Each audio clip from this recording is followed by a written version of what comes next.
Chapter 1. Mr. Grey, can you hear me? Do you understand what I'm saying? A lawyer asked him worriedly.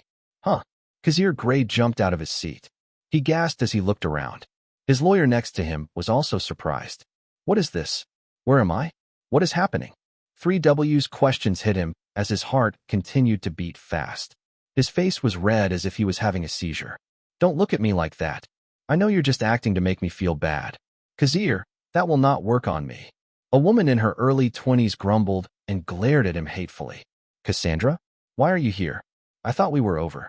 Yes, we are definitely over. The woman, Cassandra, glared at him for some reason. Suddenly, an unbelievable idea hit his aching head. Have I returned to the past? Kazir Grey died in an accident when he was 59 years old. He was hit by a truck and thought his life was over. He regretted many things, but he knew he could never bring back the past. But, I am back. He thought to himself. Kazir was a small director, and he made a few movies. Unfortunately, only a handful was released in theaters, and his works never became famous. Wow. Despite a painful headache, Kazir chuckled. What's wrong with you? This is why I want to leave you. Cassandra looked at him with a hateful glare, but Kazir didn't care. I have already moved on. Sure, I regret our separation, but I don't want to be with you. Not anymore.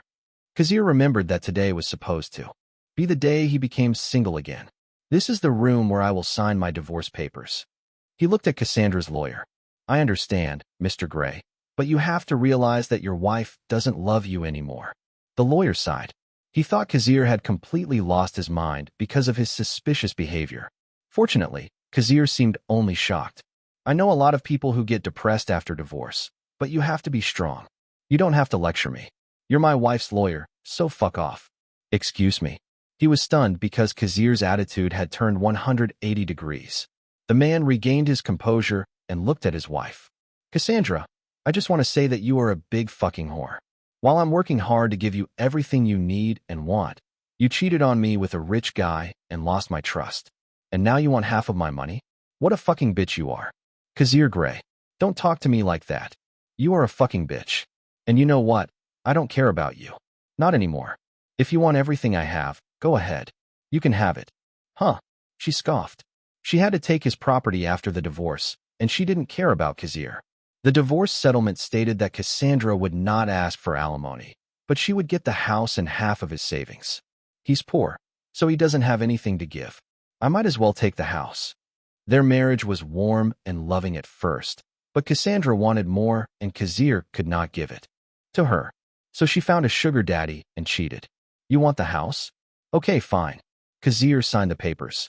He didn't bother to read them because he knew most of them. His lawyer was next to him, and he was surprised that his client didn't resist at all. He easily accepted the terms. His only possession, the house, he didn't need anymore. He was disgusted by Cassandra's deception. They used my house while I was working. They can eat it all they want. Now that it's over, I want to leave this place. Kazir didn't want to stay in this place. His ex-wife's face was so ugly that he wanted to break her nose. Cassandra was really confused. She thought that Kazir would defend himself and protect his property. She hadn't expected him to agree so easily after the first confrontation. Not that it matters. I have his house and $17,000 in the bank. She didn't spend any money on the house. It was all out of Kazir's pocket, but she got the house easily after the divorce.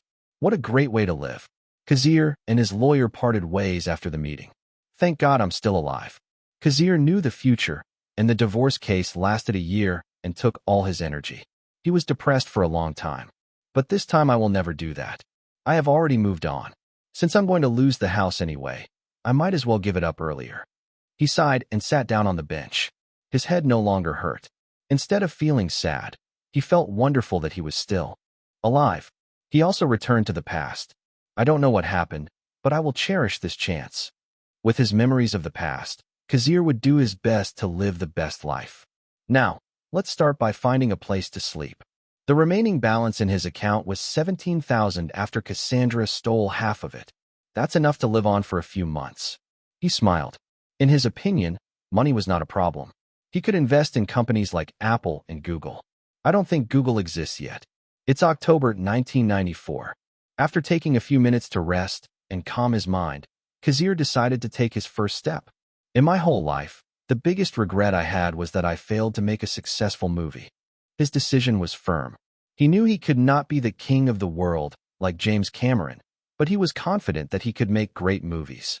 After all, I know the movies that will win the theaters. Chapter 2. Looks like it's time to get up.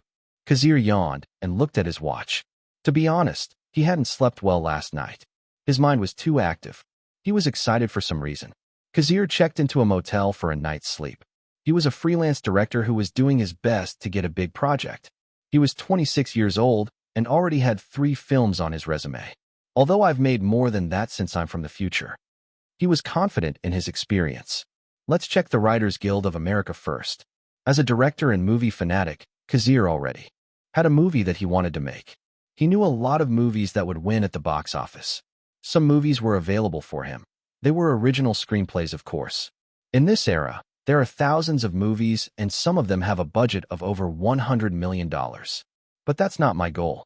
He knew damn well that no one would invest and let him direct a movie with that budget. But Kazir was undeterred. I have faced obstacles all my life. I can say that my current predicament is not so bad. His goal was to make a film with a budget of $30 to $40 million. To be precise, my goal is, if his plan failed, he had other methods. He took a shower, went out of the motel, and called for a taxi. He reached the Writers Guild and entered without a problem. After all, he was a member of the Writers Guild. A few minutes later, "Thank you." Kazir smiled at the guard after leaving the Writers Guild. He asked the people inside and confirmed one thing. The script has not been registered yet. That means it hasn't been created or is in the process of being created. The Writers Guild was the home of many scripts.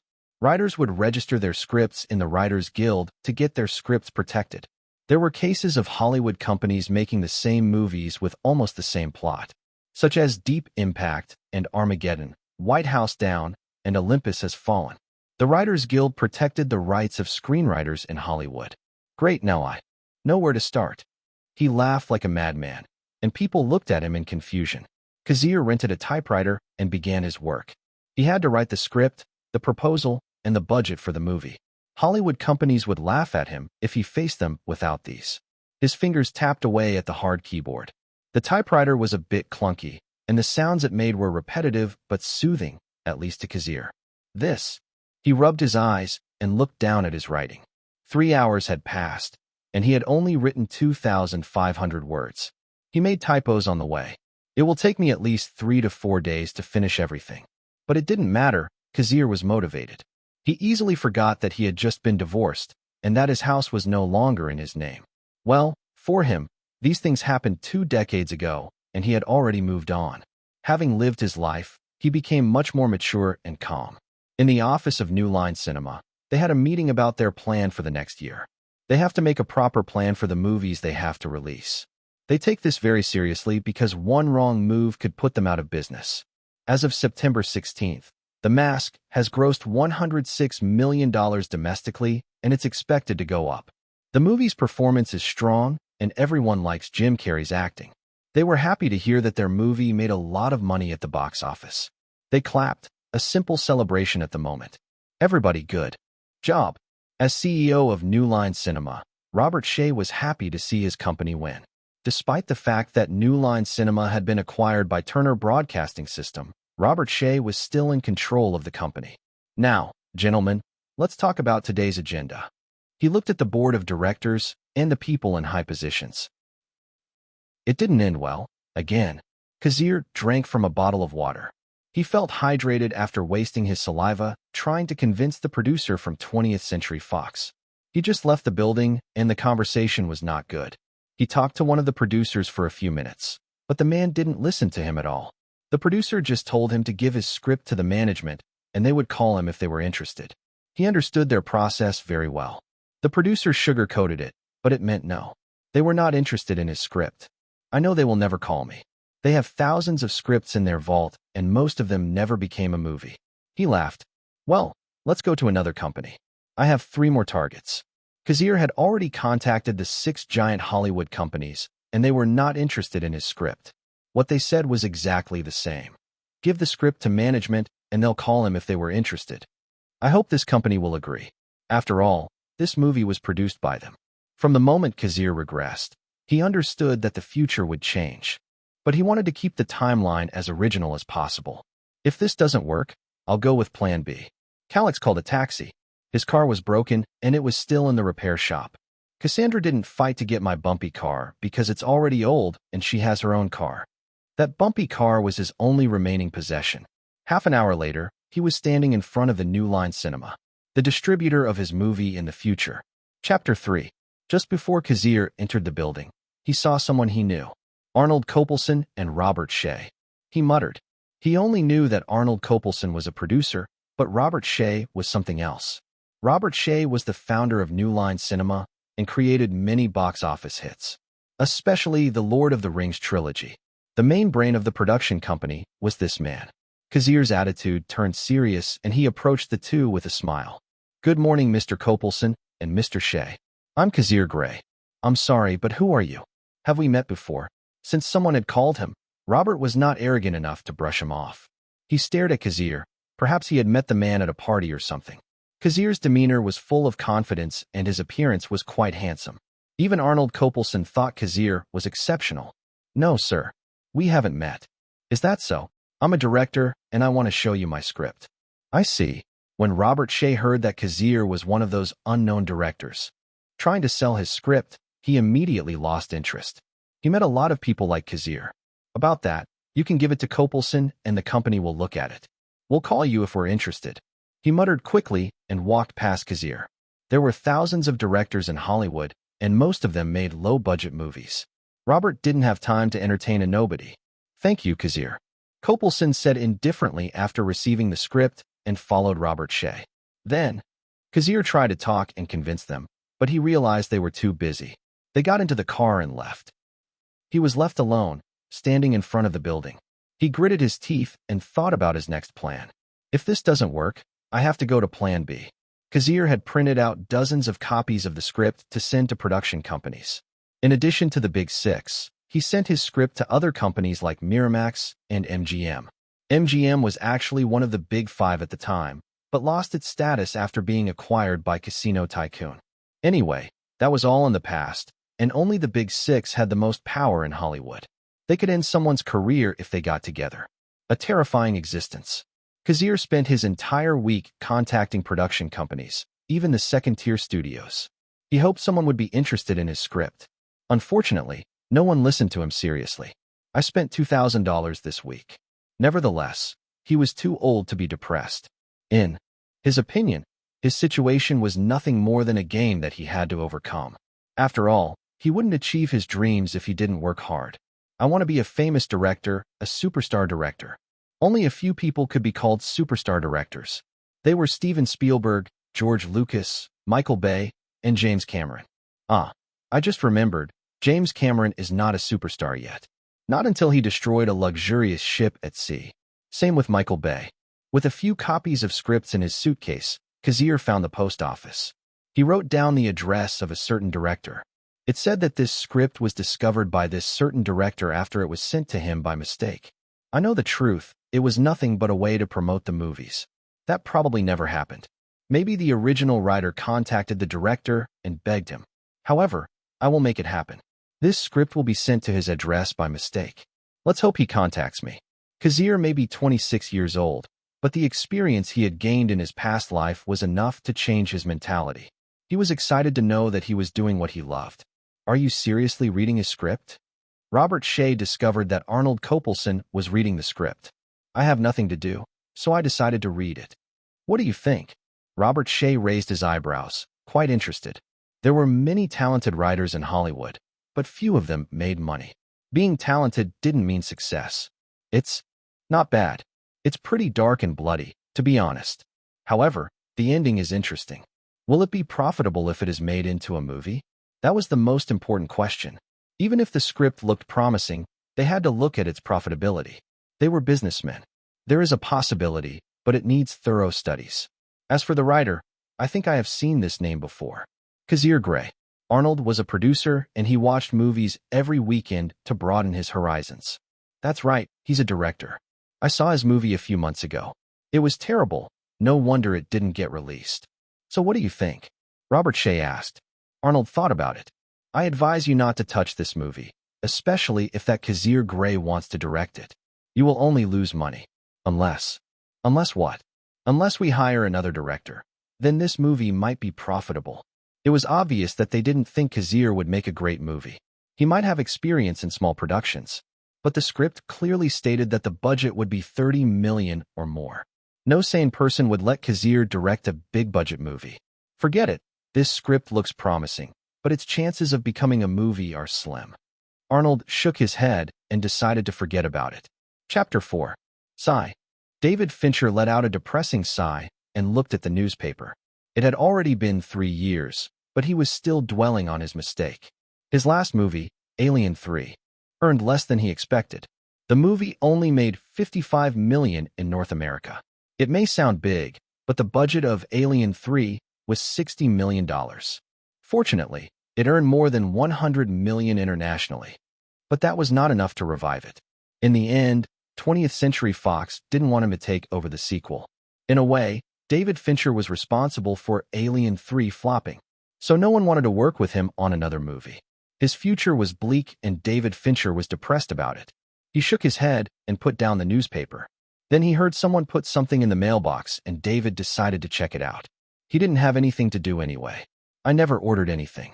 Is it the bills? The mailman was gone when David went outside. He approached his mailbox. He noticed a thick document inside. Kazir Grey. David was confused, but he opened it anyway. There was a name, but he did not know nor recall this person. As soon as he closed the door, David opened the documents and started reading. This is. Half an hour later, David Fincher was surprised after reading the script. The script caught his interest. Then he realized that this script had to become a movie. He wanted to see it on the screen. He started flipping the pages with excitement. David Fincher found Kazir Grey's contact information and quickly got up. He took a bath, shaved his beard, and dressed well. He had to meet this person, Kazir Grey. Even if he had to beg him, he wanted to lead this project. He picked up his phone. Hello? Is this Kazir Grey? Yes, I'm David Fincher. Wait, what? You sent it to the wrong person? No. Mr. Kazir, can we talk? Then I'll meet you. Thank you. Kazir Grey combed through his hair, making sure he looked nice. Unfortunately, he laughed bitterly as he looked at his stomach. He had a fat belly and a dad bod, even though he didn't have any children. He loved to eat fatty food and didn't exercise much. Let's sign up for a gym as soon as I hit this pitch. He wanted to change his life. He got a second chance, and he wanted to make his life better. Right now, Kazir was in a restaurant near the Hollywood Walk of Fame. One day, my name will be on one of those stars. Getting your name on the famous walkway may seem easy if you have money, but it was only possible if you achieved success in the entertainment industry.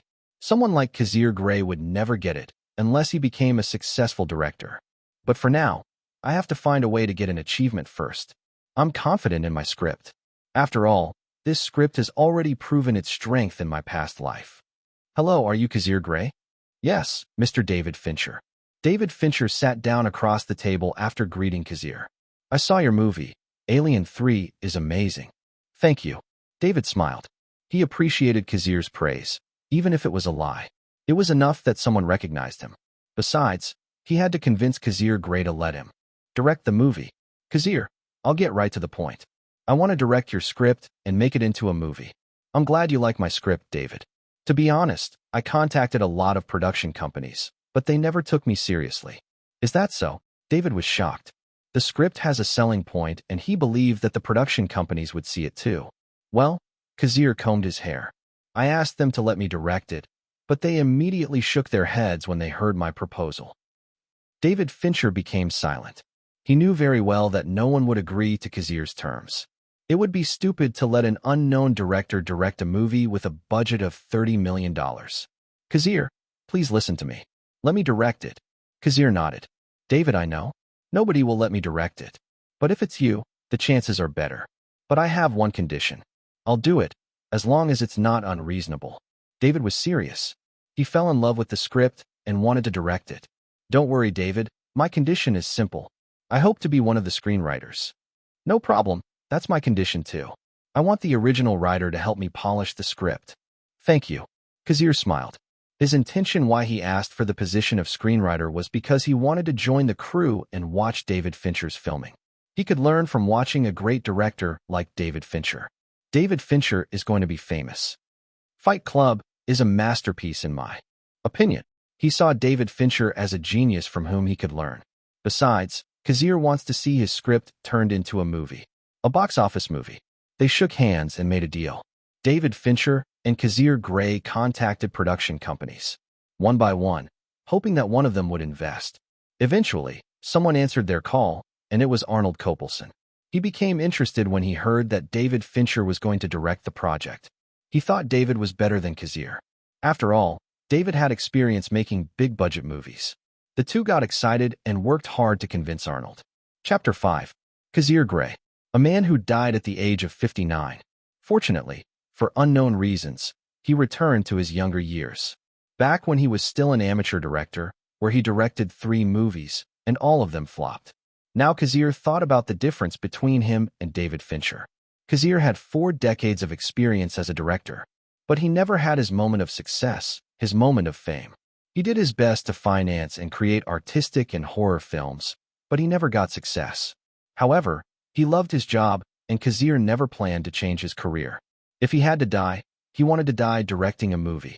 That was the reason why Kazir wanted to understand how David Fincher became successful, unlike him, who remained in his position as a mediocre director. I'm not stupid. I have lived long enough to understand the difference between the two of us. It's about luck and opportunity. I never had any of that in my life. Kazir's love life was ugly and lonely.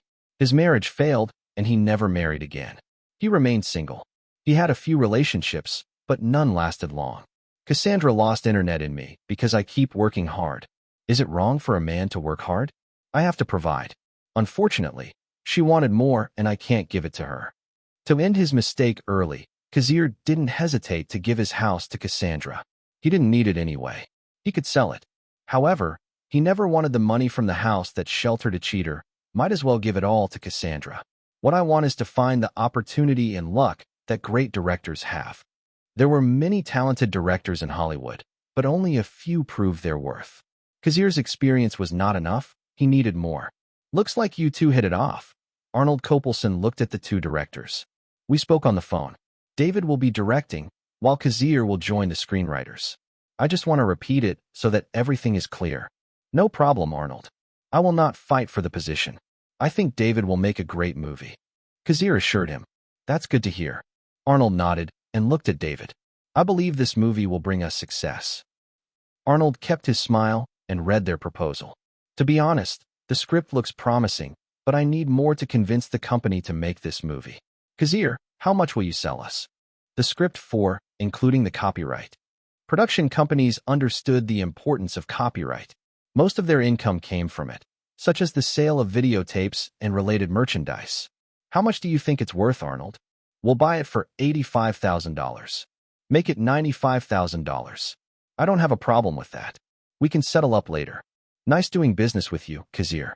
I will call my lawyer to read the contract, then I will sign it. They shook hands and confirmed the transaction. Kazir didn't have an agent because he was dropped by his last one. There was a conflict, and now Kazir was on his own. Kazir was already happy with the money he would get. A writer could get 2 to 3% of the total film budget, if not more. In his case, he had already earned a lot by turning his script into a movie. I'm still not famous in the industry, and it's impossible to negotiate a higher price. Besides, I don't want to prolong the process. The sooner the negotiations end, the sooner we can prepare the movie. His real intention was not the money. His purpose was to study David Fincher. The money came second. Arnold, about the movie. David joined the conversation after Kazir and Arnold finished their negotiations. Don't worry, David. I will talk to the company. You can join the proposal if you want. But I can't assure you that your salary will be high. After all, Alien 3. Arnold Kopelson was hesitant to continue the sentence.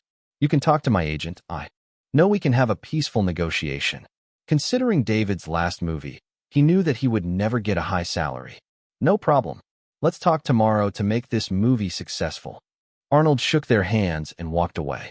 The first negotiation was fruitful, and everyone was positive that they wanted to work together. Well, Who do you think are the best actors to play the two protagonists? As they walked, David asked Kazir something important. As the writer, David would respect Kazir's opinion. Well, if you're asking me, I think Brad Pitt and Morgan Freeman fit the characters well. I have no problem with Morgan Freeman. His acting in Shawshank Redemption is amazing, but Brad Pitt? The one who was in Interview with the Vampire? Yes, that Brad Pitt. Let me see. He really fits the protagonist. Let's invite him to audition as soon as the filming is approved. It seemed that David Fincher had no problem with Brad Pitt. What about Denzel Washington and Al Pacino? I think the roles fit them too. I'm fine with them too. Kazir chuckled. David, I'm sure you'll like Brad Pitt's acting. After all, you did Fight Club, and Brad was one of the protagonists. Then you filmed The Curious Case of Benjamin Button, and Brad Pitt was also the protagonist. These two movies touched the hearts of many people.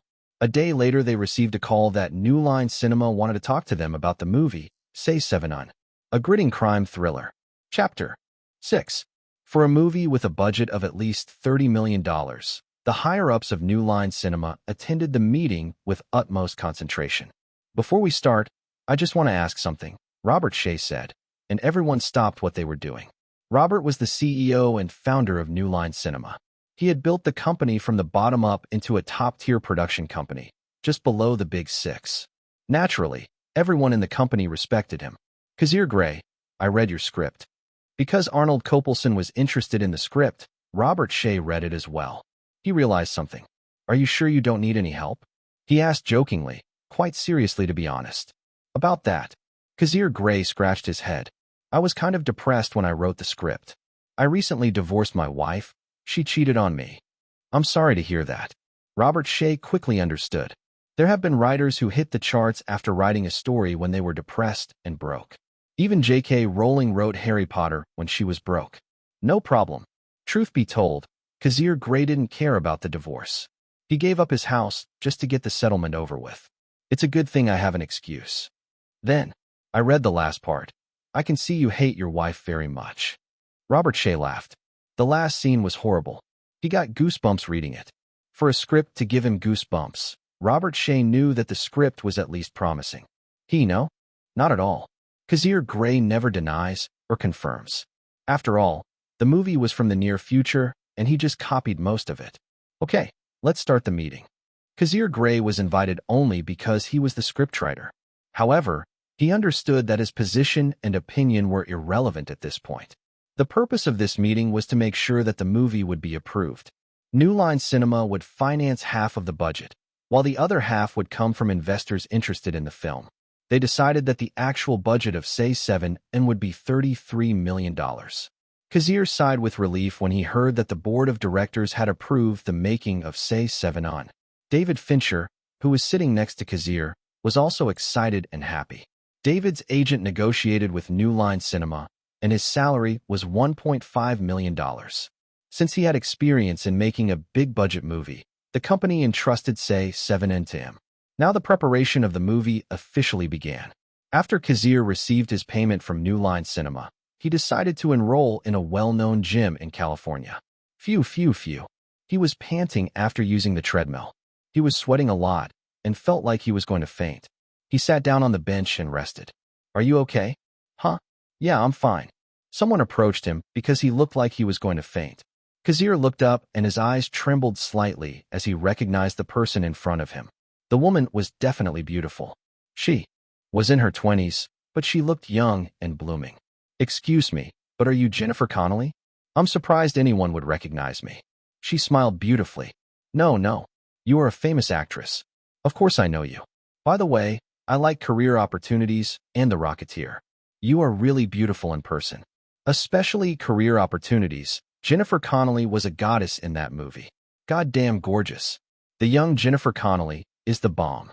Of course, even in the 2010s, Jennifer Connelly was still a goddess. Thank you. She smiled. She was happy that someone appreciated her. Well, be safe and take care of yourself. You look like you're killing yourself. She left, knowing that Kazir was okay. Did I just see it right?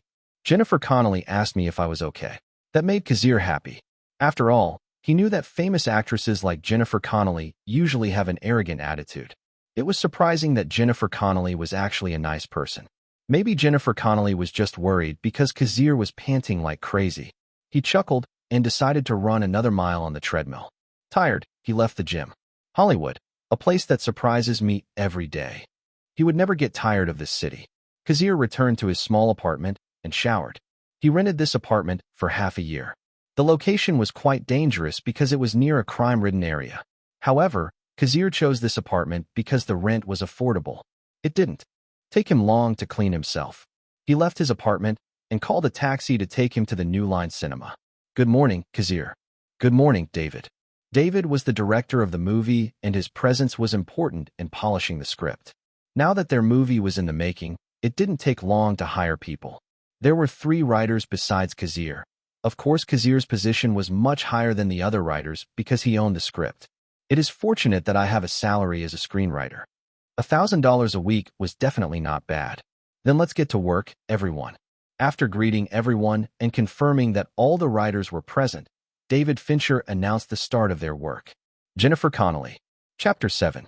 Say 7 was about 2 detectives trying to solve the 7 murders that embodied the 7 deadly sins. It may sound simple when you think about it that way, but each death was gruesome and full of motives. Now, the job of the screenwriter and the writing partners was to make the motives believable. The plot had to be logical, as did the scenes, to make every character complex and alive. New Line Cinema wanted to change the ending because it was too disturbing, but both Kazir Grey and David Fincher fought against it.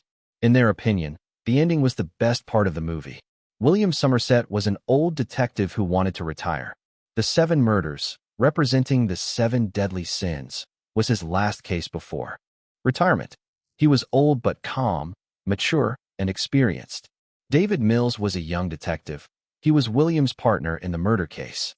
He was hot-headed, but his intentions were good. He was dedicated to his job. These 2 characters needed to be fleshed out. The writers would do their best to make it happen, but it would all depend on the actors who would play the part. Thank you, John. We will call you if you get the part. John Paul Cusack nodded. He thought his acting was good and the role suited him. His last movie, The Road to Wellville, with Anthony Hopkins, was released on October 28th. The movie was based on a novel, and everyone thought it would do well at the box office.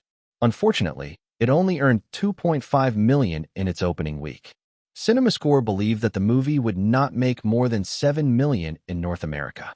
This meant only one thing: the movie flopped at the box office. $2.5 million may look big, but the total budget of The Road to Wellville was $25 million. It only made 1/10 of its budget. This time the production of Say 7 and invited him to audition for the role of David Mills. To be honest, John Cusack was not sure if the movie would be successful. He read 2/3 of the script, and it was bloody. Because he never read the whole script, he didn't know the motives of the killer. John Cusack walked out of the audition room smiling, and David Fincher asked the people around him, "What do you think of John?" He looked at the producer, Arnold Copelson, and Kazir Grey. "If you ask me, John is a too good boy for the part. His face looks like a good guy. David Mills should look fierce and hot-headed. I can't see that in John Cusack. Unless he grows a beard, but I don't think he would fit the part." Arnold Copelson and David Fincher nodded at Kazir's opinion. They have the same opinion. His acting is great, but this role is not for him. Then let's call the next one. Kazir, you recommended this actor for this role. That's right. They invited actors who would fit the roles of David Mills and William Somerset. So far they had met Al Pacino and Morgan Freeman. The studio had already decided on Morgan Freeman as William Somerset. He had the vibe, and no one would question Morgan's acting. I don't know why, but I feel like Morgan Freeman always plays the role of the calm old veteran in the movies he's in. Well, it really suits him. To be honest, we have never seen Morgan Freeman as a young man in his entire filmography. He is always an old and mature man. While he was thinking, the next actor appeared, and everyone noticed his appearance. "Hello, Brad." "Hello, Director David." Brad Pitt's demeanor was that of a young, impulsive, and headstrong man. Perhaps Brad Pitt was seriously preparing for the audition, and his demeanor showed it. Say 7 was actually a gamble for Brad Pitt's career. This kind of bloody movie might flop at the box office. However, Brad received an invitation, and he liked the script. After reading it, David and Kazir nodded as they watched his movements. No question, Brad Pitt fits the role. If nothing bad happened, he would get the role. Brad Pitt's last two movies grossed over 100 million worldwide, and his salary would definitely not be less than 3 million. After showing his acting, they decided to ask Brad some questions. Brad, what do you think about David Mills? If you ask me, I think David Mills' intentions are pure and good-hearted. Even though his actions were reckless, he wanted to make the world a better place. That's why he became a detective. Good. Thank you, Brad. We will call you as soon as we decide. Thank you. After Brad Pitt left, David looked at Kazir and nodded. Kazir was right. Brad Pitt could make David Mills a real person. Let's continue the audition. But of course, everyone understood that a diamond in the rough might show up. After all, Brad Pitt's salary could be a problem. In the end, they auditioned all the promising actors who might fit the role of David Mills. But they decided to go with Brad Pitt. Brad Pitt has a strong box office appeal, and his name was already known. He had fans all over the world, and they needed those fans to watch the movie. After all, they were making a commercial movie, not an artistic one. Brad Pitt's agent negotiated, and Brad's salary was $4 million. It was an amount they could bear considering Brad Pitt's box office appeal. As for Morgan Freeman, the contract was $2 million. Almost 1/6 of the movie budget went to the two actors alone. The cast also included Gwyneth Paltrow and Ronald Lee Ermey. Say Seven was a gamble because of the premise of the movie. It was dark and gritty, and people might not like it. Nevertheless, the two actors accepted the roles. Chapter 8. Kazir was well aware of his own abilities. He was not a gifted person who could perform miracles. The only thing he had after a second chance of life was his knowledge. Kazir knew the movies that would make money. It would be stupid not to use his knowledge and create his original script instead. So far, with Say Seven On, Kazir wanted to keep the future in the original timeline that he knew. To minimize the risk of the movie failing, he decided to cast the original actors in the roles. This was his first project, and he wanted it to succeed. He knew in his heart that he was cheating with his knowledge. But hey, even Bill Gates got the idea from Apple and Xerox and built Microsoft. Now, Microsoft was worth $2 trillion after getting that certain idea. However, if things went wrong, Kazir would not hesitate to gamble. As soon as the filming of Say Seven was finished, he would find his answer. Isn't this amazing? The production designer proudly showed off her creations. Her team had worked hard for weeks to create these props. Yes, it is. Kazir marveled at the props. They looked real. He almost thought he was looking at a real corpse. If a normal person saw this dummy, he or she might scream in fear. As you would expect from professionals, they know what they're doing. As a director who had experience working on grade B horror movies, he had seen a lot of fake gore and was used to seeing corpses. In fact, the corpse in front of him was not that scary, at least in my opinion. It was January 24th, 1995, just a week before February. They spent months preparing for the shooting. They had already finished the pre-production. From editing the script, building the sets, finding locations, and casting, they were already prepared. Before the shooting started, the crew should have prepared all the important aspects of the shooting. Otherwise, if they didn't prepare, they wasted time and money. Unconventional situations may arise, but preparation could prevent these situations from happening. For example, during filming, a director might ask for more fake blood in the scene. Considering that this movie was a thriller detective movie, blood was definitely needed. Everything had to be taken seriously. To be honest, I have already finished my part here. The script is finished. As a screenwriter, my presence on the set is not necessary. Because Kazir wanted to see the making of Say Seven with his own eyes, he decided to join the production, even though his salary was minimum wage. At least I made $8,000 last 2 months. Kazir looked around. He saw David Fincher talking to the cinematographer about possible lighting. They were in the studio where they were going to shoot the interior of the police station. That's right, they turned the studio into a police station. It cost a lot to build that background. Unfortunately, they would destroy this police station when the shooting was over. Kazir stood in the corner and watched the shooting. Morgan Freeman came out of his trailer after being done with makeup. Okay, is everything ready? David looked around. He asked the cameraman, adjusted the lighting, and looked at the monitors. He nodded only when everything was good. Okay, start. Scene 82, lights, camera, action. Found this on the wall behind the fridge. Detective Somerset handed a picture to the captain, played by Ronald Lee Ermey. Hell leads to light.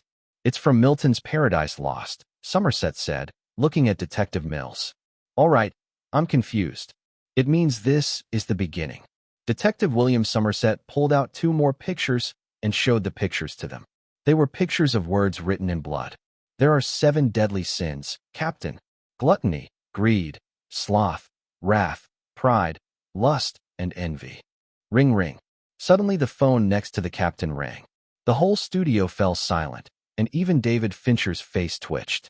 Why is the phone ringing? I thought it was one of the props. Kazir was also confused, but the scene was still in progress, and no one stopped. Despite the ringing sound, the actors were adjusting. Professionally. Hold on, the captain said, answering the call with irritation. This isn't even my desk. Cut. Good job, Ronald. Let's add that to the scene. Satisfied, David decided to add the unexpected phone call to the movie. Ronald Lee Ermey got it right. Kazir thought. The beginning of the filming went well, and they shot 3 scenes, which were not bad. Kazir saw an intern from the props department apologizing to David Fincher. It seemed he was responsible for putting a real phone on the set. It's okay. Just don't do it again. David Fincher decided to talk to his assistant director and cinematographer to check the locations for tomorrow. Goodbye, Kazir. Yes, have a safe trip. As for Kazir, he could leave early after finishing his work. He was only a helper anyway. He got into his old bumpy car that had been repaired recently.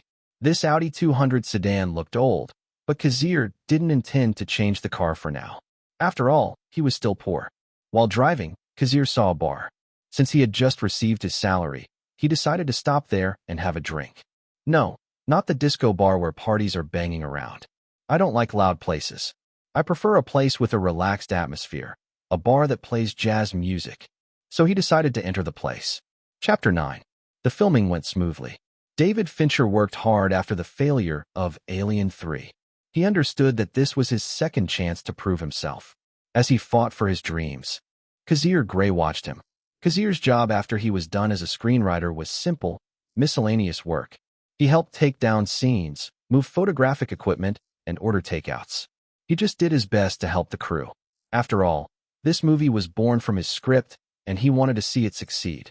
If Say 7 Un is successful in the cinemas, I will have achieved great success, and it can help me in my career. Cut. That's it. David's voice echoed, and everyone started to move the set. Their next scene was the one where Detective Mills would confront the serial killer in the alley. In the script, it was raining and Detective Mills had a hard time facing the serial killer. He almost lost his life. Fortunately, the serial killer let him go. The sprinklers should work fine, Kazir said. He was one of the people who set the sprinklers to make artificial rain. To keep the cameras from getting wet, it was covered with clear plastic. Say 7 Un, back alley scene, Act 3. The assistant said, close the clapperboard, and the shoot began. In the scene, Detective Mills leaned against the dumpster. He was cold and scared. He was panting. His face was bleeding. A gun was pointed at his head, almost touching his scalp. He knew that one pull of the trigger and the bullet would splatter his brain. But the serial killer didn't kill him. He left him out in the cold rain. Cut. Let's take a 10-minute break and do it again, David announced. Brad Pitt's personal assistant approached the actor and wrapped him in a hot towel. Nobody wants the actors to get cold during a shoot. It costs money and time. Brad Pitt looked at David Fincher and wondered if he had made a mistake. Brad, I'm sorry. I'll talk to you later. I'm going to talk to someone first. Okay, director. Even though he is a director who flopped Alien 3 in theaters, actors and actresses still respect David Fincher. In filming, the director is always the king. Besides, making a good impression was the best way to get more roles. Brad Pitt believed that David Fincher had what it takes to be successful. Kazir. Suddenly, David called Kazir, probably asking about things related to the plot. What do you think Mills should do in the face of death? The answer was obvious, but it seemed that David Fincher was asking for something. He looked confused as if he had forgotten something. He watched the scenes and felt that something was wrong. As the writer and director of 3 films, David respected Kazir's opinion. David, this is just my hunch. But I think Mills is not afraid of death. He is afraid of something else. What do you mean? David frowned. Let's see. I think Mills is afraid of leaving his wife alone when he's dead. But that's just my opinion. Kazir understood that this wasn't his movie and he had no control over it. I see. Let's try to film it that way. Thanks, Kazir. No problem. Making a movie was not a one-man show. It was a team effort, and everyone respected each other's roles. Kazir studied the crew, and everyone had a tacit understanding. I heard they were David's crew. I guess that's why their bond is so strong. Kazir didn't have a permanent crew, but he knew a few people he could hire whenever he had a movie to shoot. Just like him, they were freelancers who didn't have a permanent crew. I wonder what they do. I talked to Renner 2 weeks ago, and he is still working in a camera rental business. Kazir. While Brad Pitt and Kevin Spacey were having their on-camera confrontation, Morgan Freeman approached Kazir. This is Hollywood, and networking is a very powerful weapon. Morgan Freeman heard that Kazir Grey was a director. Morgan read the script and was intrigued. He found out that Kazir wanted to direct it, but management didn't agree, so Kazir gave the job to David Fincher. Morgan understood that many directors would never lower their position to a mere screenwriter. Hell, even screenwriters wanted to direct their own movies. One day, Kazir would start his own project. When Kazir became famous, it would never hurt to have an association with him before he became famous. The man in front of him might be younger, but he took him seriously. After all, the 26-year-old man in front of him wrote a script, say, 7 on. This movie would become a cult classic. Maybe it would wipe out the thriller detective genre because no one could top it. Morgan. Kazir. I read the script, and it's a mystery to me how you wrote it. Can you honestly tell me what's in the box? I want to know if it's really that thing in the box. About that. You can figure it out for yourself. He chuckled. He didn't know how to explain it. Morgan Freeman didn't force him and laughed with him. They were far from the set, so they could talk casually. David Fincher understood that the shooting would end in 2 months, and that the last scene would be the what's in the box scene. Maybe David wanted everyone to see it last, because it was disturbing. Anyway, Kazir didn't know the exact reason. Chapter 10. The sun rose and greeted the people. Kazir frowned as he heard the screams coming from outside. He heard a group of people shouting, and it seemed they were having a conflict. Kazir had chosen this apartment complex because the rent was cheap. Of course, he knew that there were consequences of choosing an apartment near high crime rate area. A few seconds later, the commotion slowly died down. Thank God I didn't hear a shot. Last week they were shooting a few blocks away. He chuckled.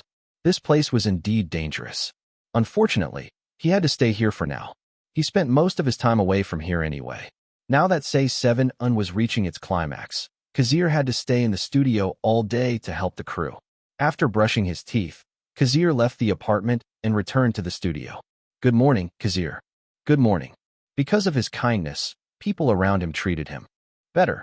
Well, he wasn't the director, so he didn't have to show his serious side.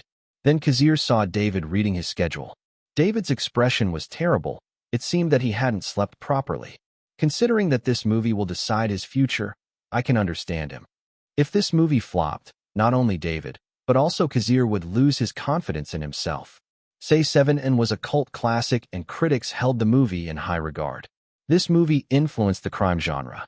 David, I think you need a vacation after finishing the shooting. Kazir approached him with concern. Thanks, but I have to finish the post-production before I can think about resting. David looked tired, but his eyes were bright. When is the release date? Kazir wanted to know when the movie would be released. September 22nd. The movie doesn't have a strong opponent, and New Line Cinema is confident of releasing it on September 22nd. I see. Kazir nodded. He was thrilled to know that Say 7 would follow the original release date. This would give the movie a better chance at the box office. It was March 2nd, and filming was nearing its end. Gwyneth Paltrow left the crew after shooting all her scenes. So did Ronald Lee Ermey.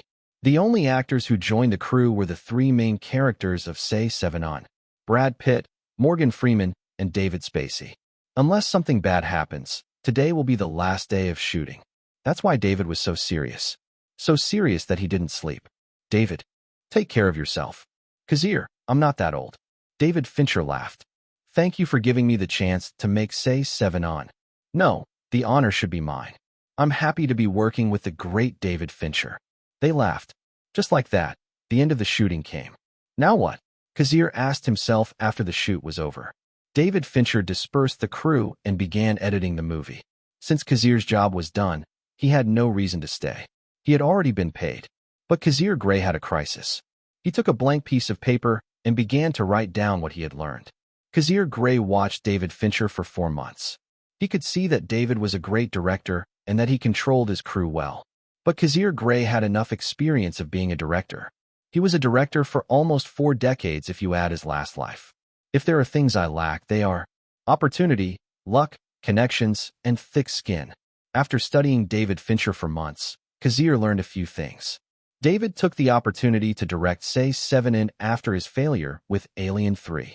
He was also a stubborn man. He didn't care what people said to him. He kept working on his movie even though people lost faith in him. As for the last thing, luck. Maybe only God could manipulate that power. But Kazir could say that David was lucky. His filming was smooth and easy. He didn't have to face any difficult situations. Kazir nodded.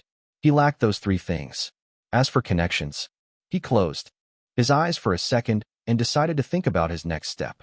If everything went well, his venture would also be a smooth process. Oh, that's right. I almost forgot something important. Gamble.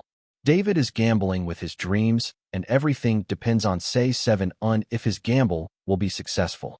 Kazir decided to gamble as well. If I can't make a big-budget movie, I'll start with small-budget movies. Kazir began to list the movies he knew had small budgets. Chapter 11. Kazir finished writing every small-budget movie that has huge box offices. He realized something obvious. Most of them are horror movies. He muttered and looked at the list. He saw The Last Exorcism, The Devil Inside, The Blair Witch Project, Paranormal Activity, etc. These movies were famous and made a lot of money. On the other hand, there were small-budget movies in the comedy genre like Napoleon Dynamite and The Full Monty. Kazir thought seriously while tapping his fingers. These movies might be famous, but he had to think about the pros and cons. First of all, let's take The Blair Witch Project off the list. The biggest reason that movie made a lot of money in theaters was because of publicity, viral marketing, and the growing popularity of the internet. The Blair Witch Project cost $50,000 to make. However, the publicity for the movie was over $10 million. Together with the viral marketing that fooled the citizens of North America, the Blair Witch Project became a success. Kazir understood that it was impossible to replicate that success now. The internet was just getting started and no one was taking it seriously. It was still 1995. Furthermore, he didn't want to be hated. The Blair Witch Project was notorious in his past life. It didn't have a good reputation and most people hated the movie to the very core of their lives. Then the other movies. To be honest, Kazir was confident in making horror and comedy films. He was a small-time director and he had experience in making those kinds of movies. In his experience, he has a bad luck shooting horror movies. None of them were good. If I had to choose, it would be Paranormal Activity or Napoleon Dynamite. Napoleon Dynamite was a huge success in North America, but it was coldly received internationally. The main reason was simple. It was released in only 2 countries and very late. It was almost 5 months before the movie was released internationally after its first premiere in North America. Also, people outside of America couldn't understand the jokes in the movie. But Paranormal Activity was different. Not only did it revive the shaky found footage format, but it also made a lot of money. No. Kazir finally shook his head. Paranormal Activity sounds good, but it has the same publicity like The Blair Witch Project. They use rumors in social media to promote the movie. Then Calix turned his attention to the other movies instead. What about Saw? The movie was known for literally torturing its characters. I can do it. The filming is not difficult, but the budget. The production budget for Saw was over $1 million. Kazir had to find an investor if he wanted to make Saw. Just like Saw, The Devil Inside had the same budget. Even The Last Exorcism has a bigger budget, which was $1.8 million. He sighed. He understood that choosing a movie to make had to be taken seriously, otherwise his gamble would fail. If he was going to gamble, he would make sure that his chances of winning were high. What about The Gallows? But that movie has terrible reviews from the critics. The Gallows had the smallest budget in the list except for Paranormal Activity. Paranormal Activity cost $300,000, while The Gallows cost only $100,000. Between the two, The Gallows had an acceptable price considering Kazir's money. Suddenly, Kazir dropped the pen and slammed the table as he stood up. Who am I kidding? The answer is obvious. Let's go with Napoleon Dynamite. Unlike the other movies, he liked Napoleon Dynamite better.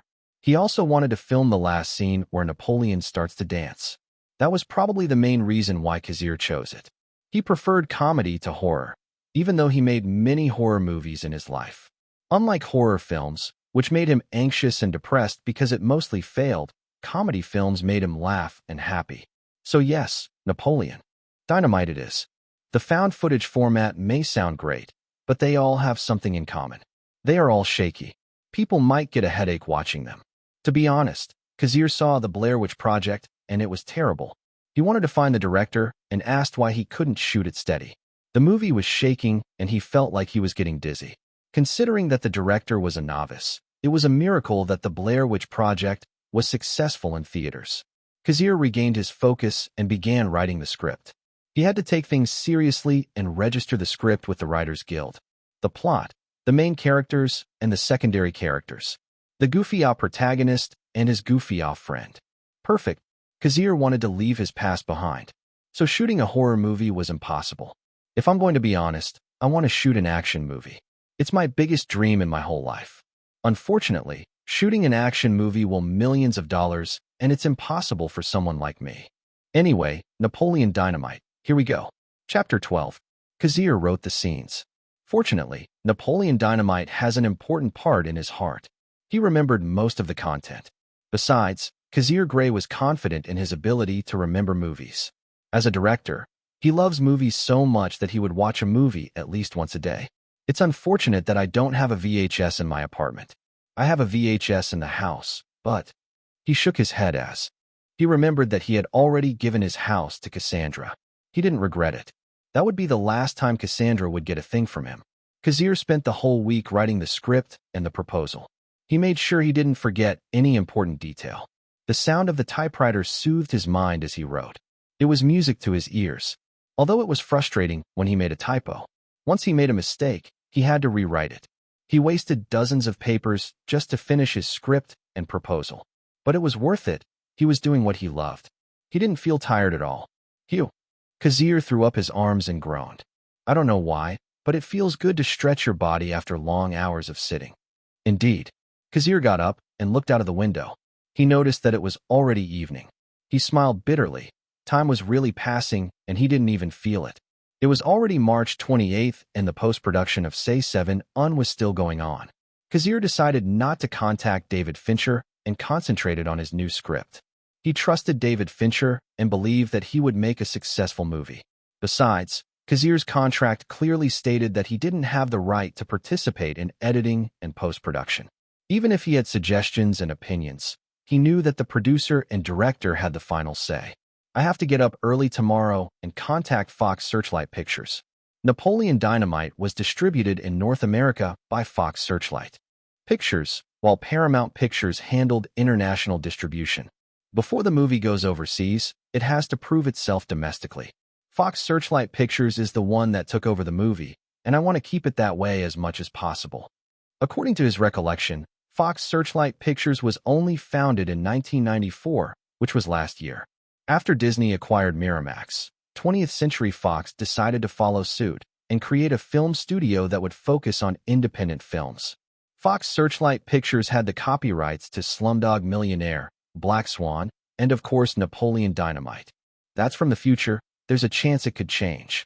Kazir rested on his bed and closed his eyes.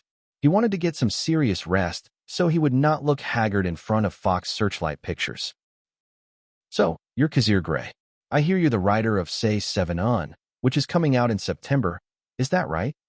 Yes, Mr. Rothman. I see. The man opposite Kazir was Tom Rothman. The man had short hair and wore glasses. He looked calm and mature. This man was the founder of Fox Searchlight Pictures, the CEO of 20th Century Fox. Kazir was actually surprised that he would meet a big shot like him. The new CEO, Tom Rothman, proposed a new studio that focuses on independent films. Of course, he had to make sure the first project of this studio would be successful. Tom Rothman read the script seriously. He learned that Kazir Grey had actually sent Say 7 in script and proposal in hopes that Fox Searchlight Pictures would invest in the movie. However, Kazir Grey didn't have enough credits at the time. In fact, the only reason Tom Rothman met with him was because of Say 7 Un, which would be released in September. If Say 7 was successful, it would mean that Kazir had talent. I see you want to make this movie yourself. Is that right, Mr. Grey? Yes. Tom Rothman frowned slightly when he heard the answer. To be honest, he was not confident that Kazir Grey would successfully finish the movie. He even wrote his last 3 movies. All of them were small-budget movies that went straight to videotape market. At least he has enough experience, but still. It says here that the movie needs $500,000. Do you think this amount is too much? No, sir. I think $500,000 is enough to make it. I see. Tom Rothman thought seriously. He weighed the pros and cons of the script. As the founder of the studio, Tom Rothman wanted to make sure that Fox Searchlight Pictures would be successful. Otherwise, his position might be unsteady. The genre is comedy, and it's accepted worldwide. The answer is whether this movie can entertain audiences. Mr. Grey, we will get back to you later. Thank you, Mr. Rothman. Kazir smiled and shook his head. At least Tom Rothman didn't show any obvious dislike. Their first meeting had been amiable. Chapter 13. $500,000. Tom Rothman touched his chin as he read the proposal. To be honest, the script had some good points, but it also had some drawbacks. The protagonist was an awkward high school kid. Even the ending was questionable. He danced. Tom Rothman shook his head. Fox Searchlight Pictures followed Miramax's business style, which was to buy small-budget films and release them in minimal numbers of theaters. Of course, Miramax also makes its own movies, but it usually had purposes like participating in the Oscars. At that time, Quentin Tarantino had only made 2 movies, Reservoir Dogs and Pulp Fiction. He was not that famous yet. Quentin Tarantino was discovered by Harvey Weinstein, who was the CEO of Miramax. In a way, Quentin's movies were one of the main sources of income for Miramax. Anyway, Miramax prefers to buy plausible movies that could bring profits. Fox Searchlight Pictures is still in its infancy. I can't risk it by investing in a movie that doesn't have a good return. Tom Rothman was not confident that the script would make him money. He was a businessman, not an artistic person. Besides, the script was not even for an art film. It was a comedy. If I'm going to invest, I prefer to invest in movies with high production costs. They usually have greater profitability. The cases of small-budget films that made millions were a minority. Avatar, Avengers, and Titanic. Each of those movies cost over $100 million to make. Their profit was over $1 billion as well. That's the usual situation. Let's put this on hold. I'll wait for Say 7's appearance before I contact Kazir Grey. He nodded and called his secretary to send the script to the script library. Perhaps this movie would be profitable once Kazir proved himself in theaters. Another week passed, and Kazir began to understand that his efforts were fruitless. No movie companies contacted him. Just to be sure, I visited every movie company I know. Unfortunately, no one seemed to take me seriously. Kazir shrugged. He had already accepted that this would happen. He was not an amateur who would sulk about such things. If they don't want to invest, I'll find another way. Like I did with Say 7 On. I sent the script to David Fincher just to get it made. Kazir was not discouraged. Instead, he came out of his apartment and walked a few yards. There was a phone booth near his apartment. He entered the booth and frowned when he noticed that someone pissed inside. What the hell is wrong with these people? As expected from the area where gang fights usually took place, even the phone booth was disgusting. It seemed that the phone booth was not maintained at all. In the end, Kazir decided to look for another place. He could not stand the smell. Hello, yes. Brother, this is me, Kazir. Kazir cut all ties with his family after he left 6 years ago. His father didn't agree with his dream of becoming a director. His father said that Hollywood was full of vanity, drugs, sex, and crimes that corrupted the mind. In a way, his father was right. But Hollywood was also the king of entertainment. It was a city of dreams and hope. Every year, thousands of people came to Hollywood to become famous. No one could deny that fact. It's a miracle you called me. I thought you had forgotten you had a brother. Aaron Gray rubbed his forehead. When he heard that Kazir wanted to talk to him in person, he decided to get out of bed and book a ticket to Los Angeles just to meet him. I'm sorry if I caused you any trouble. No. Aaron smiled bitterly. To be honest, he was just shocked that his younger brother contacted him after 6 years. How is your work? I have seen your movies. How can I put it? They are pretty horrible. Hey, how about making a comedy instead? Kazir Grey's shooting style usually revolved around noir films. He liked to use bloody scenes and dark themes. However, after no success in his past life, Kazir decided to leave his usual shooting style. This time, he wanted to make action movies. Well, about that. Kazir combed his hair and placed a script on the table. It's my script. Brother, I need your help. Aaron took the script and read the provisional title. Dynamite. Kazir, don't tell me you called me about this script. Aaron flew from New York to Los Angeles because he wanted to see his younger brother. But he realized the real reason Kazir had contacted him. From the East Coast to the West Coast. Just to see his brother, whom he hadn't seen in years. That's one of the reasons. What are the other reasons? I miss you, brother. Don't give me that shit. It gives me the creeps. Aaron rubbed his shoulders in disgust. Of course Aaron missed his brother, but to hear him like that was a little scary. I can't believe I flew all the way to Los Angeles just for this. He sighed. Well, Aaron missed his younger brother too, and he wanted to see him again. They had a close relationship when they were young. But Kazir didn't contact him after he left home to pursue his dreams. Since then, the only way Aaron could support his brother was by watching his movies, which was a little disgusting and scary. This is a comedy movie. When Aaron read the script, he realized that his younger brother wanted to change his style. Okay, let's talk about the script later. I want you to tell me about your life here in Los Angeles. I haven't seen you for years, so of course I'm interested in all the shit you've been up to. He dropped the script on the table. He already had an idea why Kazir had contacted him. To be honest, he was not angry. He was glad to see him instead. Where should I start? I'm already married. What? He was shocked. But we got divorced, so I'm single again. What? He was shocked a second time. Chapter 14. What did you say? Aaron was so shocked for a few seconds that his brain stopped thinking. I just got divorced. God damn it. Talk like a human being. Do you know human language? Do you know English? He became impatient and raised his voice. Then he noticed that the other people in the cafe were looking at him. Aaron was embarrassed and looked at Kazir instead. Kazir, I want to hear everything. He was angry and disappointed that his younger brother didn't talk to him about marriage. Hell, he didn't even talk to him for 6 years. Of course, he was too shocked to hear that Kazir was already married, divorced. Where should I start? I met her when I was working on a film crew. We were colleagues. She is beautiful. Kazir started telling his love story, and his brother listened seriously. Just as Kazir said, their love story ended in divorce. There was no happily ever after in the end. I can't believe you gave her the house you worked so hard to buy. Kazir, are you crazy? Why didn't you fight for your property? Aaron was already seething with anger. He wanted to find the bitch and her lover and teach them a lesson. You should have kept the house and sold it or something. Brother, do you remember what happened between mom and dad? Hearing what Kazir said, Aaron quickly shut his mouth. Both brothers remembered what happened about 9 years ago. Their mother had cheated on their father and was fighting for a divorce. She stole half of their father's fortune and won the case. Their father was depressed for years before he recovered and started a new business. Instead of siding with their mother, the two brothers decided to live with their father. Their father clearly loves them. He always spends his free time bonding with the two brothers. Besides, they didn't want to live with their mother and her lover. I'd rather give her the house than have her bother me with problems. Indeed, you can buy another house, but peace is hard to find. They both experienced the tragedy of a broken family. In their opinion, it was better to end the relationship than to die slowly in madness. The last thing they wanted was to see their father in despair. Are you still not going to talk to Dad after all this year? I don't know. Kazir shook his head with a bitter smile. He had quarreled with his father because he wanted to continue being a director. In fact, he promised never to come back until he was successful.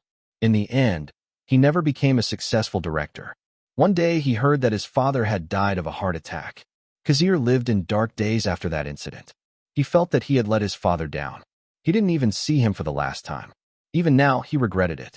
After that, Aaron punched me when I attended the funeral. He never contacted me again. I guess he held a grudge. But Kazir was given a second chance, and he wanted to change his fate. He decided to talk to his brother before it was too late. When will you see him? When I prove myself to Hollywood and the world. Then how much do you need? Aaron already knew the purpose of this meeting. Instead of being angry and disappointed, he was happy to know that his younger brother needed him. At least now Kazir was asking for his help. Brother, $500,000. We will sign a contract and you will invest in my movie. I will not ask for anything else. Deal. I thought you were going to ask for 5 million or something. Even a businessman like me doesn't have that much cash. Their family runs a marketing and promotional services business. They were based in New York, and their business was thriving enough to make their family rich. I don't have to sign anything. I trust you with everything. In fact, Aaron leaned in closer. Dad decided to set up a trust fund, and we are both the beneficiaries. You don't have to give the money back. It's all yours. No, brother. We're doing real business. I will definitely return your investment 3 times over. Heh, what's your account number? He waved his hand nonchalantly. Are you sure you don't want to sign a contract? It's okay, but I have one condition. As expected, you have a different intention. Kazir sighed. He knew that this meeting had a different meaning. Just listen to me. I'm thinking of getting married, and I want you to be at the wedding. I'm going to propose to my girlfriend this year, around Christmas. Of course, I will be there. Realizing that his elder brother wanted to start a family, Kazir promised to support him. He hoped that, unlike him and their father, Aaron would have a wonderful marriage. That's good to hear. Aaron nodded, glad to hear his answer. Then give me your account number, and I will send the money. Aaron nonchalantly opened his phone and called his secretary. Afterward, he nodded to Kazir. Thank you, Aaron. I promise this investment will never be in vain. The two started talking, catching up on each other's lives. Kazir talked about his life in Hollywood, while Aaron told his story of helping their father expand the business. One thing was clear, they were happy to see each other again. This meeting was worth it, they reconciled. I love you, brother, but no homo. Say that again, and you will lose your front teeth. They laughed. After confirming that there was $500,000 in his bank account, Kazir began his plan. He contacted the crew he had worked with last time. Chapter 15. Kazir Grey had worked with 3 filming crews when he made 3 movies. Most of his crew consisted of people who were semi-professional in the industry. They knew how to shoot. However, they were not qualified to join a real film crew because of their weak resumes. After all, Hollywood followed strong human relationships. It was difficult to join a crew with simple requests unless they were willing to pay less or nothing at all. In a way, Kazir Grey was like them. He also started as a helper. In fact, Kazir was part of the camera crew before he started his own movie. Hey, Kazir, are you sure you want to do this? Renner, we both know this is our chance. We can't let ourselves rot doing nothing. That's right. I want to make a comedy instead of a horror movie. Renner Hector. He was a cameraman who knew a lot about cameras and filming. He hoped to become a real cinematographer in a real production crew. As a person who loves to shoot movies, he understands that his best occupation is to become a director of photography/cinematographer. But seriously, you lost some weight. You look like a jack now with those muscles of yours. Kazir just chuckled. Renner and Kazir met on a film crew 7 years ago. Renner had just graduated from college, while Kazir had just left home. They both pursued their dreams, but found that it was not so easy. They encountered many obstacles. The 3 movies they created were quickly sent to the videotape market instead of being released theatrically. In fact, they both dreamed of seeing their film in theaters. Trust me, Renner. This time will be different. Well, our last 3 movies are B-grade horror films, and none of them are successful. They sold the copyrights of the 3 movies for a few million. To be honest, it was a great achievement to sell them at that price. I have a question first. Go ahead. Where did you get the investment? We are talking about $500,000. You know the last movie we made only cost $100,000. Renner narrowed his eyes and glared at Kazir. Well, I asked my older brother to invest in my movie. Kazir rubbed his nose. Really? But I thought you had a falling out. No, my brother and I are on good terms. You mean my father? My father doesn't want me to go to Hollywood. Is that so? Then what's your plan? I'm in. I'm bored in the shop. All I see are endless film rolls. Renner Hector's uncle owned a camera rental business. Maybe that was one of the reasons Renner fell in love with shooting movies. But Renner understood himself. He didn't want to direct a movie. He just wanted to capture scenes on camera. So he didn't have a problem with Kazir being the director. They have known each other for 7 years and trust each other. What about the others, Jane and Harold? Kazir asked. The 2 people he said were important members of his crew. They agreed. They both work in a restaurant as waiters just to get through the day. They are just waiting for you to start. That's good then. He grinned.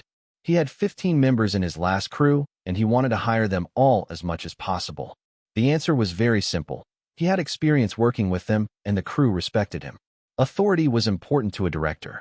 If the crew didn't respect the director and didn't follow his orders, then the director's creative ideas would never be used in the movie. His position would be nothing but a clown or a puppet.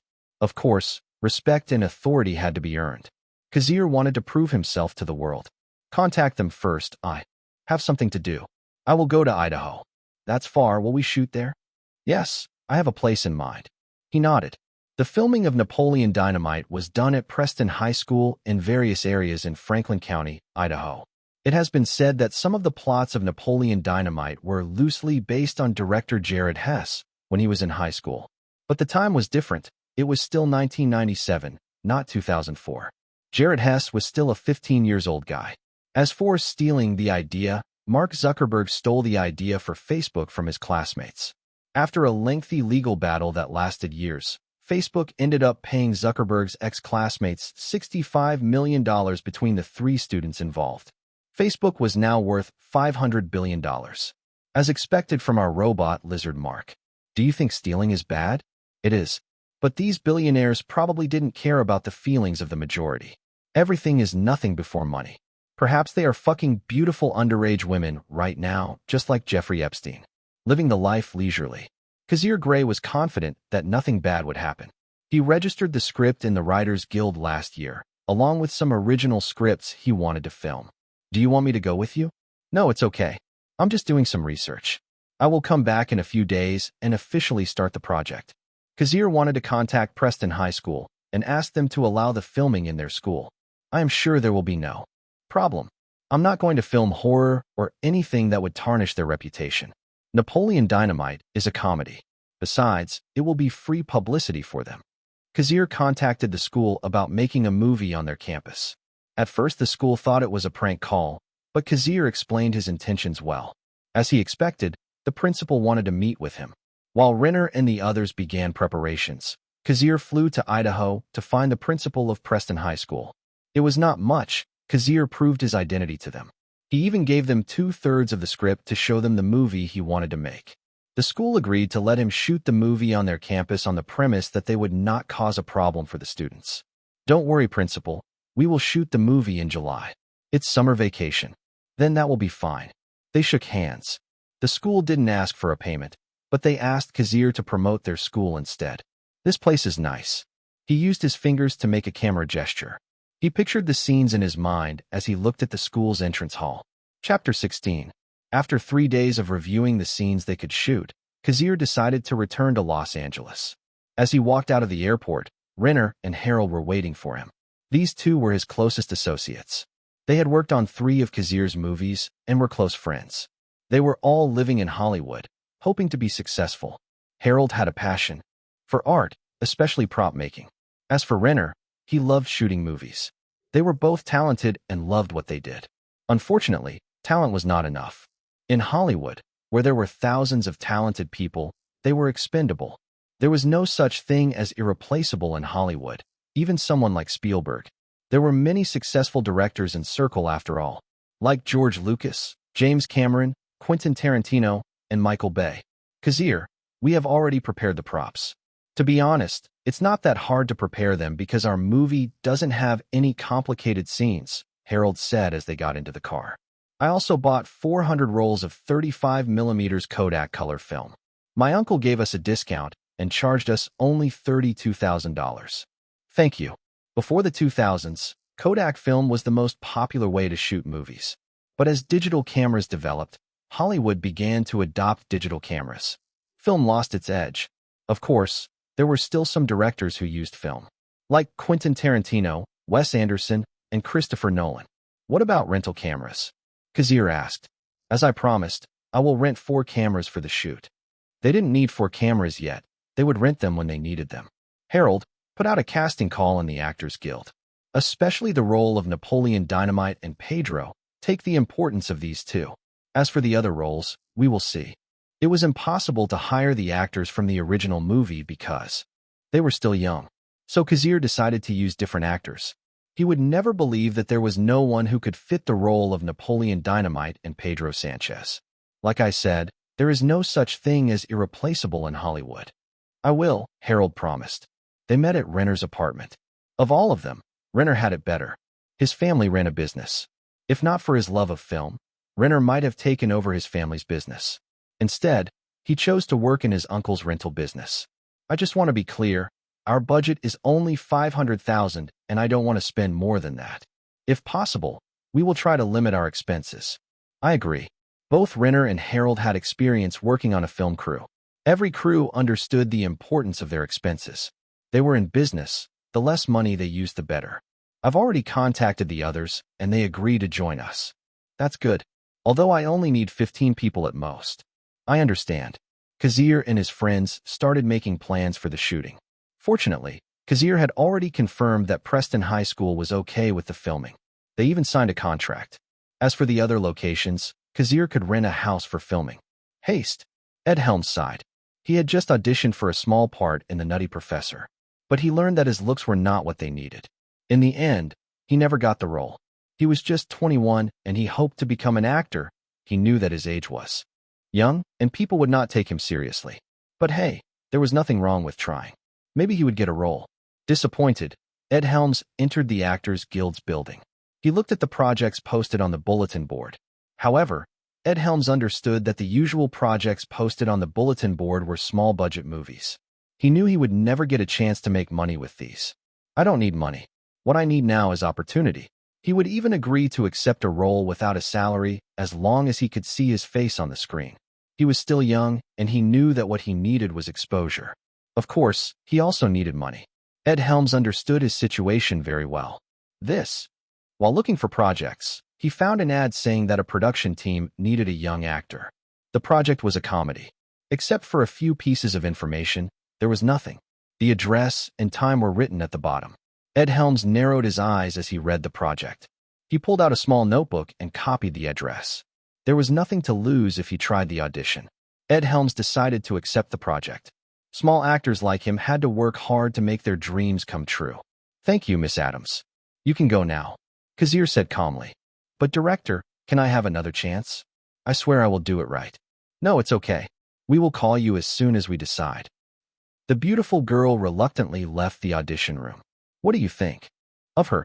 Knowing that they were the only people in the audition room, Renner asked Kazir for his opinion about the young woman. Amy Adams fit the role, but let's wait for more. We're not running a marathon here. Kazir shook his head. What he was looking for was a blonde who looked sweet and innocent. He wanted to see all of the actresses who auditioned before he can decide. I can't believe I'm going to see Amy Adams auditioning for my movie. It feels surreal. Harold called to the next woman. Kazir nodded slightly as he saw another famous actress. Hi, I'm Reese Witherspoon. Reese smiled sweetly. Both Renner and Kazir maintained their expressions. Reese, what you're going to do is simple. Just say, hello, would you like to look like this? In a surprisingly shy way. Excuse me? Oh, yes, director. I will do it. Reese received a paper with small lines written on it and carefully memorized the lines. Although, in her opinion, it was a bit underwhelming. She didn't have any idea of what role she was auditioning. Chapter 17. Napoleon Dynamite was a comedy, and it didn't need much acting. In fact, comedies like Napoleon Dynamite need comedic acting, awkward, yet comedic. Reese Witherspoon was confused. She didn't know why the director had asked her to say that particular line for some unknown reason. However, she understood that she had to obey the director. This line is an important part of the movie. Well, it made the audience laugh. This movie is a comedy, so of course we have to make them laugh. Kazir watched Reese close her eyes for a few seconds. Of course, actors had to internalize before they acted.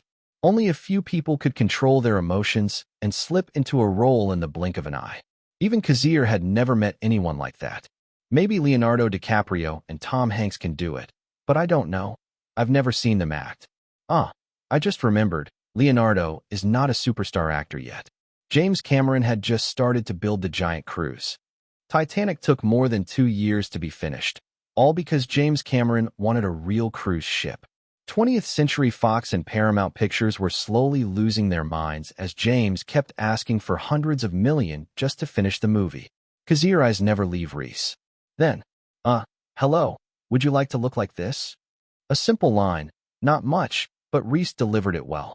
At least better than the actresses before. Kazir didn't react much. But if the next actresses didn't have explosive acting, then he would choose Reese Witherspoon. Kazir didn't need a talented actress for this role. As long as she looked cute and sweet and could deliver the lines well, Kazir would hire her. Thank you, Reese. You will be notified of the results of the audition within 3 days.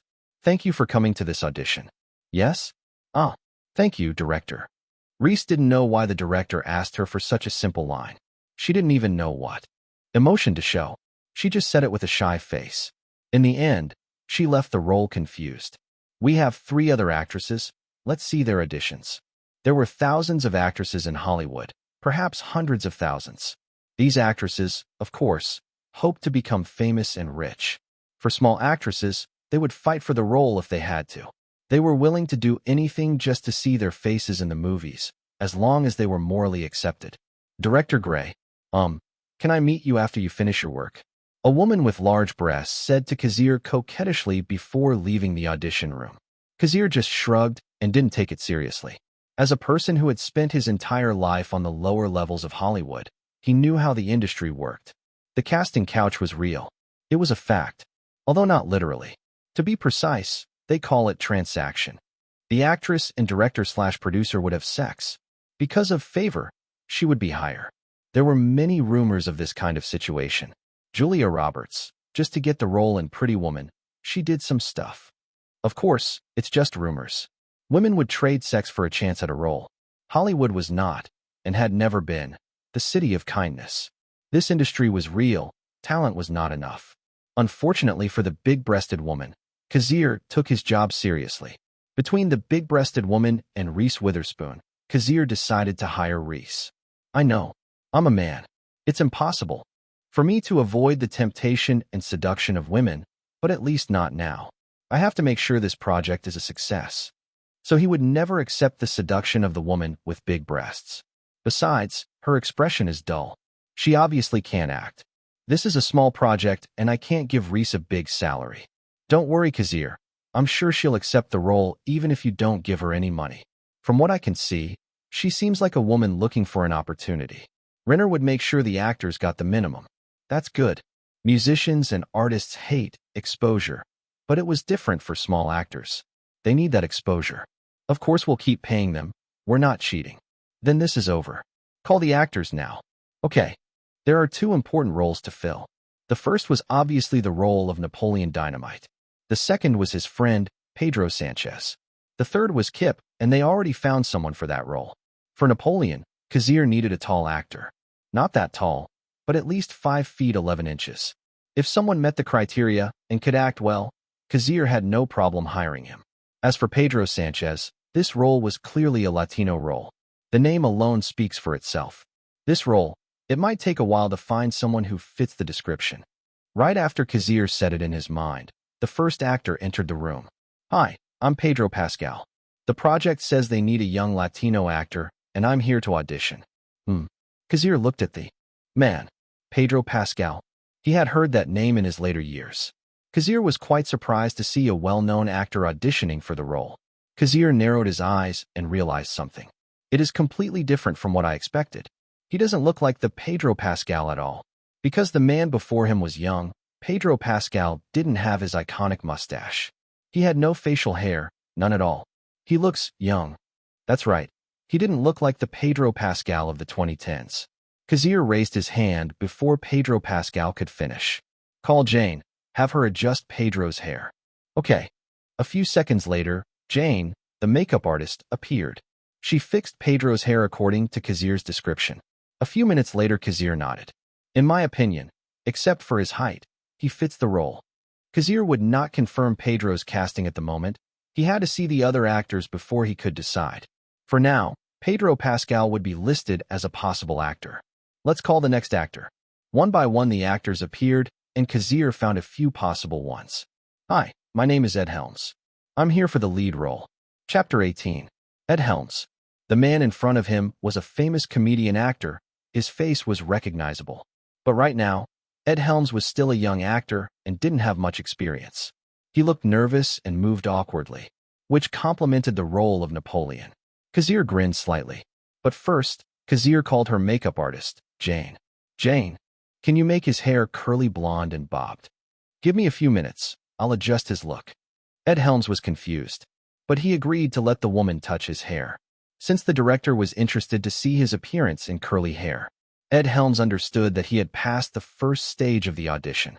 When Kazir saw Ed Helms' appearance, it looked exactly like what he had written down. But something was missing. Were those glasses? Ed Helms with glasses, curly bob hair. Immaculate. This is Napoleon Dynamite. As for the acting, Kazir didn't need great acting. All the time he watched Napoleon Dynamite in his past life, he could tell that most of the actors were amateurs. They could not act at all. That was exactly what Kazir needed. I just need one thing. Ed, just say idiot like you're eating your words. Just give me a few seconds, director. Kazir nodded. Idiot. Then say it with anger this time. But you still have to eat your words. Idiot. Say freaking idiot. Freaking idiot. He looked like an idiot right now. Ed Helms was sweating. He felt like the director was making fun of him. There was no real script. He just kept saying idiot. Why? Napoleon said idiot more than 5 times in the whole movie. Kazir was pleased with Ed's audition. As for his acting ability, Kazir needed an amateur actor.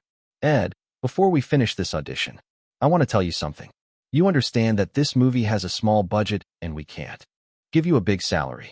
Yes, I understand very well. Ed Helms became nervous. Seeing the way the director talked, he could understand that his chances of getting the role of the protagonist were high. At least the director was interested in casting him. I will accept any amount as long as I get the male lead. He was serious, deadly serious. It was already a blessing for a small actor like him to get the male lead. Of course, Ed Helms had to take it. That's good to hear. Do you have an agent? Yes, director. I signed with William Morris Agency. Hearing that particular talent agency made Kazir remember something, but he didn't care. Can you dance? A little. Ed Helms tilted his head. Contact your agent, but tell him I will never accept a big salary. Yes, I will, director. Ed Helms delightedly left the audition room and immediately contacted his agent. Are you sure you want to hire him? We haven't seen the other actors yet. Renner asked Kazir after Ed Helms had left. Don't worry. He fits the part. As a person from the future, Kazir knew that Ed Helms had taken on many roles in comedy films. That fact alone showed that Ed Helms had talent in that area. I would rather cast an amateur comedian than an unknown actor. At least I know that Ed Helms has a bright future. They continued to accept actors and actresses to fill the roles. In the end, it took 3 days to finalize the roles. Ed Helms and his agent negotiated, and Ed Helms signed a salary of $15,000. As for the other actors, they also receive a smaller amount. Of course, the crew would take care of all their needs, such as food and hotel reservations. Find a cheap hotel in Idaho. You know we can't spend too much. It's the investor's money. Actually, his brother's. Don't worry, I will contact the hotels, Renner assured him. Kazir and his crew flew to Idaho with the cast to begin shooting. His crew consisted of only 20 people, 5 of whom were interns making their way to Hollywood. He was actually happy to have free labor. Since the budget came from his brother, Kazir spent it seriously. The location of Idaho. Kazir and the others didn't have time to appreciate the local scenery. After checking into the hotel, Kazir immediately prepared the cameras and film. This is our opening credits? We are going to write their names on food. Renner and Harold asked him just to be sure. That's right, we can call it a day when we're done. While the actors are adjusting, we will film. Unfortunately, since Ed Helms was the protagonist, he didn't have time to rest. He was the one who put the food on the table, his hands to be exact. Harold was in charge of props, so he started preparing the dishes and writing names on them. Sandwich, Napoleon put it on the table, check. Quesadilla with words written by Mustard, check. Steak, and so on. Those opening credits were memorable because, of course, they were food, not subtle subtitles, as in most movies. Fortunately for Ed Helms, he didn't have to act the first day. All he did was put food on the table while the camera shot from a high angle, looking down at the subject. Cut. Next dish. Except for preparing the dishes and writing the words on them, the process of filming was fast. At least on the first day, they had already shot 3 minutes of footage. Those 3 minutes made up the first part of the movie, the opening credits. Chapter 19. Napoleon Dynamite had the vibe of the 80s. Even the gadgets people used in the movie were mostly old and outdated. Walkman, big-ass computer, videotapes, and so on. The movie was released in 2004. In Kazir's opinion, it should have been released before the digital age. The movie was great, funny, embarrassing, and had an oldish vibe. That's why Kazir decided to make it before the 21st century. He was confident that he could change the fate of the film. Don't get me wrong, the movie is already great, it's a masterpiece, but I want to make it better. 40 million at the box office is not enough to show the greatness of this movie. Napoleon Dynamite saved his life. He was at the bottom of his life when he casually walked into the theater and watched the movie. By the time the movie ended, Kazir realized he was already crying. As a person who lost almost everything, he found Napoleon's silly dances. His dances made him laugh and cry at the same time. For the same reason, he bought the DVD of Napoleon Dynamite. Whenever he felt down, he would follow Napoleon's dance. Kazir was confident that he already knew every dance move Napoleon did in the movie. Is this really you? I thought you couldn't dance. Renner and Harold stared at Kazir in confusion and shock. They rented a VCR and watched the dance tutorial Kazir had made. He was killing the dance floor. These are the dance moves you gave Ed? Yes, before we arrived here in Idaho, I already gave this videotape to Ed. He promised to memorize every step. Wow, you can actually dance. Renner and Harold stared at Kazir as if he were a stranger. Kazir just shrugged. They didn't know that these dance moves were his go-to stress relievers. He always let loose when he started dancing. Luckily, most of the songs were available, and I can use most of the original songs. Okay, let's start shooting today. Kazir had already made a schedule for today, and they would try their best to stick to it. So far, they had been in Idaho for 4 days. He was holding a stack of storyboard to make sure that he would never lose the rhythm of the film. They had shot dozens of scenes, but this was a 90-plus minute movie. Obviously, 3 days were not enough. According to his calculations, they would have to stay here for at least a month to shoot all the scenes. If that was not enough, they would have to stay for a couple of more weeks. I feel like you're on drugs, Kazir. Harold tapped him on the shoulder. Huh? What do you mean? Dude, I'm clean. I stopped hitting the bong after I married Cassandra. That's not what I mean, Harold chuckled. Renner and I have noticed that you shoot faster than last time.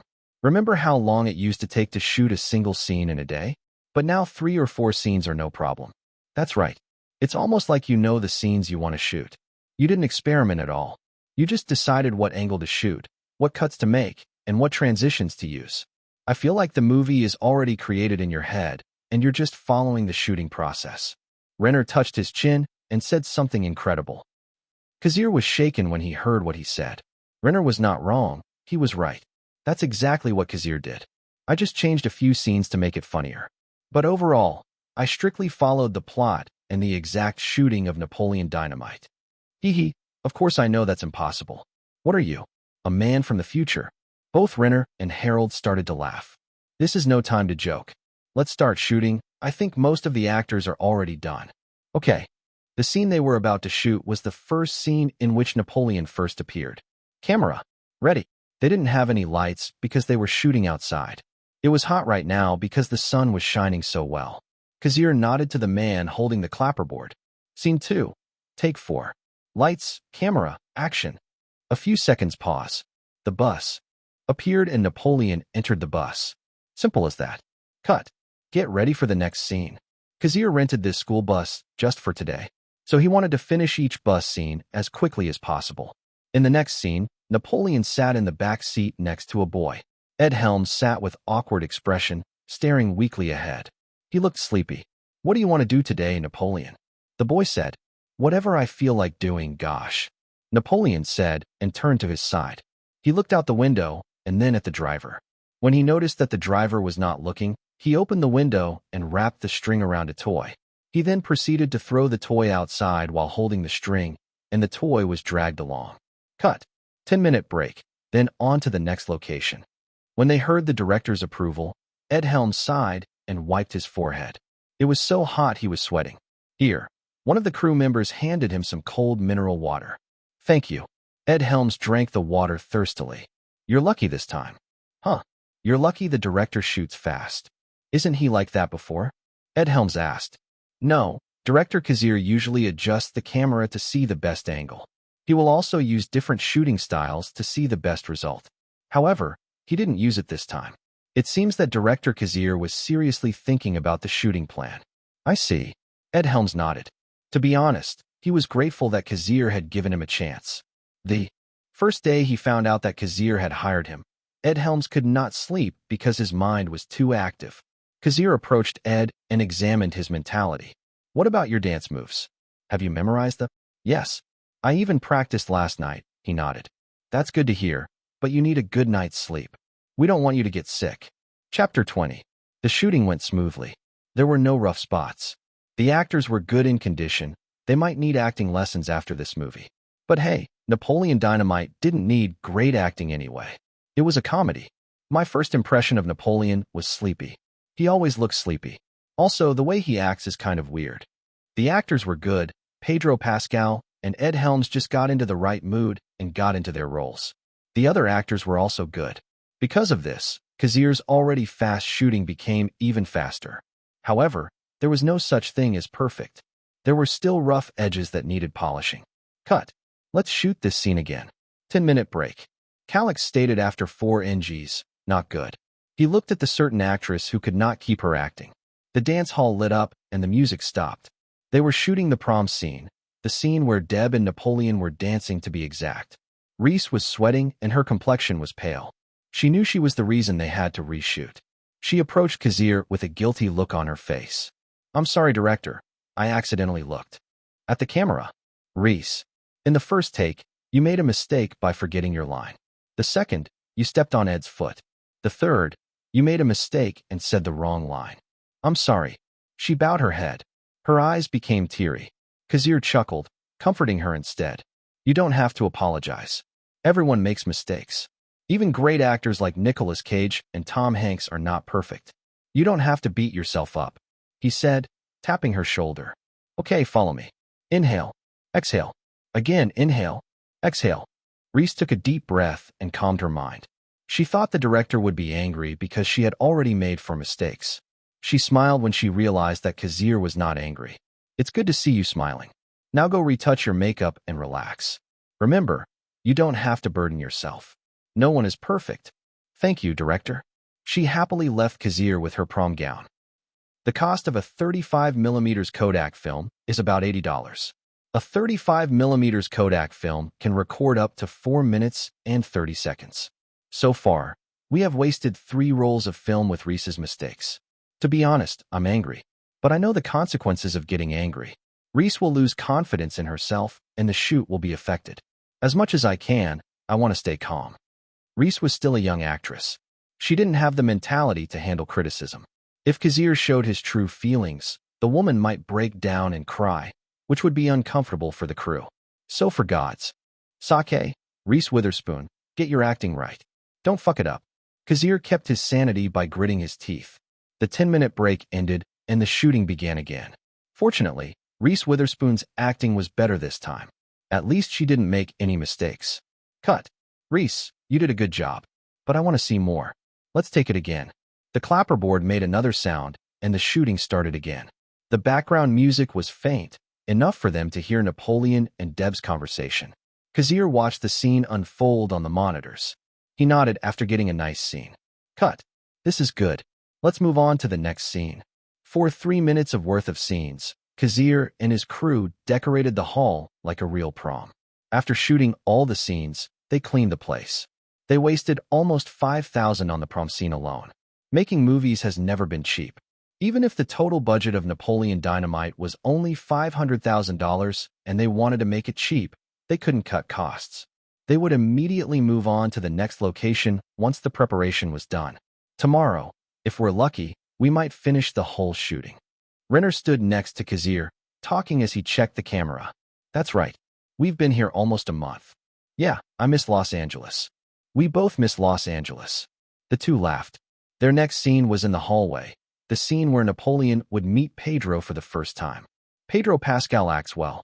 To make sure that this movie will have a better audience, I made sure that the way they deliver the lines is perfect, especially the jokes. Okay, adjust the camera. Renner, turn up the lighting. Yeah, that's right. Kazir motioned to the man holding the clapperboard. The man blocked the camera with the clapperboard. Then he said, "Lights, camera, action," and clicked the clapperboard. Everything went well. The crew sensed how much Kazir had evolved his shooting. In just 1 year, during which they missed each other, Kazir matured a lot. His mentality was great. Today is the day. Finally, the last day arrived. The crew had only one scene left to shoot. They planned to shoot this scene last because it was more complicated to prepare. First, the crew hired extras and signed them up for the shooting. They didn't have any important roles. They would be the audience watching Napoleon dance. Okay, everything is ready. Kazir started shooting. The music started and Ed Helms, who had practiced the dance steps, went to work. He started to dance, his curly bob hair shaking around, his hips moving to the beat. Looks like he's taking it seriously. Kazir could see that Ed Helms was dancing better than he expected. After the first dance, cut. 10-minute break. Kazir Grey approached Ed Helms, who was sweating. "Ed, I want you to dance again. I will save all the best parts of your dance and combine them." "No problem, director." Ed Helms smiled. At least Kazir appreciated his hard work. Chapter 21. Everybody, I would like to announce that the filming of Napoleon Dynamite ends here. Woo, nice. Seeing that their job was over, everyone celebrated. The whole shooting was fast, but that didn't change the fact that everyone was tired. Especially Harold Whitsend. He was the prop master. To keep up with Kazir's fast shooting, Harold and his crew did their best to keep up their best performance. They were constantly taking down props and setting them up for the shooting. They were the most tired of all. I want to thank you all for your hard work. As I promised, I will treat you when we return to Los Angeles. They spent nearly $400,000.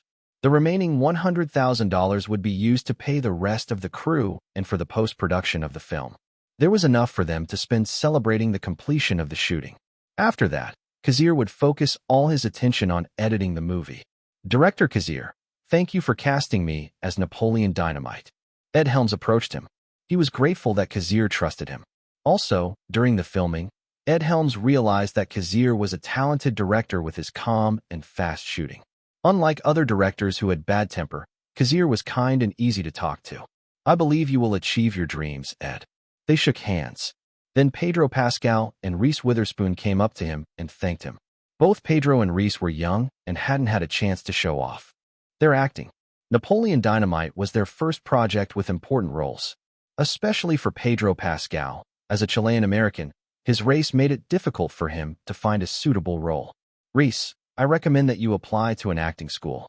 You need it very much. Thank you, director. Reese nodded her head. It might sound like an insult, but she understood Kazir's opinion. As an actress, she had to take acting seriously. Attending an acting school would help her career. I believe you will have a successful career. He was not lying. These actors would be recognized by the masses. The two thought that Kazir was just praising them, but they were still happy to hear his appreciation. Director, what is it, Reese? Nothing, don't mind me. Reese left with a dejected face. All this time, she was beginning to see how seriously Kazir took his job. Almost every day, he stayed up late to review all the footage. It would be a lie if Reese didn't admire someone like him. Kazir was handsome at his job. A person who does what he loves shines. Anyway, Reese wanted to invite Kazir to dinner. However, seeing that Kazir was serious about his work, Reese decided to ask him later. As for her purpose, only Reese Witherspoon knew the answer. The team packed up and returned to Los Angeles. Everyone scattered. They were tired and needed to rest. Kazir took a day off to rest. They would have a small celebration in 3 days. The crew and cast would officially finish filming that day. As for Kazir, he rented a small studio and hired an editor to edit the movie. Of course, Kazir hired someone he knew. Kazir had worked with Rector before and knew that Rector was good at his job. Unfortunately, Hollywood had a lot of talented editors, and it was hard for them to get into big production companies. Networking was an important part of getting hired by these companies. Rector, use J-Cut here to show that someone is having a conversation a few feet away from Napoleon. Okay, movies were first invented around the 1880s, and a century had already passed. Almost all kinds of cuts and transitions had been invented. The most common cuts were the straight cut and the jump cut. Directors used these cuts all the time. After seeing the effect, Kazir decided to use J-Cut in that particular scene. By the way, Kazir, I heard that your birthday is next week. Belated happy birthday then. Thank you. But we'll see each other on my birthday anyway, so you don't have to greet me early. He chuckled. You're not planning on taking a day off? I'm going to call my brother, that's all. Wow. Kazir's birthday was September 9th. He would be 27 then. Let's check the next scene. Okay. Kazir had almost 800 minutes of footage. Kazir first had to combine the shots and make a movie. Then he would cut the length of the movie until it was less than 100 minutes. No one would watch a long film in a movie theater anyway. A long movie would be harmful and people would get bored. 120 minutes is already long. Napoleon Dynamite should be kept under 100 minutes as much as possible. While editing, Kazir heard his cell phone ring. He realized it was his friend David Fincher calling. The phone was new, and it was the first time anyone had called him on it. His brother begged him to buy one so he could call him anytime. Kazir left the editing room and answered the call. Hello, David. How's your work? I'm doing fine. That's why I asked you. Kazir, Say 7 On is already finished. We are having a small screening tomorrow at the New Line Cinema. I want to invite you to watch it with us. Judging by his hoarse voice, it seemed that David hadn't slept much lately. Of course I will be there. Tell me the time, and I'll be there. Kazir realized the importance of Say 7 On. His future depended on it. The call ended after a few words. It seems I have something to do tomorrow. He was pretty excited to see the whole movie. Say 7 On was a cult classic. It almost ended the whole detective genre. Of course, let's not forget Primal Fear and The Girl with the Dragon Tattoo. There were other movies in detective genre, but it was hard to topple Say 7 On. Chapter 22. Kazir checked his appearance. He looked pretty good, especially now that he had burned off his belly fat. Signing up for a gym membership helped a lot. Now Kazir was much healthier than he had been the last time. He was fit, although the bags under his eyes were still there. After all, he hadn't slept for days. If Rector had not begged him to rest, Kazir would never have left the editing room. Kazir wore a suit when he entered the New Line Cinema building. He asked the receptionist, and the woman directed him to the screening room. There he found David Fincher talking to Arnold Kopelson. Kazir, I haven't seen you in months. I hear you're filming. David approached with a smile. They were both having the best day of their lives, considering they both had bags under their eyes. Yeah, I just finished shooting. I rented a studio to edit my movie. That's good to hear. If you need any help, you can ask me. I won't be polite then. Kazir. Arnold Kopelson came over and shook his hand. They were not strangers, and they had a good relationship. How is your day, Arnold? Everything is going well. David is working hard. A few minutes later, the people from New Line Cinema showed up. Robert Shea looked at Kazir and nodded. Say 7 and began to play on the screen, and they watched it intently. All Kazir could say was that David Fincher's filmography would flourish from now on. His films would be classics.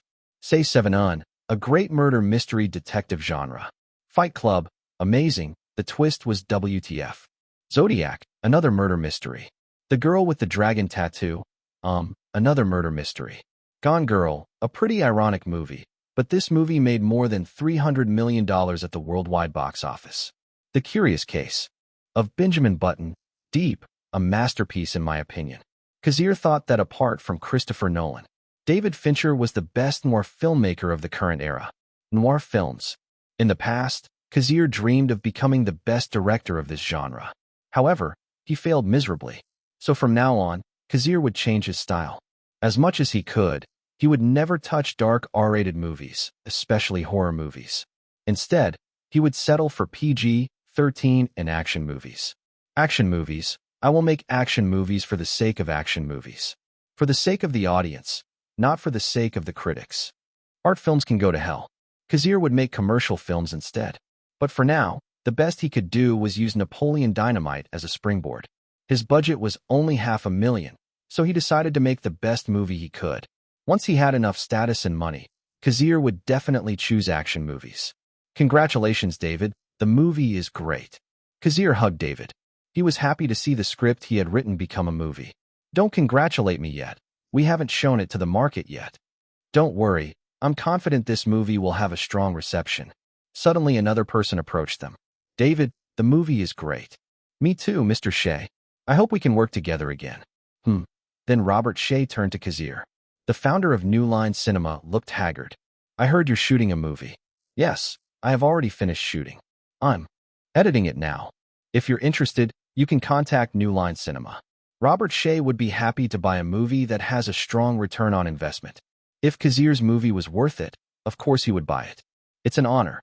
Kazir's first choice was actually Fox Searchlight Pictures, but he didn't have to be picky. Robert Shea left the two.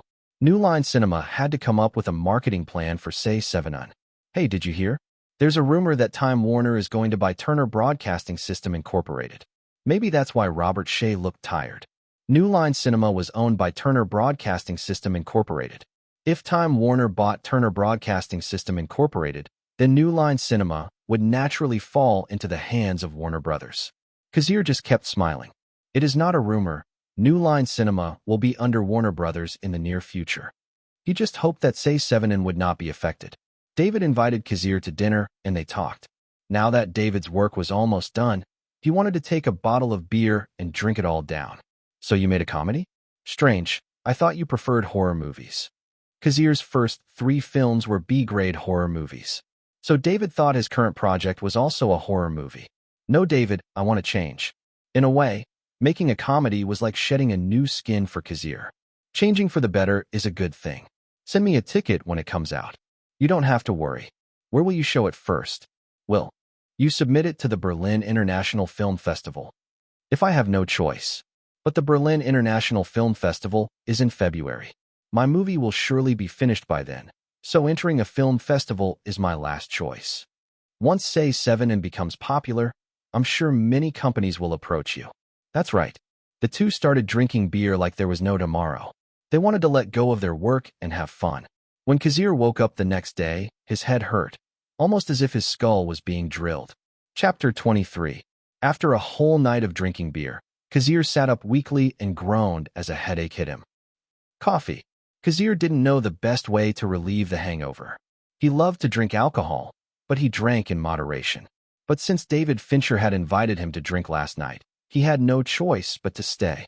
In the end, Kazir called David's wife because David was dead drunk. Even Kazir's car was still in the bar's parking lot because he took a cab. The last thing he remembered was that he was staggering when he reached his apartment. He frowned when he noticed that there was acidic vomit on the floor, probably from him. Damn it, David. I will never drink with you again. With a sore head, Kazir mopped the floor. He realized it was 8:30 in the morning, only half an hour before the studio opened. Kazir took a cold bath to awaken his senses. He ordered a coffee on the way to the bar's parking lot to take his old, bumpy car. By the time he reached the studio, it was after 8:50. Fortunately, Rector had just arrived. As usual, they began editing the film early in the morning. As a man with 4 decades of experience as a director, Kazir knew the best angles to use. The transitions, the cuts, everything was in his head. He even made sure the line delivery was good. In comedy, line delivery was important, especially when the character was delivering the jokes. Rector laughed out loud after watching the scene where Pedro Sanchez shaved his hair and went bald. He didn't expect the young man to do something like that just to cool off. Are you sure you wrote this? Rector looked at Kazir and laughed. He hadn't expected someone as serious as Kazir to make a comedy. He also wrote the script. Yes, it's enlightening. Although I don't know if I can write another one like Napoleon Dynamite. In fact, in my opinion, this will be your last comedy. Don't get me wrong, we've worked together 3 times now, and most of your movies are B-grade horror movies. I think you have more chances with horror movies. Considering that the script called Say 7 was bought by New Line Cinema, Rector believed that Kazir had a talent for bloody movies. Kazir just smiled bitterly. His opinion differed from Rector's. Horror movies did not pay him anything. That's why Kazir wanted to break through in a different way. He dreamed of making an action movie. Unfortunately, action movies require large investments. It was impossible for a small director like him. Days passed, and the celebration of Napoleon Dynamite came. Of course, it was only a small party. The big party would happen when the movie was released and was a big hit. Renner and Harold were the ones who prepared the party. Most of the actors were there. Just like the last time, Ed Helms and the other newbie actors thanked Kazir. Kazir began to lose his patience when he heard their repeated thanks. Once was enough. Director? Reese, the shoot is over. You don't need to call me director, Kazir is fine. So, Kazir, would you like to go on a date with me? Reese was nervous after what she had said. Her face blushed. Luckily, They were talking far away from the party. No one could hear what she said. Date? Sorry, Reese, I'm busy. Kazir shook his head. He would rather spend his time editing the movie. I see. She bit her lip. It was embarrassing. She braved her heart to invite him, but Kazir turned her down. It was a bit painful for a woman to hear rejection. Kazir was no child. He knew what was happening. He had just gotten divorced last October, and he didn't want to get into another relationship. At least not now. Besides, Reese was young. She was only 19 years old. He didn't know if the woman was serious or if she had other motives. See you around, then, Kazir. She smiled, but it was obvious that she was looking at Kazir with teary eyes. Kazir sighed. Are you free on September 22nd? Finally, Kazir felt bad. September 22nd? That would be 2 weeks from now. Reese Witherspoon was confused as to why the man in front of her was asking if she was free in 2 weeks. She was just a small actress. She probably wouldn't have any work then. It is like this. A movie is coming out that day, and I have 2 tickets. If you want, we can watch it together. A movie? She tilted her head. Reese didn't know what movies were coming out this month. Yeah, I was the screenwriter for that movie, so they gave me 2 premiere tickets. Okay then, I'll call you when I'm free. She smiled mischievously and left. She was really adorable. Why do I feel like I'm playing myself? Anyway, he didn't care. A beautiful young woman like Reese would never take him seriously. Kazir had had bad relationships all his life. He didn't believe in true love. Well, anyone who lives deep in Hollywood doesn't believe in true love. Hollywood was the city of vanity. Love? Only looks, sex, money, and benefits worked here. If you can't give any of those things, you might as well leave. After that day, Kazir began to devote all his time to editing. He wanted to finish post-production before or after the release of Say 7 On. Say 7 On would be the key to increasing his chips to sell his movie. Chapter 24. Hey Carl. I heard a story. Carl Morin turned as he heard someone call his name. Carl Morin was an agent working under WMA, William Morris Agency. He had few clients, but each one had a good prospect, especially the director he had signed last year. Have you heard about the movie Say 7 On? The agent approached him. Yes, I heard about it. That movie is coming out this month, right? Carl Morin was confused as to why his colleague was asking him about this particular movie. Do you know the screenwriter of this movie? Sorry, John. I'm too busy and haven't had time to read the newspaper or anything. He shook his head. It's your ex-client, Kazir Grey. I only heard about it from my client because he is working with Kazir. What? Carl Morin was shocked to hear this. He thought his colleague was joking. Judging by your reaction, you didn't really hear it. Anyway, I have a magazine here. There's an article about Say 7 On. The agent handed the magazine to Carl Morin. Carl didn't know what to say. He walked into a room shared by 4 agents. A small agent like him had to share an office with other agents. It was a normal thing. As Carl sat down in front of his desk, he opened the magazine and started to read the article about Say 7 On. That's impossible. I know Kazir. He has no talent for writing a script. Carl had been Kazir's agent for 3 years. When the contract ended, he didn't renew it, because he felt that Kazir didn't have a good future as a director. In addition, Kazir Grey angered the top management after accidentally spilling water on one of the WMA's vice presidents. Carl touched his chin. According to the article, Say 7 On had a budget of $35 million. There was a chance that it would do well in the theaters. No, that kind of movie has a disadvantage. Say 7 On is probably an R-rated movie and families with children will never see this kind of movie, he thought. Carl Morin hoped that Say 7 On would flop at the box office. Otherwise, there was a good chance that he would regret his decision of letting Kazir go. He was in a bad mood all the time when he realized that the egg he had dropped might have been a golden egg. Wow, I didn't expect the movie premiere to be like this. Hey, look, it's Jennifer Aniston. Yeah, Reese, I can see her. You don't have to tell me right next to my ear. It seemed that Jennifer Aniston and Brad Pitt had a good relationship even before they got married. I can't help it. I can't believe I can see them so close. She whispered. Reese Witherspoon and Kazir Grey attended the premiere of Say 7 On. They saw Morgan Freeman, Brad Pitt, and Gwyneth Paltrow walk down the red carpet one by one. They waved their hands to the crowd. They were dressed in formal attire. Each actor showed his or her appearance to the public. Especially the actress, they posed well. Unfortunately, A screenwriter like Kazir didn't have a chance to walk on the red carpet. Unless he became famous. Well, I don't like being the center of attention. I like making movies, but being in front of the public is the last thing I want in this job. After the actors entered the theater, the reception slowly quieted down. Kazir and Reese entered the theater through the back door and found their seats. Hey, I heard that this movie didn't get a positive reaction at the test screening. The audience didn't like the movie at all.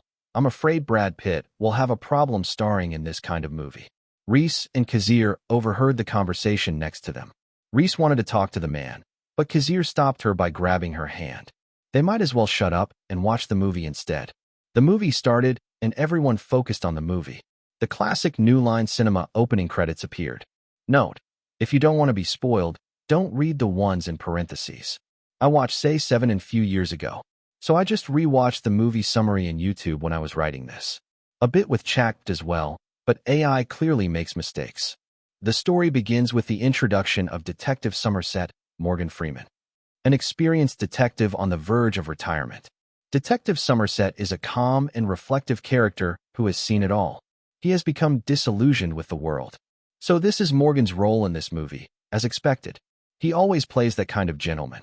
Reese frowned as she continued to hear the murmur next to them. Detective Somerset's replacement is Detective Mills, Brad Pitt, a young and ambitious officer eager to make a name for himself in the city. Wah, Brad, how handsome. Reese and Kazir heard a squeal behind them. Note: if you don't want to be spoiled, I recommend you skip this part. The two detectives are assigned to work together on a case involving a gruesome murder, which they soon discover is only the first in a series of murders. The killer is targeting people who represent each of the 7 deadly sins. Each murder scene is elaborately and twistedly staged. Gay. A faint vomit comes from an audience member as they see the first victim. The detectives begin to unravel the clues left by the killer. As they do, they become increasingly horrified by the brutality and depravity of the crimes. The murders are particularly disturbing.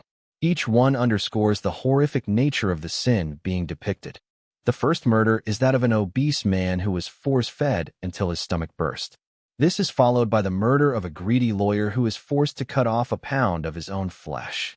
While the killing spree was going on, Detective Somerset met Detective Mills' wife. Tracy, Gwyneth Paltrow, told Detective Somerset that she was pregnant. She didn't know how to tell her husband. The third victim is a lazy man who is tied to a bed for a year. The fourth victim is a man who was forced to kill a prostitute, representing the sin of lust. The fifth victim is a proud model who is disfigured with a knife and killed herself by overdose. The detectives soon realize that the killer, who calls himself John Doe, Kevin Spacey, is making a statement about the sins of mankind. Doe is an intelligent and calculating individual who is playing a game with the detectives. He wants to show them the true nature of humanity and force them to face their own sins. Detective Mills and John Doe had a confrontation in the alley. Detective Mills nearly lost his life, but the killer let him live. The audience sighed with relief because they thought Brad Pitt was going to die just like that. In this kind of movie, usually one of the main characters has to die. When Detective Mills survived the ordeal, he realized that the killer was actually the reporter who was harassing them. The audience gasped as they realized the truth. The climax was near. The audience grew quiet as the movie drew to a close. The detectives finally identified John Doe, but Doe surrenders to the detectives instead. There was blood on his clothes, indicating that he had killed another person. Is this the end of the movie? Reese whispered next to Kazir, and he shook his head. Now that John Doe had surrendered, everyone thought the movie was over. However, the final scene was still to come. The What's in the Box scene. Chapter 25. John Doe turned himself into the police. However, he promised not to testify to his crime until the two detectives granted his final request. Left with no choice, the two detectives took John Doe out into the desert. A few minutes later, a van showed up and gave Detective Somerset a box. What's in the box? The audience began to ask, curious. However, they gasped when they saw Detective Somerset's expression after he opened the box. The detective was clearly frightened by what he saw. John Doe then reveals that he has one last act to perform, and that is to force Detective Mills to become the embodiment of the 7th deadly sin, wrath. Oh my God, John Doe killed Mills' pregnant wife. Not only that, he put Tracy's head in the box and delivered it to their location. Monster! The audience gasped in shock. No one expected this to be the end. What's in the box?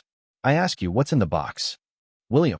Detective Mills asked Detective Somerset with obvious desperation. David, let's talk about this. Give me the gun first. The audience became very quiet as they watched the final sequence of the movie.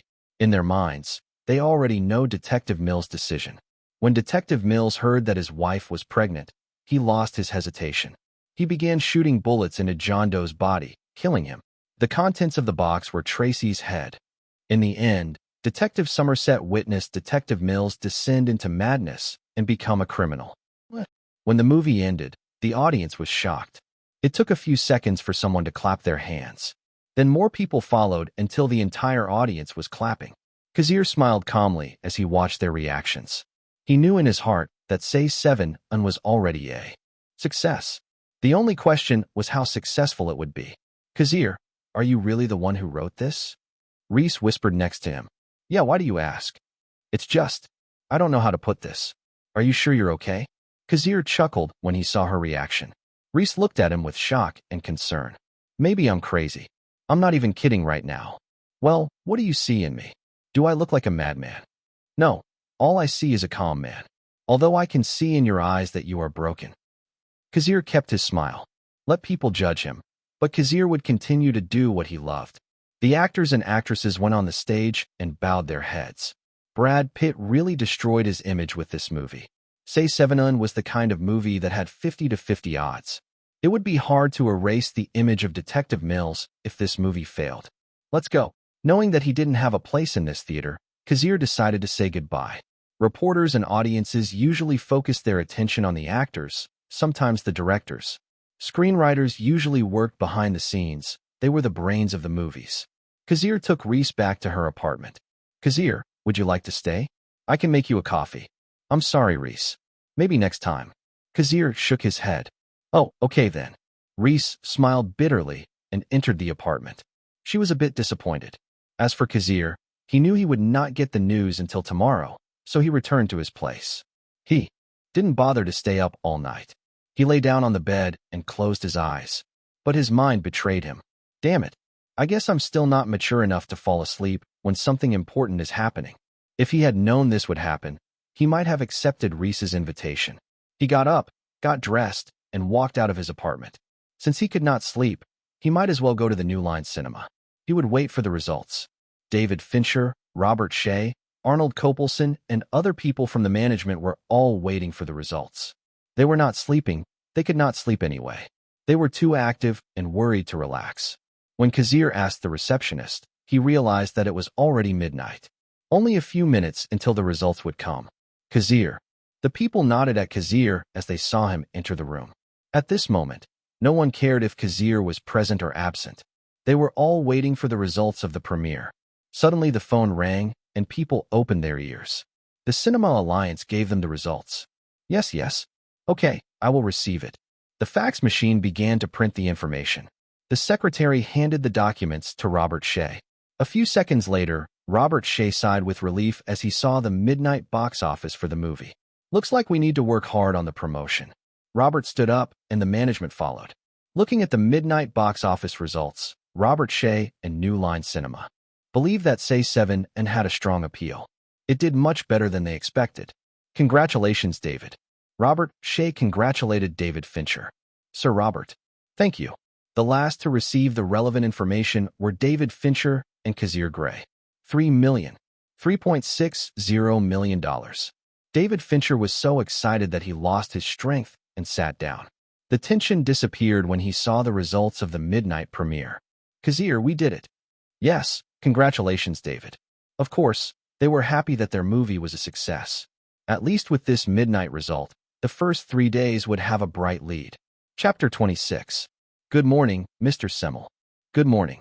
The receptionist greeted the CEO of Warner Brothers and bowed her head. CEO Terry Semmel was in a good mood, so he returned the greeting with a smile. He was in a good mood because Time Warner had acquired TBS, Turner Broadcasting System. This acquisition would make Time Warner even stronger. In addition, another piece of good news greeted him today. Now that Time Warner had acquired Turner Broadcasting System Incorporated, the company naturally took over New Line Cinema. Of course, Time Warner would not interfere with New Line Cinema's way of doing business. After all, the company was making money. Besides, the latest movie released by New Line Cinema was well received. Even though Terry Semel didn't have control over New Line Cinema, he was happy to see the company thriving. At least New Line Cinema would not be a problem for Warner Brothers. Terry Semel walked into his office and asked his secretary to bring him a newspaper. Specifically, the news about the movies being released this month. Say 7 On is unique in one detail of its construction. It brings the killer onto the screen half an hour before the end and gives him a speaking role. Instead of simply being the prey in a car chase, he is revealed as a twisted but articulate antagonist who has devised a terrible plan for the conclusion of his sermon. The actor who plays the killer is not identified by name in the ads or opening credits, so I'll leave his identity as another of his surprises.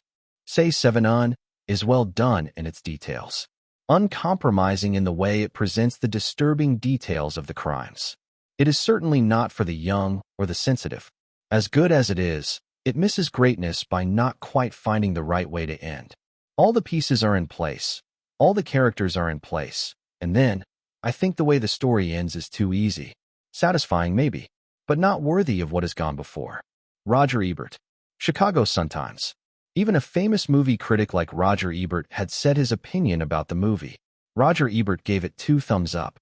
Of course, Terry Semel knew that this kind of movie review had to do with New Line Cinema's promotion. I wonder how much money they gave Roger Ebert this time. Terry Semel chuckled and read another article. It's not the identity of the killer that gives Say 7 On its kick. It's the way Fincher raises the mystery to the level of moral provocation. If Pulp Fiction gave us a taste for such a challenge, we have Tarantino to thank, not to blame. Peter Travers, Rolling Stone. When Terry Semel read the critic's review, he nodded in agreement. He had seen the film at its premiere and was impressed. It was said that the early screenings of Say 7 On had received a mediocre response, but the first week box office said otherwise. The midnight premiere box office was $3.6 million. On Friday, it went up to $4.2 million. On Saturday, it was $3.1 million. On Sunday, it was $3 million. The opening week of Say 7 On grossed $13.9 million. In his opinion, this result already exceeded his expectations for the movie. Say 7 On was dark, gritty, and bloody. Obviously, families would never choose it to watch with their children. Still, it did well in its first week. Kazir Grey? Have I ever heard of this person? While reading the articles about Say 7 On, Terry Semel realized that the screenwriter's name was Kazir Grey. Terry Semel decided to call his secretary instead. Emily, do you know anyone named Kazir Grey? No, sir. Is that so? How about checking with the other departments? Maybe they know this person. Everybody knows everybody in Hollywood. This circle is small, so there was a good chance that some people in the other departments would know Kazir Grey. Yes, I will ask them, sir. The secretary named Emily was confused as to why the CEO was asking about this Kazir Grey. She didn't know this person too. Anyway, it was an order from the CEO, and it was her job to ask the other departments. This kind of thing was not that difficult. Using the phone on her desk, she started to contact each department. Me? CEO Terry Semel is calling me. Enrico Pucci was confused as to why the CEO of Warner Brothers was calling him. Enrico was one of the producers in the production department. His job was, well, to produce movies. Usually, he would attend the meeting to select scripts with high profitability. Once the script was studied, they would send it to other departments to study the other aspects of the script. Then the higher-ups would attend the meeting to approve the start of the project. Sometimes he would take over and be the producer of the movie. Right now, Enrico Pucci was busy promoting their upcoming movie, which was Batman Forever. Sir, Enrico is here. Let him in. Enrico entered the office and found Terry Semel reading the paper. So Enrico, I heard you met this Kazir Grey? When Enrico Pucci heard what Terry Semel said, he instinctively swallowed. He realized the reason why he had been called. Don't worry, I don't blame you. I asked my secretary to give me the Say 7 On script that was in our script library. My answer is the same as yours. The script does not have strong profitability. Yes, sir. Enrico sighed in relief. However, I heard that Kazir Grey has a new project. If you have time, maybe you can get in touch with him. If the movie is interesting, you know what to do. I'll do my best, sir. Enrico nodded his head. At least he didn't get any nagging. That's good. You may leave now. Chapter 27. So, your name is Salvatore Barlow? Kazir Grey studied the person in front of him. Kazir was busy with post-production when the studio informed him that someone was looking for him. Kazir thought it was a person from one of the film companies, but he didn't expect to see a young man. Yes, Mr. Grey. I'm here to. How old are you? Me? I'm 28 this year. 28? You look like 21 or something. Kazir frowned. He could not believe that the person across the table was a year older than him. Yet he looked much younger. Am I really so depressed that my face looks old? Should I shave my beard? Kazir had a short, dark beard, which made him look like a mature man. He had been going to the gym for the past few months and was confident in his appearance. At least I look stronger than him. Kazir has firm biceps and nice abs. He has a perfect body after working out constantly. Unlike Salvatore Barlow, who looked skinny and weak. That fact comforted him. That's right. I'm not that old. I just want to keep my beard. The first day he returned to 1994, he had a thick beard and looked much older. He also had a big belly. It's probably because my mother is Korean. You're half Korean? Looking at your face, you do have Korean features. Unlike Westerners who grew old easily, Koreans and Japanese looked young with their smooth skin. Kazir nodded as he learned the truth behind Salvatore's young features. So you're looking for me because? Mr. Grey, I'm from the Creative Artists Agency, CAA. I'm an agent, and I'm hoping you can sign a contract with me. As expected, he is an agent. Few known people would look for Kazir in the current situation. His script earned $14 million in its opening week. It's already Tuesday, and the box office is $23 million. 5 days after its premiere, Say 7 and had grossed $23 million. That was already a big achievement in September schedule. Most moviegoers are usually stale during this time of year. This month is part of the school year, and there are no major holidays. Unlike November, which has Halloween, Veterans Day, and Thanksgiving. $23 million in 5 days in September is good. So Kazir knew that Hollywood companies would start contacting him. But he didn't expect his first meeting to be with an agent. How long have you been an agent? For years. I have 3 actors under me, and they have bright futures. Hearing his answer, Kazir laughed uncontrollably. Mr. Grey, I'm sorry, I just realized the truth after what you said. Salvatore Barlow bit his lip and started to sweat. In fact, his intention was quite obvious. After the success of Say 7 on, you believe that I have a great future, at least enough to attract your attention. You heard that I finished shooting a movie, right? That's right. Salvatore nodded. There was no need to lie. Mr. Grey call me Kazir. If you're really serious about me having a good potential, then you'll have to show me what you've got. Kazir, if you agree, I will definitely make a contract that I will only accept a 3% commission. Ho! Kazir raised his eyebrows. To be honest, he was quite shocked to hear his proposal. The usual commission for an agent was 10%, although agents who had superstars had a lower commission. But this kind of contract is good for an agent who has famous clients. Steven Spielberg earned more than $100 million after making Jurassic Park 2 years ago. His agent made more than $3 million in commissions on that project alone. A director who could bring in millions of dollars a year. Any agent would fight to sign someone like that. Right now, Salvatore Barlow was indirectly saying that Kazir was a good prospect. He had the makings of a superstar director. That's what I see. To be honest, he was quite happy that someone trusted him even though he hadn't proven himself yet. At least Salvatore Barlow showed his sincerity. I accept your proposal. Then, Salvatore almost jumped out of his seat, but it seemed that Kazir had more to say.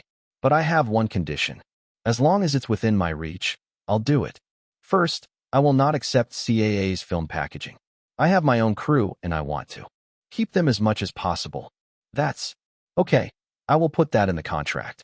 Film packaging was CAA's main source of income, but a strong, authoritative director would never accept that kind of arrangement.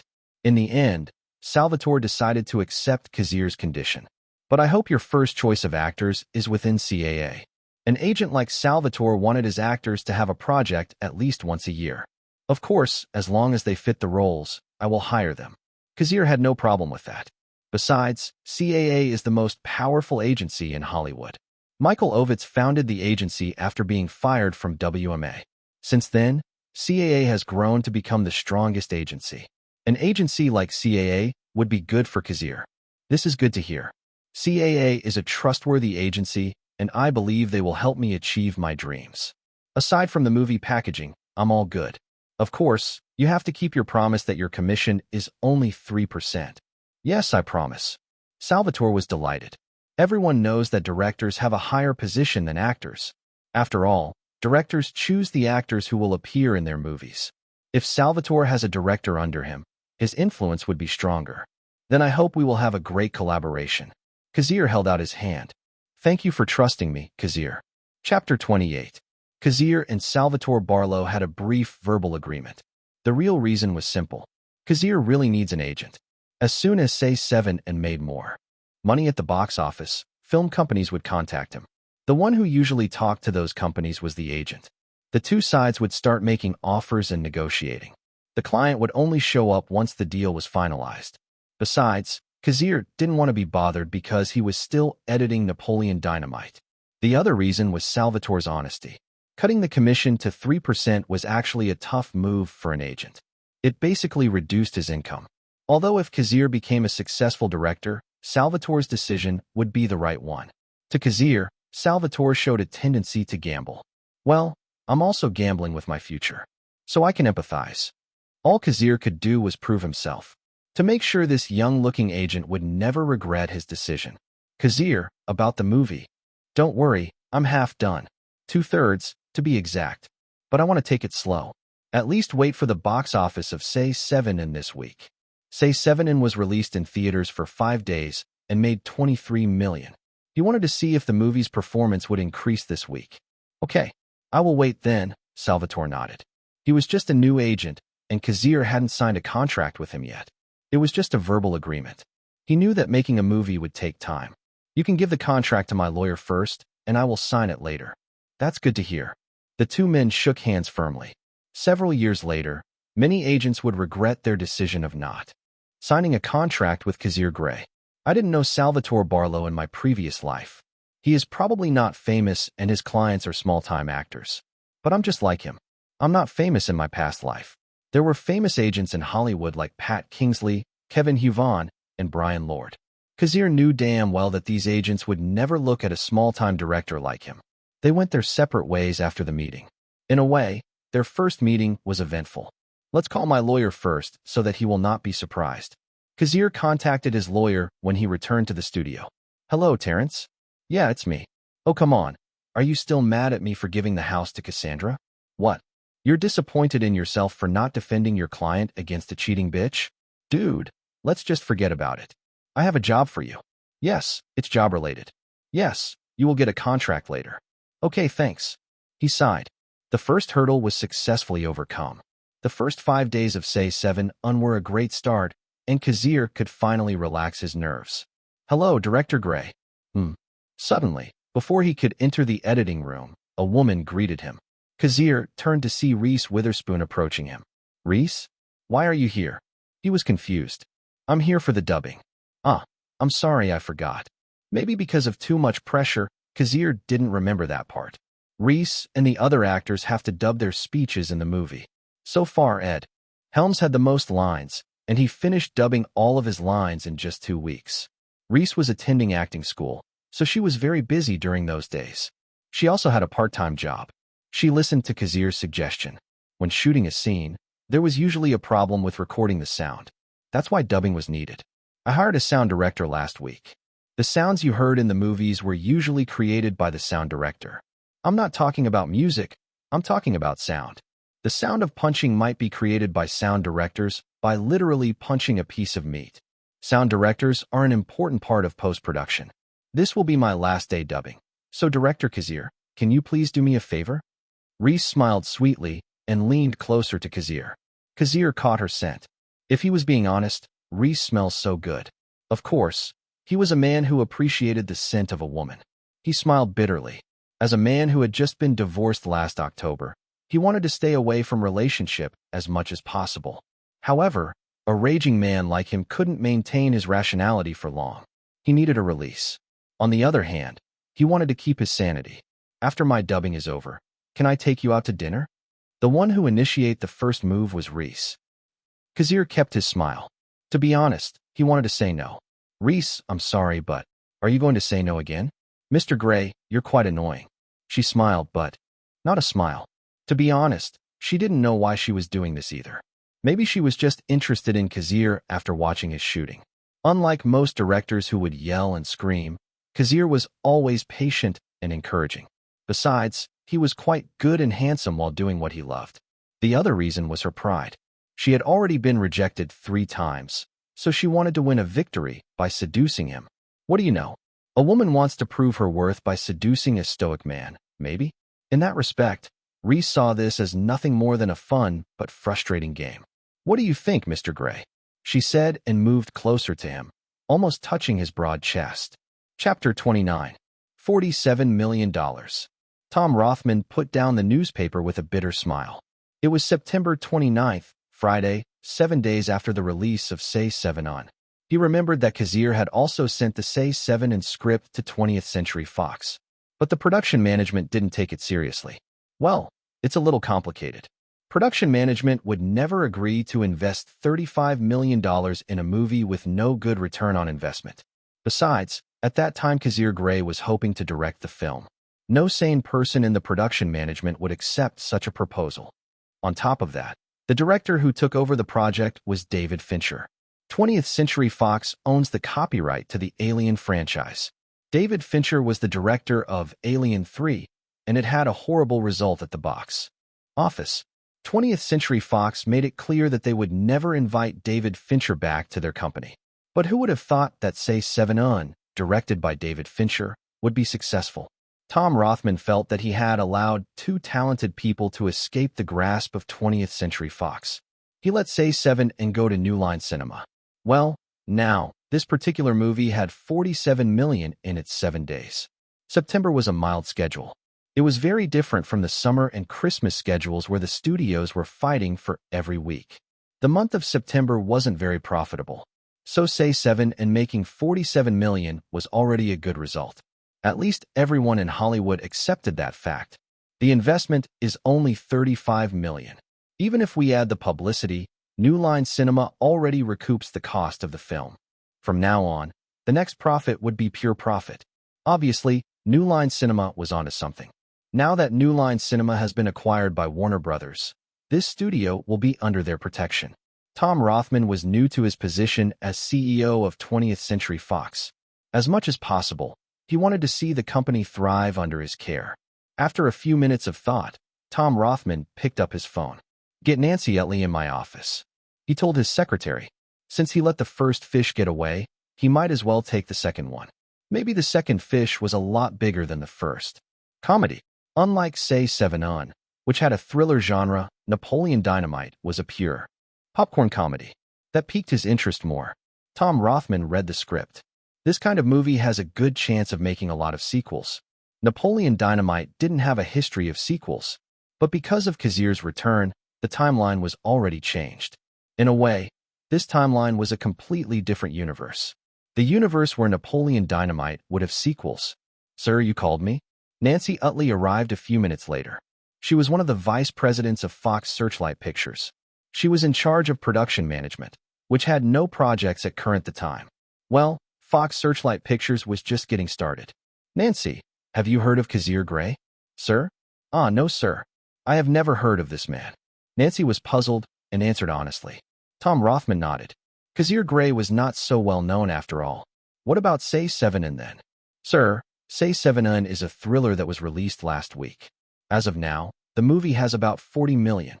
Nancy Utley scrutinized. $47 million. Say 7 and has made $47 million in North America. That's, for a movie coming out in September, that was pretty big. "Nancy, Kazir Grey is the writer of Say 7 On. I heard he just finished shooting his own movie and he is currently editing it. I want you to contact him and see if he's interested in working with Fox Searchlight Pictures." Since the newly formed company didn't have any projects, Tom Rothman decided to give them the project. A $500,000 investment didn't phase him. 20th Century Fox would never look at this kind of movie. But there was always a what if. Like what happened with Say 7 On. The critics said it would be a flop. But the exact opposite happened. Where are the movie critics who panned Say 7 and negatively?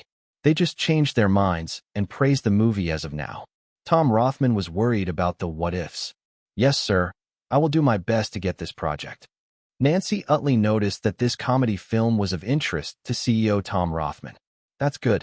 Rector, I think it's better to use a jump cut on this scene. Okay, Kazir. After the sexy incident with Reese Witherspoon, Kazir Grey became much more active. He felt invigorated and alive. He spent the entire week in the editing room. He focused on Napoleon Dynamite, making sure the movie would be better than the one he remembered. Napoleon Dynamite was a masterpiece, but it could be a masterpiece. As for his relationship with Reese, the woman just asked him out last night. Of course, Kazir happily accepted. The two had talked seriously about their relationship. In the end, they decided to keep it no strings attached. They were both ambitious and wanted to pursue their dreams. Kazir was recently divorced and didn't want to get into a serious relationship. As for Reese, she wanted to break through into Hollywood and didn't have time for love. What they were doing was just a way to relieve stress together. Well, their relationship was pretty good. About 5 days, and we can finish editing Napoleon Dynamite.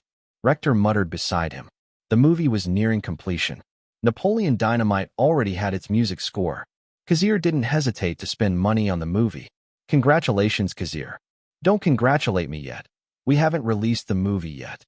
I know, but with the result of Say 7 On, I bet film companies are looking for you right now. Besides, your movie is funny and wholesome.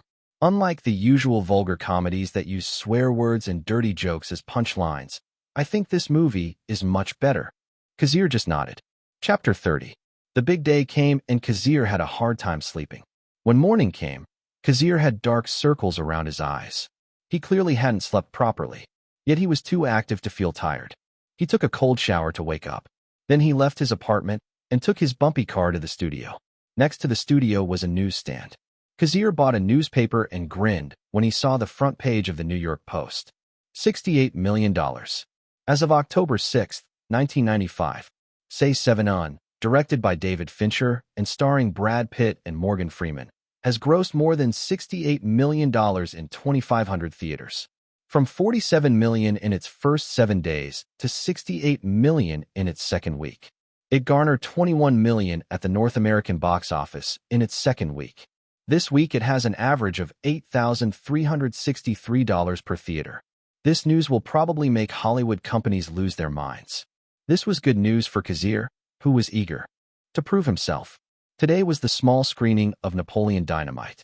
New Line Cinema and Fox Searchlight Pictures had already said they would attend the screening of Napoleon Dynamite.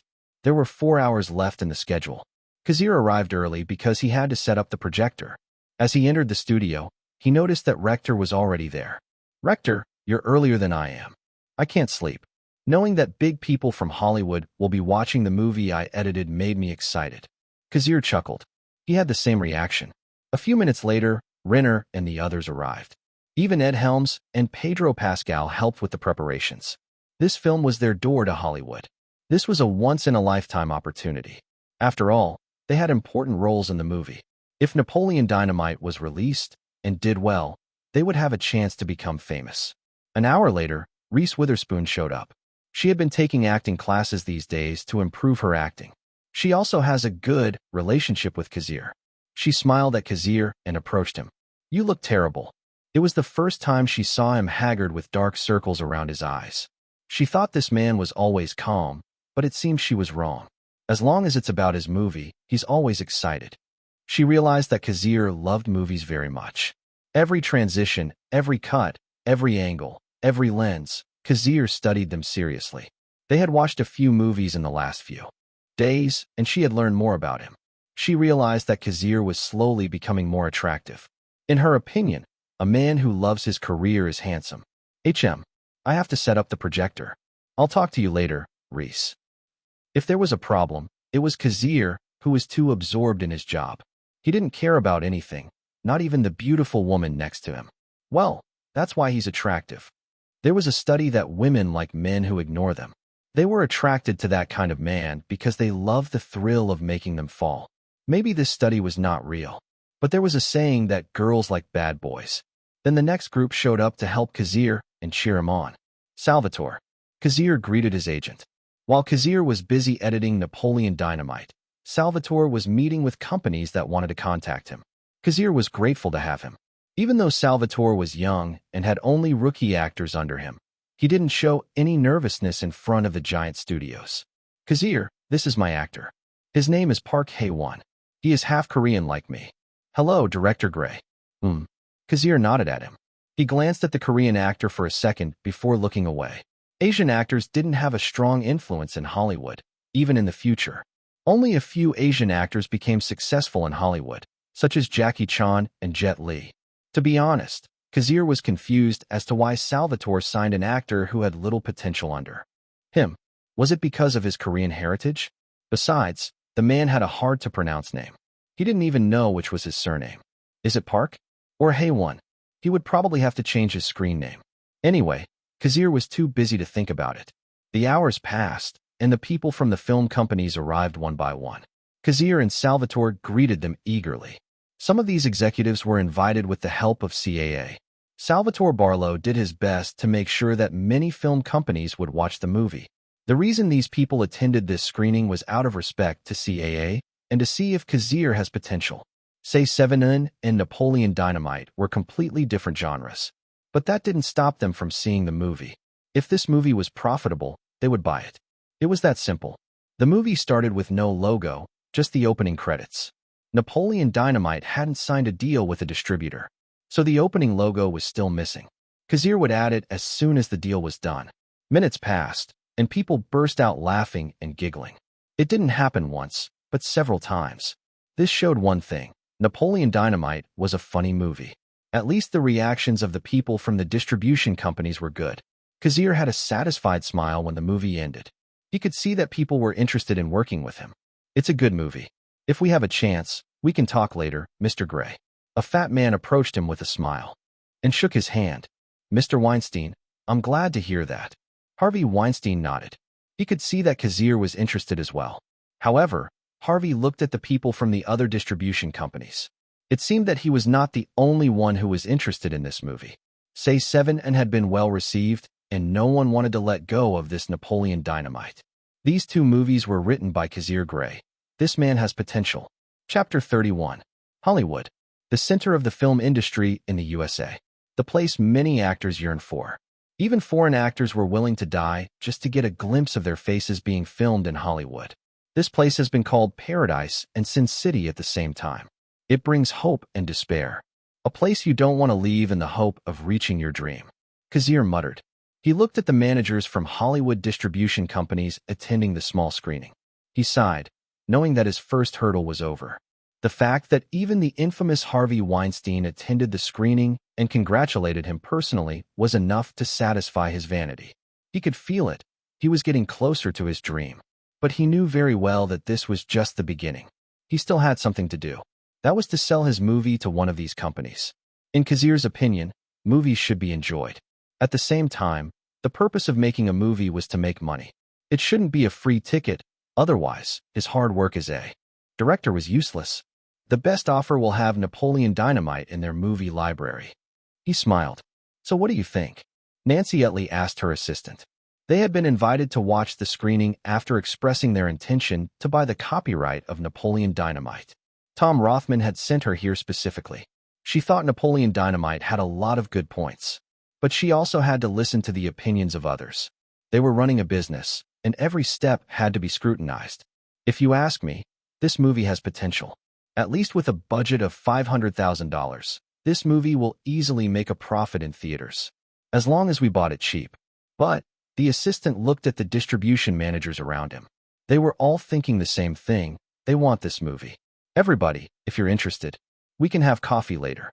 Salvatore, Kazir's agent, suggested, and they nodded with clear intention. Minutes passed, and the first shot was taken. After the screening, the man contacted Kazir and Salvatore. It was a manager from New Line Cinema. Clint, your offer is sincere, and I can see that New Line Cinema wants to work with me again. Give me some time to think about it. Kazir said respectfully. I hope to hear good news from you, Mr. Grey. After the success of Say 7 On, the people at New Line Cinema began to respect Kazir. The two shook hands. What do you think? As his agent, Salvatore listened to their entire conversation, but he didn't join in. He respected Kazir's decision. He just hoped he would choose the best offer. You heard it yourself. New Line Cinema wants to buy out the entire copyright and worldwide distribution of Napoleon Dynamite for $2.3 million. That's not bad, but that's just the beginning. We can say that $2.3 million is the starting point. Salvatore nodded in agreement.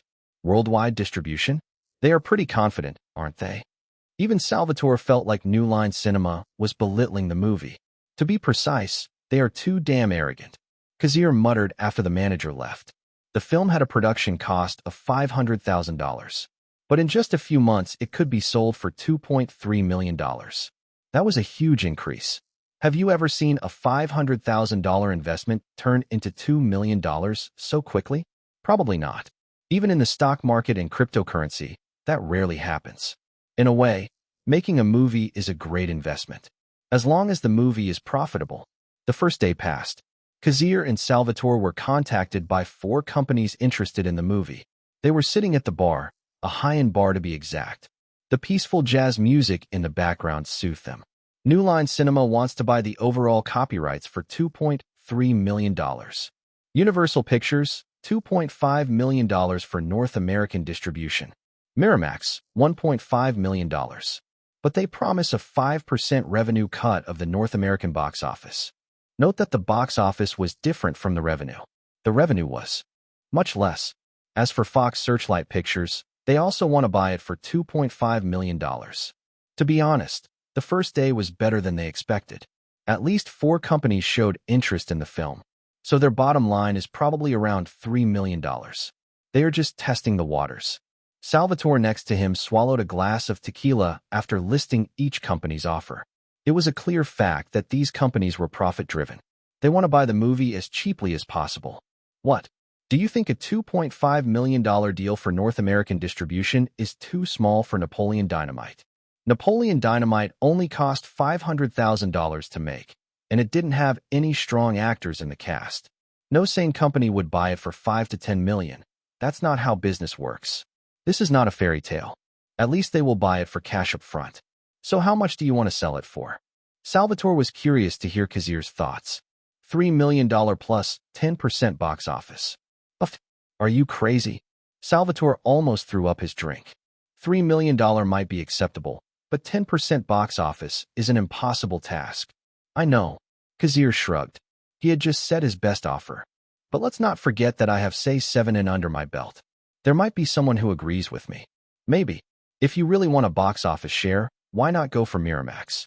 Their conditions met yours even though it's only revenue cut. Harvey Weinstein personally offered an amount, the founder of Miramax. That means he takes you seriously. Indeed. Kazir could not say that Harvey Weinstein had a very bad reputation in his past life. Kazir was not sure he could trust Harvey Weinstein. I heard that he likes to cheat foreign directors. I'm not a foreigner, so it's hard to cheat a man like me who's in Hollywood. Kazir was confident in his film. He knew it would do well at the box office.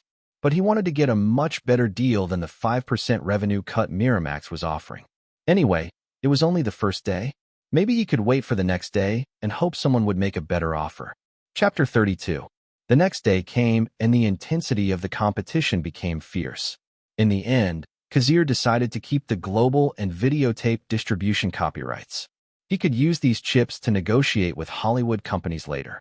Obviously, they didn't agree with New Line Cinema's offer to buy all the copyrights, global and videotape distribution, of Napoleon Dynamite for such a small amount as $2.3 million. Hello? Salvatore? Someone wants to meet me? I understand. Kazir received a phone call from Salvatore Barlow. It seemed that Orion Pictures was also interested in his film. Tell them I'll be right there. Kazir nodded and accepted the meeting. They would meet at the Orion Pictures building to negotiate. On the other side, Tom Rothman was talking to Nancy Utley about Napoleon Dynamite. So you're saying the movie is funny? And it's not a vulgar comedy. Kids under 13 can watch it. Yes. When the movie is rated by the MPAA, I'm sure it will get a PG-13 rating. That's good to hear. Tom Rothman found that most of the people who attended the screening had good things to say about Napoleon Dynamite. At the very least, everyone understood that the movie would do well in theaters. If they did it right, they might have a chance to make money on it. Tom Rothman pinched his chin. Then he decided to read the information about Kazir Grey. Kazir Grey, born September 9, 1968. He recently divorced his wife because she cheated on him. The wife got the house. The latter was a bit disturbing since Kazir clearly hadn't fought for his property. But Tom Rothman would never judge a person. At least Kazir had the upper hand in terms of moral standards. Anyway, Tom Rothman knew most of Kazir's life during his 7 years in Hollywood. This kind of information could be found if you hire a private investigator. Nancy Utley sat across the table. She didn't know why Tom Rothman was silent. Wait a minute. Tom Rothman noticed something interesting. He looked at Nancy Utley. Do you have any idea how much the other companies offered Kazir? Sir, I found out that New Line Cinema wants to buy all the copyrights of Napoleon Dynamite for $2.3 million. As for Miramax, it's $1.5 million, but with a 5% cut of the North American box office revenue. Tom Rothman chuckled when he heard New Line Cinema's offer. It seemed like they were trying to squeeze Kazir to death with an offer like that. Contact Kazir or his agent. Tell him I want to see the movie. Yes, sir. For a CEO of a giant movie company, it was a surprise that Tom Rothman was interested in a small-budget movie. Maybe Kazir Grey made a big impression on me after I met him personally. In his opinion, Kazir Grey was a starving wolf. He didn't know how to explain it, but he could see that Kazir was hungry for recognition. However, Kazir kept his fangs hidden, and he could think better than anyone. At least that was how Tom Rothman saw him. If I knew I would be so interested in him, I should have invested in his movie. He sighed. Well, the situation was not that simple last time. Even though Tom Rothman was the CEO, he could not make any important decisions without the acknowledge of the shareholders, especially when Fox Searchlight Pictures was just getting started. One wrong move, and the shareholders would berate him. Maybe even the Murdoch family would kick him out of the company. Keep in mind that Rupert Murdoch had the largest share of 20th Century Fox. He basically owned it. If his intuition was right, Kazir Grey definitely had a plan to make a sequel. If Napoleon Dynamite was a success, Tom Rothman would have nothing to lose. Mr. Grey, it's nice to meet you. Brad Cravoy of Orion Pictures shakes hands with Kazir Grey.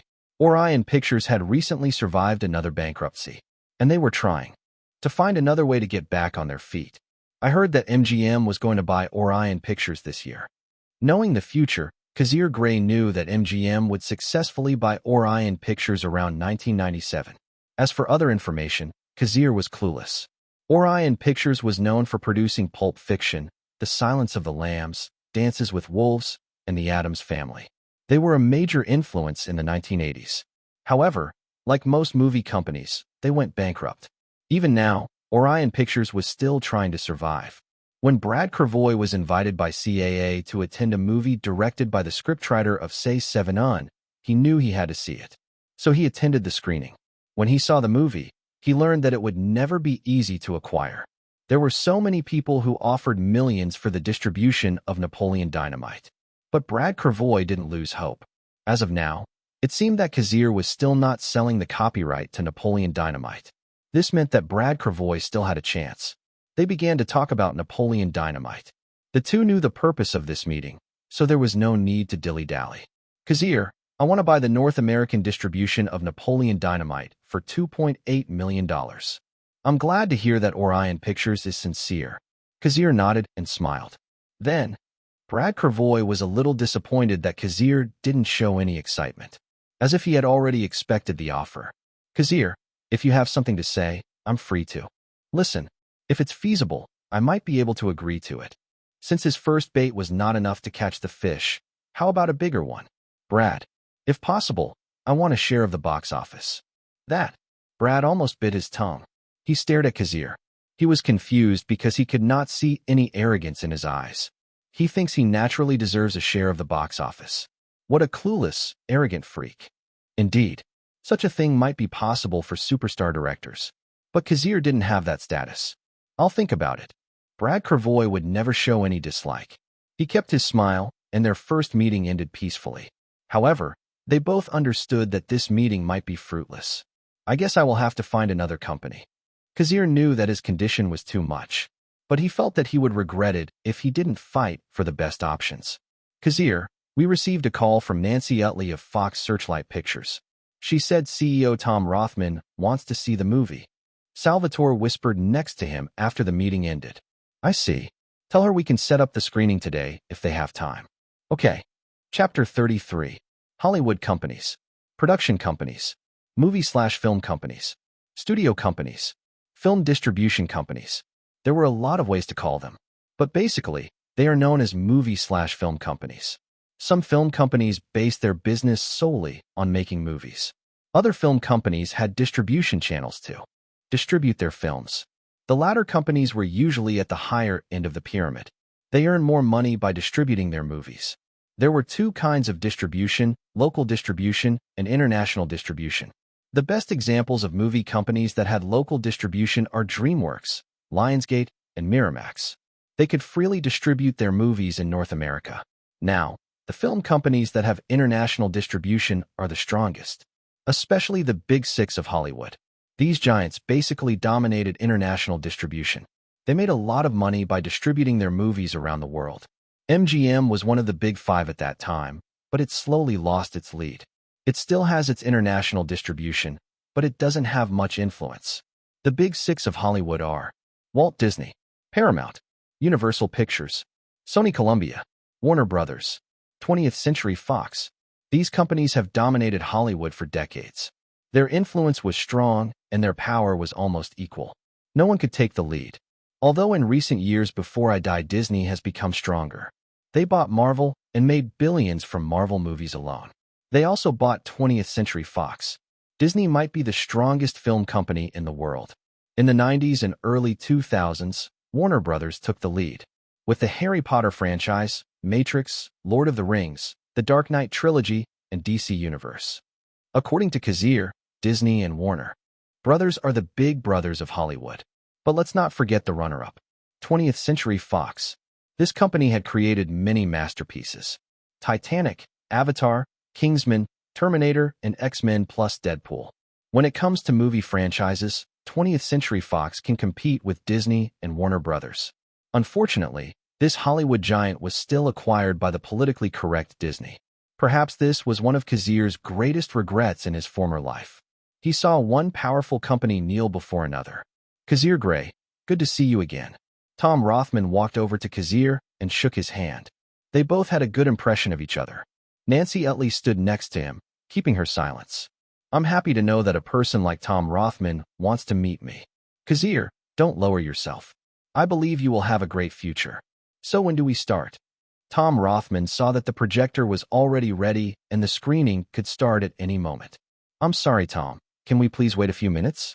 Apparently someone else wants to see this movie. That's fine with me. Tom Rothman nodded, but it was clear that he didn't feel well. Knowing that another person wanted to see Napoleon Dynamite, Tom Rothman easily deduced that it was a rival. The question is, which company is it? The answer didn't take long. Another person appeared. Terry, I can't believe I'm seeing you here. Terry Semel, the CEO of Warner Brothers. Another heavyweight came to the screening. Next to him was Enrico Pucci. Producer Enrico Pucci saw Napoleon Dynamite yesterday. He sent his summary to CEO Terry Semel. In the end, Terry Semel decided to see the movie, to decide if this Napoleon Dynamite was worth investing in. It's the same for me. Tom, it looks like we are both interested in this movie. Terry replied. Indeed. The two maintained their smiles, but deep inside they were cursing each other. Gentlemen, we are ready to start the movie, Kazir announced. The two nodded. They realized that this meeting could be manipulated by Kazir Grey. This unknown director had planned this meeting to increase his value. Very impressive, but it all comes down to his movie. If Napoleon Dynamite was that good, they would give Kazir a nice offer. October 7th, 1995. This year Kazir successfully took a step toward stardom. The movie started and the two executives of Hollywood giants watched it seriously. They laughed along the way and accepted that Napoleon Dynamite was good. The delivery of the jokes was unexpected and funny. Your mom goes to college. I shave my hair because I feel hot. Napoleon's bicycle accident. His uncle hit him in the face with a stake. It was a good formula. At least the two CEOs had fun watching the movie. Plus, the last few minutes were funny because Kip sang a song horribly. They could not stop laughing. It's a good movie. Tom didn't have to lie. Thanks, Tom. After the screening, the two CEOs returned to their usual cold, domineering style. Terry Semel and Tom Rothman wanted the movie. That was clear. Before we start the negotiation, Kazir, I want to ask you something. Go ahead, Tom. Kazir nodded. Are you a Jew? That's right. My mother is from a Jewish family. Her grandparents are from Poland. Kazir didn't expect to be asked about his race. Wait, you are Jewish? Terry Semel was surprised. Jews have a lot of influence in Hollywood. People may deny it, but it was true. Jews run Hollywood. Their presence was so great that they could decide someone's future. In a way, if you're a Jew, your life in Hollywood would be much easier compared to other races. In fact, both Terry Semel and Tom Rothman were Jewish. Hell, even Michael Ovitz of CAA and Michael Eisner of Disney are Jewish people. You see, the top positions in Hollywood were controlled by Jews. Even Steven Spielberg, Stanley Kubrick, and George Lucas are Jewish people. The two CEOs nodded when they realized that the person in front of them was one of them. The Jewish circle in Hollywood tended to help each other. My mother is a Jew. She left us after she cheated on Dad. He kept that to himself. Well, I guess my opinion has changed. Terry Semel shrugged. They didn't force him to tell his story. Everyone had a sad story. It didn't change the fact that Kazir was Jewish. Chapter 34. Robert Shea, founder of New Line Cinema. Harvey Weinstein and Bob Weinstein, the founders of Miramax. Ronald Meyer, the CEO of Universal Studios. Terry Semel, the CEO of Warner Brothers.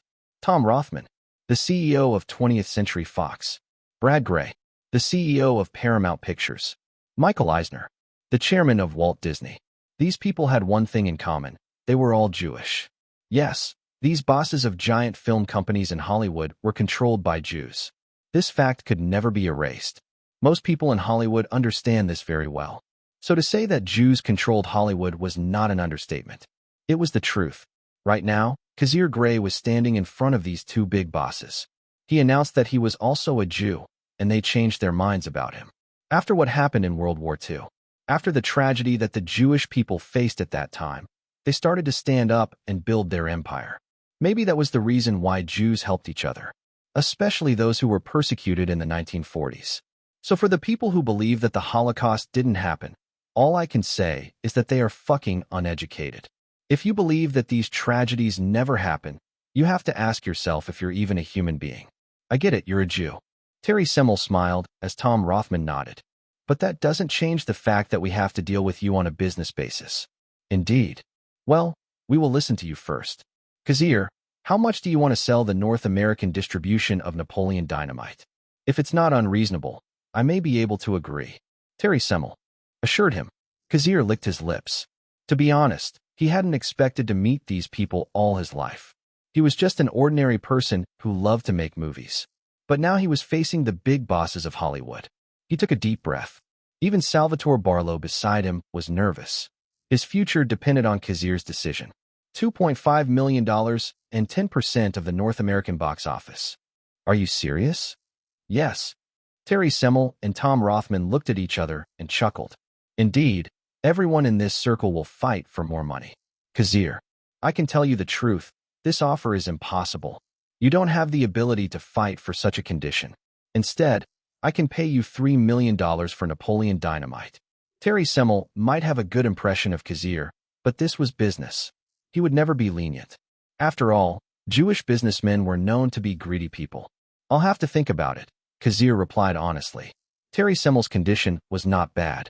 At least it was much better than what the others were offering. Then I guess my time here is up. Kazir Grey, I look forward to working with you. I hope as well, Terry. The two shook hands, and Terry Semel stood up. Together with producer Enrico Pucci, Terry Semel left the studio. Enrico, contact Kazir later. If the negotiations with Tom Rothman fail, you can offer him $3.5 million. That's already my highest offer. If he asks for more, you can stop. Yes, sir. Terry Semel got into the car and drove away. Kazir Grey. Interesting. Another director of Jewish descent. Terry Semel was glad to know him. Kazir. To be honest, you piqued my interest and I saw your 3 films. They are terrible. Tom Rothman's honest opinion made Kazir grin. Thank you, Tom. $2.3 million and 5% of the North American box office. However, you can only get the 3% if the film grosses over $50 million. 5% if it exceeds $100 million. What do you think? Are you confident about your movie? Tom Rothman smiled and spread his arms. He wanted to see Kazir's reaction. Just as he expected, Kazir had a grin on his face when he heard his offer. This man is insane. I don't know where he gets his confidence from. Maybe he is just hallucinating. I agree. Without hesitation, Kazir nodded. Napoleon Dynamite had never grossed more than $50 million in its previous life. Now that he had changed the movie, Kazir decided to gamble. He felt stupid and excited at the same time. Fine, but I have to be clear. We will only open about 12 theaters for Napoleon Dynamite in the first week. We need to test the market response before we expand the release of Napoleon Dynamite. I understand. This was a normal thing. Kazir had expected it. It's good to work with you. I hope we will have a successful cooperation. Me too. Thank you, Tom. When the negation was over, Salvatore Barlow sighed. He had thought that Kazir would fight for more. In Salvatore's opinion, $2.3 million was a lot of money. After all, he would get $69,000 for that amount. For a small agent like him, $69,000 was already his annual salary. The next day, Kazir's lawyer, Terrence Downey, read the contract before Kazir signed it. The contract stated everything Tom Rothman had promised. If the movie made over $50 million in North America, he would get 3%. If the movie made over $100 million in North America, he would get 5%. In addition, Kazir received $2.3 million in cash. In his entire life, Kazir had never touched such a large sum. Kazir was satisfied with the negotiation. Tom Rothman never attended the signing because he was busy. He sent Nancy Utley instead. It was already a miracle that a CEO like Tom Rothman had met him last time. Sir. Enrico Pusey pursed his lips as he entered Terry Semmel's office. What's the news? Kazir Grey has signed a deal with Fox Searchlight Pictures for $2.3 million and 5% of the box office, with few conditions. I see. Terry Semmel nodded. He already had an idea that Tom Rothman would agree. To be honest, that kind of condition was within his expectations. But Terry felt that Kazir didn't have the status to sign such a contract. Either both of them are crazy, or one of them is. Chapter 35. October 13th, 1995. Say 7 and was already in its 4th week and was still raking in money at the theaters. The word of mouth about Say 7 was very strong. People could not help but talk about the plot twists. Starring Brad Pitt and Morgan Freeman, who have strong box office appeal, the movie grossed $84.75 million. Minus production costs of $35 million and advertising of about $5 million. That left $44 million. Of course, the theater companies had a 30 to 40% share of the total box office. Still, the rest would go back to New Line Cinema. Plus, the movie was just getting started. New Line Cinema believed that Say 7 could cross the $100 million mark within 2 weeks. This information was enough for them to celebrate. Since Kazir was the screenwriter of the movie, New Line Cinema invited him to the celebration party. Driving his bumpy car, Kazir arrived at the Chateau Marmont. This was one of the hotels in West Hollywood where you could party without being bombarded by paparazzi. He rented a branded suit specifically for this party. Even though Kazir was paid $2.3 million last week, he was still stranger to luxury. As per the contract, Kazir paid 50% of the $2.3 million to his brother Aaron Gray. It was business, and Kazir had to honor the contract. Aaron was shocked to find $1.15 million in his bank account. He had talked to Kazir, and he had finally accepted the money. He could not believe that his $500,000 investment would turn into $1.15 million in just a few months. He thanked Kazir and even invited him to visit New York for Christmas. That was when Aaron was going to propose to his girlfriend. Unfortunately, the taxes are probably going to screw us up. The biggest enemy of American citizens was taxes, especially rich people who earned more than $1 million a year. The IRS would personally knock on their doors. You can make fun of the president, the Pentagon, and the government, but you can't make fun of the IRS, or they'll kill your ass. As for taxes, Kazir contacted his lawyer, Terrence Downey, to register a studio company in Delaware. This was one of the best ways to evade taxes. It is completely legal. From then on, Kazir was president of a small studio company. He called his company Grey Pictures. He thought it was a good name. Kazir entered the hotel. When he went to the formal party, he saw many famous people in the Hollywood circle. As expected, the crew of Say 7 was also present. To be honest, I'm not confident that this movie will have a good market response. I was really nervous. Brad Pitt was talking to David Fincher. They were both holding wine glasses. Maybe they had a couple of glasses because their faces were red. They were laughing. Their movie was successful, so they were celebrating. Kazir, you're here at last. David Fincher turned to find Kazir joining the party.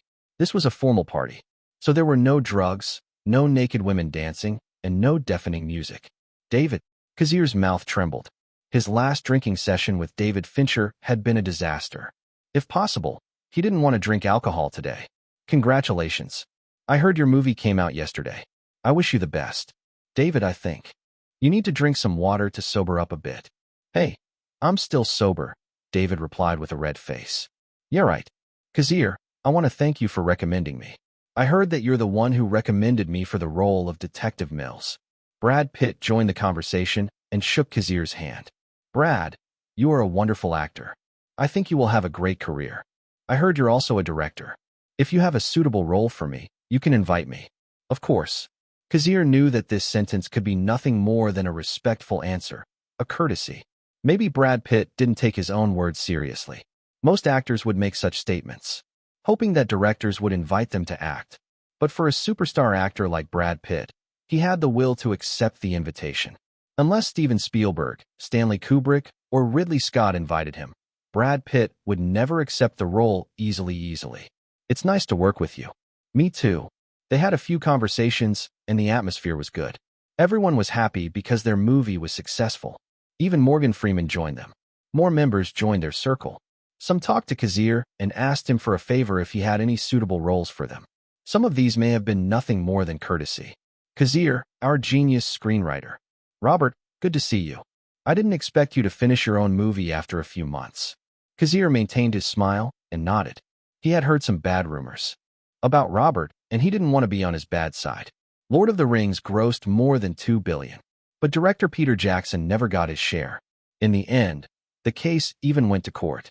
Kazir didn't know the details, but it was true that New Line Cinema had some shady dealings with Lord of the Rings. Unfortunately, there was no cooperation. Robert showed a disappointed face. Maybe next time. Indeed, next time. If you have another interesting script, you can send it to New Line Cinema. I assure you we will take your script seriously. Thank you. Robert laughed. He was in a good mood, considering that Say 7 would gross over $100 million. Also, Say 7 would be released overseas. He believed that Say 7 would make money in other countries. So he wasn't disappointed that Kazir didn't work with New Line Cinema on Napoleon Dynamite.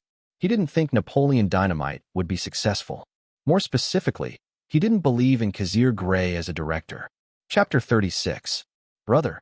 Shut up. Kazir took a punch to the face and stumbled to the ground. His nose was bleeding as he hit the ground. He was stunned for a moment, but another punch hit him in the face. Hey, stop. Aaron, you have to stop. You're hurting your brother. I don't have a brother. The people at the funeral stopped Aaron from hurting Kazir. Otherwise, Aaron might kill him. Kazir sat up groggily and stared at his older brother. All he could see was the rage in his eyes. Dad left. You have the inheritance. I don't care if you take the money or not. Just don't ever show your face again. I don't have a brother. Aaron had a cold face as he said these sentences. Aaron didn't care about the money. He was rich on his own. But the fact that Kazir showed up after their father's death annoyed him so much. Aaron walked away in disgust. Kazir weakly wiped his bleeding nose and looked at his father's grave. There was no grass around the grave since the coffin had just been buried. He didn't know what to say. His heart felt heavy, as if he could not breathe. He was afraid to meet his father and brother because he knew he had failed them. No matter how many times he tried to make movies, none of them were successful. He was afraid that his father would be disappointed in him. By the time Kazir got a call from the hospital, it was too late. In the end, he didn't know if he should attend the funeral. As he expected, Aaron was angry with him. In his opinion, he deserved every beating he got, if not more. He took a deep breath and got up. He didn't know how many hours had passed. There were no people in the cemetery, and the sun was slowly disappearing. Kazir walked ahead, his face swollen from beatings. There was even dried blood under his nose. He had lost his mind. For some unknown reason, Kazir found himself in front of the movie theater, as if he was trying to find solace. The cashier was confused by his appearance, but decided to give him a ticket. Kazir randomly chose a movie to watch. He didn't care what kind of movie it was. He just wanted to disappear. He realized he had chosen Napoleon Dynamite. He didn't get the jokes in the movie. In his opinion, it was boring and the delivery of the jokes was awkward. In fact, he didn't like the movie at all.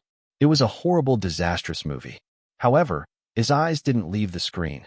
Minutes passed, and he reached the last sequence of the movie. Napoleon started to dance. His eyes were shining.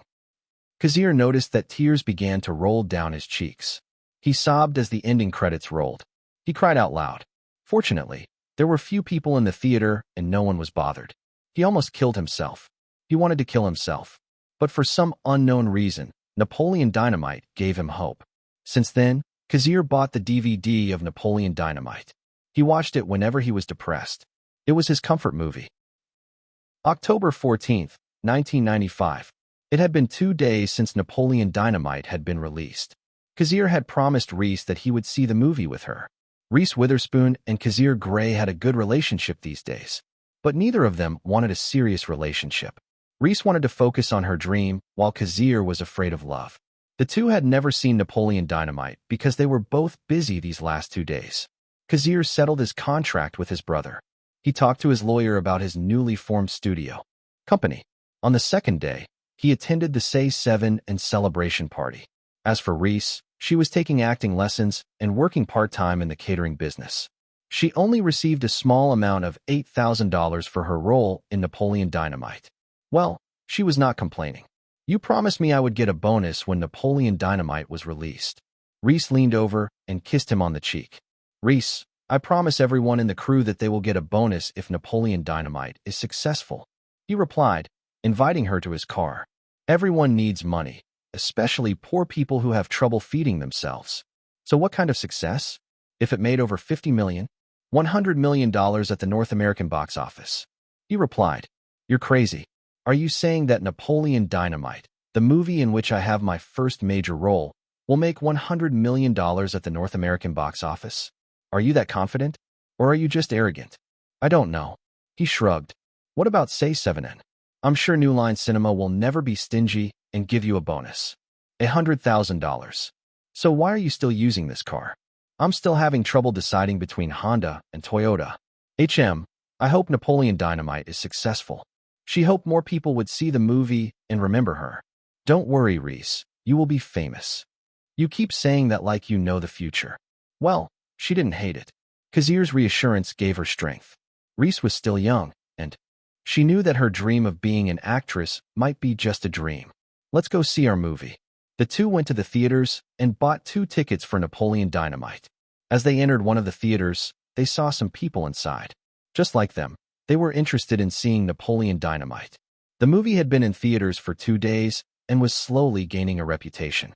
By Saturday, Napoleon Dynamite had grossed $70,000 from 12 theaters.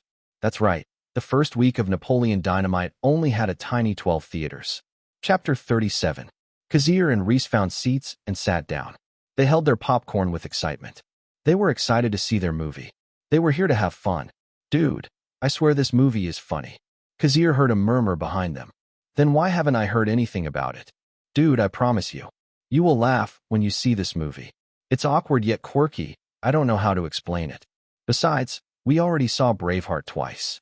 The ending was not satisfying at all. He just shouted freedom for 5 minutes. That's an exaggeration, and Braveheart is based on a true story. All right. Let's just watch the movie, okay? Billy and Wallace were college kids. They were moviegoers and loved to watch movies every week. Yesterday, Billy was curious when he found out that another movie was released to the theater. He didn't know anything about the movie, but he decided to go see it. When the credits rolled, Billy was smiling from ear to ear. The movie made him laugh, and that was enough for him to invite his friend to watch it with him. The movie opened with Napoleon. He was an introverted and socially awkward teenager. He was riding the school bus on his way to school. Is he the protagonist? He looks really dorky. Sure, just watch, okay? A few seconds later, the audience started laughing at Napoleon and Kip. Their combination was funny. Napoleon had 3 relatives. The first was his brother. I'm not sure about this one. Kip Napoleon. He was a guy in his 30s who usually chatted online with his girlfriend. Like Napoleon, he was also a nerd. Second was Napoleon's grandmother. She was an active woman who liked to ride motorcycles in the desert. She had an accident because of it. Third was his uncle Rico, who lived in a camper van. Napoleon spent the most part of movie arguing with his uncle. Haha, this is funny. Napoleon's fight with his brother and uncle made them laugh. Napoleon met Deb and Pedro. Pedro let Napoleon use his bike, and unfortunately Napoleon crushed his balls. This is stupid. His first meeting with Deb was funny, especially when Deb showed Napoleon a picture of a model. Reese giggled as she watched the scene. She didn't expect it to be so entertaining. When they shot that scene, they kept their job serious. At school, Napoleon struggles to fit in with his classmates. However, he finds solace in his love of drawing. His drawing was ugly. Taha. I can't believe he got a girl to go to the prom with a drawing like that. As Napoleon and Pedro campaign for class president, they face many obstacles, including Summer's popularity. However, the duo manages to win over the student body with Napoleon's memorable dance routine. This scene was simple, yet the audience giggled. Perhaps there was something unique about Napoleon's dance. In the end, Pedro was elected as the school president. Napoleon got a chance to show off his dance moves. And Kip decided to move to Detroit with his girlfriend La Fondue. Napoleon also got closer to Deb. The movie ended, and everyone clapped. Woohoo! Nice movie. Nice movie. The theater was only about 40% full, but everyone enjoyed the movie. Billy and Wallace left the theater in a good mood. Hi guys. I'm just here to ask you a few questions about Napoleon Dynamite. From the highest rating of A+ to the lowest of F, how would you rate this movie?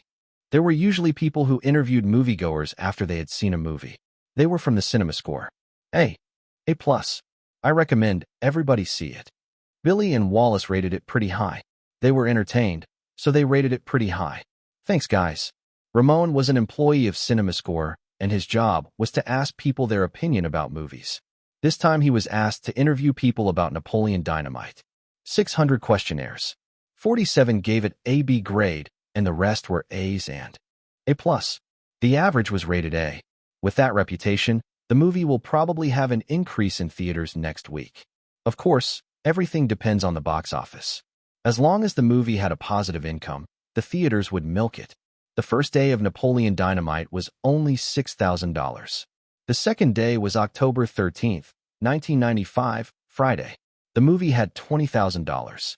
Saturday, the third day of the movie, Napoleon Dynamite's income was $54,000.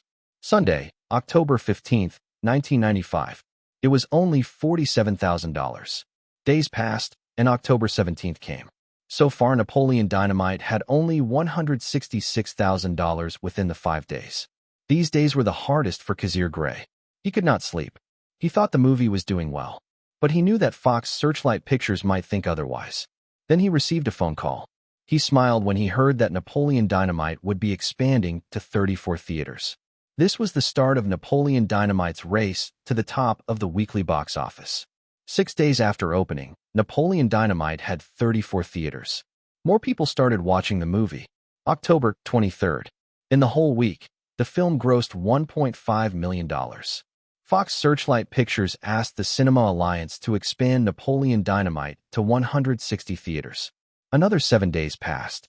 October 30th, 1995.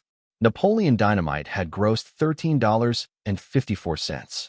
This result caused Cinema Alliance to increase the screening of Napoleon Dynamite. November 6, 1995. The movie got $26 million within the week.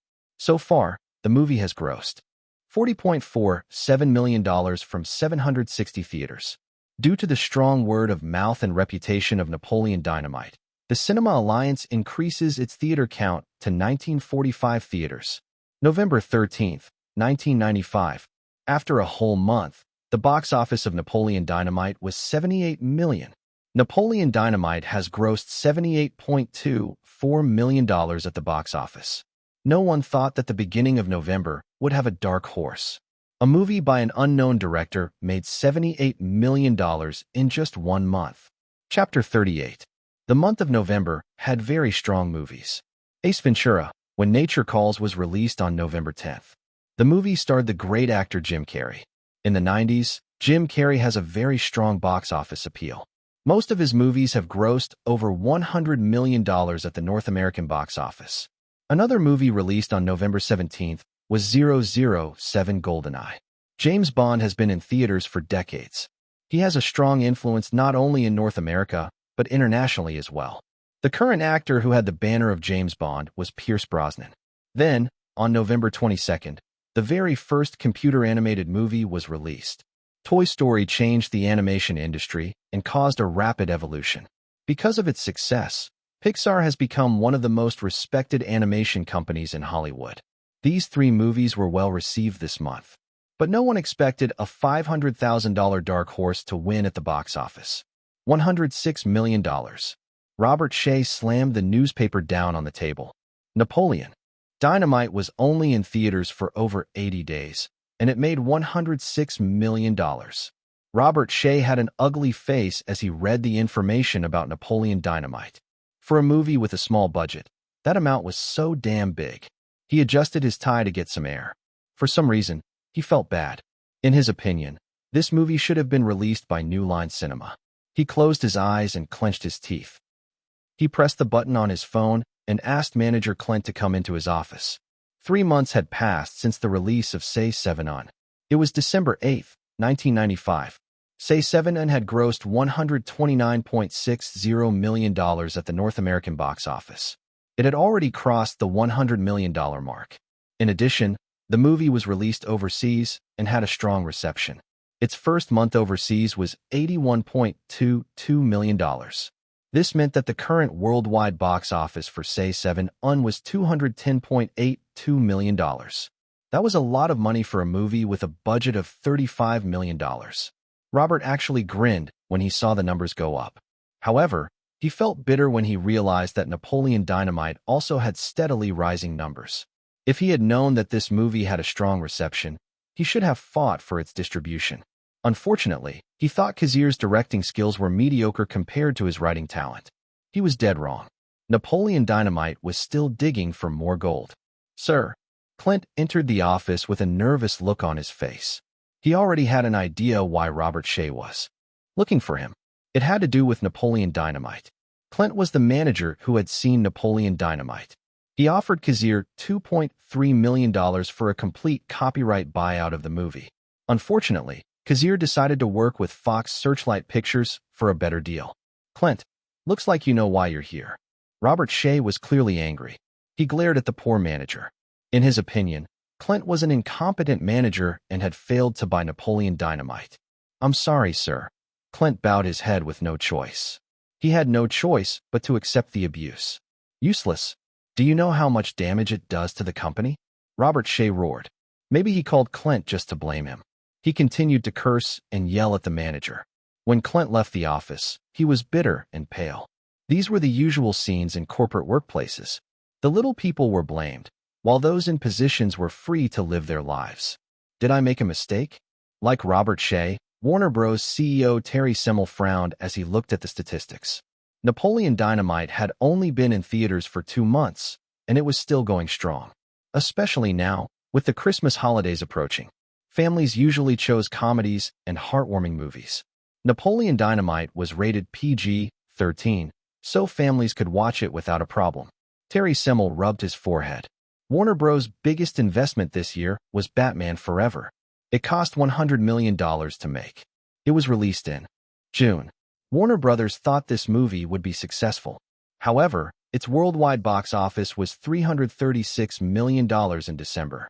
It may look big, but the production cost of $100 million was also big. Added the fact that the publicity was around $100 million too. The result of Batman Forever was mediocre in their opinion.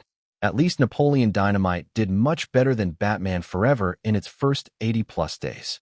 Suddenly, his secretary told him that producer Enrico Pucci had arrived. Let him in. Enrico entered the office.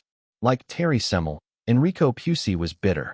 They got the script for Napoleon Dynamite just like they got the script for Say 7 On, but they ignored both scripts. Now, both movies had grossed more than $100 million each at the North American box office. Sir, I'm here about Napoleon Dynamite. Go ahead. But unlike Robert Shea, who was grumbling, Terry and Enrico were much better. At least they have a chance to get the overseas and video distribution rights to Napoleon Dynamite. I heard that Kazir Grey is currently writing 2 scripts. The first was an original screenplay. It's also a comedy, but I didn't have enough information.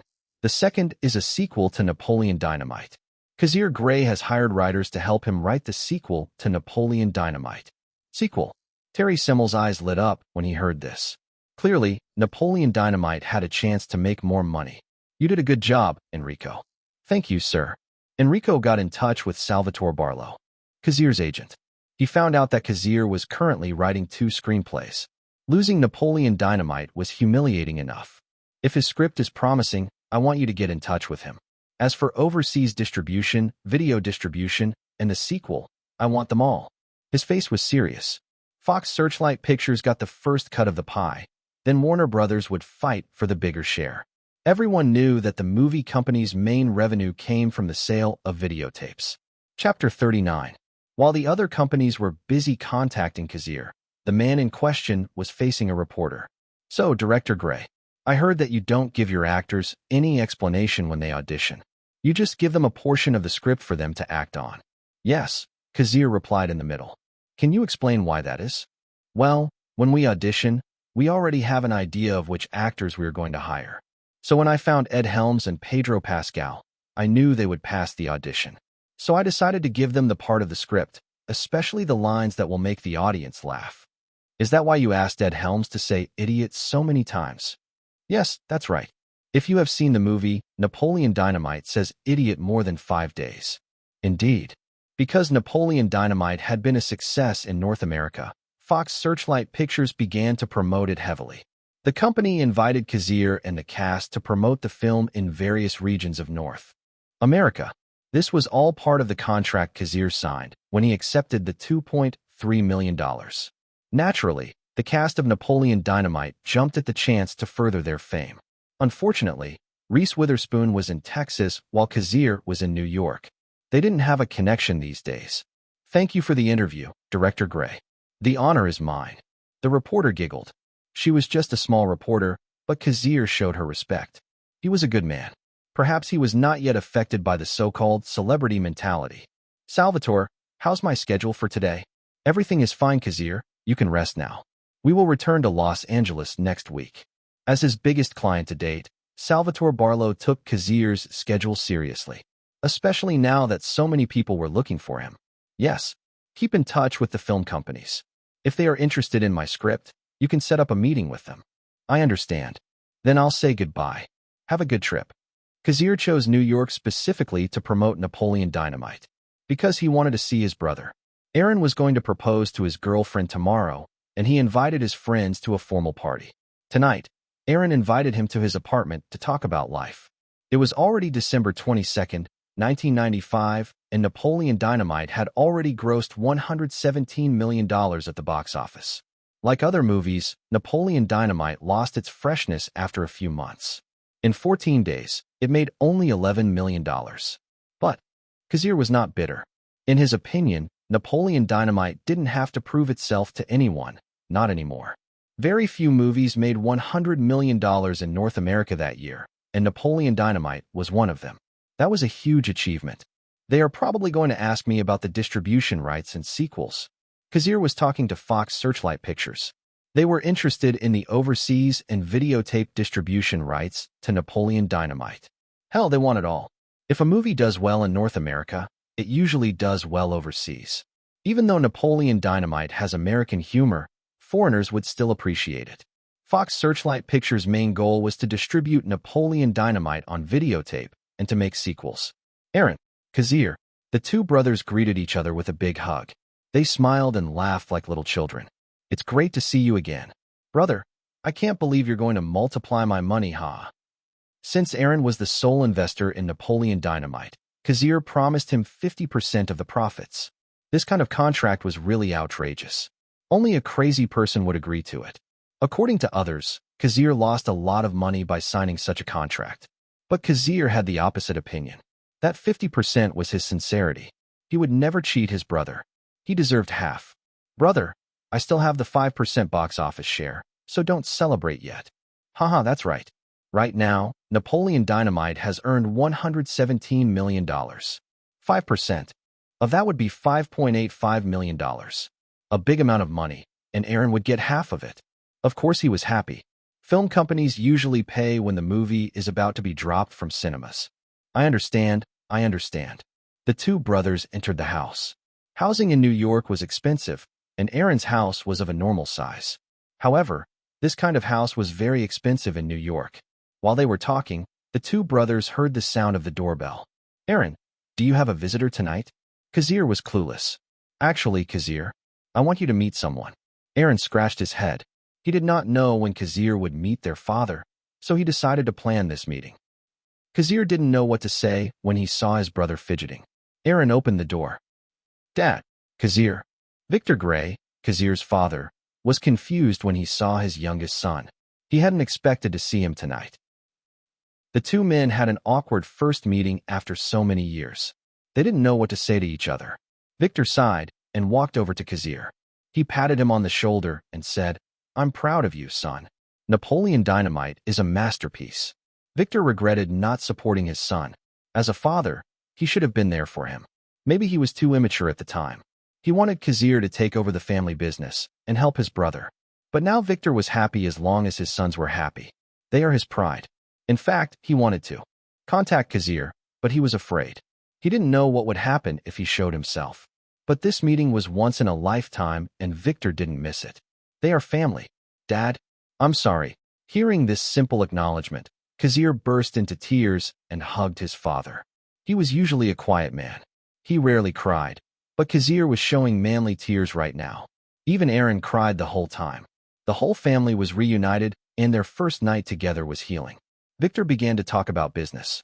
Kazir and Aaron also talked about their lives. The next day, Aaron proposed to his longtime girlfriend, and she said yes. They celebrated to the point of being drunk. Even their Christmas was celebrated with alcohol. They were dead drunk on those days. After reconciling with his family, Kazir returned to Los Angeles in a good mood. Chapter 40. The day after Christmas, Kazir returned to Los Angeles to sell the copyrights to Napoleon Dynamite. Unlike the actors who would promote the film overseas, Kazir stayed in America to start his new project. Of course, he has already talked to Ed Helms and Pedro Pascal about joining his next film, although they still have to audition. But unlike the other actors, they have more time to prepare. Kazir has already given them the scripts and signed non-disclosure agreements. Kazir, I'm glad to see you again. Enrico. Kazir nodded at the man before him.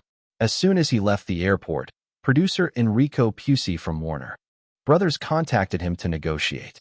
Enrico, I just want to set the record straight. Fox Searchlight Pictures and I have a contract. Fox Searchlight Pictures has first dibs on the copyrights to Napoleon Dynamite. I understand that. But if the negotiations with Fox Searchlight Pictures fail, you can think of Warner Brothers. As long as the conditions are right, we are happy to work with you. Kazir agreed. That was the way it usually worked in Hollywood. In his opinion, Fox Searchlight Pictures would try to negotiate with him as much as possible. Napoleon Dynamite was a healthy cow they wanted to milk. I suppose you have another reason for wanting to talk to me. Actually, Kazir, I read your new script. I just want to say that Warner Brothers will accept your proposal, but we have some conditions. Salvatore Barlow first submitted the scripts to 20th Century Fox and Warner Brothers. These two studios made a good impression on Kazir. Perhaps he felt their sincerity after the two CEOs attended his little screening. In a way, 20th Century Fox and Warner Brothers have the lead on Kazir's next film. When Warner Brothers received the script, they studied it very carefully. They thought it would be as successful as Napoleon Dynamite. Terry Semel gave the green light. Kazir had just started his career, and his creativity was still blossoming. A director like him might have 3 or 4 movies that would be successful in a row. His next project had a budget of $35 million. It might be big compared to Napoleon Dynamite, but it was an expected budget. Warner Brothers could invest in a movie with that amount. Go ahead, Enrico. You can tell me Warner Bros. terms. We want to sign an insurance company to monitor the shooting. You know that $35 million is a lot of money. I understand. Kazir already expected this kind of condition. Second, we hope you can reduce your share of the box office. Kazir, if I'm honest, it should be impossible for someone like you to have a box office share. But we decided to give you a chance. $100 million at the North American box office, and you get 3%. $150 million, 5%. $200 million, and you'll get 7%. $250 million, and you'll get 10%. Producer Enrico Pucci gritted his teeth as he explained these terms. In his opinion, it was outrageous. Kazir is no Spielberg or Cameron. However, compared to the benefits they would receive, this kind of contract was acceptable. In fact, Kazir's terms were much worse than that. Enrico, regarding these conditions, you need to talk to my agent. Kazir grinned. Enrico's eyes twitched. Fucking greedy. But he kept his smile. Their first negotiation had gone well. Both sides had a clear intention to cooperate. But Kazir had to leave the negotiation to Salvatore Barlow. That was an agent's job. His first hour in Los Angeles began with negotiations. But it seemed that the next few hours would be negotiations as well. At the entrance to 20th Century Fox headquarters, Kazir met Salvatore Barlow and his attorney, Terrence Downey. If his intuition was right, the first negotiation of Napoleon Dynamite's copyrights would also be the last. Surprisingly, the venue was the 20th Century Fox building. Instead of Fox Searchlight Pictures, perhaps Tom Rothman wanted to attend the meeting. As he expected, Tom Rothman was also in the room. Tom, Kazir. The two shook hands firmly. Their first collaboration had been successful. But this was business, and they had to take it seriously. Everyone was fighting for money. As of December 26, 1995, Napoleon Dynamite has grossed $120 million at the North American box office. I'll be honest, it exceeded my expectations. I don't regret working with you, but I hate that I didn't buy all the copyrights. Hell, I even gave you a share of the box office. Kazir, state your terms. Unless they are unreasonable, Fox Searchlight Pictures will give it to you. Tom Rothman was the lead negotiator. $30 million for all the copyrights to Napoleon Dynamite. $20 million, and we'll get the sequel. $29 million. $21 million. The two began to haggle over the copyrights. In the end, the price dropped to $27 million. $27 million, but Fox Searchlight Pictures gets the sequels and your new project. Exclude the new project, and we have a deal, Kazir replied. Deal, but you have to direct the sequels as well. Tom, if I'm being honest, I can't promise I'll be directing Napoleon Dynamite again. Kazir was serious. TCH, are you one of those directors who doesn't like directing sequels? That's right. $25 million then. Tom tapped his fingers on the table. Kazir was defeated and accepted $25 million. This amount was actually not so bad. In just 1 year, Kazir was a certified millionaire. Kazir sold the overseas distribution, videotapes distribution, sequels, and other copyrights of Napoleon Dynamite. Chapter 41. So what's next? The answer is simple. Negotiate with Warner Brothers and fight for better terms. If they don't agree, go to the other companies. I'm sure 20th Century Fox will want to work with us again. I understand. Kazir and Salvatore talked after the deal was done. Kazir can't pay attention to negotiations and screenwriting at the same time. This is one of the reasons why he signed with Salvatore Barlow. The agent usually does this kind of work while the director concentrates on film-related things like writing, auditioning, and directing. Lawyer Terrence Downey left after the negotiations. It seemed he was busy these days. Kazir had known Terrence for years. He was a good guy. When Cassandra filed for divorce, Terrence Downey wanted to defend Kazir. Unfortunately, Kazir was too much in love with Cassandra in his past life. He lost his fortune in the process. In this timeline, Terrence was also disappointed because Kazir gave up his house again. Anyway, these depressing things ended after Kazir won his first million. Hell, yeah. He got $2.3 million in the first round of negotiations with Fox Searchlight Pictures. Then he got another $25 million after selling the copyrights to Napoleon Dynamite. There was a lot of money in his bank right now. Third was the upcoming box office share. He has the right to receive 5% of the North American box office.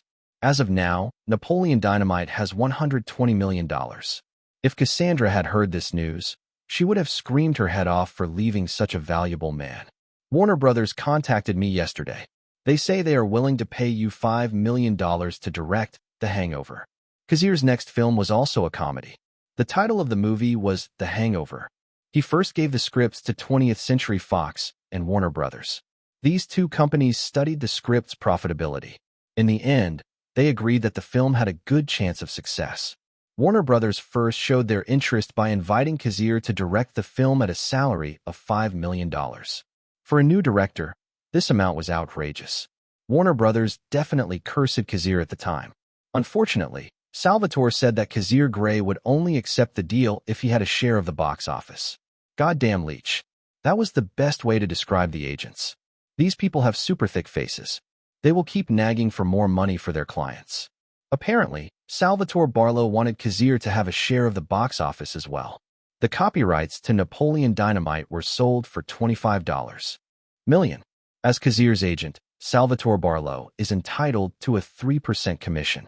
This was the real reason why agents were crazy to have superstar clients. They would never go hungry with them.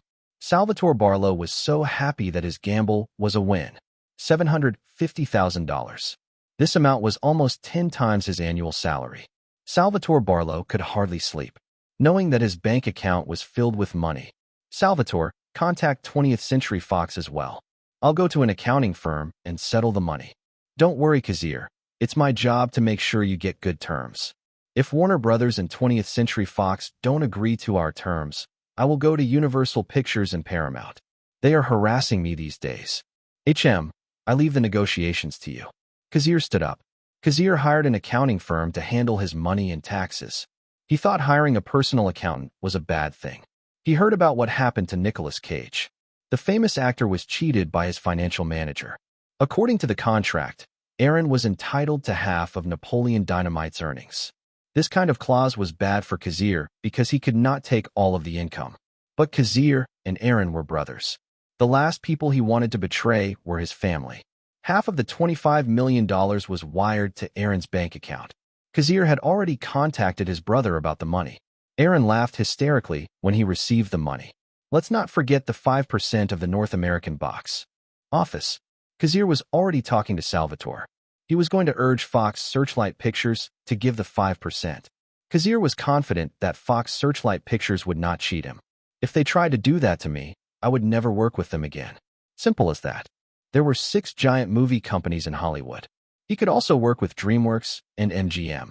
I heard that Steven Spielberg founded DreamWorks with Jeffrey Katzenberg and David Geffen to break the monopoly of the Big Six. The company was formed last year and didn't have any projects at the time. A few days came and Napoleon Dynamite was released in different countries. Just as it was written in the contract, Ed Helms and the cast were tasked with promoting the films outside of America. As for Kazir, he talked to Fox Searchlight Pictures to let him stay in America. He wanted to polish his script. Fox Searchlight Pictures didn't want to make him angry because Kazir had a new project. Fox wanted to work with him. Kazir and his writing partners were also writing the sequel to Napoleon Dynamite. Both sides were walking on eggshells, and no one wanted to cut ties. At least not yet. What's the catch? After a week of talking with Warner Brothers and 20th Century Fox, Salvatore's face was haggard, but he was clearly excited. The two sides want to work with you. I know. Kazir nodded. In fact, Warner Brothers and 20th Century Fox have contacted him so many times these days. First of all, 20th Century Fox will pay you a salary of $8 million. That's a lot of money. Indeed, that amount was really big. But directors like Steven Spielberg and James Cameron could get 20 plus 20 from movie companies. 20 plus 20 was known as $20 million salary plus 20% of the box office. This was the reason why Steven Spielberg earned more than $100 million after the success of Jurassic Park. Few people in Hollywood could negotiate 20 plus 20 terms. Unfortunately, 20th Century Fox didn't want to share the box office with me. What about Warner Brothers? Well, they will pay you $3 million and 10% of the box office. But the condition is that the movie has to make over $150 million at the North American box office. If it doesn't, you get nothing except your salary. Wow, both of them are really trying to squeeze me. He laughed. Chapter 42. The conditions of 20th Century Fox and Warner Brothers were unfavorable for Calix. In such a situation, The best option was to contact the other movie studios. Salvatore, contact Universal Pictures and Paramount Pictures. I'm sure they'd be interested in working with us. Oh, contact Touchstone and Miramax as well. I understand. Touchstone and Miramax were film companies under Walt Disney. Walt Disney in the 90s was very much run by Michael Eisner. The Disney family gradually lost its authority over the company. Michael Eisner held the throne of the company as the chairman. With his helm, he leads Walt Disney to focus on live-action movies. Michael Eisner felt that 2D animated movies would slowly lose their freshness once the new century arrived. He was right, to be honest. That is why he kicked Jeffrey Katzenberg out of Walt Disney. Jeffrey Katzenberg was the head of 2D animation at that time. When he was kicked out, he joined Steven Spielberg's plan to start another company. They founded DreamWorks. Well, part of this story may be unclear, but Hollywood was known for faking its appearance to the outside world.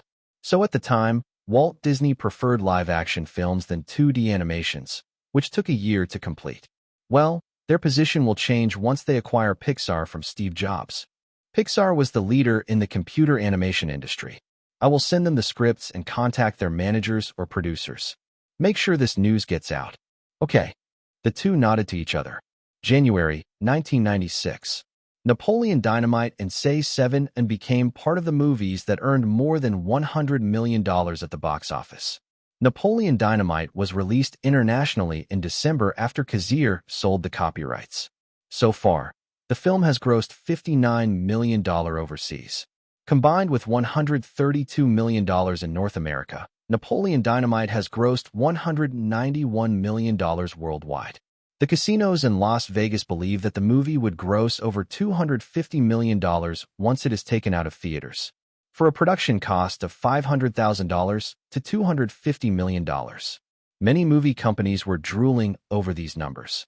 In fact, many companies try to contact Kazir in these days, but he maintained his solitude because he wanted to wait for the offers from Warner Brothers and 20th Century Fox.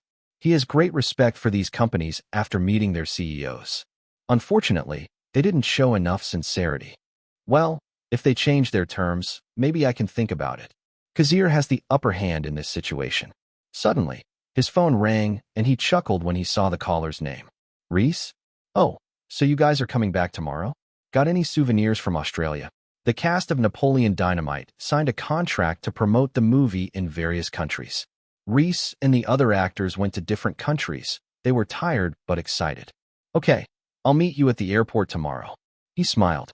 After meeting Salvatore, Kazir went to the theater to watch a movie. As a director, it was not bad to learn more shooting styles. As for his choice, he decided on Jumanji. A great movie. Although the cost is quite high. The budget of Jumanji was $65 million. He took a step into the theater and spent almost 2 hours of his day watching the movie. Ed Helms was still an unknown actor. He was 21 years old and didn't have much in life. He wanted to be an actor, but with his looks, he knew it would be hard to become a superstar. Napoleon. When he walked into a TV show, the audience was chanting his name. It was amazing. He felt he had made it. But he knew that this break would be useless if he didn't star in another movie. Kazir cast him as Napoleon Dynamite, and Kazir wanted to invite him to do another movie. Obviously, Ed Helms took it seriously. As the director who made him famous, Ed Helms wanted to work with Kazir again. Not only Ed, but also Pedro Pascal thought the same. As an Chilean-American actor, he wanted to prove himself in Hollywood. He was given his first step. He might as well follow Kazir to his next movie. To be honest, these two actors were nervous that Kazir's next movie would be a big flop. The Hangover was different from Napoleon Dynamite. It was too vulgar. But because they read the script and laughed out loud, they knew that Kazir's next movie had potential. So these two actors decided to get their roles. They began to study the script. Ed, I recommend that you also read these scripts. The directors have invited you to audition. John Harris, Ed Helms' agent, put the scripts on the table. They were currently staying in a hotel suite in Australia. The crew would return to the US after this promotion. It was a tiring job, to be honest. I understand. However, if it conflicts with the filming of The Hangover, I will have to pass. Don't worry. I made sure that would never happen. John Harris was actually the person who spoke to Carl Morin the last time. They were colleagues, working under the William Morris Agency. I can't believe Carl dropped a talented director like Kazir Grey. If I were him, I would keep the director. He sighed.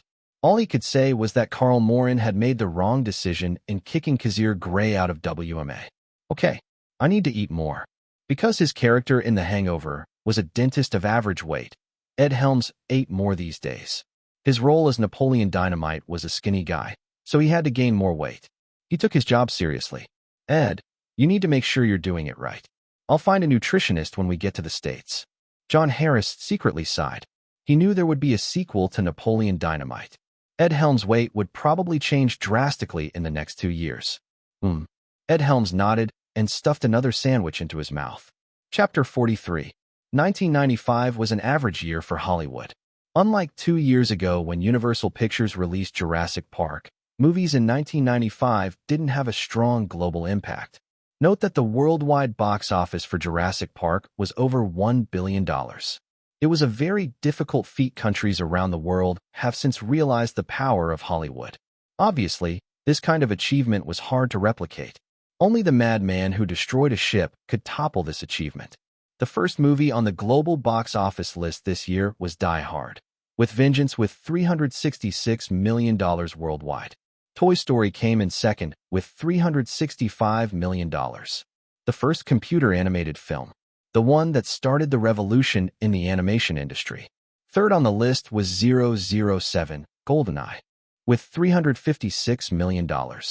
Obviously, James Bond was famous all over the world. Fourth on the list was Pocahontas with $347 million. Fifth was Batman Forever at $336 million. Sixth was Apollo 13 with $335 million. Seventh was Say 7 on. Pretty ironic, $328 million. After 5 months in theaters, the movie had earned more than $300 million worldwide. This amount would still go up. The statistics of Say 7 and continued to rise steadily. The top 13 was Napoleon Dynamite with $210 million. It surpassed Braveheart, which had $209 million, to become the top 13 on the list. Unfortunately for Braveheart, it started to lose its edge after a few months. The movie was about Scotland, and most people didn't know about William Wallace. Although Braveheart could regain its popularity if it won an Oscar. As for Napoleon Dynamite, because of its genre, comedy, people believed that the movie would surpass $250 million in the next month. Fuck. Carl Morin. What the fuck is wrong with you? WMA Vice President Lawler Dean shouted after throwing the documents at Carl Morin. The WMA has 2 branches, one in New York and one in Los Angeles. As one of the vice presidents assigned to Los Angeles, Vice President Lawler Dean wanted to prove himself to the chairman. However, he could not believe that one of their former clients had become successful after leaving the WMA. To make matters worse, it was a director. Everyone knows that director and producer are the heart and brain of a film crew. They have the authority to choose the actors and actresses they want to participate in the movies. A superstar director is much heavier than a superstar actor. Carl, explain to me why Kazir Grey left our company. You fucking retard. You let a talented director like him leave WMA. What is wrong with you? Everyone would be angry. Kazir's 2 movies made more than $500 million at the box office combined. In just 1 year. Of course, Vice President Lawler Dean was furious. Carl Morin kept his mouth shut. He just lowered his head and let the vice president yell at him. Tell me. Sir. You said Kazir didn't deserve William Morris because he spilled water on your suit. Left with no choice, Carl Morin answered the question. Huh. So you're putting the blame on me. Are you crazy? Answer me. No, sir. He gritted his teeth. This bastard. Directors are important. Vice President Lawler Dean sat down with a scowl on his face. Whenever he looked at the newspaper, his face crumpled because of the good news about Say 7 and Napoleon Dynamite. He felt as if he had lost a diamond. To make matters worse, Kazir Grey became a client of CA. Their rival. WMA and CAA have a lot of friction with each other. Especially now that CAA is getting stronger. I don't care what you do. I want Kazir Grey to come back to WMA as soon as possible. Give him a suitable contract, something that will entice him to jump to another agency. Yes, sir. Carl Morin walked out of the office with a dark face. He was confused as well. He hadn't expected that Kazir actually had a talent for filming comedy. Had I known, I would have forced him to do comedy instead. Like Vice President Lawler Dean, Carl Morin also regretted it.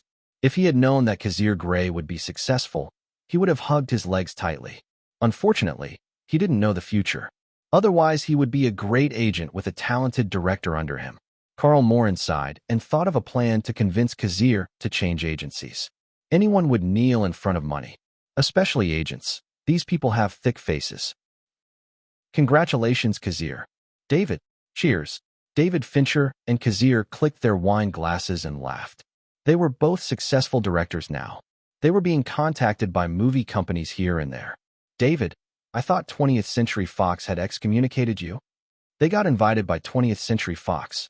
Napoleon Dynamite was a huge success, and the whole crew was there. 20th Century Fox invited me because they are interested in my next movie. If Kazir was right, David Fincher's next film was The Game, starring Michael Douglas. To be honest, I'm still not sure. New Line Cinema has been good to me these days. David Fincher attended the banquet just to meet Kazir. He wanted to support his friend. So this woman is? Hi, I'm Reese Witherspoon. I'm Kazir's friend. Reese Witherspoon was actually standing next to Kazir the whole time. She was his partner for tonight's banquet. I see, friend, huh? David grinned at Kazir. Kazir just kept smiling. Reese introduced herself as his friend, so he could not deny it. Chapter 44.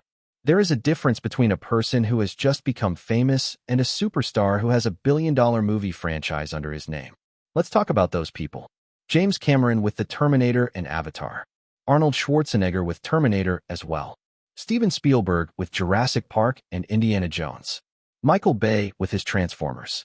Tom Cruise in Mission Impossible. And so many more. Any of these actors could have a fall from grace. However, they could easily return to their superstar status by using these franchises. The best example is Tom Cruise. After dropping Pat Kingsley, his agent for 2 decades, Tom Cruise received a strong backlash from the media. His Scientology scandal, his problems with his ex-wife Nicole Kidman, and his divorce. Tom Cruise hit rock bottom. The only thing that kept him relevant was his role as Ethan Hunt in Mission Impossible. Even James Cameron didn't have a project for almost 10 years after Titanic. But he was still highly respected after the release of Avatar. When Cameron's next movie came out, which was Avatar, The Way of the Water, James Cameron proved himself again. If there's anyone who can make a billion-dollar movie, it's definitely the tyrant director James Cameron. His last 3 movies together have grossed more than $6 billion. Those movies were Titanic, Avatar, and Avatar, The Way of the Water. I heard that he is building the ship right now. James Cameron wanted to film on a real cruise ship. He pushed 20th Century Fox and Paramount for more investment. Titanic cost a whopping $200 million to make. For the 1990s, that amount of money was insane. All I want is a franchise that will keep me relevant. So he decided to start writing original screenplays. He wanted to do something big. The last week of January. Unlike the last time, when Kazir used a clunky typewriter to write his scripts, this time he used a laptop. He has the money to buy gadgets. In fact, he decided to change his apartment. He now lived in a hotel near his studio company, Grey Pictures. Of course, he was only renting the apartment for a year. His last apartment was too dangerous for him. He earned more than $12 million this year. Although he knew that taxes would come for him, more than 30% of that amount would be eaten up by the government. Salvatore, how was it? Kazir heard his phone ring and answered it. Kazir, Paramount wants to work with you. $5 million salary, but they want to talk to you about the box office share. I understand. Set up a meeting tomorrow. Okay. He ended the call. Taken, John Wick, and Fast and the Furious. Those movies had small investments. Each one cost no more than $50 million to make. If the movie companies didn't want to support me in starting action movies, then I would. He closed his mouth. The next day came without a problem. Kazir and his agent, Salvatore Barlow, walked into the Paramount Pictures headquarters. Paramount Pictures had Transformers and Mission Impossible franchises. Although Tom Cruise had authority over the copyright of the Mission Impossible, in terms of strength, Paramount was the second weakest of the big 6, right next to Sony Columbia. Everyone knows that Sony Columbia is the weakest of the big 6, with only Spider-Man as a profitable franchise. Kazir Grey. Haha, I can't believe I'm going to meet someone with the same last name as me. The person in front of Kazir was the CEO of Paramount Pictures. His name is Brad Grey. I heard that your father is actually my third cousin. I guess we are related. Indeed. Kazir kept his smile. He didn't know that. He just found out today. Besides, the relationship of being a third cousin was not that relevant at all. As for why Brad Grey knew about it, Kazir didn't have an answer. Maybe he was researching his family tree or something. So, Kazir, I heard that you're fighting for a share of the box office. You didn't want to work with Warner Brothers and 20th Century Fox because they gave you hard terms. That's right. There was no need to lie. Everyone in Hollywood had heard that negotiations between Kazir Grey and the two film companies had broken down. If I give you an $8 million salary, will you stop asking about the box office share? Sorry, Brad, I still prefer the box office share. As expected, are you that confident in your movie, or do you just want to tie your future to the movie? Both. Brad Grey stared at the man before him. He had 2 chances to work with this man, but the production management didn't bother notifying him. It was too late when Brad Grey heard that Kazir had actually sent his scripts to Paramount. We both want to work together, so how about we take it slow? I'm fine with that. The two shook hands. The first negotiation went well. At least Paramount Pictures didn't have any negative reaction to sharing the box office. Maybe they wanted to get a movie with possible sequels.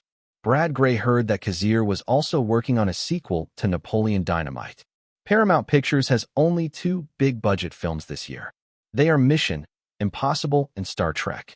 Although Kazir wanted the copyrights to Mission Impossible, Tom Cruise acquired the copyrights years ago. He wanted to include it in his cinematic universe. Unfortunately, some things didn't go his way. He was only human after all. Then I'll see you again, Kazir. I hope our next meeting will be positive. I hope so. They shook hands and ended the meeting. Both sides got to know the other's point of view, which was a good thing for both parties. Chapter 45. Kudos to Vassal, Ryan K., Dave M., Hui G., and The Real Cacto. Sir, Kazir Grey met with CEO Brad Grey of Paramount Pictures yesterday. Not only that, but Salvatore Barlow has also contacted Universal Pictures and Walt Disney as the producer that CEO Terry Semel entrusted to work on Kazir's next movie. Enrico Pucci took the job seriously. I see. Terry Semel nodded after listening to his report. He already expected that Kazir would find another way to increase his chips. Now that he had proven himself twice at the box office, most movie companies were interested in working with him. Say Seven and Napoleon Dynamite each crossed the $100 million mark at the North American box office. Especially Napoleon Dynamite. It has a small investment. Yet its performance was much better than their Batman Forever. Warner Brothers was proud of its superhero characters like Batman and Superman. They are the faces of DC Comics. But the superhero trend was slowly weakening. Warner Brothers need a new movie to freshen up. Terry Semel read Kazir's script 3 times. The reason was simple, it was funny. He believed that The Hangover, if filmed correctly, would be a box office success. Enrico, check the other companies. Our offer will be $5 million salary and 10% of the North American box office. But the box office should be over $100 million. Try to contact Salvatore and Kazir. In the proposal, it was written that the investment cost of The Hangover would be $35 million. This amount was no problem for Warner Brothers. Unlike the budget of Batman Forever, which was $100 million, The Hangover was much easier to invest in. I understand. Enrico left the room.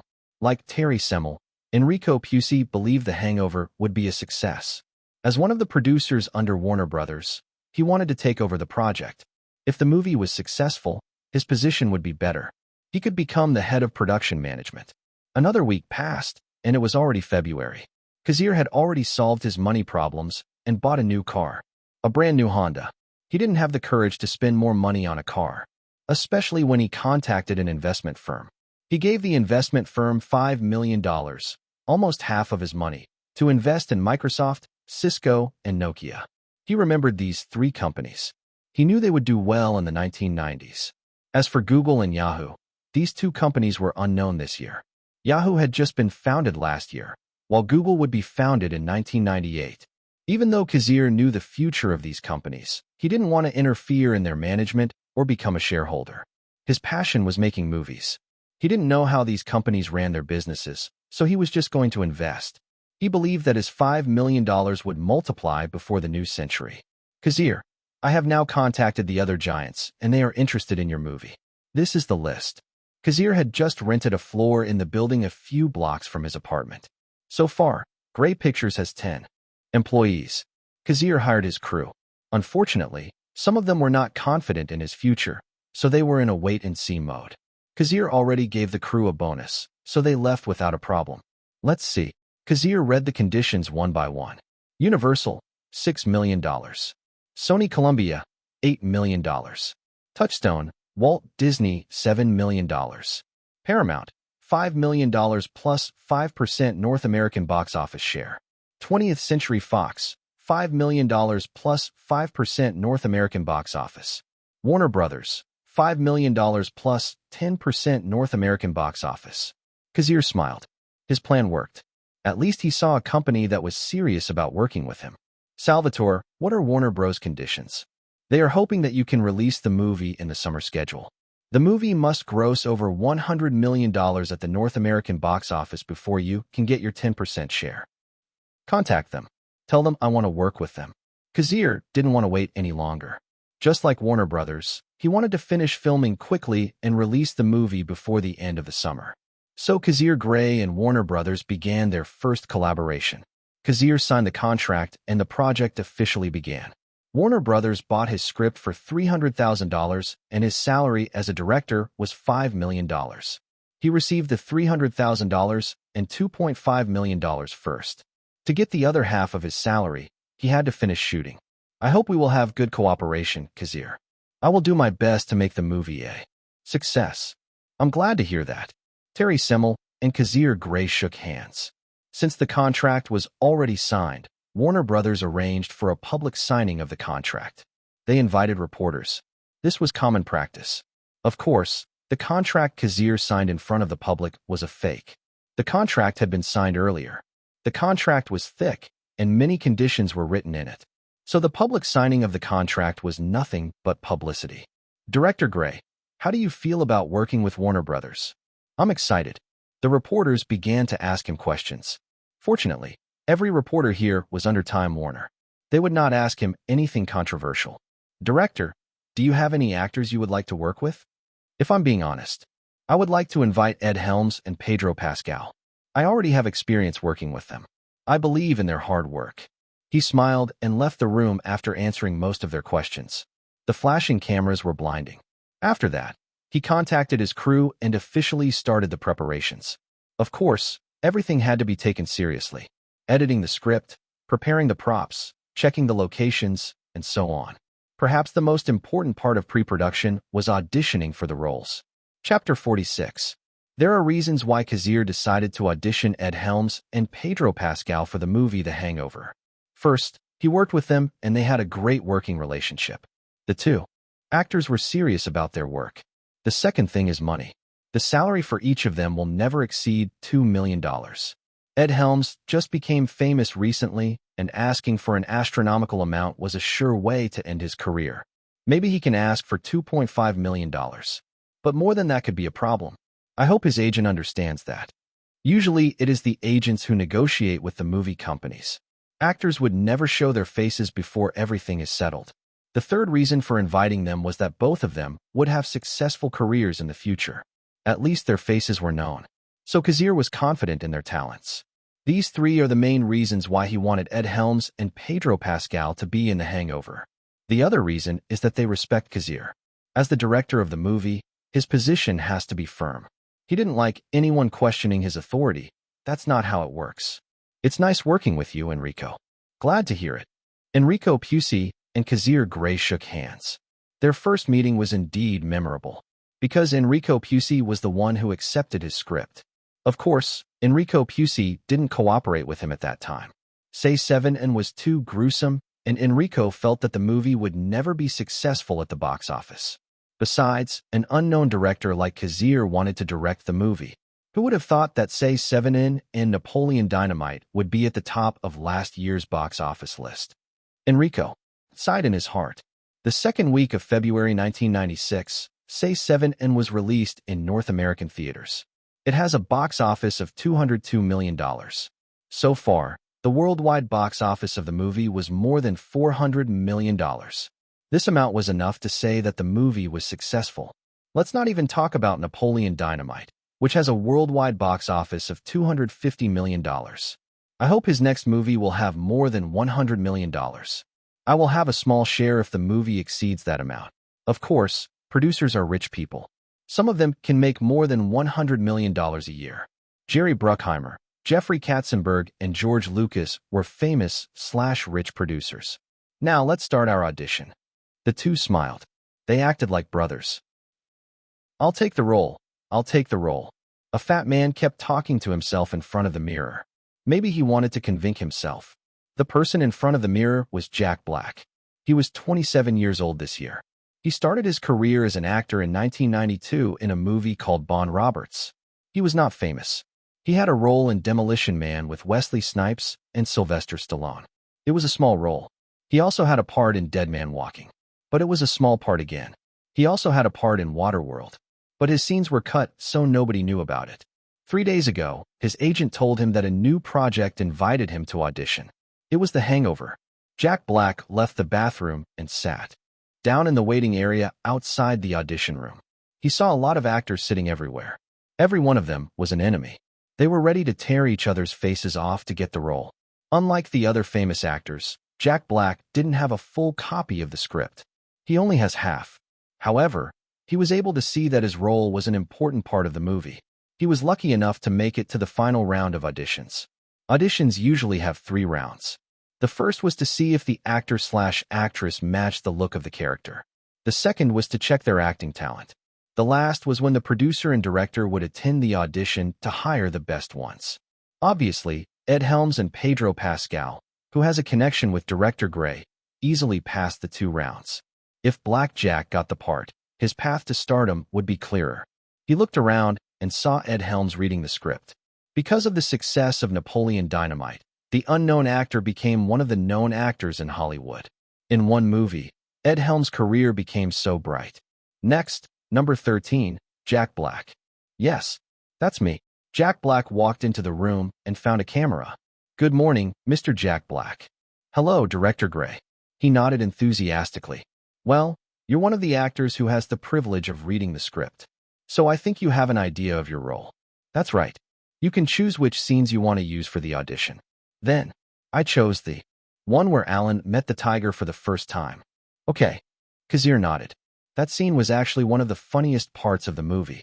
Acting like a man who just woke up after a night of drinking, Jack Black walked into the imaginary bathroom. His eyes widened. He quickly ran out of the bathroom screaming, "There's a tiger in the bathroom. There's a fucking tiger in the bathroom," after accidentally kicking Phil's balls. Kazir Grey and Enrico Pucci were watching the audition seriously. It was a funny scene, but they have to maintain their seriousness. Renner recorded Jack Black's audition to review later. That was why there was always a camera in the audition room. Thank you, Mr. Jack Black. You can go now. Thank you, director. Jack Black didn't know if he passed the audition. The producers and director's expressions were too stern. He swallowed hard and left the room confused. He'll get the part. After Jack Black left the audition room, Kazir gave his verdict. Well, of all the actors who auditioned for Alan's role, Black Jack fits the part. Enrico Pucci had no problem. Chapter 47. So I guess this is our cast. Producer Enrico Pucci read out the actors who had passed the audition. He looked at Director Grey, who was tapping his fingers on the table. To be honest, most of the important roles in the movie were taken by Kazir's acquaintances. Well, that was the way Hollywood worked. Directors like to hire actors they know and work with. Tim Burton and Johnny Depp, David Fincher and Brad Pitt, Martin Scorsese and Leonardo DiCaprio, Christopher Nolan and Michael Caine, Steven Spielberg and Tom Hanks, and so many more. Let's just say that directors like to work with someone they can trust. It was a known fact. Of course, producer Enrico Pucci tried to include some of his acquaintances in the film. Both of them understand that this is the way Hollywood works. As long as the actors and actresses fit the roles and their acting is good, they would agree to hire them. Enrico, I hope the actors can sign the contract as soon as possible. I want to start filming in a month. I understand. The movie didn't need serious tone. The mission of The Hangover was to make the audience laugh. As long as the audience laughs, the movie is half successful. You just have to make that half successful into a profitable half. As long as people see the movie and make money, that's all that matters. That's my job. Producers were usually the ones who would negotiate with actors for salary. More precisely, the producer would talk to the agents. Then the day of war would officially begin. Fortunately, all the actors were small-time. Only Ed Helms was the hardest to convince. With the success of Napoleon Dynamite, Ed Helms' agent would definitely ask for more than $1 million. That's good to hear. Now, if you will excuse me, I have a party to go to. Kazir was invited to Tom Cruise's party. To be honest, he didn't know why he was invited. He had only a few interactions with the famous actor. In fact, he was not even sure if Tom Cruise remembered him. After all, Kazir was just a crew helper at the time. The audition was officially over, and the crew had the list of actors they wanted to hire. Of course, they also have replacement actors. For example, if Ed Helms didn't agree to the salary and turned the role down, producer Enrico Pucci and director Kazir Grey could hire their second choice instead. After all, there is no such thing as irreplaceable in Hollywood. People say that Robert Downey Jr. is the only Iron Man. But everyone knows that the reason he became Iron Man was because Tom Cruise turned the role down. So basically, the first choice for the role of Tony Stark was none other than Tom Cruise. No one else is calling. Jack Black leaned back in his chair holding a bottle of beer. He had just finished his audition and decided to have a drink after a hard day. The audition has so many actors. It was a very stressful moment, especially for an unknown actor like him. No, there's no call. His agent was sitting next to him. They were both nervous. This was a once-in-a-lifetime opportunity. Jack Black had been personally invited to the audition, so they believed his chances of getting the part were high. His part was one of the 3 main characters. Of course he was nervous. That was why they were drinking, to relieve their nervousness. Because the stress is killing them right now. Suddenly, the agent's phone rang. They both jumped in surprise. The agent answered the phone and kept saying, "Yes, yes, yes." Jack Black listened next to him. When the call ended, they paused and looked at each other. "You can have the part, but they can only offer you $25,000. We both know the answer. Fuck the salary. What they need is the opportunity. Besides, they didn't have the ability to negotiate the salary. If the agent tried to negotiate, the producer would probably choose another actor with a lower salary. It was that simple. Don't worry, I already said that you agree. You can't refuse it now." As if I would turn it down. "We'll go to Warner Brothers tomorrow and sign the contract." The two started laughing and ordered 2 more bottles of alcohol. Like Jack Black, the other actors who got the roles celebrated. Even Ed Helms sighed with relief. He knew his position was precarious. One wrong move, and he could fall in his career. He received a few invitations, but decided to work with Kazir again. As the director who made him famous, Ed Helms trusts him. As for the salary, his agent would be responsible for that. This was Ed Helms' first time acting in a $35 million movie. While dozens of actors were celebrating, Kazir arrived at Tom Cruise's party in Beverly Hills. Tom Cruise and Nicole Kidman were still married that year. They were still living happily ever after. "Good evening, Kazir Grey." "Hello, Mr. Cruise." "Hello, Mrs. Cruise." As the hosts of this party, Tom Cruise and Nicole Kidman Cruise greeted the attendees. "I can't believe that the young guy I met on the set of Rain Man is now a successful director. Congratulations, Kazir." "Tom, I can't believe you remember me." Kazir was happy to know that a superstar like Tom Cruise remembered him. "To be honest, I still remember your face. We had a conversation back then. You said you wanted to become a director. I thought you had already given up. But when I heard about Napoleon Dynamite and saw your face in the newspaper, I suddenly remembered our conversation." "I'm glad to hear that." Kazir could tell that Tom Cruise was not lying. Kazir Grey was a helper on the crew of Rain Man. It was his first job after leaving his father's house. It was then that Kazir had a conversation with Tom Cruise. After the success of Top Gun, Tom Cruise became one of the most famous actors in Hollywood. But Tom Cruise had the patience to listen to Kazir, a young delusional. A young man who believed that he would become a famous director without knowing anything about the industry was delusional. Even Tom Cruise believed it. But who would have thought that the man he talked to in 1988 would actually make his dream come true? So Tom Cruise decided to invite Kazir Grey to his party. He was interested in the man. Chapter 48. The party was nice. Kazir chatted with Tom Cruise. He realized that the actor was not bad at all. At least he was different from what he thought.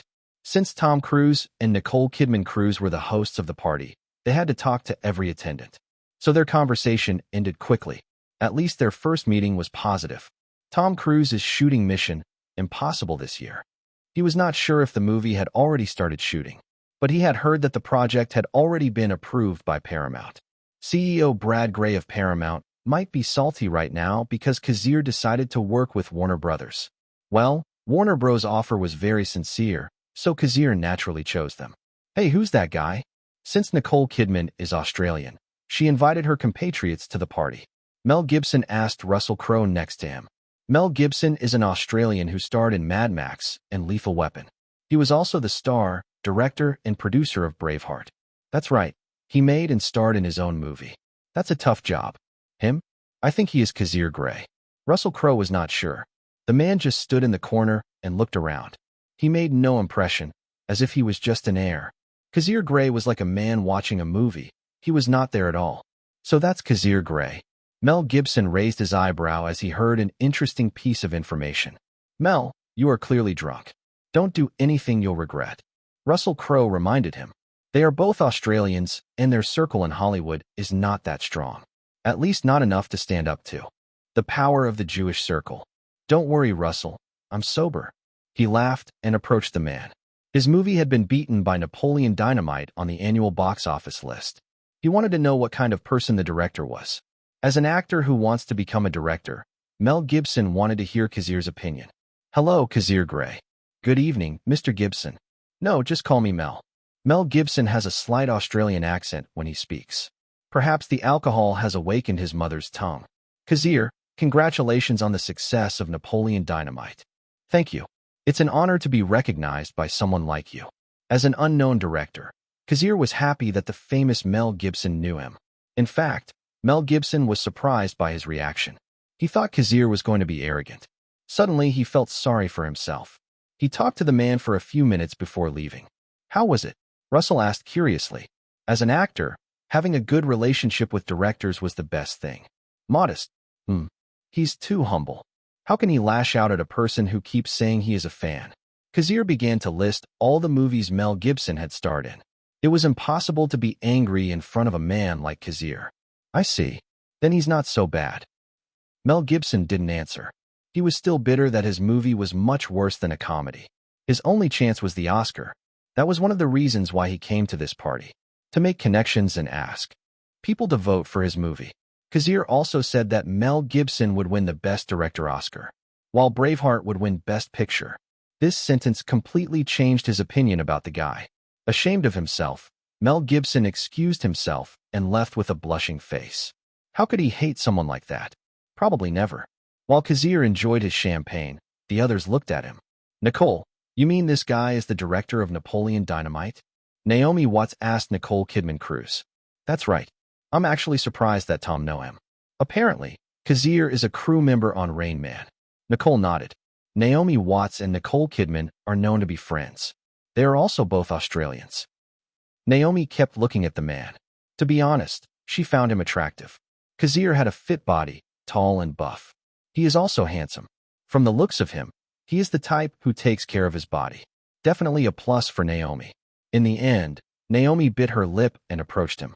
Unlike Australia, where she is famous, Hollywood is a battlefield. It's hard for her to get big roles. Hi, I'm Naomi Watts. I'm Kazir Grey. It's nice to meet you, Ms. Watts. You can call me Naomi. I heard you're a director. Naomi tucked her hair behind her ear. She is a beautiful woman, one of so many men's fantasies. And right now she is talking to Kazir Grey. That's right. I'm the director of Napoleon Dynamite. There was no reason to keep it a secret. This is a circle, and everyone knows everyone. I see. Would you mind telling me about yourself? Well, I come from a broken family, raised by my father. Kazir didn't know where to start, so he decided to talk about his family. He realized later that his introduction was quite troubling. That's sad to hear. Naomi showed her acting by expressing that she was sad. As for the other women, they clicked their tongues when they realized that Naomi Watts was talking to Kazir. Most of these women are actresses. Every one of them understands that the fastest way to stardom is to have a relationship with a successful director/producer. Of everyone at the party, Kazir Grey is the most calm and collected. He is handsome and talented. Considering that 2 of his films have grossed over $100 million at the North American box office. They were glaring daggers at Naomi Watts, but the woman didn't care. This is Hollywood. The competition for women is much more deadly than for men. They will smile at each other, but each of them knows how badly they want to rip each other's faces off. Chapter 49. Naomi Watts, currently 28 years old. She is a famous actress. Born in UK, but has lived most of her life in Australia and became an actress there. Although her fame in Australia is nothing compared to Hollywood, Naomi Watts tried many things to break through the market, but so far she has achieved nothing. I need a breaking point to reach stardom. Because she is a friend of Mrs. Cruz, Naomi Watts used this connection to audition for many roles. She's been in Hollywood since the early 90s, but she wasn't famous. To be clear, Naomi Watts was trying to find a way to succeed in the Vanity Fair that is Hollywood. Unlike Nicole Kidman, who married Tom Cruise and became famous easily, Naomi Watts' career path was bumpy. But the man before her was different. Kazir Grey, because of his movies that have more than $100 million North American box office, his name began to get more attraction. To be honest, Kazir's status was not that dazzling, but Naomi Watts was willing to do anything just to be a star, even a director who had only recently become known. Kazir also made Ed Helms a star with Napoleon Dynamite. She hoped that she could be like Ed Helms. Directors are also known for making stars. So obviously Naomi Watts wanted to ride the wave to the top. Simple as that. She smiled as she noticed the women staring at her. She liked the attention. She liked that she had made the first move and caught Kazir Grey's attention. Kazir, I'm interested in your film. How about we go somewhere quiet and talk about it? She whispered, leaning slightly closer to Kazir. The woman was clearly showing signs. As for Kazir, Naomi Watts, a very beautiful woman. I think she became famous after Mulholland Drive. Then she starred in King Kong as the muse of the giant gorilla. Her beauty is impeccable. He could see her cleavage because the woman was leaning towards him. Kazir smiled and held out his hand. Shall we go to the garden? That's good to hear. Naomi Watts' lips twitched. But being an actress, she knows how to control her expression. She thought the man would ask her to leave the party and take her somewhere quiet, like a hotel or his house. But Kazir took her to the garden instead. She was disappointed, especially since she liked the man. Kazir is handsome and fit. He looks like an action star with a stature of more than 6 feet tall. The reason Kazir didn't invite Naomi to a quiet place was simple. He knew what was going on. He likes Naomi Watts. Kazir didn't have a problem with her, but he was recently divorced and didn't want to get involved with a lot of women. He also respects Reese Witherspoon. He didn't want to do something behind her back, even though their relationship was platonic. Mind over dick. The garden was well lit. There were people in the garden, but it was not crowded, unlike the ballroom. Kazir Grey and Naomi Watts were having a nice conversation. The man is witty and he knows how to entertain a man. When he talks about filmmaking, he looks like a child excited to share his hobby. She found him childlike and she liked it. You're a funny man, Kazir. Is that so? She smiled and twirled her wine glass. So, Kazir, I hear you're starting a project. Do you have a suitable role for me? I'm sorry, Naomi. We already have a list of actresses who passed the audition. My movie only has small scenes with women. It's not worthy of a beautiful woman like you. She didn't know what to say. Praised and rejected at the same time. She felt something strange in her heart. Suddenly, she wondered what Kazir's face would be like if she seduced him into the bedroom. She licked her lips at the thought. Unfortunately, their interaction ended when a person interrupted them. Kazir, I am so happy to meet you. A man with short brown hair entered their sight.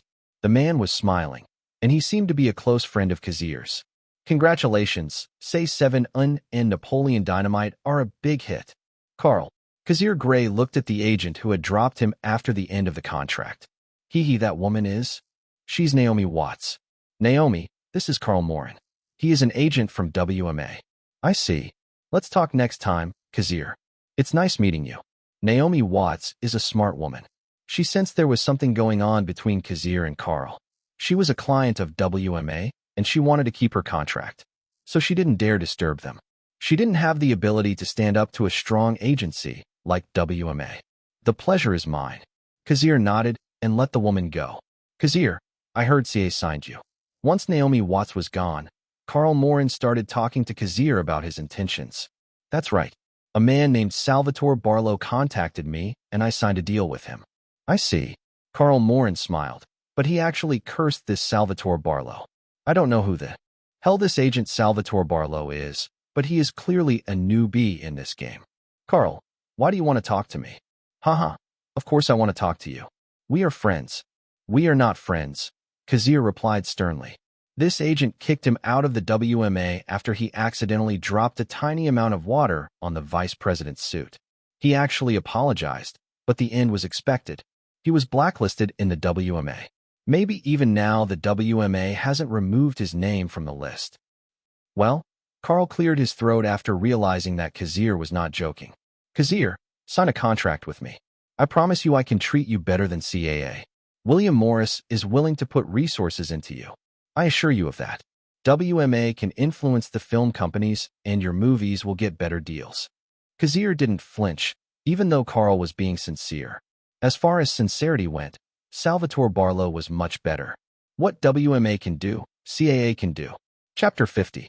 Kazir, we worked together for 3 years. You know what I can do. The connection I have.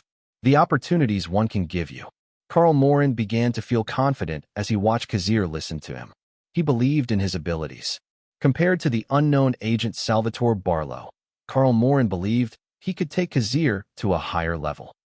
But Kazir kept his mouth shut and stared at him. He didn't bother to talk to Carl Morin and let the agent waste his saliva. Kazir, you know that your first 3 movies happened because of me. You know how I contacted so many people just for you. In fact, Carl Morin was one of the main reasons why he became a director and made 3 horror movies. But it was impossible to forget how Carl Morin betrayed Kazir. I heard you signed a contract with a young director from Hong Kong. That's right. Leon Lau has potential. I saw his experimental movie, and it's good. Carl Morin knew Kazir's intention in talking about his new signed director. But Carl Morin was too stubborn to tell the truth. Well, if you think he's talented, why don't you put all your resources into him instead of me? I'm sure he'll be happy. Kazir said. Anyway, Kazir, I promise you that the WMA will be your strongest supporter. Carl Morin was already sweating after spitting. But Kazir Grey just stared at him. Left with no choice, Carl Morin gritted his teeth and used his last card. 7% commission. As long as you signed a contract with me, I promise you that my commission will only be 7%. What about breach of contract? WMA will cover any damages. Looks like you planned this seriously. Kazir touched his chin. Of course. Can't you see the sincerity of the WMA? Kazir, we want you back. Don't forget your promise to become one of the most sought-after directors in Hollywood. Kazir didn't forget his promise. In fact, he did his best to make this dream come true. Unfortunately, Kazir was not interested in signing a contract with Carl Morin, especially after what he had done to him. I'm sorry, Carl. I'm not changing my agency. Even though my time at CAA is short, CAA has been so good to me. That 5%. Kazir, I think you will be tempted by that kind of deal. 5% commission. That's the lowest I can offer you. Carl Morin felt like he was bleeding inside as he spoke. 5% commission was a very good deal. He was basically cutting off his livelihood. He stared at Kazir, hoping for a positive reaction. Unfortunately, Kazir didn't react. He just stared at Carl Morin without any emotion.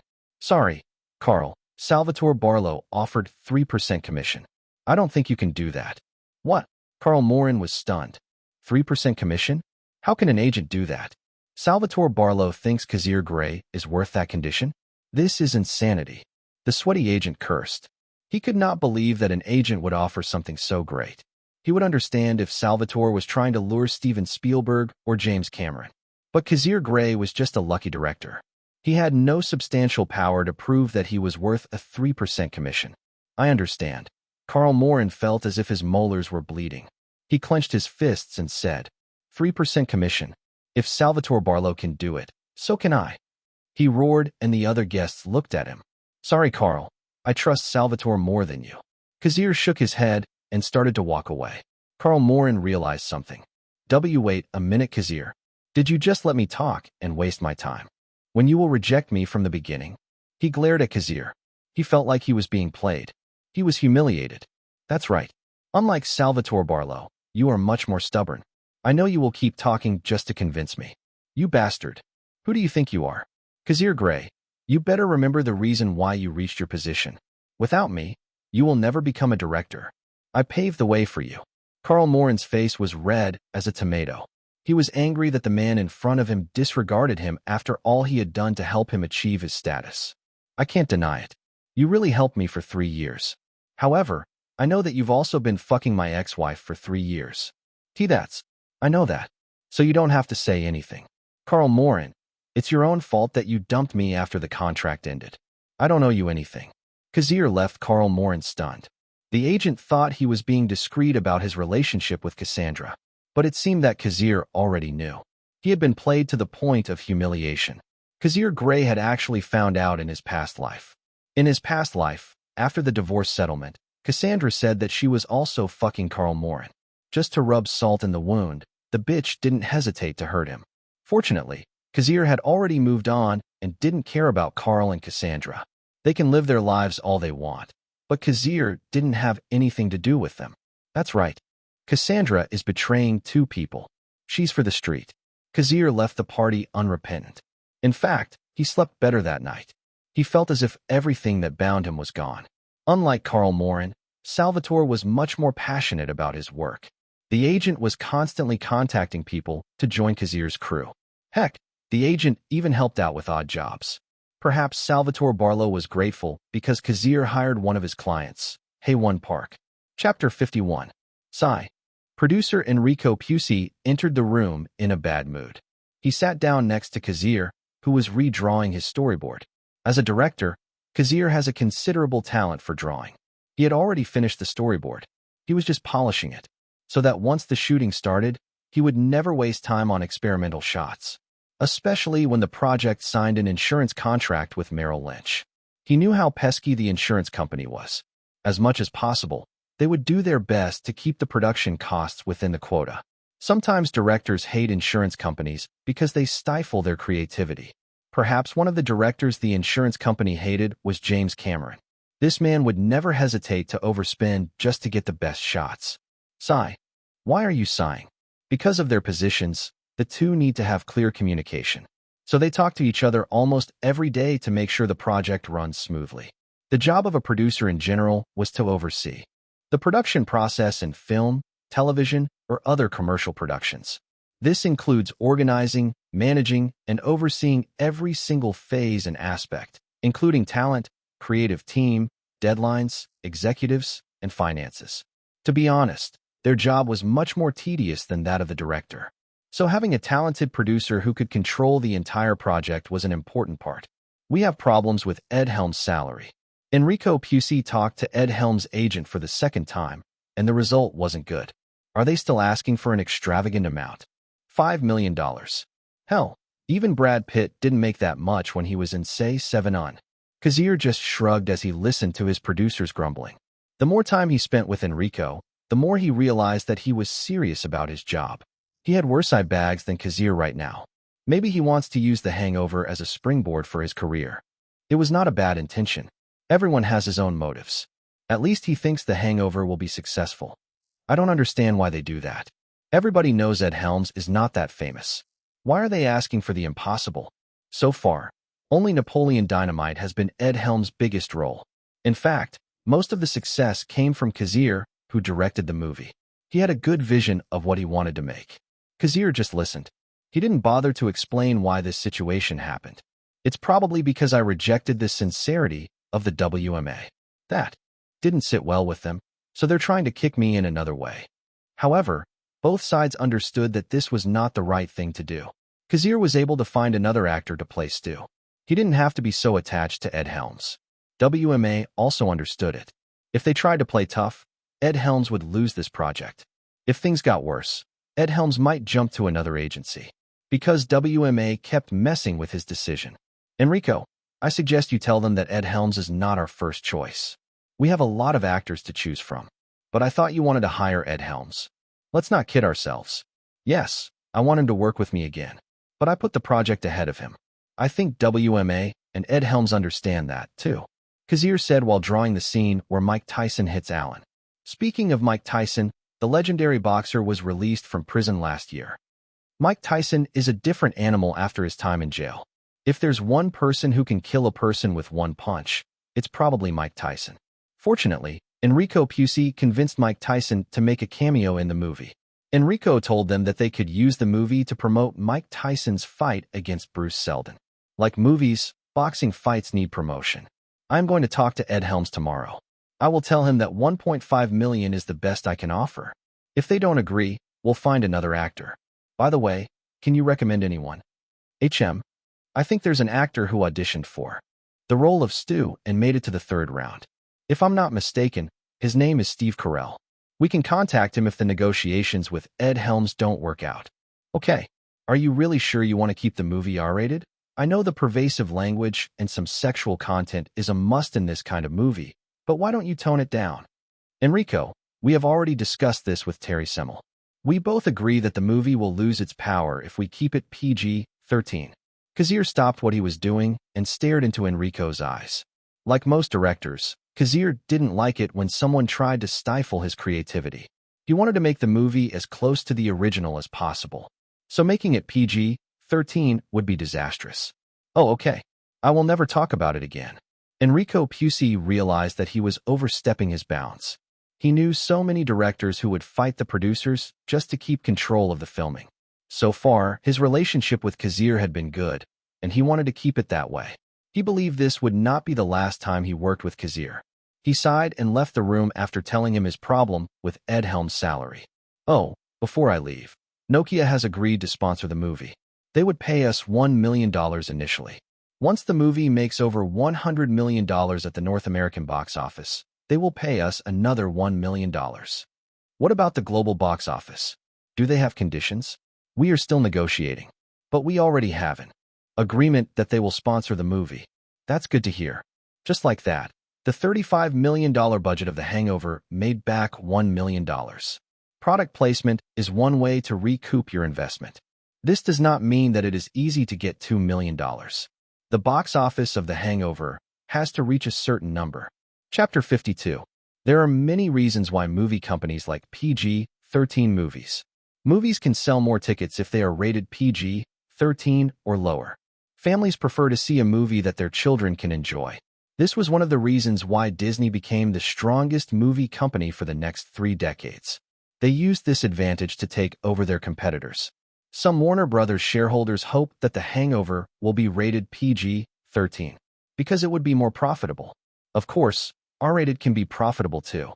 Say 7 On, which was just released in North America, made more than $400 million worldwide. That was a huge profit for a R-rated thriller suspense film. But The Hangover was not a thriller suspense, it was a comedy. So they hoped to convince Kazir Grey to change the script. Unfortunately, Kazir Grey was firm in his decision. It was written in the contract that he had full authority over the creation of The Hangover. Even the right to edit was his alone. So they decided to keep their mouths shut and let Kazir do his job.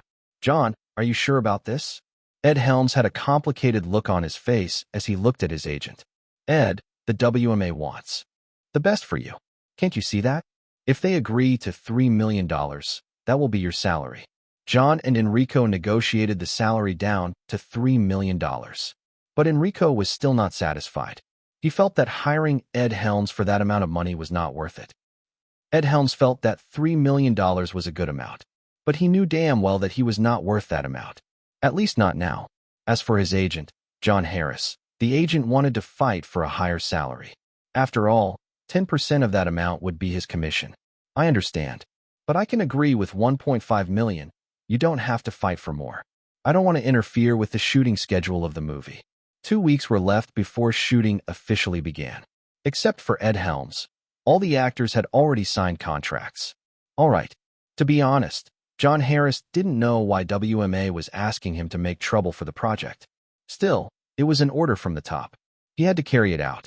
Of course I want Ed to be in the cast, but I'm looking for more money. That's my duty as an agent. He was not wrong. Agents are known in the industry as leeches. They will demand a higher salary, which will also increase the production cost. In fact, The main reason for the increase in production costs was the actors' salaries. While Agent John Harris and producer Enrico Pucci were engaged in a tug-of-war, Salvatore Barlow went to Kazir's office. Since Kazir had started a studio company that was currently shooting The Hangover, Kazir spent most of his time in the office polishing the script and storyboard. He didn't even go back to his apartment that week. He slept and ate at his office. It was almost as if his office was his bedroom. When Salvatore entered the office, he was surprised to find so much rubbish on the floor. Dozens of sketches and many cup noodles. This is a terrible scene. I know that some creative people are like this, but it's still a sight to see, Salvatore thought. He found Kazir tapping away at his keyboard. How was it? I got it. Phew, that's good to hear. I thought it would take a while. Well, Alan Shane Productions wanted to sell it for $3 million, so I didn't hesitate. You said that this copyright is important. Salvatore Barlow placed the documents on the table. Kazir read only a few words. Bourne Identity. After realizing that Tom Cruise had bought the film version of Mission Impossible, Kazir decided to buy the Bourne franchise before it was too late. No one thinks this movie is going to be a huge success. Kazir, I can't think of any reason why you would want to buy the rights to adapt this novel. A $3 million at that. Do you want to make an action movie? Alan Shane Productions bought the film rights of the Bourne Identity in the 80s. They even made a TV movie, but it didn't end well. Since then, the movie rights of Bourne Identity stayed in their film libraries for many years. Bourne Identity is actually a famous novel from the 80s. It's one of the founders of the spy novel. But because novels and comics are losing their power after digitalization, many people have already forgotten about the Bourne Identity. That's right. If things go well, maybe I can do an action movie next year. I've been dreaming about doing an action movie all my life. Are you sure you can do it? Salvatore was skeptical. As his agent, Salvatore hoped Kazir would stay in his comfort zone. Shooting a comedy and an action movie is very different. An action film is much more complicated. Don't worry, Salvatore. I'm not going to do the Bourne Identity for the next 3 years.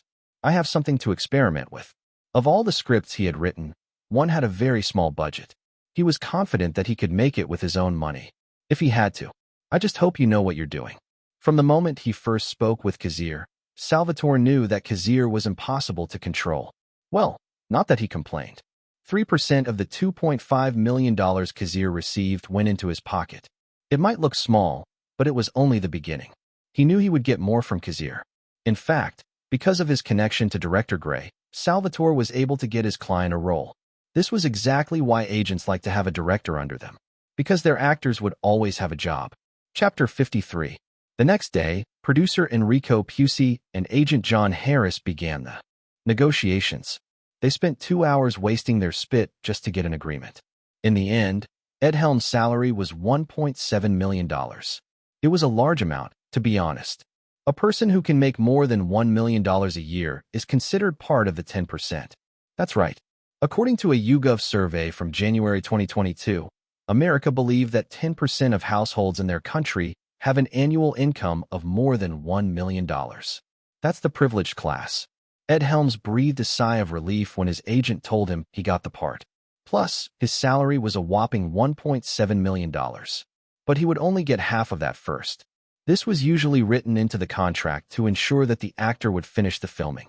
If the contract was broken, the actor had to pay damages. In the case of Ed Helms, he promised to finish the filming without any problems. As for the WMA's intention to make Kazir's job difficult, they didn't have too much influence on the project. As long as Ed Helms wanted to join the crew, the WMA didn't have the power to stop him. Even John Harris wanted Ed Helms to get the role. Well, at least they agreed on a good salary. It was worth the risk. What do you think? Salvatore asked Kazir as they watched Hae-won Park's stunt routine. The half-Korean actor knew how to do action stunts. Most of the crew was hired by Salvatore Barlow. CAA also hires other crew members such as makeup artists and cinematographers. So most of the crew came from CAA. Kazir was impressed. Within a month, his small crew of 15 became 40. The process was very fast. Salvatore found the right people to fill the positions. Especially Hae-won Park. This guy actually knows Kung Fu. So Hae-won Park really knows Kung Fu. No.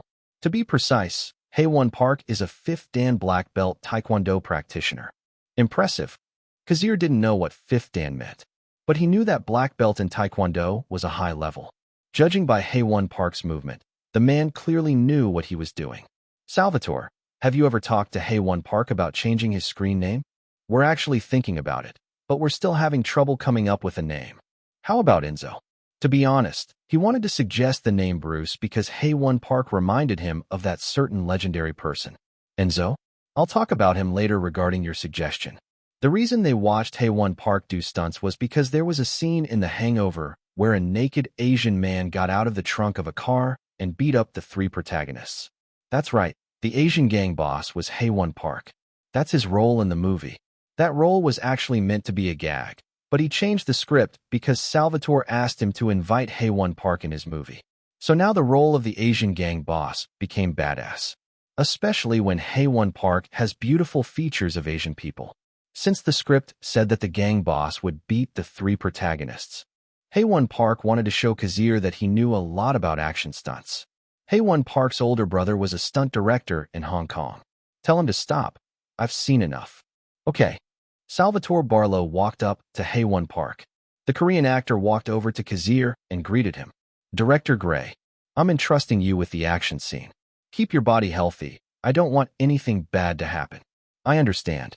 Being Korean, Park Hae-won knew his disadvantage in Hollywood. He could not get a good role because of his nationality. And although people might shrug it off, Asians were actually discriminated against in this place. One time, when Hae-won tried to audition for a role as an extra, the producer yelled at him and kicked him out of the crew. The producer kept saying that the Japanese were not allowed after what they did in World War II. Park Hae-won tried to explain his nationality, but the producer wouldn't listen. So he wanted to make sure that his role in this movie would bring him prosperity. As long as the audience appreciated him, he would have achieved his goal. His salary was very small, $25,000, but he felt that it was worth it. See you tomorrow at the script reading. Yes, director. Hae-won Park said goodbye and left after showing his stunts. So who's the person you want to recommend as my assistant? Kazir, you already know him. Kazir raised his eyebrows. He had no idea. Since this project was bigger than Napoleon Dynamite, Kazir needed an assistant director to help him. The role of an assistant director on a movie includes tracking daily progress of the production schedule, organizing logistics, preparing daily call sheets, checking in with cast and crew, and maintaining order on the set. It might be the same as the producer, but the assistant director had to take this job deeper. The producer would only oversee, while an assistant director would have to participate in the work. Obviously, Kazir needed someone to help him with these tasks. After all, he is only one person. He doesn't have the strength to do all these things. I hired a recent graduate of the UCLA School of Theater, Film, and Television. Are you talking about? That's right. One of your interns from the last movie signed a contract with me. I recommend him to be your assistant director. He wants to be a director, but he needs experience, so I hope you will help him. You're quite greedy to sign another director. The more the merrier. I need to see him first, because I still don't know who you're talking about. Chapter 54. We already talked to the city of Las Vegas, and they agreed to let us shoot in the streets. However, we have to make sure that we never disturb the public. That's good to hear. We will shoot the street scenes as quickly as possible so that we do not cause any traffic. As they walked to their next destination, Kazir and Salvatore had a conversation about the Las Vegas shooting. As long as we don't make a movie that makes Las Vegas look bad, we'll be fine. They reached the room where there was a small television and a VHS player. Director Grey, a young black man, greeted them. He had an afro haircut, a very eye-catching hairstyle. Fremont Smith? So you're the one Salvatore was talking about. Kazir remembered Fremont Smith because of his hair. The afro definitely rocks. Unfortunately, Kazir didn't have the hair strength to try the style. Instead, most of his hair grew around his mouth. His beard usually grew quickly. Sometimes he didn't have time to trim it because he was busy. That's right. I sent my experimental film to Salvatore, and he gave me a contract. I see. Kazir didn't have a problem. He had heard that Fremont Smith got good grades in college. He was one of the top graduates. Many students graduated from the UCLA Film School, but only a very small percentage made it. The only director Kazir remembered graduating from UCLA was Francis Ford Coppola. He is the director of The Godfather. Kazir witnessed Fremont's work on the crew during the filming of Napoleon Dynamite. He was good at his job. He was one of the people who adjusted lighting and camera angles with Renner. He clearly knows what he's doing. How long is your experimental film? 45 minutes, Director Grey. Since there's a TV and a VHS player here, I assume you came prepared.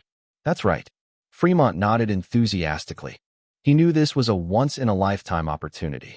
Joining a major production crew after graduation was important for his resume, especially if his position would be as an assistant director. To be a successful director, Fremont Smith needed experience. The best place to get experience was on big-budget movies like The Hangover. Let's see it. Thanks. Salvatore sighed with relief after seeing Kazir's reaction. They sat down and watched the movie. Based on the color palette of the movie, the tone of the movie was dark and bloody. Just as Kazir expected, the movie was about a person who kills people. The plot was simple, the shots were simple, and even the dialogue was too monotonous. One thing was for sure. It was too bloody. Red blood here, red blood there, red blood everywhere. But he respected the fact that Fremont successfully finished a movie. As long as the movie was completed, it was a good movie. He knew so many movie projects that were stopped before they were finished. It's good. This is our school project before we graduate. All the actors are my classmates. That explains their acting. So what do you think? Salvatore joined in. I have no problem hiring him as my assistant director. But I have one last question. Kazir looked at Fremont Smith. Director Grey, I will answer your question as best I can. Fremont nodded. Fremont, how do you feel about action movies? Action movies? I think action movies are man's romance. You're hired. Thank you, Director Grey. Kazir held out his hand, and Fremont shook it. Salvatore, contact producer Enrico Pucci later. Tell him to sign a contract with Fremont as my assistant director. I understand, but I'm just wondering, why did you ask Fremont about action movies? Kazir just chuckled. I want to know Fremont's opinion about action movies. Simple as that. And you like his answer? That's right. Kazir wanted to know if Fremont was interested in making action movies. Kazir was already preparing his plan to make an action movie if all went well. If his Continental Cinematic Universe became successful, Kazir would need a partner to help him make the franchise. If things went well, Kazir would make Fremont Smith his partner to create the action universe. It is impossible for me to make 2 or 3 movies a year. I need someone to take over some of the projects. Just like Marvel Studio did when their movies became popular. Marvel Studio hired many directors to make dozens of movies and TV shows every year. The next day came and Fremont officially became Kazir's assistant director. Today is the script reading and all the actors are here. Fremont told Kazir before entering the room. Okay, script reading is an important part of pre-production. To make sure the actors know their parts. To make sure they have an idea of what they're going to do. You can see whether an actor has read the script or not by attending the script reading.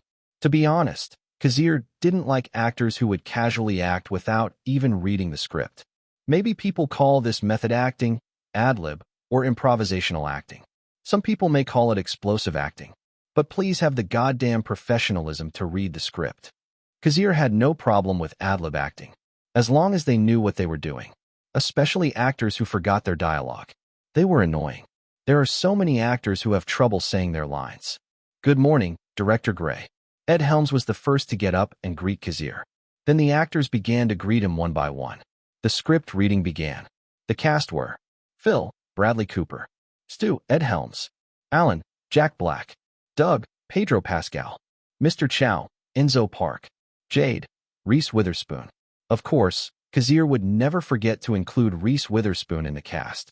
As long as the role was appropriate, he would try to squeeze Reese into it. That's how Hollywood works. Chapter 55. The official filming of The Hangover started. At the Caesars Palace, dozens of reporters started taking pictures for the press conference of The Hangover. Producer Enrico Pucci and Kazir Grey faced the cameras and let the reporters ask them bunches of questions. Of course, the producer and director had to answer them the best as they could. Thankfully, most of the questions were mild.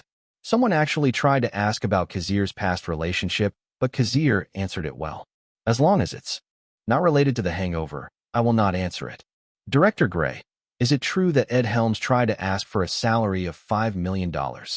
That's right. There was no reason to keep it a secret. Most people in the circle knew what happened. These reporters were under Time Warner. Time Warner was one of the media giants in the world. So Warner Brothers had a strong influence with the backing of Time Warner. Kazir understood that some of the reporters' questions were for the purpose of attracting attention, such as Kazir's new love life or friction between the Napoleon Dynamite actor and director. These articles would be published by the paparazzi. As long as it could help the movie to attract attention, then everything was fine. Kazir was already informed about the questions that might be asked. Of course, I don't have any problem with Ed Helms. He is a hardworking person. This is nothing but publicity. Publicity was the main factor in having a successful movie. So film companies would invest so much money just to advertise their movies. As long as the movie was worth it, companies would invest in publicity. The best example might be the last year's Batman Forever. The overall publicity cost of the movie was $100 million. With the $100 million production cost plus $100 million publicity, the movie was a clear disappointment. However, I heard that the videotapes are selling well. Many kids are dreaming to become like Superman or Batman. With the invention of VCR and VHS player, the Hollywood industry gained power and their profits every year were astronomical. So Warner Brothers decided to make another Batman movie next 2 years. Batman and Robin. That's right, the infamous Batman suit with nipples. Many people said that Batman's suit was ugly because of the nipples, which was right to be honest. Clearly one of the reasons why Warner Brothers kept the Batman series hidden for almost 10 years. If not for Christopher Nolan, Batman might be forever stayed in their film libraries. The press conference ended and the reporters dispersed. Kazir and the crew started their shooting. Scene 36, the elevator. Lights, camera, action. The one who was holding the clapperboard was Fremont Smith. With the 4 actors inside the elevator, 3 adult men and a baby, the camera started rolling. Why can't we remember a goddamn thing last night? Stu, Ed Helms, said while putting a towel on his mouth. He was confused about why he was missing a tooth. Because, obviously we had a great fucking time. Phil, Bradley Cooper, replied, leaning against the wall. Why don't you stop worrying for just 1 minute? Phil slightly raised his voice. I don't feel, maybe because I'm missing a tooth. Or maybe, it's because we have a tiger in our hotel room. Oh, wait, I know. Maybe because we found a baby in our room. A human baby. That's it. It's because we found a fucking baby. I don't think you should curse around the child. Alan, Jack Black, faced Stu. Alan was wearing a baby carrier and the child was on his chest. Really? I don't think you should be around a child. The elevator opened. Cut. 10 minutes rest. Let's reshoot this scene. Jane, call your team and retouch their makeup. Okay. Kazir could say that the first scene was good. How's the baby? He's cute. Although I felt like he peed on me. Jack Black bitterly smiled as he sat down. That's right. The baby that he was holding was a real baby. For a close-up scene, it was impossible to use a prop, fake baby. I'm sorry about that. The mother apologized and held her child. She was a friend of producer Enrico Pucci. They auditioned after hearing that the crew needed a baby. Hush, hush, baby. Because of the giggling of the baby, the atmosphere was calming. Ed, I want you to deliver your line in a more exhausted way in the first half, although you still have to raise your voice at the latter. Kazir approached Ed Helms, who was currently receiving a makeup. I understand, director. Ever since they cooperated in Napoleon Dynamite, Ed Helms realized that Kazir took importance in line deliveries. The dialogue should be taken seriously. Then, Kazir nodded at Bradley Cooper. Keep yourself in good condition. Thank you, director. In the crew, Bradley Cooper and Jack Black were part of the newcomers. They didn't have any idea of how Kazir used his position. Was he a tyrant, a pacifist, or a silent madman? Because Jack Black and Bradley Cooper were the protagonists, they didn't want to cause trouble on the set. So they were doing their job well. Once the 10-minute break was over, Kazir started the shooting again. Unfortunately, a few seconds after the camera began rolling, the baby started crying and everyone was caught off guard. Cut. Kazir sighed. He already expected this. He knew this was going to happen, so he decided to shoot all of the scenes in which the child was part of within 3 days. 10 minutes rest. He muttered after the first NG. It was impossible to talk to a baby. Perhaps the only one who could do that was the mother. Chapter 56. Sir, the filming of The Hangover has started today. Thank you, Nancy. Tom Rothman nodded after Nancy Utley told him about the news. Because Napoleon Dynamite was distributed by Fox Searchlight Pictures, Tom Rothman wanted to know the related news about Kazir's next movie. Warner Brothers and 20th Century Fox received the script of The Hangover at the same time. Unfortunately, Warner Brothers acquired the movie because of obvious circumstances. Nancy, do you know the reason why we didn't fight for The Hangover? Isn't it because of the vulgar theme of the movie? The Hangover has a strong chance to be rated R-rated, and it might not be profitable. That's right. Unlike Napoleon Dynamite, which has a simple and light-hearted theme, The Hangover has so many profanities. A group of friends went to Las Vegas. After taking drugs, they forgot what they did, and one of them was missing. It was the short summary of The Hangover. To be honest, I have this feeling that Kazir can make it successful. Unfortunately, our offer didn't attract his attention. Kazir was asking for more, and they could not negotiate. It was a natural reaction to stop the negotiation. So Tom Rothman hoped that Kazir's movie would be a disappointment. He hoped that The Hangover would have a bad reception. Because if the movie became successful, how's the script for Napoleon Dynamite 2? The success of Napoleon Dynamite was still ongoing. So far, the worldwide box office already surpassed $300 million. The movie would be dropped from the North American cinemas, but its global screening would last for another 3 to 4 months. Tom Rothman sighed after remembering that Kazir would receive a 5% North American box office share. I should have settled with revenue share instead. At least it's much smaller than $7 million. The North American box office of Napoleon Dynamite was $140 million. Naturally, 5% of that amount would go to Kazir. In fact, Salvatore kept urging Fox Searchlight Pictures to settle the account. The creation of the script is halfway done. After Kazir sold the copyrights of Napoleon Dynamite to Fox Searchlight Pictures, the company sent 2 writers to oversee the creation of the script. Kazir already gave the general plot of the movie, and he let the writers turn it into a complete script. Of course, Kazir attended the script writing to make sure that the script would turn out great. Napoleon Dynamite had a very important part in his heart. That's good to hear. Since Ed Helms is still filming the movie, don't contact him about the sequel of Napoleon Dynamite for now. No, I advise you to wait for The Hangover's release week before contacting them. Ed Helms' salary in Napoleon Dynamite was very small, but his salary in The Hangover was a whopping $1.7 million. For a small-time actor to a millionaire actor, that was the effect of starring in a successful movie. As a businessman, I don't want to give Ed Helms more than $1 million. If The Hangover flops, then Ed Helms' salary would naturally decrease, and so is Kazir's. That was one of the reasons why Tom Rothman hoped that The Hangover would be a disaster. I can invite Kazir to direct Napoleon Dynamite 2 once that happened. Everything depends on the result of The Hangover. If The Hangover turned well, then Fox Searchlight Pictures had to adjust its budget for Napoleon Dynamite 2. But if The Hangover turned bad, then Fox Searchlight Pictures would squeeze Kazir and Ed for all they're worth. Keep your eyes on The Hangover. Make sure to contact Kazir regarding Napoleon Dynamite 2 and settle the account. We don't want Kazir to be angry at us. Unlike the actors, Kazir's position as a director was far heavy. As long as he had strong profitability, 20th Century Fox would cooperate with him. Yes, sir. Tom Rothman was left alone in his office. He was actually having migraine these days because of a certain project. Damn that James Cameron. I can't believe that he is asking for something outrageous. He wants to make a real ship. The investors in James Cameron's project were 20th Century Fox and Paramount. The 2 film companies were currently gritting their teeth because of James Cameron's wasteful idea.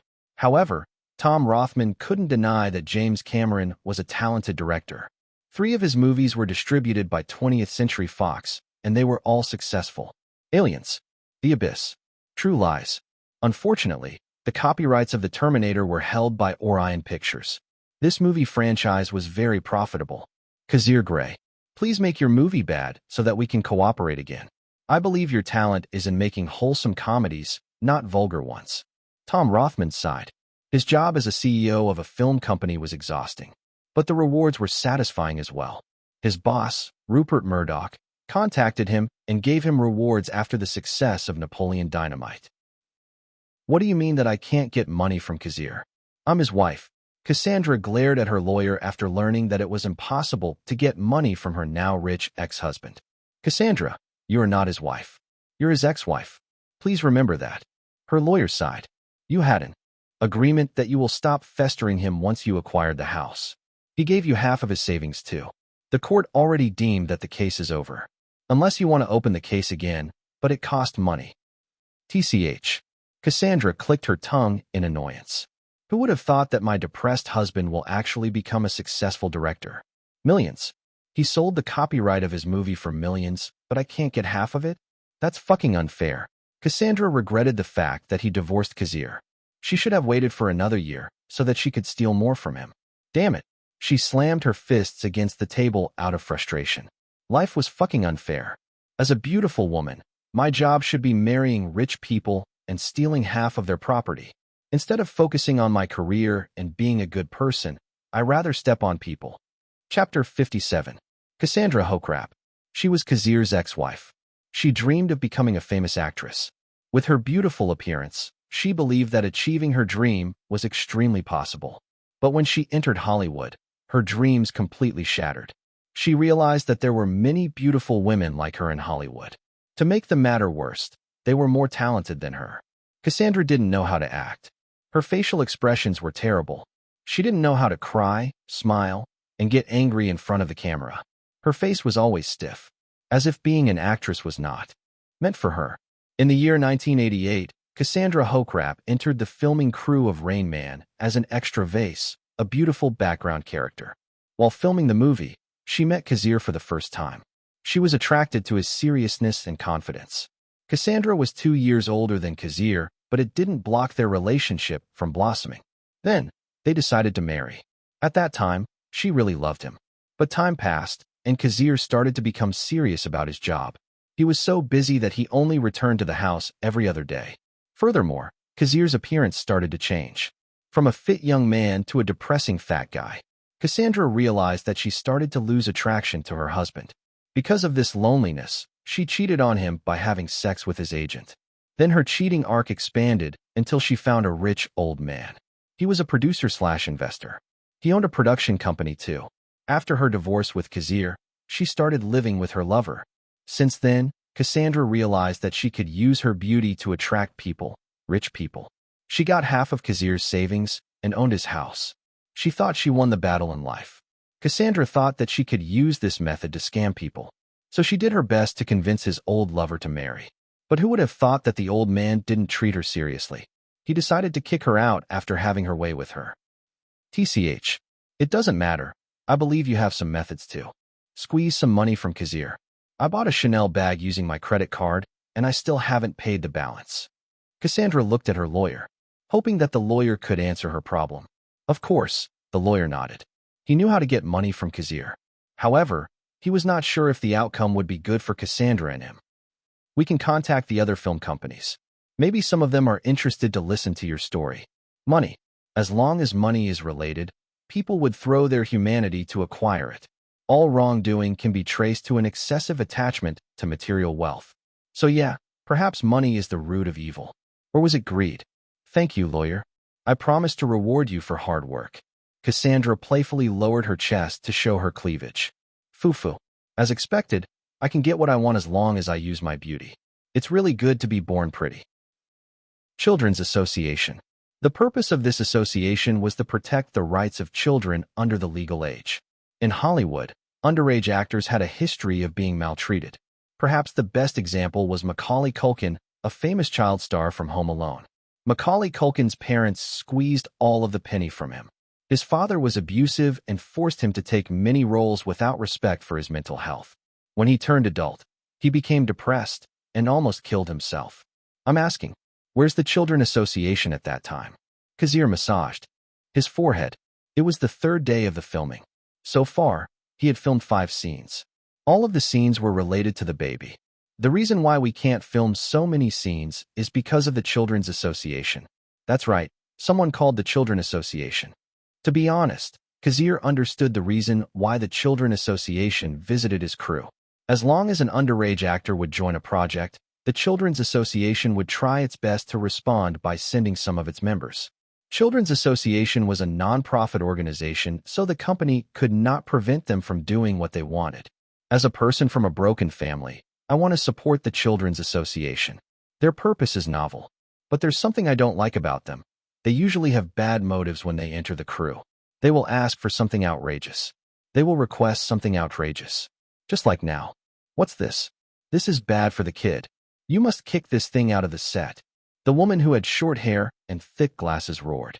She was from the Children's Association. She was berating one of his crew members. Kazir sighed and stepped in. Ma'am, this is a humidifier. It's a device that adds moisture to the air to prevent dryness that can cause irritation in many parts of the body. Humidifier?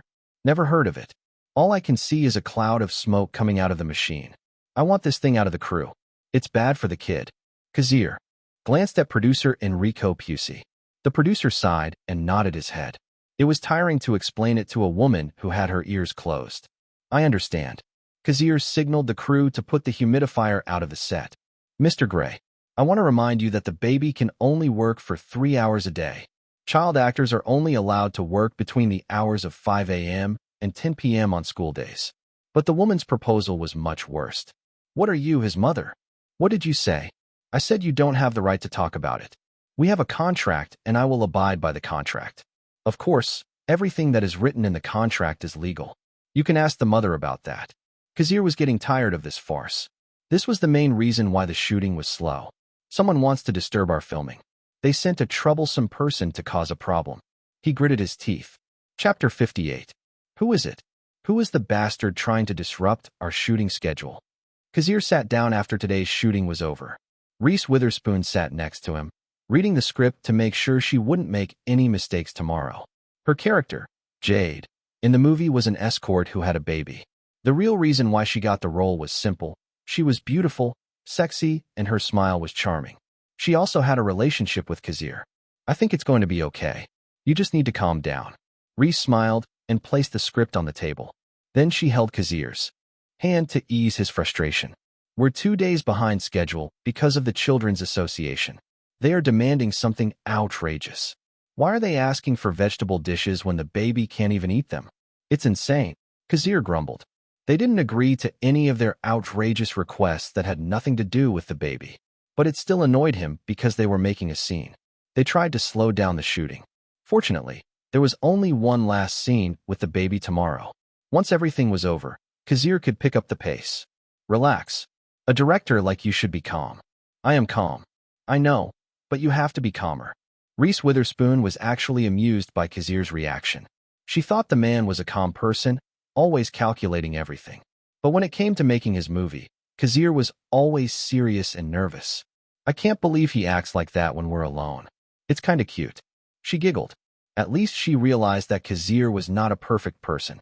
He is mature and childish at the same time. How about this? Reese leaned closer and kissed his neck.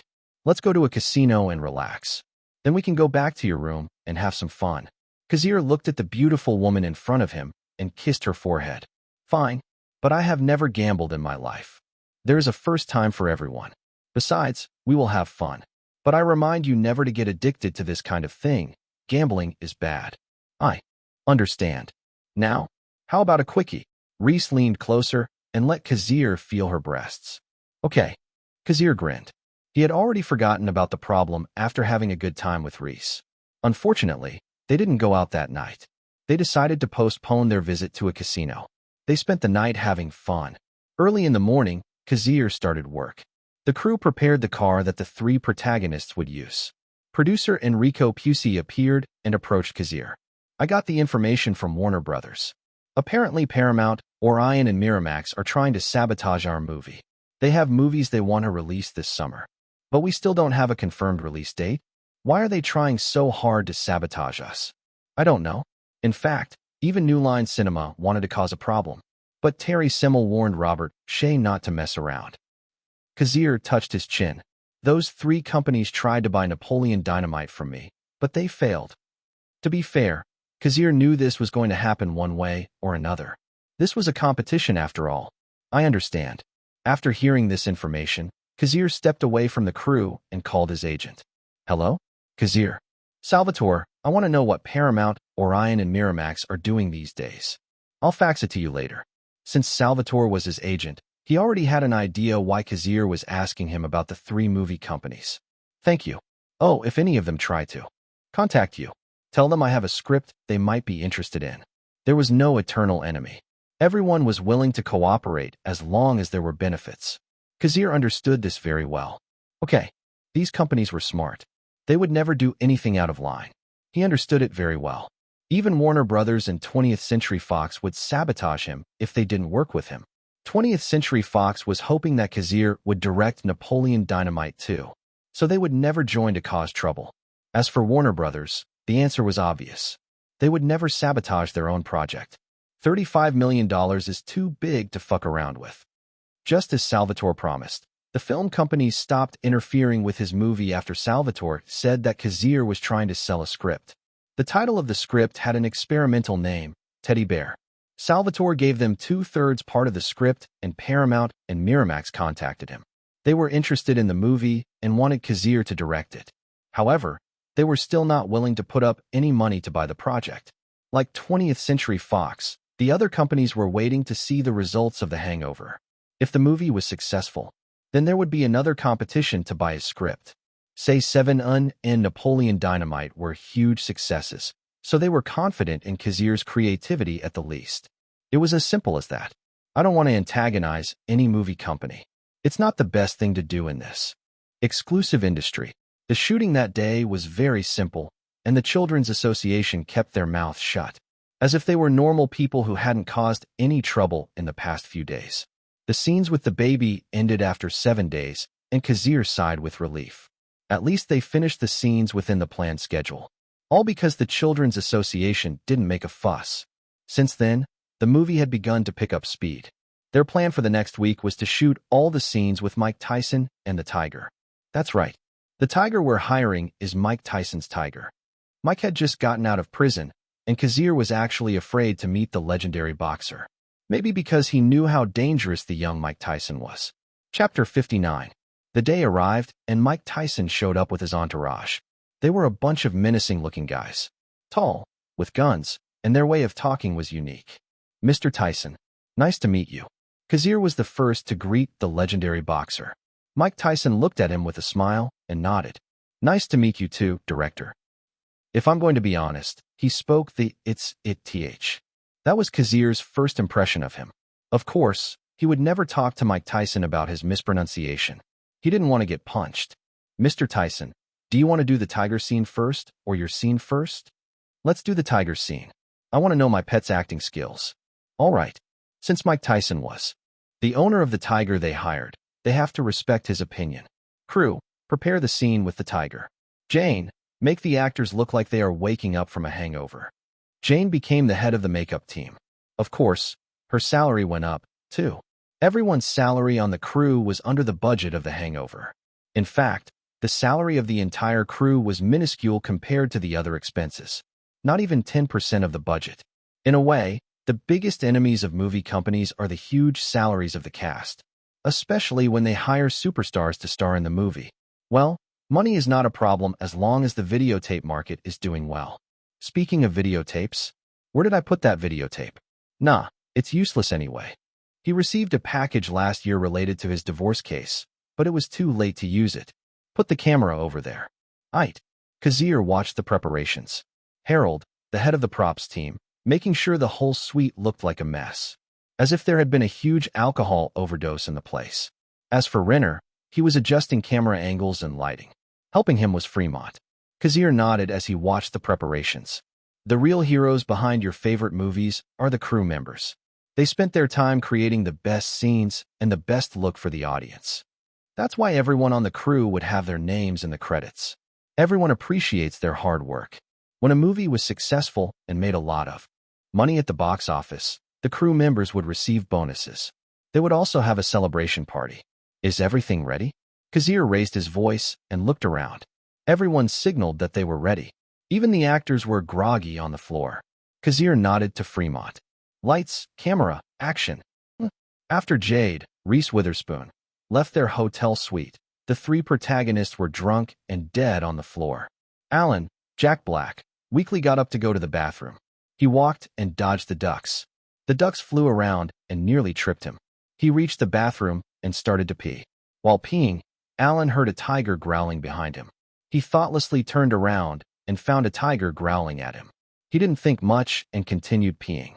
But a few seconds later, a lamb panicked. He ran away and kicked Phil's balls. Ugh, gah. They rolled to the floor, with Phil, Bradley Cooper, in pain and Alan in fear. God damn. You put some pants on.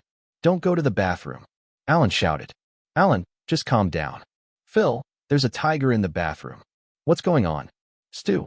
Ed Helms looked at them in confusion. He had a hangover. Everyone had a heavy hangover. There's a jungle cat in the bathroom. Okay. Phil stood up. I'll check it out. He opened the door, and the tiger roared at him. Phil immediately shut the door. Whoa. Fuck. He's not kidding. There's a tiger in there. No, there isn't, Stu replied. Weakly. Cut. This is good. Ready for the next scene. After 3 takes, Kazir was satisfied with their performance. The next scene was about Alan, Jack Black, getting punched by the champion. He's not really going to punch me, is he? Jack Black nervously approached Kazir. Don't worry. You'll have to stay in the hospital after this. You gotta be kidding me. No, I'm just kidding, Kazir shrugged. Of course he won't hit you. We still need you to shoot a lot of scenes. Remember, we need more than a month to shoot all the scenes. What does that mean? Nothing. Anyway, just hang in there. What? Director? Director. Don't let me down. Director. Kazir checked the shots to make sure he hadn't forgotten anything. The shots looked promising and went well. There's a movie that starred Jack Black. It's called Nacho Libre. It was said that Jack Black almost lost his eye because of a stunt. Some people said it was a publicity stunt to draw in the audience, and some people said it was real. Well, Jack Black said it was real, so maybe it is. As a director, Kazir knew whether this information was real or not. One thing is for sure. A sane director will never have an actor do a dangerous stunt. Everything will be done by a body double. Even the insurance company will never agree to such a decision. If an actor was really injured, the insurance company would have to pay so much money. Just like now? Director Grey. I just heard that. Jack Black is going to get punched by Mike Tyson. I think he needs a body double for that. Kazir looked at the Merrill Lynch representative. I mean, we all know that Mike Tyson is a strong boxer. If an accident happens and Jack Black is injured, the shoot will be postponed and we will waste money and time. Saul, don't worry. I will never let that happen. But I will not use a body double either. I just have to trust Mike Tyson. But are you really sure? Saul, I think Mike Tyson will never hit Jack Black. He looked at him seriously. Kazir wanted to see as much real emotion as possible, so it was better to use Jack Black for the scene. Besides, Kazir didn't like it when someone tried to stop him from doing what he wanted. Total authority. As long as the filming was going on, Kazir wanted complete authority over the project. Okay. Saul stepped back and decided to trust him. Naturally, the scene began after the makeup artist had finished adjusting the looks of the 3 protagonists. Jack Black was scared the whole time, and that was what Kazir needed.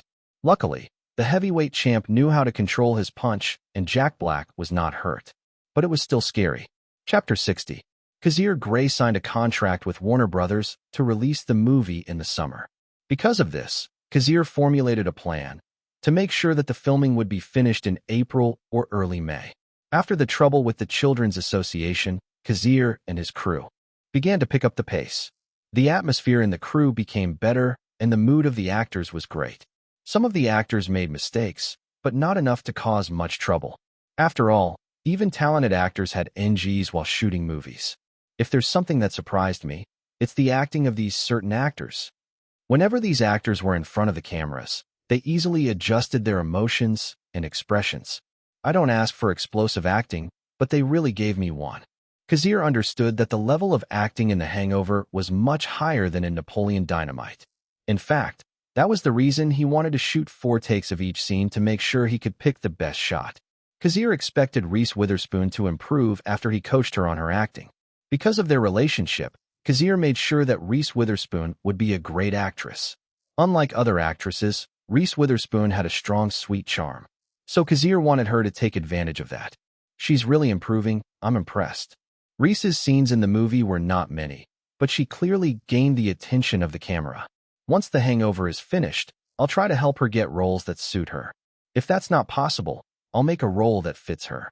Kazir had a lot of ideas for the future. He basically knew most of the romantic comedies that would hit the blockbuster. The other actors are Jack Black and Pedro Pascal. After playing Pedro Sanchez in Napoleon Dynamite, Pedro Pascal decided to keep the mustache. Kazir approved of his decision because Pedro Pascal with a mustache was iconic. Pedro Pascal's character in the movie was Doug.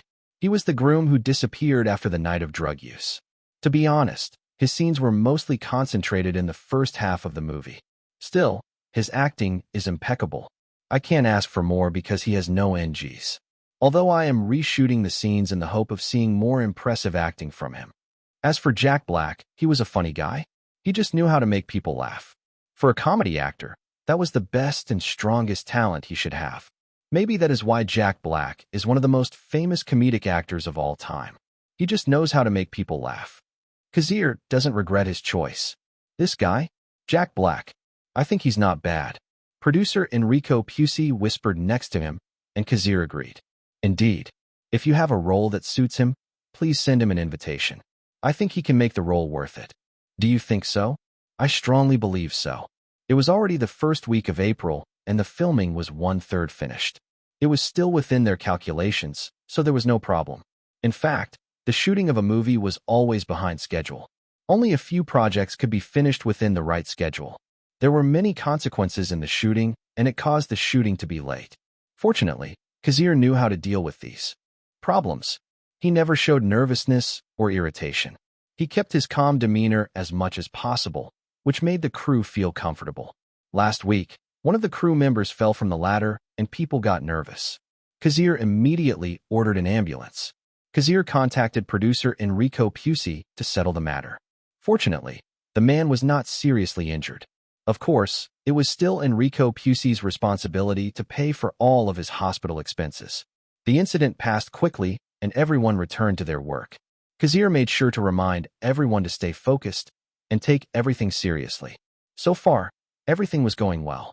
After his success with Say 7 and Napoleon Dynamite, the crew members never turned against him.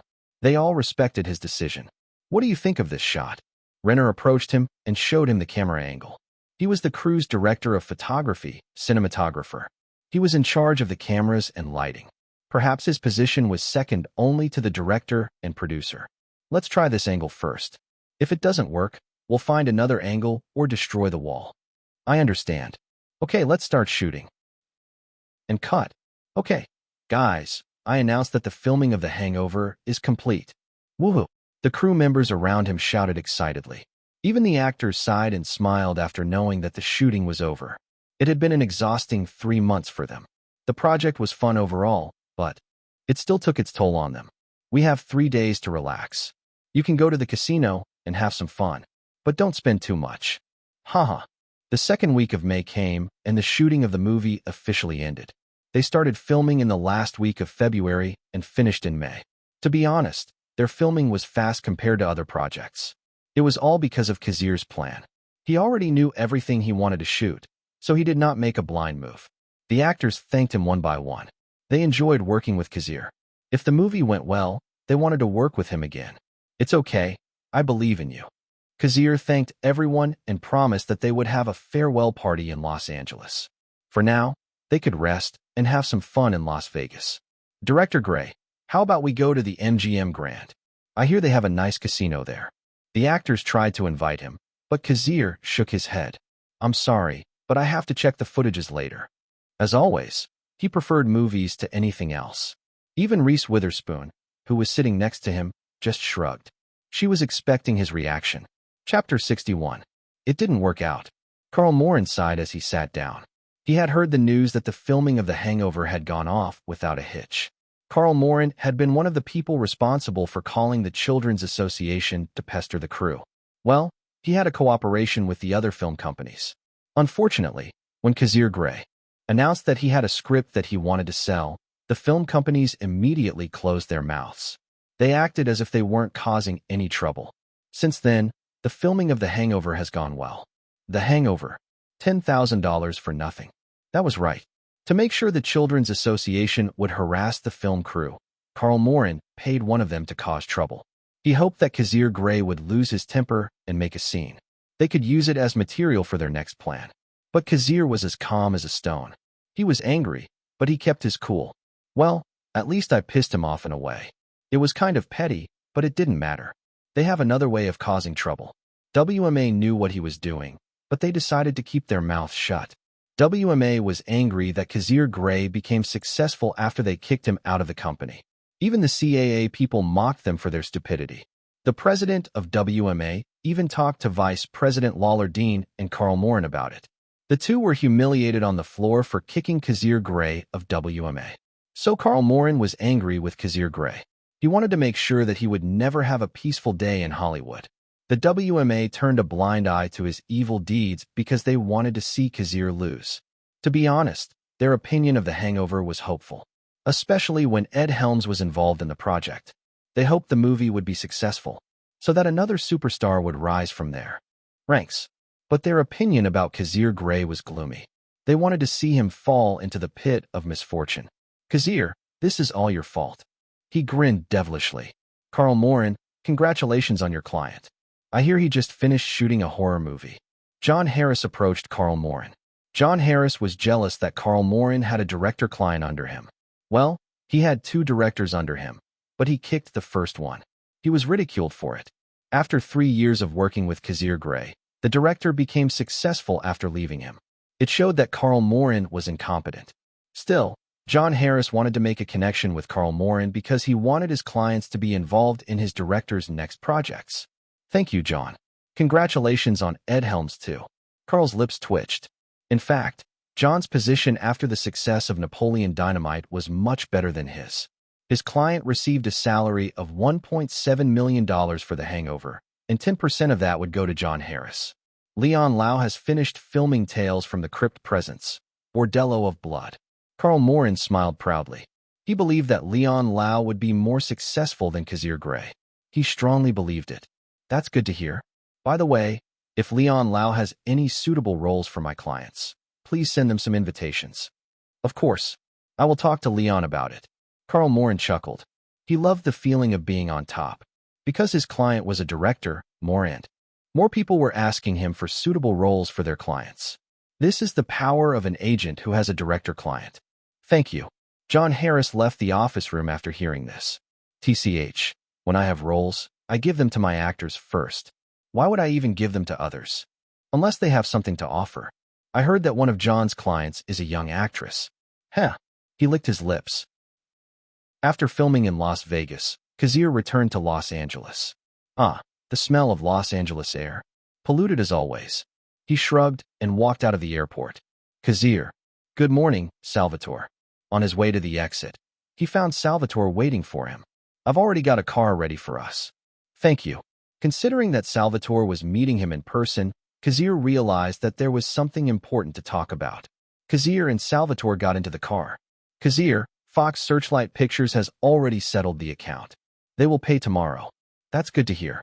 Napoleon Dynamite has already finished its run in North America, and the box office is $149 million.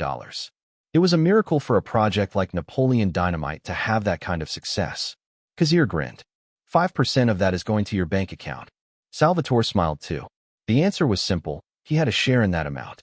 Kazir would get $7.45 million. Then Salvatore Barlow would receive $223,000 from Kazir. The power of success. Salvatore never regretted contacting Kazir.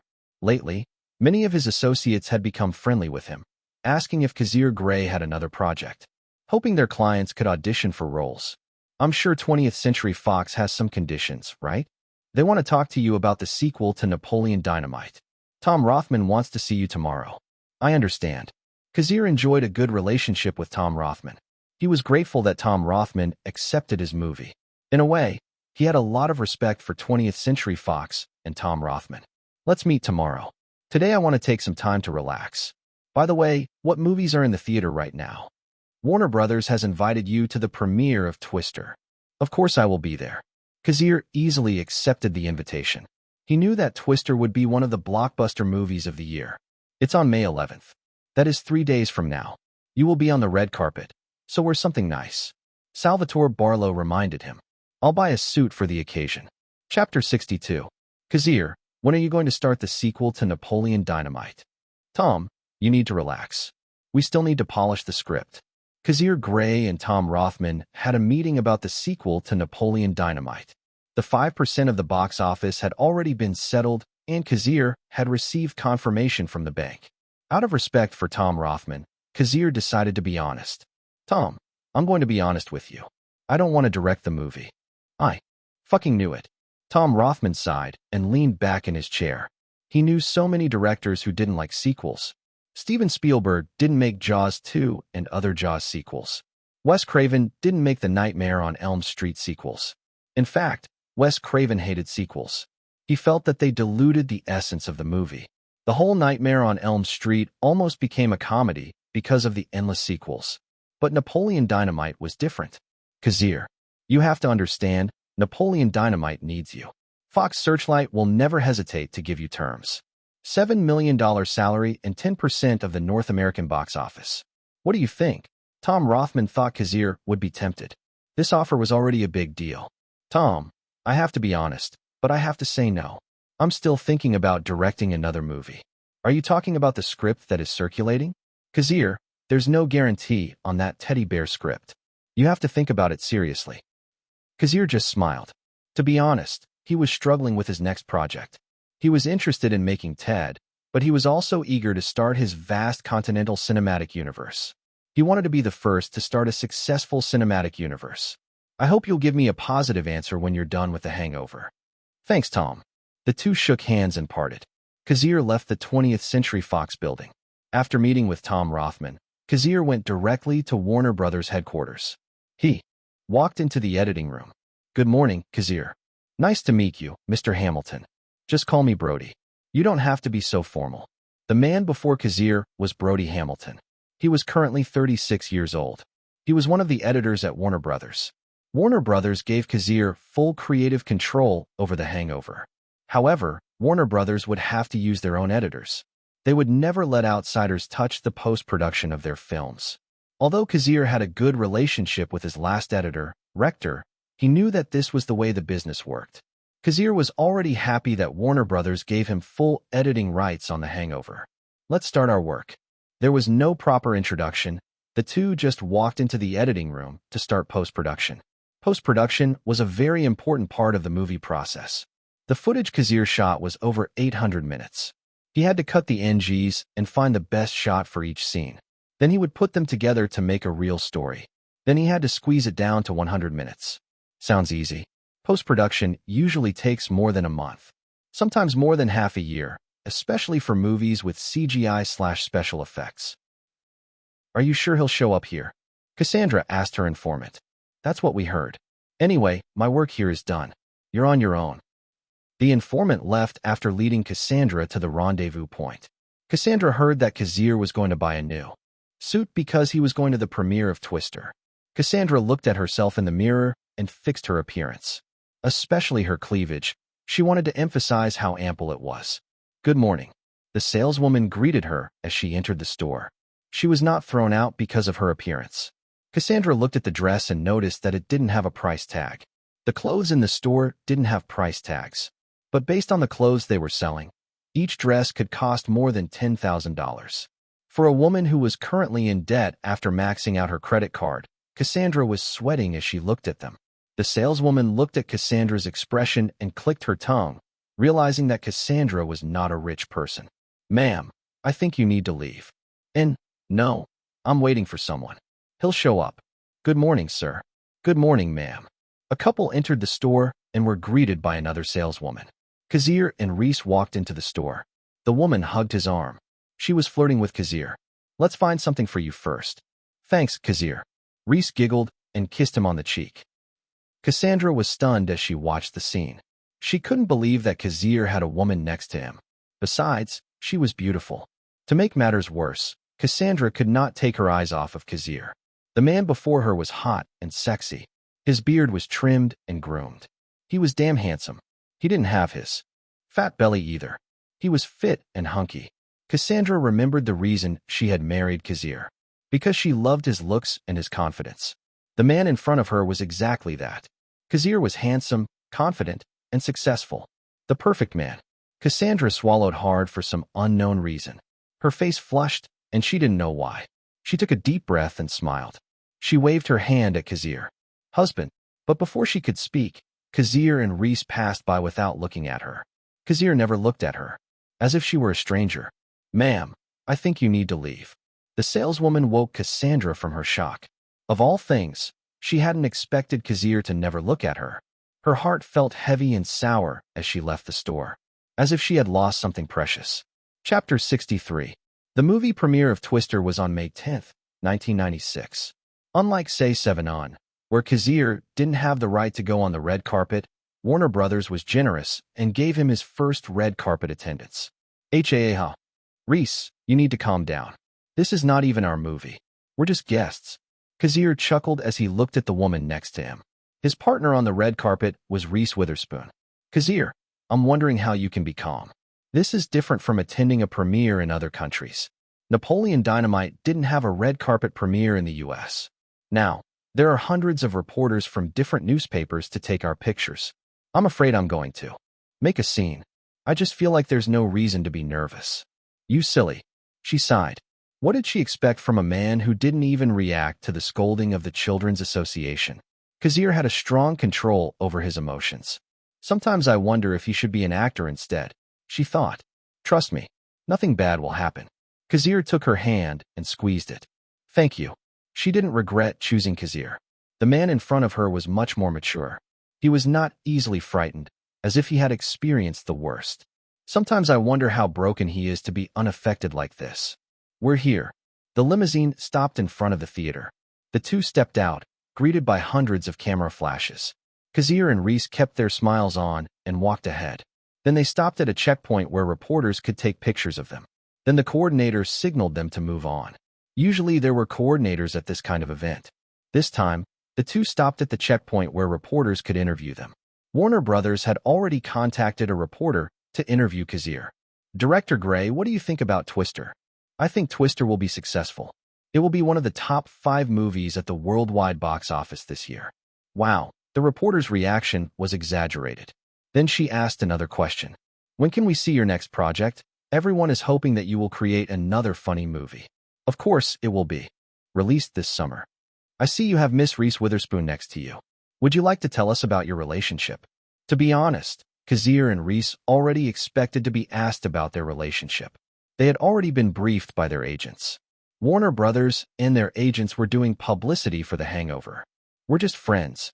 Kazir and Reese smiled for the camera before entering the theater. Their agents were actually trying to convince them to announce that they were officially dating. Everyone on the crew knew that Kazir and Reese were close. However, they both disagreed. They didn't want to use their relationship as a publicity stunt. In the end, Warner Brothers had no choice but to promote the movie in a different way. As much as possible, I don't want to destroy my privacy. I want to keep my life as simple as it is. Even though he knew it was just a dream. Once you become famous, you lose your privacy. I received 3 scripts last week. I wonder if you could give your opinion on them. Reese whispered as they entered the theater.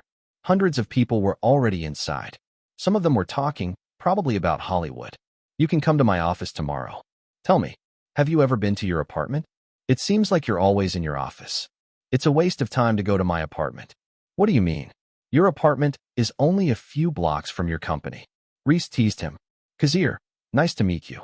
Tom Cruise appeared and greeted them. Nicole Kidman stood next to Tom Cruise. Their height was too different. Nicole Kidman was too tall for Tom Cruise. But no one would try to say that in front of Tom Cruise. The superstar didn't like to be called by his height. Even Kazir was taller than Tom Cruise. Kazir was over 6 feet tall. It's nice to meet you too, Tom. I heard your movie is coming out in May. The two shook hands. Paramount has already started promoting it. The shooting was actually quite difficult. Fortunately, I have a stunt double to do most of the dangerous stunts. Famous actors would always have insurance. Of course, insurance companies would never let actors participate in dangerous stunts. I want to invite you to see Mission Impossible. I'll be there for sure. After that, more actors began to greet Kazir and Reese. To be honest, the actors were interested in Kazir. Now that Kazir had become a rising director, many actors wanted to contact him in the hope of working with him. Enrico Pucci and Terry Semel also greeted him. A few minutes later, Twister started. The movie cost $88 million plus $4 million for publicity. It starred Helen Hunt and Bill Paxton. The movie was about a tornado that destroyed everything in its path. The movie was interesting. Reese Witherspoon and Kazir Grey had fun watching the movie. In the first 3 days of Twister, it earned $41.05 million. This meant that the movie was successful. It defeated its rival in its first weekend and became the box office champion of the week. While Warner Brothers did follow-up advertising for Twister, Kazir Grey spent most of his time in the editing room with Brody Hamilton. If we keep this pace, we can finish post-production in June. Brody had a keen sense of such things. Kazir agreed with Brody Hamilton. Unfortunately, while Kazir was busy with the post-production of The Hangover, rumors began to circulate in Hollywood. It was said that there was a certain director who beat his wife out of depression. Chapter 64. Kazir, I think we have a problem. Salvatore Barlow went straight to the editing room after realizing that something big was going on. It had already been a month since filming had finished. Kazir Grey had already finished editing 3/4 of the movie. He was just waiting for the sound director to finish the dubbing and stuff. Warner Brothers already had a schedule for the movie. It would be released in July, although they were still trying to find the best weekend. What is it? Kazir looked at his agent. Kazir had dark circles around his eyes because he hadn't slept much lately. It's about your ex-wife. Are you talking about Cassandra?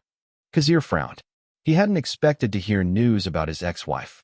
What did she say? This. Salvatore handed Kazir a newspaper. It was a small tabloid. The headline was very simple. It said that Kazir Grey beat his wife. That was why Cassandra left him. Is that all? He asked. He thought something big had happened. What do you mean, is that all? Kazir, this is bad for you. Tell me.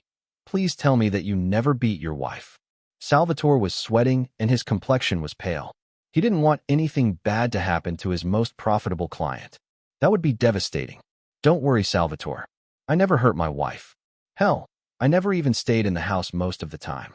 Kazir shrugged. You're not lying, are you? What do you think? Do I look like a man who would hurt a woman? No, but I know some men who act like gentlemen who are actually wife beaters. Oh, come on, Salvatore. I'm not Sean Connery. He chuckled. I haven't even said anything. Salvatore stammered, knowing the truth. But Sean Connery was a client of CAA. He was the first 007 James Bond. Despite his age, Sean Connery was respected and could get many roles. His roles were usually an old gentleman. And it was true. Sean Connery himself admitted in an interview that he slapped his wife. Of course, I'm only joking. Sean Connery is a great guy. Kazir said with a hint of sarcasm. Kazir, do you have a plan? Contact Warner Brothers. This situation can be useful to us. Kazir was not stupid. Okay. A few minutes later, the important people involved in the production of The Hangover arrived. The atmosphere was actually awkward because no one expected Kazir to have a dirty spot. Some of them looked at Kazir with doubt. Terry Semel looked seriously at Kazir. He hadn't expected the director to be involved in a scandal. I suggest we stop this scandal before it gets worse. Producer Enrico Pucci was the one who had it worst. This project was his responsibility. If The Hangover flopped horribly, he would lose all his credits. He might get fired. He was having a hard time sleeping, to be honest. So the fact that this scandal came up made him lose his temper. He was furious. He didn't know if he should talk to Kazir or find his ex-wife and convince her with money. We can contact Cassandra Hocrap and settle this quickly. He added. The atmosphere in the office was very gloomy. Salvatore was sweating and scared. Terry Semel looked at them all. He had been the CEO of Warner Brothers for over 5 years. Of all of them, Kazir Grey is the calmest. Despite being in the middle of a fire pit, Kazir Grey didn't show any nervousness. Kazir, did you expect this to happen? To be honest, Terry, I never thought Cassandra would do something like this. However, I know that she will do anything to get more money from me. What he said was based on his past life experience. Since you're calm, I think you have a plan. Terry Semel narrowed his eyes. He was like a hawk ready to claw at its prey. If Kazir's plan was stupid, he would never work with Kazir again. This scandal could be his downfall. In my opinion, we should let the scandal simmer. In fact, I want Time Warner to join the scandal. Kazir, are you being stupid? Enrico Pucci raised his voice. Hold on, Enrico. I say let Kazir cook. What's your plan? Kazir and Cassandra had been fighting for divorce for a year. During that year, They tried to tear each other's faces off. When Kazir realized that Cassandra was cheating on him, he decided to pay an investigator to follow his wife. It is a miracle that I was reborn after the day I received the investigator's report. This is the answer. Kazir placed a videotape on the table. Terry Semmel immediately called someone to bring a VHS, video home system, and television to watch the video. Where did you get this? I am collecting evidence of my wife's infidelity. I spent more than $3,000 just to get this. I'm impressed by how far the private investigator went just to get this recording. I see. The video started, and everyone watched it seriously. Cassandra was in a restaurant with an old fat man. Their faces were clear, easy to identify. Isn't that Bobby Dork? Enrico Pusey muttered. He recognized the old man because he was also a producer. The conversation was quite simple. Cassandra and Bobby Dork were just flirting. However, from the way they were acting, it was clear that they had a strong intimacy. This video is from 2 years ago, around August 1994. Kazir added. The video continued. Then everyone realized why Kazir was showing the video. In the video, Cassandra announced how she could get more money from Kazir. She would tell the court that she had been beaten and raped. I think giving up your house is the best way to get away from a delusional person like her, Salvatore said, and everyone agreed. This kind of thing was frightening because society would mostly believe a woman's word. In his past life, Kazir even used the video as evidence, but the court didn't accept it. So he still lost his house in his past life. Chapter 65. There were many kinds of commercial ideas. Maybe tons of advertising ideas. Especially when the internet went mainstream. Before that, there was traditional advertising. Piggybacking on the news agenda. Making a scene and leaving a strong impression on people. Good or bad. Using social media to connect with people. Not feasible because the internet was just booming and many homes in the US didn't have internet. Kazir decided to use the second option to promote the film. Since he was going to be involved in the scandal, he might as well take advantage of it. The very strong example of this is Kim Kardashian. After the Paris Hilton sex tape was released and caught the attention of all of North America, Kim Kardashian followed suit. Her porn scandal is a huge success. To be honest, Kim Kardashian used the sex tape as a springboard to fame. Now, her net worth is $1.2 billion as of 2023. People are unforgiving for a wife beater. Even me, I fucking hate men who hurt women. Despite the argument with Cassandra, Kazir never resorts to physical violence. Are you ready, Kazir? Salvatore asked beside him. Kazir nodded. They left the Warner Brothers building. As soon as they left the building, they were surrounded by hundreds of reporters. Director Grey, is it true that you hit your wife? All I can say is don't trust all women. Some of them use sympathy to take advantage of others. Director Grey, CBS interviewed Cassandra last night. She was crying and said that you used to beat her whenever you come back to the house. She said that was the reason she divorced you. Is that true? The court has already determined that Cassandra has never filed an assault case against me. I gave her most of my property at that time because I want nothing from her. Kazir and Salvatore reached the car and got in. Many reporters tried to ask more, but they failed. Are you sure this plan will work? Salvatore was skeptical. It had been 3 days since Cassandra had started the accusations. All the media covered the story. Even Warner Brothers joined in. However, Warner Brothers kept saying that Kazir Grey was the director of The Hangover. Whenever his name was in the news, The Hangover was always with him. So The Hangover had free advertising. They didn't even have to pay for promotion because all the newspapers and news channels were already advertising their movie. In 2 days, announced that we will have a press conference to address these allegations. We have already filed a lawsuit for libel. Cassandra Hokrap and her lawyer have already been served. Salvatore added, I don't want anything from her, but she keeps bothering me. I want to send her to jail if that's possible. Kazir leaned back in his seat and closed his eyes. He had just finished post-production on The Hangover. Everything was already done. Warner Brothers already said they would release it next week, which was June 28th. They decided not to do a test screening because the movie was on the hot seat. I understand. Their side actually contacted us and said they would drop all the lawsuits if we gave them $15 million. Kazir just chuckled. He had expected them to ask for money. That was the reason why they were doing this. Since the court had already announced that they were divorced, Cassandra was trying to find a way to siphon off his money. In the car, Kazir's phone rang. He opened it to find his brother calling him. Hello? Brother? Kazir, I heard the story. Are you okay? I'm fine, Aaron. Dad called yesterday and asked the same question. He chuckled. That's good to hear. Aren't you going to ask me if I really beat Cassandra? Nah, I believe you. That bitch is probably gnashing her teeth because she didn't get more money from you. Besides, if you really beat her, I'm still on your side. We're family. Although you will definitely go to jail if you really hit her. They both laughed. The call ended after a few minutes of conversation. Kazir was grateful to have his father and brother on his side. His father even recommended a lawyer. But Kazir trusted Terrence Downey, so he refused. Terrence Downey is going to have a field day with this lawsuit. All these accusations were useless because Cassandra had no evidence to back up her statement. Her agenda was clear, she just wanted money. Unfortunately, Warner Brothers was on Kazir's side. They would definitely destroy Cassandra's life. I have seen so many men whose lives have been destroyed by false accusations, divorces, and DNA tests of their children. Many men have gone to prison because of false rape accusations. Many men have killed themselves because society hates them, for no reason. Kazir tried to be a good person, but some things can't be taken for granted. Cassandra did that to herself. She's probably not the mastermind. Someone is controlling her. I already have an idea. He thought his problems with WMA were over. However, it seemed that some people could not let go of the grudge. Make sure that Cassandra will face many lawsuits. I will. Salvatore agreed. He was furious with the insatiable bitch. She had already gotten most of Kazir's property after the divorce. But she could not settle and wanted more. Time Warner and other media began to portray Kazir's life. Some said he was an honest man, and some said he was a psychotic man. Many accusations were leveled against him, all because of one woman's crying/lying. Now I understand Johnny Depp's situation.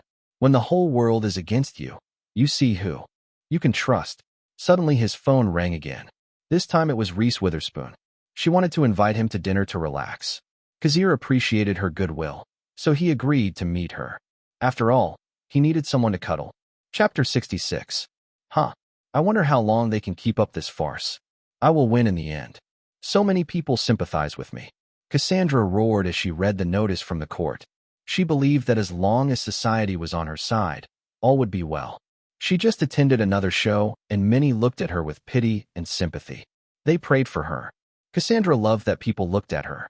She loved the attention so much that she didn't care if she had to lie. Besides, just as she had no proof, Kazir's side had no proof either. They both had friction, and Cassandra was winning. Well, if he apologizes and kneels before the public, I will forgive him. I might even have a relationship with him again. As long as he's useful. Cassandra was attracted to the new Kazir. However, she was insulted when Kazir never looked at her. She wanted to prove to him that she was a woman of value. No one could turn her down. But he has to pay the hush money first. She grinned. Hollywood was hectic these days because of the scandal she had started. So many TV stations were talking about her plight. She was actually shocked by what she had done. She thought that this case would be easy and quick. But more and more people started to hear about her story. The media didn't care about the truth. They just wanted to give the masses what they wanted. A story about a woman being beaten could generate sympathy, especially if her husband was the talented director who created a $100 million North American box office. $140 million to be exact. Those who were active on this were ABC and other networks under Disney. They tried to smear Kazir's reputation, especially when The Hangover would be released on June 28th. One of Disney's movies this year, Phenomenon, would be released on July 5th, and there was a very strong chance that The Hangover and Phenomenon would have a clash. Even Independence Day and The Nutty Professor would be released around the same time as The Hangover. Universal Pictures joined in the bashing of Kazir just to give The Nutty Professor a better chance of making more money. As for 20th Century Fox, they didn't have a strong reaction to the Kazir scandal.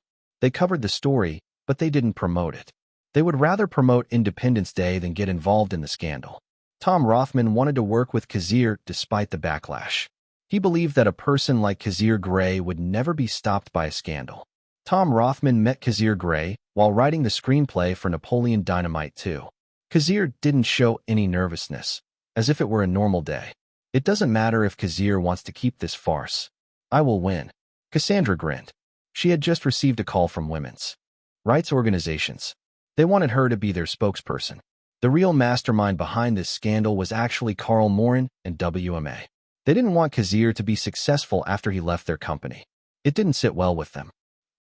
The day of the press conference came. The people from Warner Brothers attended the conference. In front of so many reporters, Kazir looked calm and composed. It seemed that he was not affected by the scandal. "Before I answer all your questions, I just want you to watch this," Kazir said. He didn't bother to explain. The press conference was being broadcast live, and many curious people were watching the conference. On the screen, they saw Cassandra and an old fat man in a restaurant. The video was clear enough to identify them. The people were curious, so they just kept their mouths shut and listened. "What about your husband, Kazir?" "He's fine. He is useless to me. He is nothing but a man who works hard for nothing.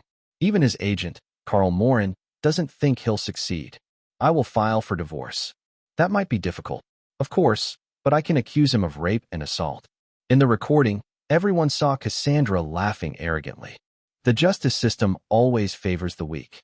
In marriage, women are usually the weaker side, especially when we have children. Mothers are the ones who suffer the most after a divorce, because it's not easy to feed a child. So I'm going to use my position as a woman to get sympathy from the court. I'll probably get more than his property. If that doesn't work, I can charge him with rape and assault. She chuckled and sipped a glass of wine. "But has he ever hurt you, Kazir?" "No. He is not even in the house most of the time. So we can have some fun tonight." The recording ended. Now, everything you are witnessing is real. This is the real footage of their meeting at the Tribajo restaurant. We have the reservation list that they checked at the restaurant. The reporters were stunned at first. However, the reporters started asking him so many questions that Kazir frowned. "I can't understand you when you talk at the same time." While the reporters were having a feast, the citizens watching the press conference were shocked. They felt that they had been deceived. It was humiliating. So everything Cassandra said about being beaten by her husband was false. She was lying. The people felt angry. Does she think we are idiots? I can't believe I almost fell for her tricks. Just because of her beauty. Fuck. I even supported her. There was one thing people didn't like. They didn't want to be treated like idiots. They had brains and could think rationally. Cassandra is a lying bitch. That was what they thought. Kazir began to answer their questions. Of course, he chose the ones related to Time Warner. He knew they would paint him in a better light. Let's blacklist Disney and Universal Pictures. I have a limit too. They harassed me last time, and I can't let that happen again. He thought as he answered their questions. Chapter 67. The result of the press conference was obvious. Kazir had taken care of his image. He answered the questions and proved that he didn't hurt his ex-wife Cassandra Hokrap. The reporters were so active and started to go crazy. This was a big scoop. So many people would be interested in this story. As long as the story could attract attention, reporters would cover it. An ex-wife lying to get clout from her now-rich ex-husband. A gold-digging whore lying to gain public sympathy. Cassandra Hokrap is the biggest liar of all. She deserves to go to jail for framing an innocent man. There were so many headlines in different newspapers. But the meaning was clear. Kazir was innocent while Cassandra was the real bad one. The press conference was broadcast live, and millions of people watched it out of curiosity. The public realized the truth. They had been fooled like fools. Believe all women? After what Cassandra did to Kazir and the public, I do not. You can't believe all women, just like you can't believe all men. In the end, it all depends on the person. The TV networks interviewed people and asked them about their opinions on the false accusations Kazir received. "I feel sorry for director Kazir Grey. I hope I can do something to help him." One woman said, "Well, his movie is coming out next week. I think you can watch it. If it's interesting, maybe you can invite your friends to see it." "Is that so? What is the title of the movie?" "The Hangover." Warner Brothers already had a promotion plan, and they were doing well. After the truth was revealed, many people became interested in Kazir's movie. They wanted to see if Kazir Grey was really a talented director. They wanted to know if he could make another successful movie. As for Cassandra, she received so much backlash after the revelation. She was facing a lawsuit. She was going to jail. After realizing that her life might be in danger, she became nervous and scared. This is not right. Not right at all. I should have the last laugh. I should be the winner." Out of anger, she smashed the mirror in front of her. Not only that, she destroyed everything around her. All her possessions were destroyed. "I am beautiful. The world should revolve around me.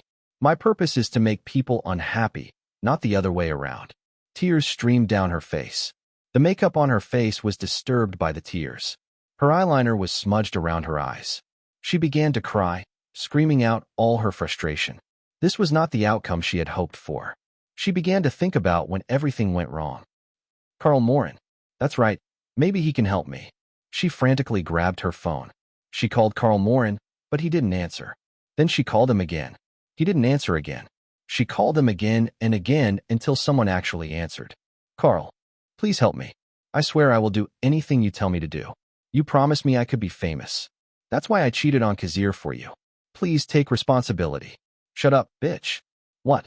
What did you say? Cassandra was stunned. Didn't you hear what I said? Never call me again. I don't know you. You don't know me. What did you say? Are you crazy? If I'm going to be destroyed, I'll take you with me. You're the reason I became like this. If you had not seduced me, I would never have left Kazir. It's all your fault. Fuck you. Don't blame me for your stupidity. You will never betray Kazir if you really love him. Fuck you. Fuck you. The two began to argue on the phone. Like Cassandra, Carl Morin had a lot on his mind. WMA was seriously considering kicking him out of the company. To make matters worse, Vice President Lawler Dean was ready to blame him for everything. If his director, Leon Lau, had a successful movie, then this situation would be turned around. He prayed that his client's movie would be successful. August. I just have to wait for August. Leon Lau's movie would be released in that month, and he hoped that it would have a result like Napoleon Dynamite. If Kazir Grey can do it, Leon Lau can do it. I think my director is more talented than Kazir. He gritted his teeth. He didn't know why this was happening to him. Everyone in Hollywood had an idea that WMA was behind Kazir's scandal. The company probably wanted to use Carl Morin as a punching bag to take all the blame.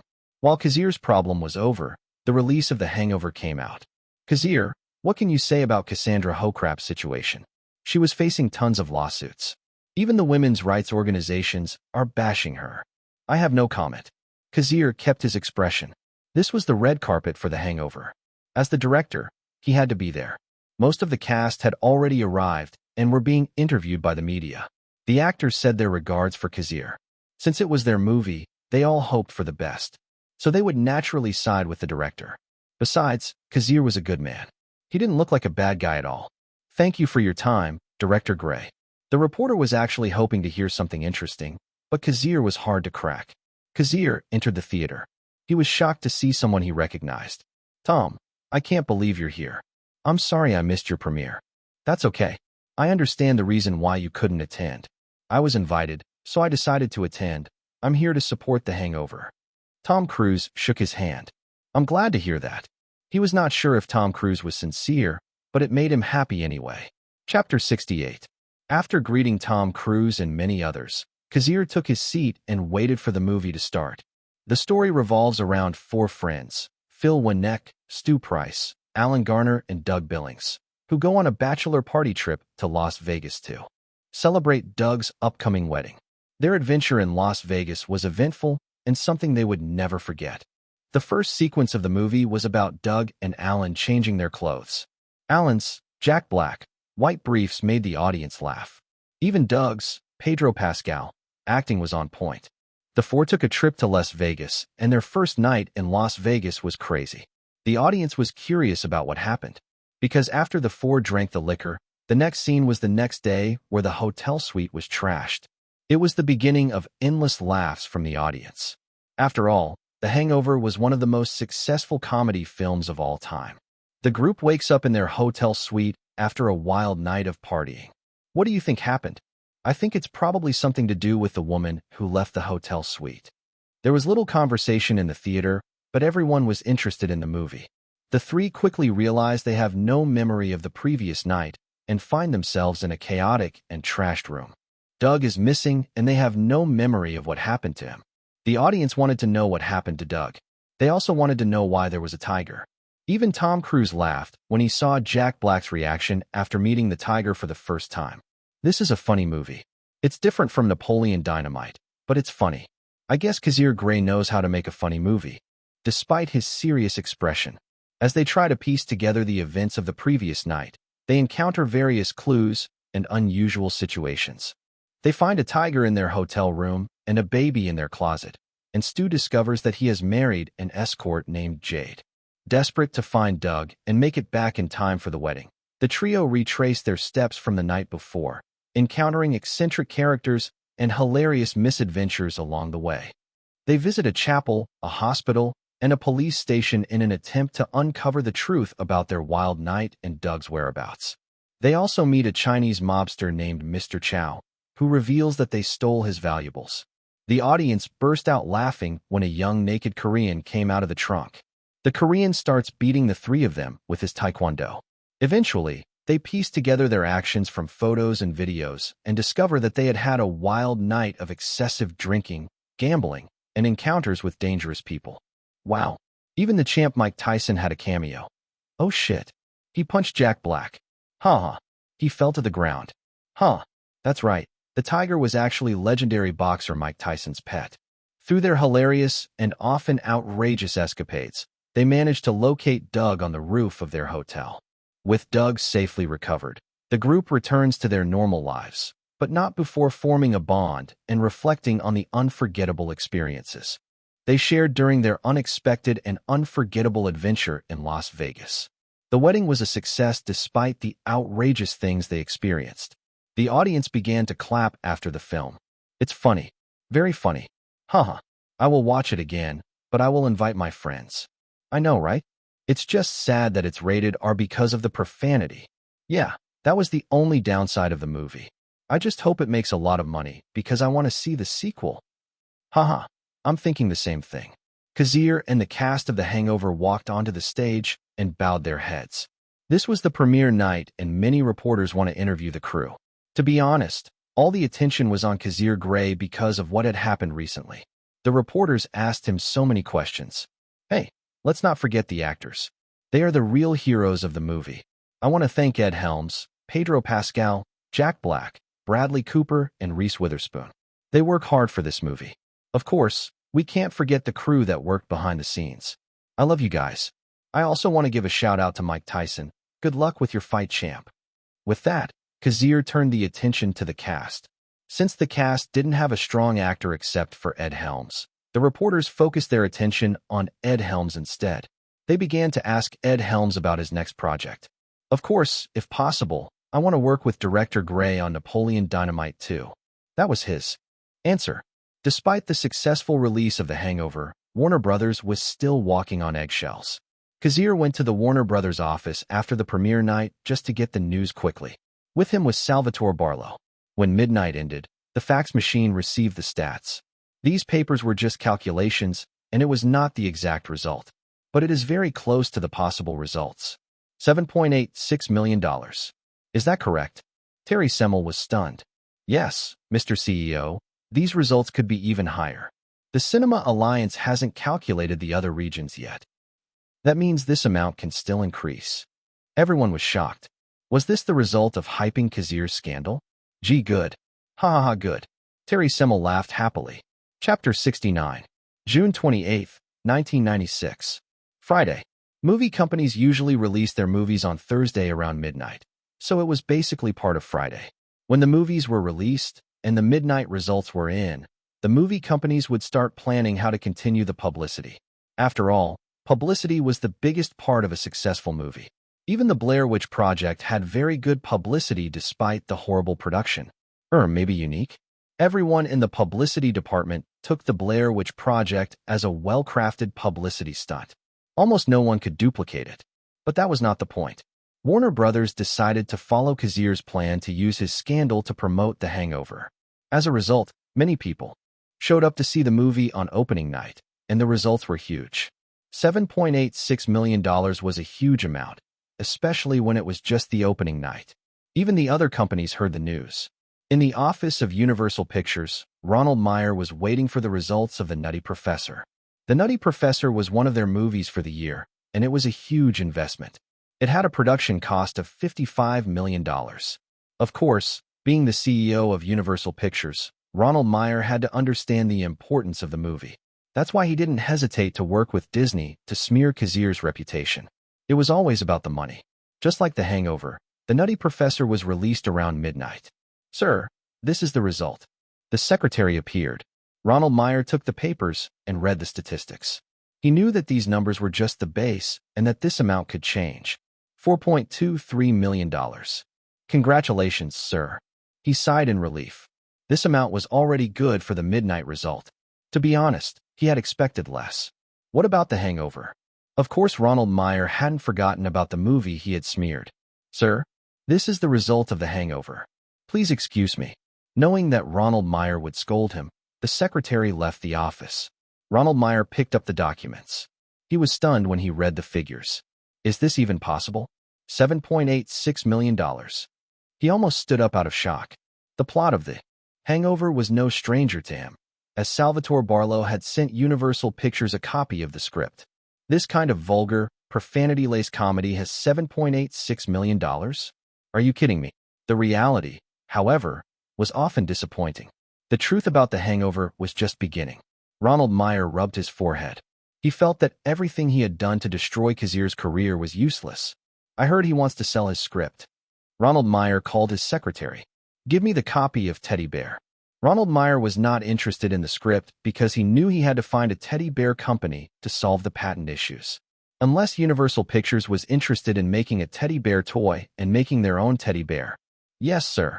Although it was late at night, the secretary decided to call the people in the script library. Ronald Meyer was not interested. But if the profit was much greater than the cost, Ronald Meyer would not hesitate. Just like Universal Pictures, the other film companies were shocked when they heard the result of The Hangover. Sigh, it will probably clash with Independence Day next week. Tom sighed and leaned back in his chair. As the CEO of 20th Century Fox, he looked at Kazir's situation with the utmost seriousness. Kazir Grey was the director of Napoleon Dynamite, and Tom Rothman was eager to work with him again. As for the scandal, he was confident that it could be resolved with the help of News Corporation. I should have agreed to his terms. He muttered weakly. This was exactly the feeling he had when he realized that Say 7 On was successful. He regretted that he didn't cooperate with Kazir. But there was always a second chance.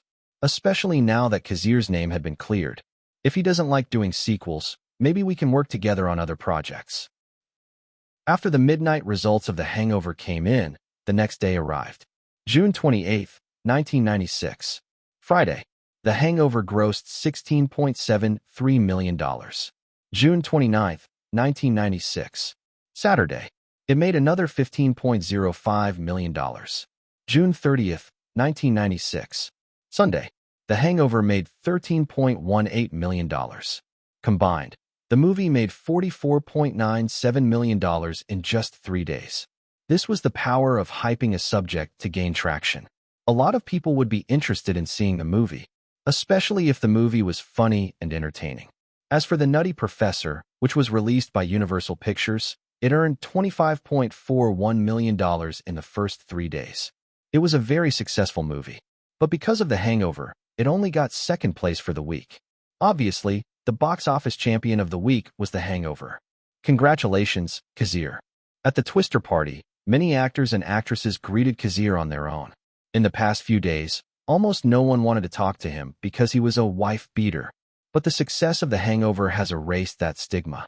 Now almost all the actors and actresses wanted to talk to him, especially the small actresses who wanted to talk to him to deepen their friendship.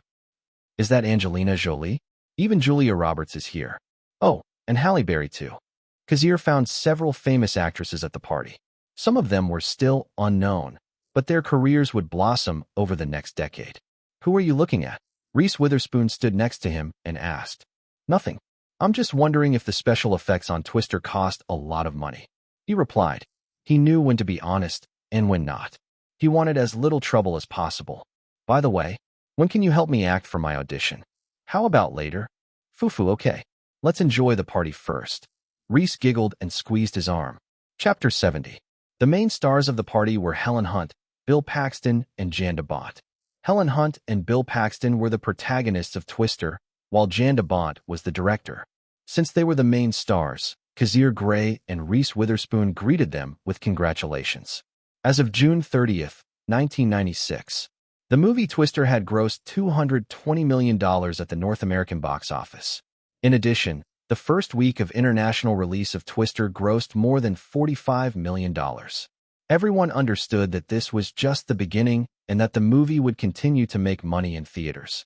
These results were enough for Warner Brothers to throw a celebration party. Congratulations, Miss Hunt. Twister is a beautiful movie. Kazir and Reese shook hands with the famous actress. They also congratulated Bill Paxton and John DeBont. Bill Paxton was known for his roles in Aliens, True Lies, Apollo 13, Twister, and Titanic. In fact, after this celebration, he would be traveling to Baja California, Mexico to join the crew of Titanic. I'm actually scared of director Cameron. I don't want him to scold me. He laughed, and Kazir just listened to Bill Paxton. After the interview, he also talked to director John DeBont. As a director, Kazir had a better relationship with John DeBont. You know, Kazir, it took us almost 3 months to create a believable tornado using computer animation. I almost thought the movie would be delayed. I also have to spend hours in post-production. Sometimes we can't help but re-edit a scene to make it shorter, just to make sure the audience feels the tension. That's right. I even called the cast to reshoot another scene. Warner Brothers almost lost their minds. They both nodded. They were directors, and sometimes they wanted to satisfy their creativity, to the point where they would ask for something outrageous, like asking for more money and shooting useless scenes. There were so many instances of this happening during the filming. John DeBont was a director who was known to be involved in many movies. He was a director, producer, and cinematographer. He directed Speed and Twister. He was the executive producer of The Haunting and the producer of Minority Report. Before he became a director, he was the cinematographer of many well-known movies, such as Basic Instinct, Lethal Weapon 3, and Die Hard. Kazir respects talented people. After talking to the main stars of the party, Kazir and Reese said their goodbyes. A few seconds later, Warner Brothers executives appeared with happy faces, especially Terry Semel and Enrico Pucci. The success of Twister and The Hangover brought them big profits this year. Both Terry Semel and Enrico Pucci received bonuses from Time Warner. After greeting Jan DeBont and the others, Terry Semel approached Kazir with a broad smile. Kazir, I'm glad to see you. How's your week going? Terry, The Hangover made $49 million this week. Of course I'm happy. Kazir chuckled. Haha, that's right. That's right. I knew working with you was the best thing to do. Terry Semel laughed and talked with him for a few minutes. Since the real purpose of this party was to make a connection, Terry Semel didn't stay long and talked with the others. About the Titanic, I actually auditioned for the role of the heroine. Reese Witherspoon whispered beside him. Really? Yes. But I was eliminated in the first round of auditions. So many women auditioned for the role. I remember more than 1,000 small-time actresses going in and out of the room. I think they have a different aesthetic for the role. Because I think you're cute. I guess so, and don't use your pickup lines on me. It's not going to work. Then why are you blushing? Shut up, she giggled. Don't worry. You said you were auditioning. For Face Off and Scream. Have you been practicing your scream lately? Why do I feel like you're asking about something else? But yes, I'm making sure my scream can break the glass. So you want me to join the Scream? That's right. Scream was a famous horror slasher series with so many movies. It was a better choice than Face Off. I'll make you scream later. He teased her. Geez. Reese smiled. She was probably looking for that. But while they were talking, another person greeted them. Hello, Director Grey and Miss Witherspoon. I'm Jeffrey Epstein. I'm a financier. The man held out his hand. Kazir didn't expect to meet the famous financier at this party. Kazir kept his smile on, but he didn't accept the handshake. Jeffrey Epstein saw that Kazir had no intention of accepting his handshake. Instead, he pulled out a business card. I have contact with elite people, and my job is to form joyful parties for them. I think you will like it. I can send you an invitation if you're interested.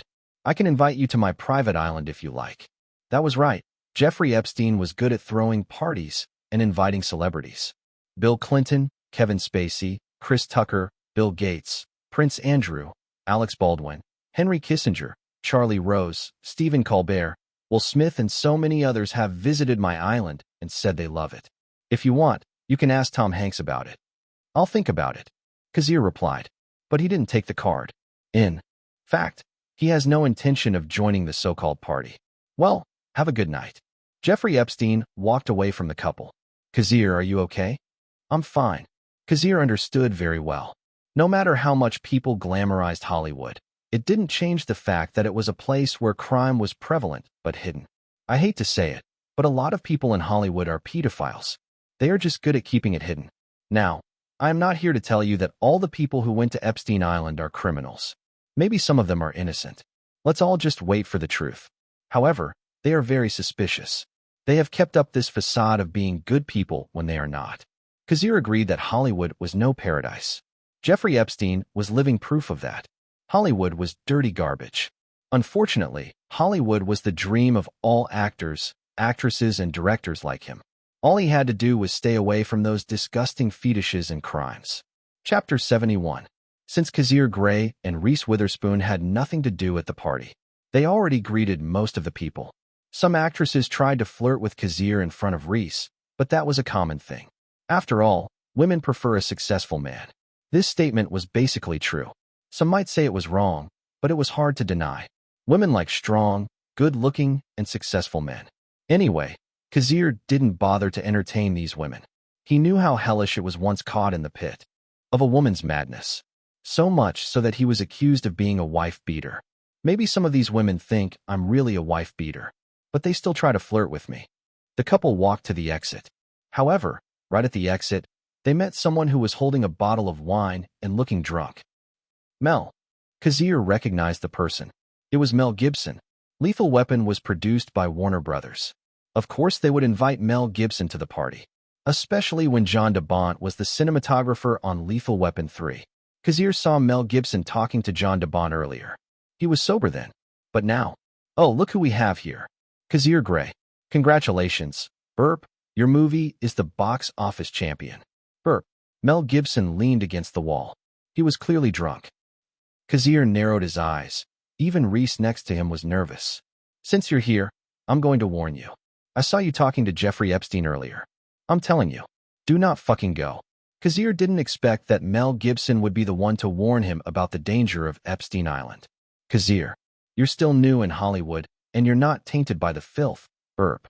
I'll tell you the truth, there are so many pedophiles in Hollywood. You have to be strong and resist the temptations. Gwart. He said that, and threw up on the floor. Reese could not help but frown in disgust. Mel, I think you need to get some rest. I will call someone to take care of you. Instead of being disgusted, Kazir felt grateful. Most of the people at the party saw him talking to Jeffrey Epstein. But only one person had the courage to warn him. Now that I think about it, Mel Gibson didn't have any scandals other than being an alcoholic, yelling anti-Semitic rants, and beating his ex-girlfriend. Right. Perhaps he was wrong. But this man was known for telling the truth. There was an article about Mel Gibson warning people about the filth of Hollywood. Thank you, Mel. I will keep that in mind. The organizer called a driver for Mel Gibson to take him to his mansion, and everything went back to normal.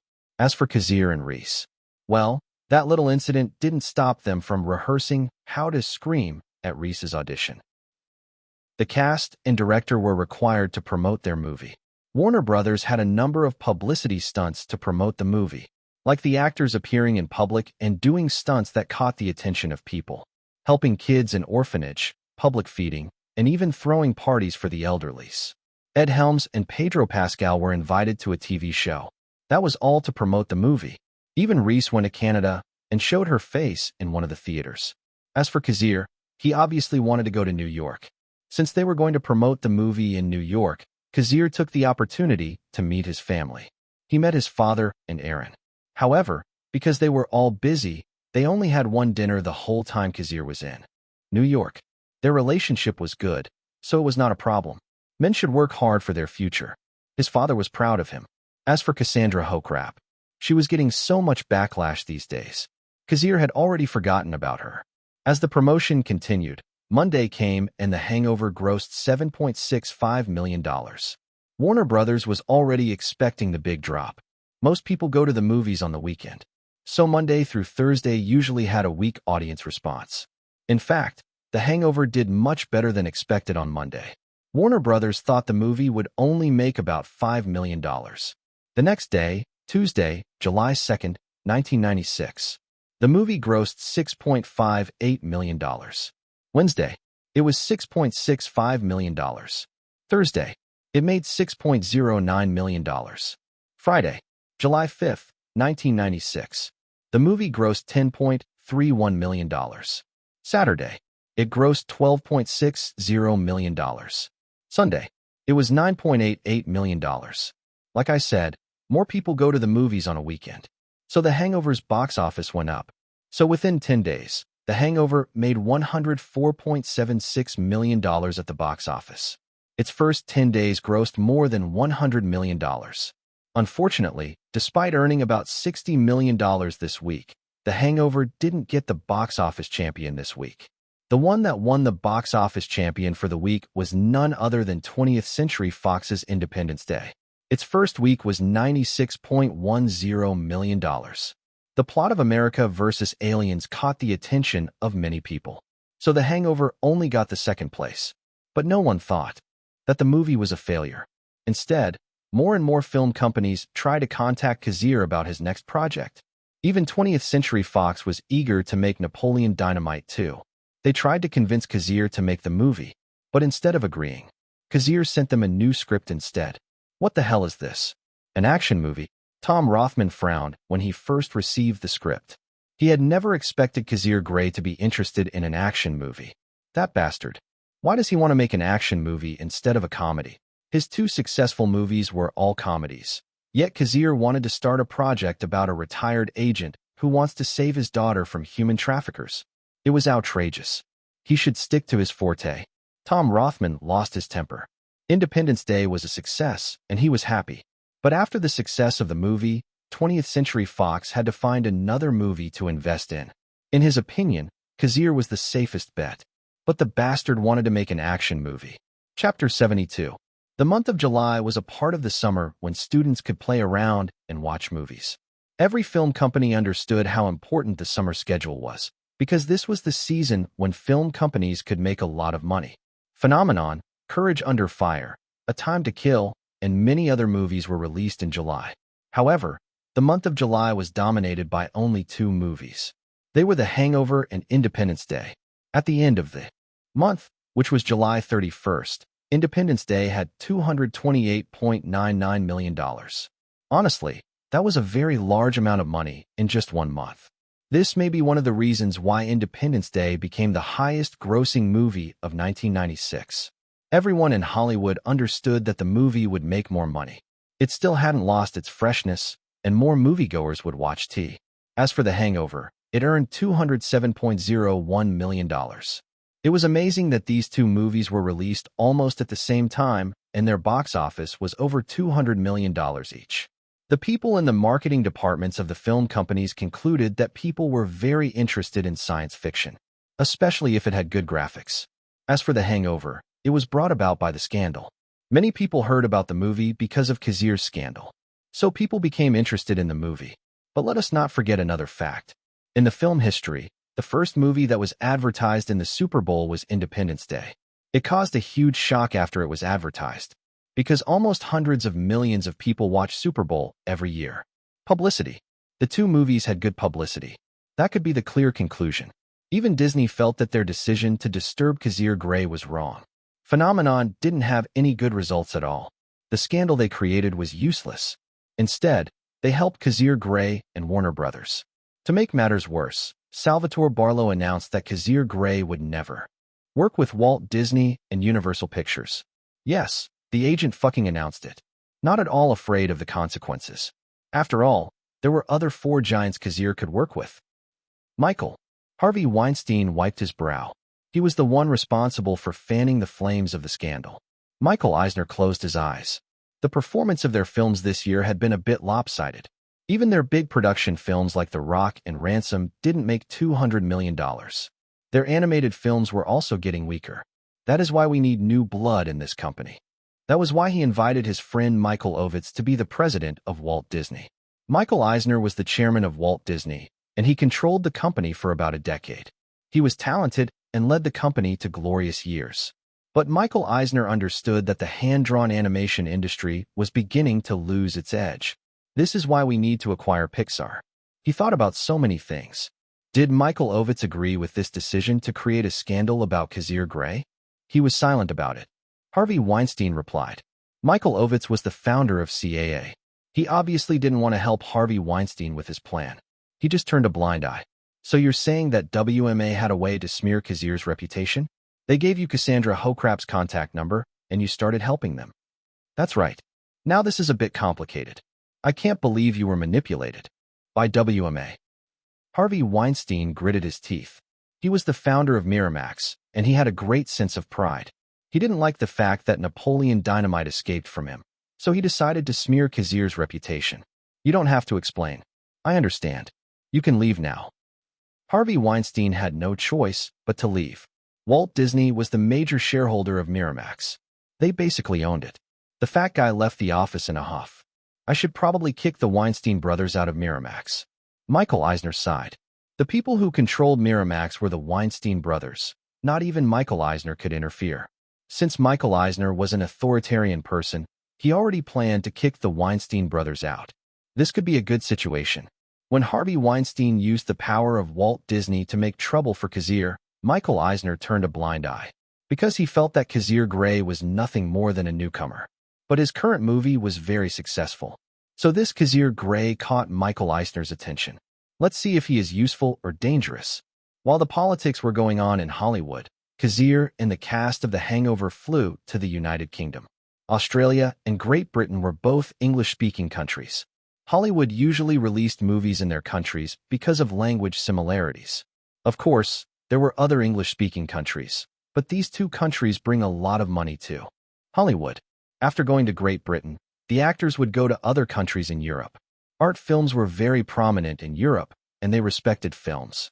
Although recently European countries hated Hollywood because of its success, European art films were losing their strength. Do you think we will meet Princess Diana? Reese Witherspoon asked Kazir Grey after they got off the private plane. The plane belonged to Warner Brothers. Princess Diana? Kazir recalled that Princess Diana was still alive at the time. Her death is really heartbreaking. He sighed. As for the conspiracy theories about her and the royal family, I didn't really know what happened. I am amazed by Princess Diana because she is a real person, unlike her husband. Reese, you should keep your voice down. The royal family is in control of this country. We don't want to upset them. Besides, Prince Charles is going to inherit the throne. Really? Well, that's what I've heard. Chapter 73. The promotion for The Hangover went on for over a month before the last stop, Japan. Despite her hopes, Reese Witherspoon didn't meet Princess Diana. They only stayed 3 days in the United Kingdom before leaving. Besides, The Hangover might be inappropriate for the princess to attend. After all, the princess was still married to Prince Charles when The Hangover premiered in the UK. They divorced on August 28, 1996, 6 days after the film's release. Apparently, the cast had already flown to another country by the time it was officially announced. Anyway, Reese was surprised that when they returned to the US, the news of Princess Diana and Prince Charles's divorce was all over the news. Phew, let me rest. Kazir lay down on his bed and closed his eyes. He was exhausted. The 2 months of endless publicity had taken their toll on Kazir. They went to different places, traveled around the world just to promote the movie. The month of August came to an end and the summer schedule was over. There were still movies to be released in September, but they didn't get much attention. Film companies usually released movies that they were not sure about in that month. Like Say Seven On, it was released in September last year. Speaking of Say Seven On, the movie officially ended its run. It earned more than $400 million. The movie was now on the videotape market, and people could buy it for about $30. There was no deluxe version of the movie. A blank videotape is cheap. A few years ago, I bought 10 blank videotapes for $7. But pre-recorded videotapes were the expensive ones. Almost 45 times as much as a single blank videotape. This was the reason why the film companies made more money from the distribution of videotapes. The revenues were much higher than the expenses. Cinema Alliance had a huge cut of the box office. The movie companies could only get 60 to 70% of the box office. For example, Napoleon Dynamite grossed $149 million at the North American box office. The Cinema Alliance, made up of AMC, Regal Cinemas, Cinemark, and many smaller theaters, would get $59.60 million. This would leave Fox Searchlight Pictures with only $89.4 million.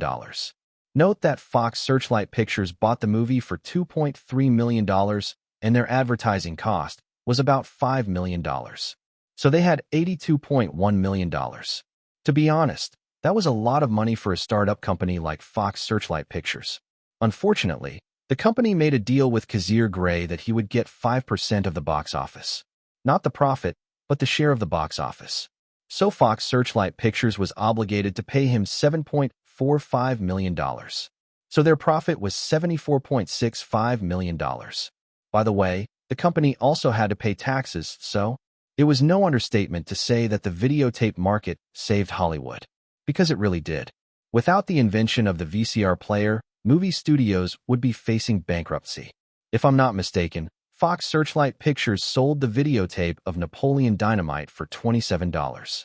And they sold 3 million copies in the last 2 months. That's about $81 million. Those numbers would continue to grow throughout the year. So the company had a steady income. On top of that was the video rental business. Fox Searchlight Pictures had a cut of that too. Kazir opened his eyes and looked up at the ceiling. He could not believe he would reach this status in just 2 years. He went back in time to November 1994. That was when he pitched his script to New Line Cinema and worked for them for almost 5 months. He then asked his brother for an investment and began filming Napoleon Dynamite. He sold the copyrights to Fox Searchlight Pictures and made millions. Maybe people will be disappointed that half the profits from Napoleon Dynamite went to Aaron. They can go fuck themselves. I will never reach that status without his help. Besides, I'm not giving it to anybody. It's my brother. Maybe you didn't have a good relationship with your family. If you ask me, I'm willing to die for my family. Excluding Mom, of course. I hadn't seen her for almost a decade. I had no idea what she was doing. People will hate me, but who cares? They can live their lives and suck their dicks. But The Hangover was different. Kazir laughed out loud. All 10% of the North American box office was for him alone. Kazir had already received his $5 million salary. He was even thinking about buying a house. Warner Brothers had signed a contract that if The Hangover grossed more than $100 million, Kazir Grey would automatically get 10% of the box office. Since the month of August was already over, The Hangover played for more than 60 days. The movie made $261 million. Yes, he would get more than $26 million. Not bad. Who am I kidding? It's the best. Huh. He laughed as he lay on the bed. Money. People said money was bad. They said it was the root of all evil. They said that money could never make you happy. Well, I'm not sure about that. One thing was for sure. He was happy now that he had a lot of money. Now, about my next plan. Kazir knew he was taking a risk with his new project. In fact, many film companies were trying to contact him about his project. Terry Semel has already expressed his dissatisfaction with my next film not being a comedy. He said it would be better if I directed the sequel of The Hangover instead. He has a point. It's better to direct a comedy than an action movie, especially when I don't have any experience in directing an action movie. But it's my dream to make an action movie. Hell, I even have a cinematic universe in my head. Kazir yawned and slowly let his mind drift off to sleep. He had plenty of time to think about it. Now that his last 2 movies were successful, someone would be interested in working with him. Chapter 74. Shit. Shit. Shit. Shit. Shit. Shit. Carl Morin cursed under his breath as he walked into the WMA vice president's office. He already had an idea why he had been summoned. His fists were clenched in anger. He was flushed. Even his eyes were bloodshot. He hadn't had any real rest these days. Mad, angry, he was in despair. Especially when Cassandra filed a complaint against him. That was right. The bitch would never go to jail alone. She had to take Carl Morin with her. Carl Morin entered the room without a care in the world. You know why you're here.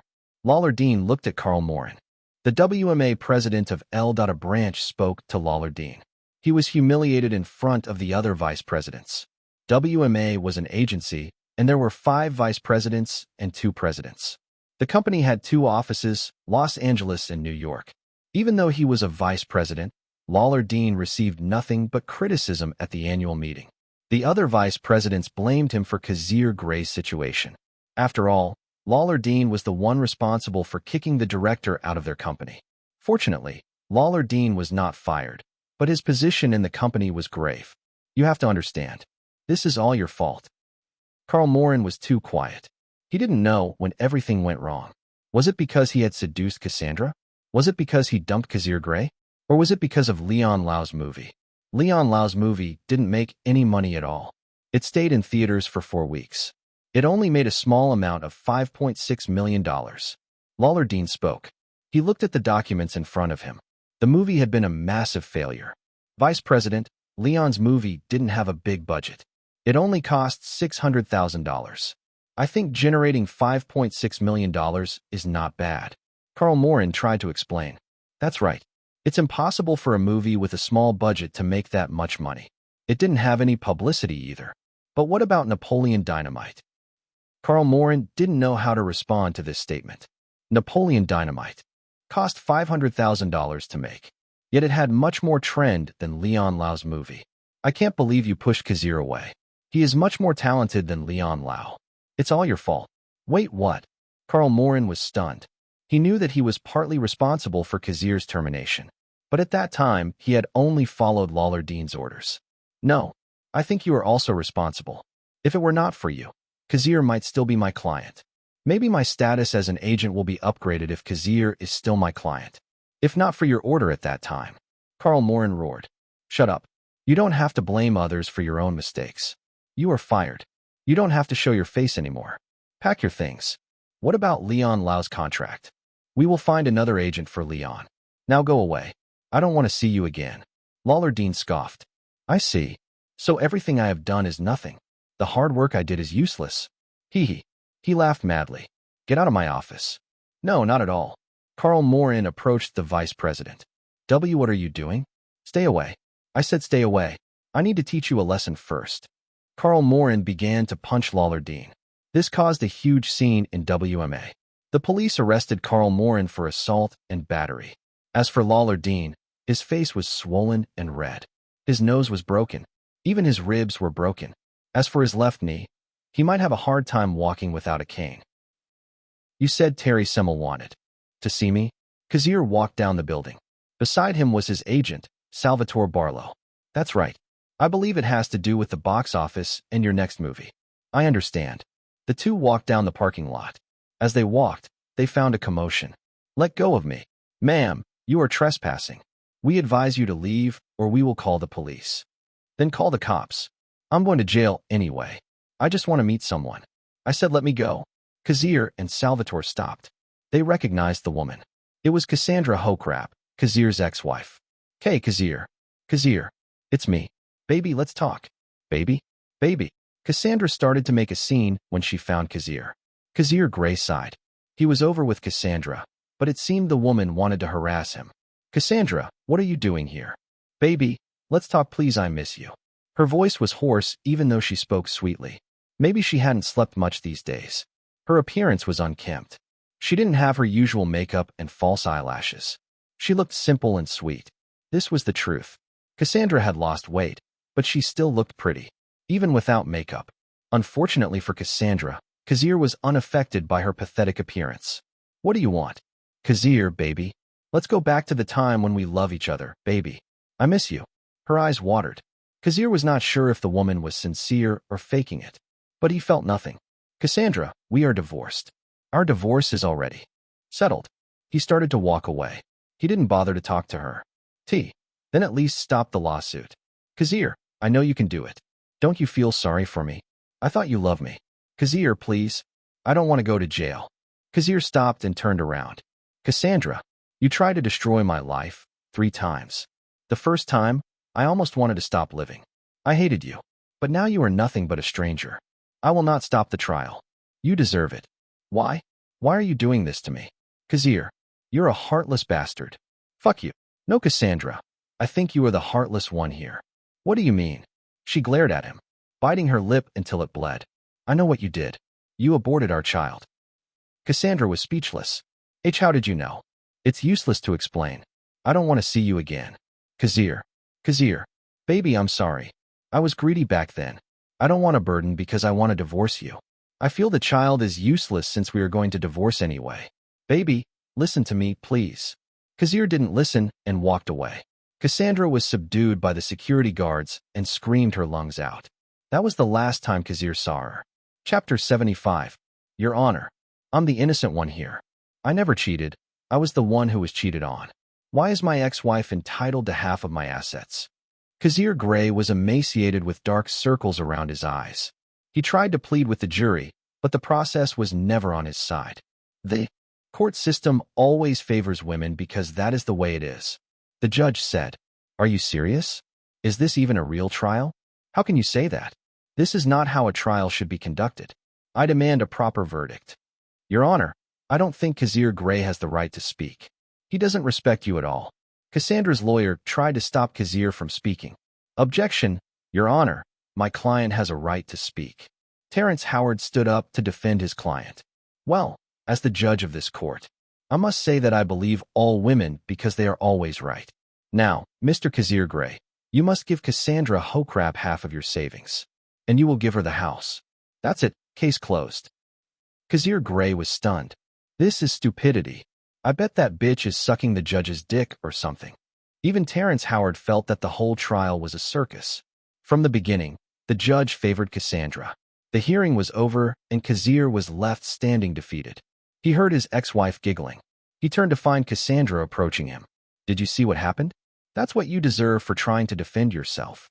Oh, by the way, Kazir, we actually had a baby, but I got rid of it just to spite you. I also fucked Carl Morin. Fufu, your expression is so cute. What did you say? I'm asking you, what did you say? Fufu, you heard me right. I don't want a child from a weak man like you. See you later. I hope you keep the house clean because I'm going to sell it. Kazir stared at the woman with deep hatred. He clenched his fists in anger and swore in the courtroom. He thought the devil was not real, but Cassandra Hokrap was the definition of evil. I can't believe I've come to the point where I can forgive her, Kazir muttered as he looked out the window.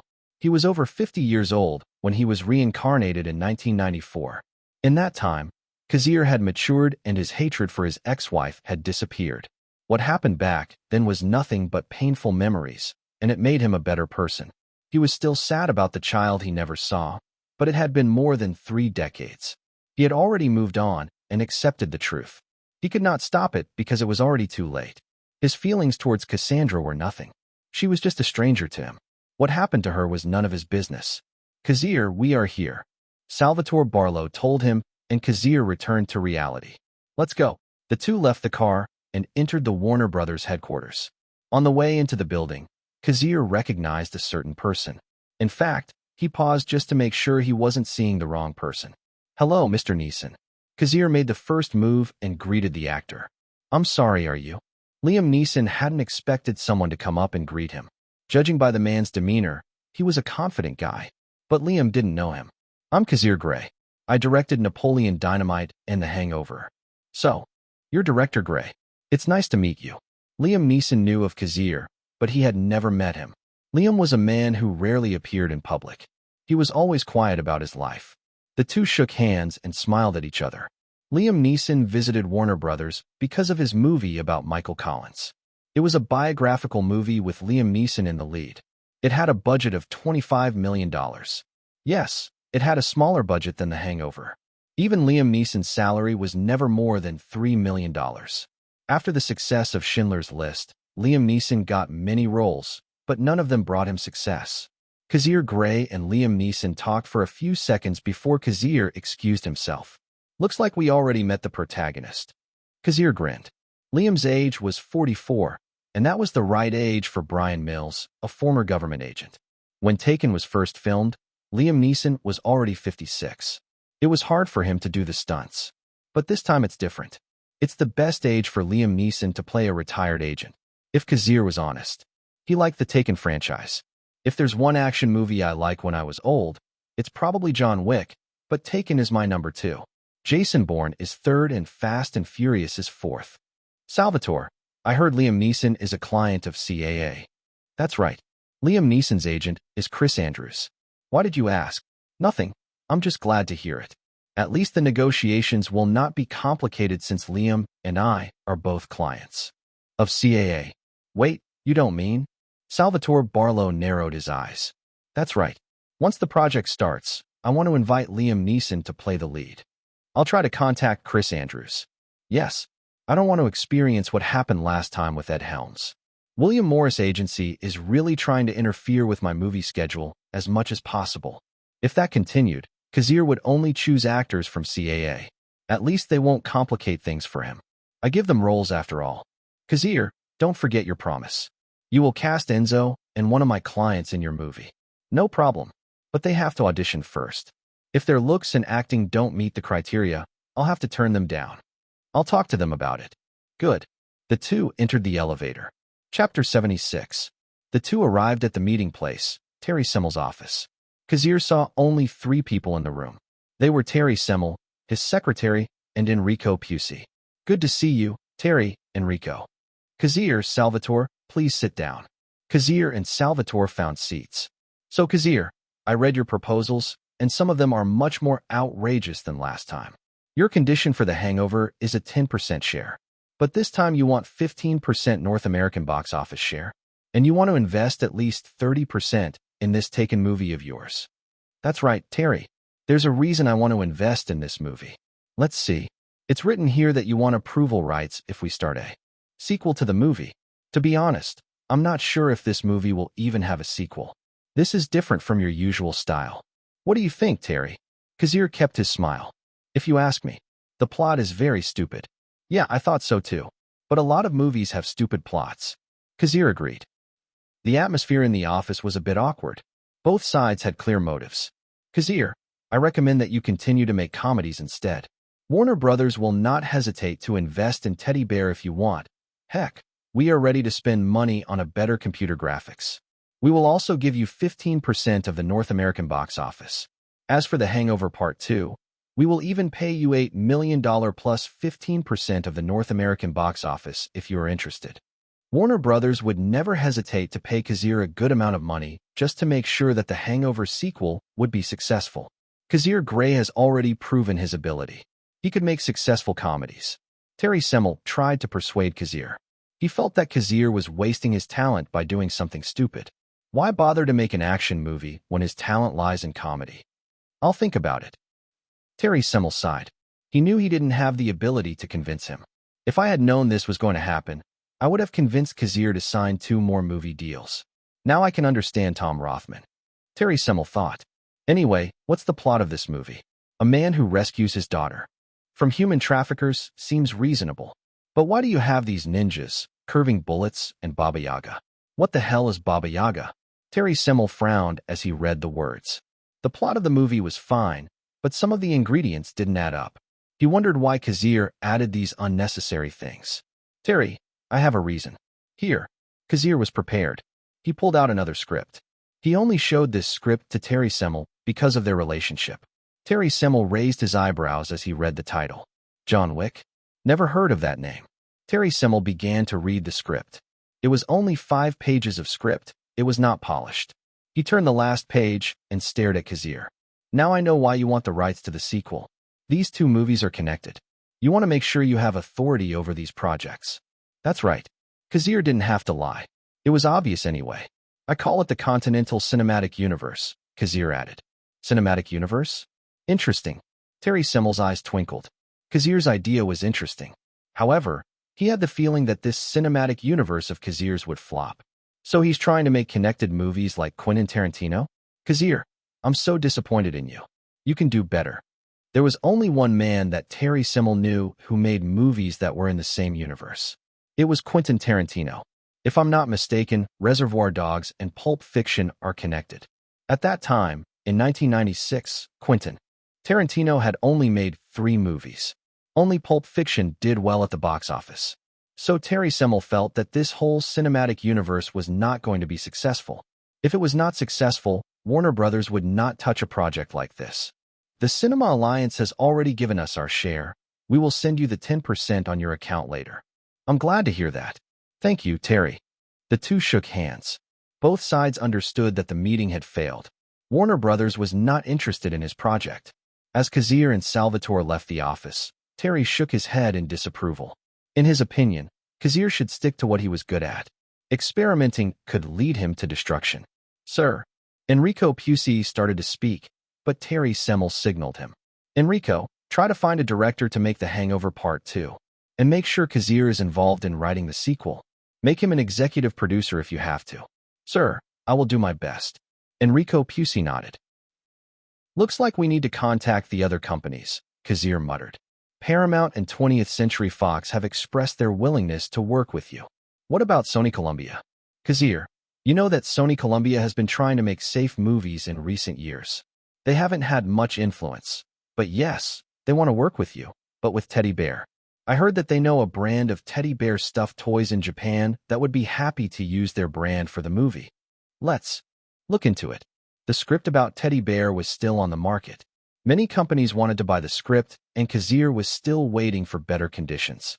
Besides, the movie was just for baiting. He knew that CGI technology was still in initial stage, and Kazir had no intention of directing it. Let the big six spend more money. Hee. Chapter 77.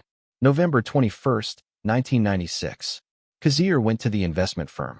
He wanted to increase his investment in the three companies. This year, Nokia's stock had risen 50.27%. He decided to invest $1.6 million earlier this year, and his current investment turned into $2.4 million. Cisco's share price increased by 70.8%. He also invested $1.6 million in Cisco. Now the money he invested became $2.7 million. Of his three investments, Microsoft's stock price increased the most this year. It was 88.31%. Kazir split his $5 million into three parts. Apparently, he invested $1.6 million in Microsoft. His $1.6 million became $3 million. Combining the three, Kazir's original $5 million became $8.1 million. Of course, stock prices fluctuate every second, and those amounts could rise or fall tomorrow. That was the way the stock market worked. Kazir received his $5 million salary after the movie was completed. Last week, he also received his 10% share of the North American box office. So yes, he got another $20 million from Warner Brothers. This time, Kazir decided to invest another $10 million in the stock market. More precisely, he invested in the three companies, Microsoft, Cisco, and Nokia, again. These were the companies he remembered quite well. He divided the $10 million into three parts and left it to the investment firm. It's nice working with you, Director Grey. I know you won't disappoint me, Vance Goodhood. Kazir Grey's investment advisor was Vance Goodhood. Vance worked at a prestigious investment firm. He had good credit and a good reputation. Kazir knew this person in a previous life. Well, they were not friends or acquaintances. But he knew that Vance never had a bad reputation in his profession. He was a famous investment advisor even in the next 3 decades. So Kazir trusted him. After increasing his investment, Kazir decided to leave the firm. It was 2 months ago that he met Terry Semel about pitching Taken. Since then, Salvatore Barlow began his work. He tried to contact the film companies interested in Kazir's next project. I heard that Salvatore was having some problems with CAA. CAA had a policy about famous clients. Typically, a client like Kazir Grey would have 2 or more agents working for him. This was part of CAA's policy to make sure that the agent could not monopolize the client. If I'm not mistaken, Kevin Huvon is going to hire more agents to work with me. Of course, Salvatore will not like it. His salary will go down. Personally, Kazir was already happy with a 3% commission. He didn't want to change that. So if Kazir had another agent or 2, Salvatore, Barlow would get a smaller amount of money. Anyway, let fate do its work. I wonder how Salvatore will fight for more benefits. CAA policy was hard to break. The rules had been in place since the company's inception. I guess I'll have to help with his actors and actresses instead, to make sure his salary is steady. That was the only way to keep Salvatore Barlow happy, to make sure his other clients had successful careers. Except for Kazir, all of Salvatore's clients signed a 10% commission with him. As for Taken, 20th Century Fox set up a meeting about it. It took at least 2 months to get a project approved. Film companies had to study the profitability of the film to make sure they would not lose money. So Kazir expected that Taken would take time to get approved. The film companies took the project seriously, especially when it was not a comedy genre that Kazir Grey was good at. They were hesitant. Also, Kazir's demands were too much. He wanted a $10 million salary plus 15% of the North American box office. Then he wanted to invest at least 30% of the production budget. And he also wanted the rights to the sequels. The salary and box office share could be negotiated, but the latter was difficult to accept. If Kazir Grey invested 30% of the budget, then of course he would get at least 30% of the profits. That wasn't something any movie company would agree to. As for the rights to the sequels, that could be negotiated as long as the movie was successful. Besides, Kazir Grey was the screenwriter of the movie, and his participation in the creation of the sequels was a must. So it's all about the investment. I can't help it. I have to make sure I have strong authority over the project. I don't want to experience what happened to Zack Snyder in the middle of Justice League. Well, the reason Zack Snyder left Justice League was because of family problems. However, Warner Brothers and the insurance company wanted to make sure that the movie would be completed on schedule, so they hired Joss Whedon to film the remaining scenes of the movie and perhaps change the overall plot. The result of the film was obvious. The fans loved Justice League Snyder's cut more than the other. The investment was an assurance that Kazir was in control of Taken and many of the films associated with it. After all, he was about to create a cinematic universe that could make billions. It was too late to regret being pushed out of his own creation. If it fails, I guess I have to make another cinematic universe. Once Marvel Comics reaches the point of destruction, I will buy their superheroes and make movies with them. It's a lot easier because there's a blueprint to follow. In fact, Kazir has already bought the copyrights to Iron Man and Hulk from New Line Cinema and Universal, respectively. It only cost him a few $100,000. The copyrights to Spider-Man are quite tricky because a lot of companies say they own the copyrights to Spider-Man. Canon Films and Sony Columbia, to be exact. In fact, James Cameron wanted to direct the movie. Sony Columbia officially bought the movie copyrights of Spider-Man in 1999 after Marvel acquired it back. Chapter 78. Kazir. This is Raphael and Stetson. Raphael will now handle your negotiations with the movie companies, while Stetson will take care of your writing team. Just as Kazir had expected, he now had two other agents to do his work for him.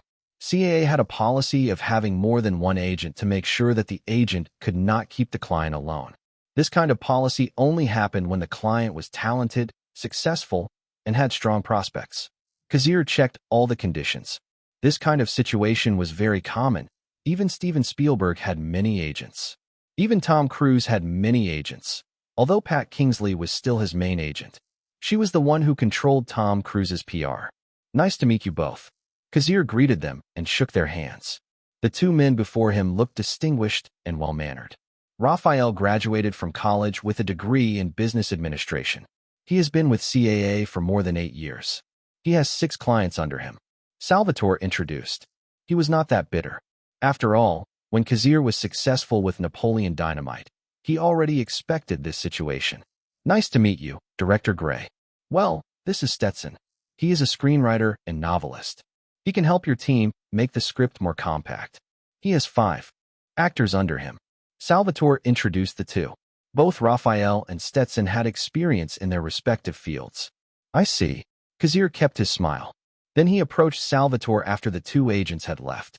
I'm surprised you're taking it so well. You are not at all disappointed.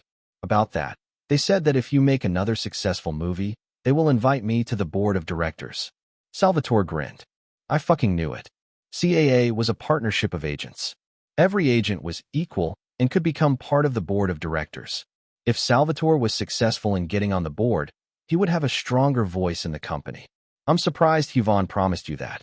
We even signed a contract. I really had no choice but to agree. I don't want to lose a big piece of the pie, so I might as well get a better deal. But it all depends on you. I will try my best to get you the position. About the commission? The contract will not change, 3% commission.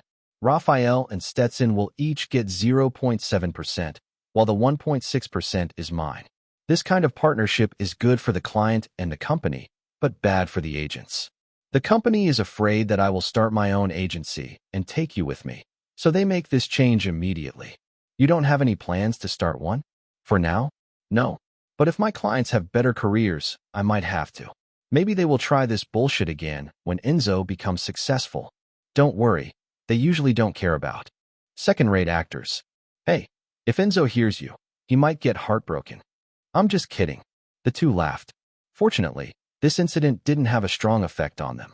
Now that their career paths were becoming clearer, the ways to make money were also becoming clearer. By the way, Kazir, why don't you hire an assistant?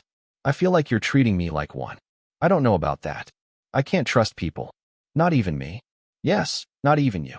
Still, I think it would be better for you to have an assistant. Do you have any suggestions? I don't know. Why don't you go to the post office or something? I'll think about it. Money was no problem for Kazir. He could hire someone to make his work easier.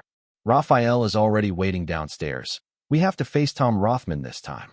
Salvatore reminded Kazir of the important meeting. Yes, the meeting with Brad Gray didn't end well. Paramount is interested in teddy bear instead.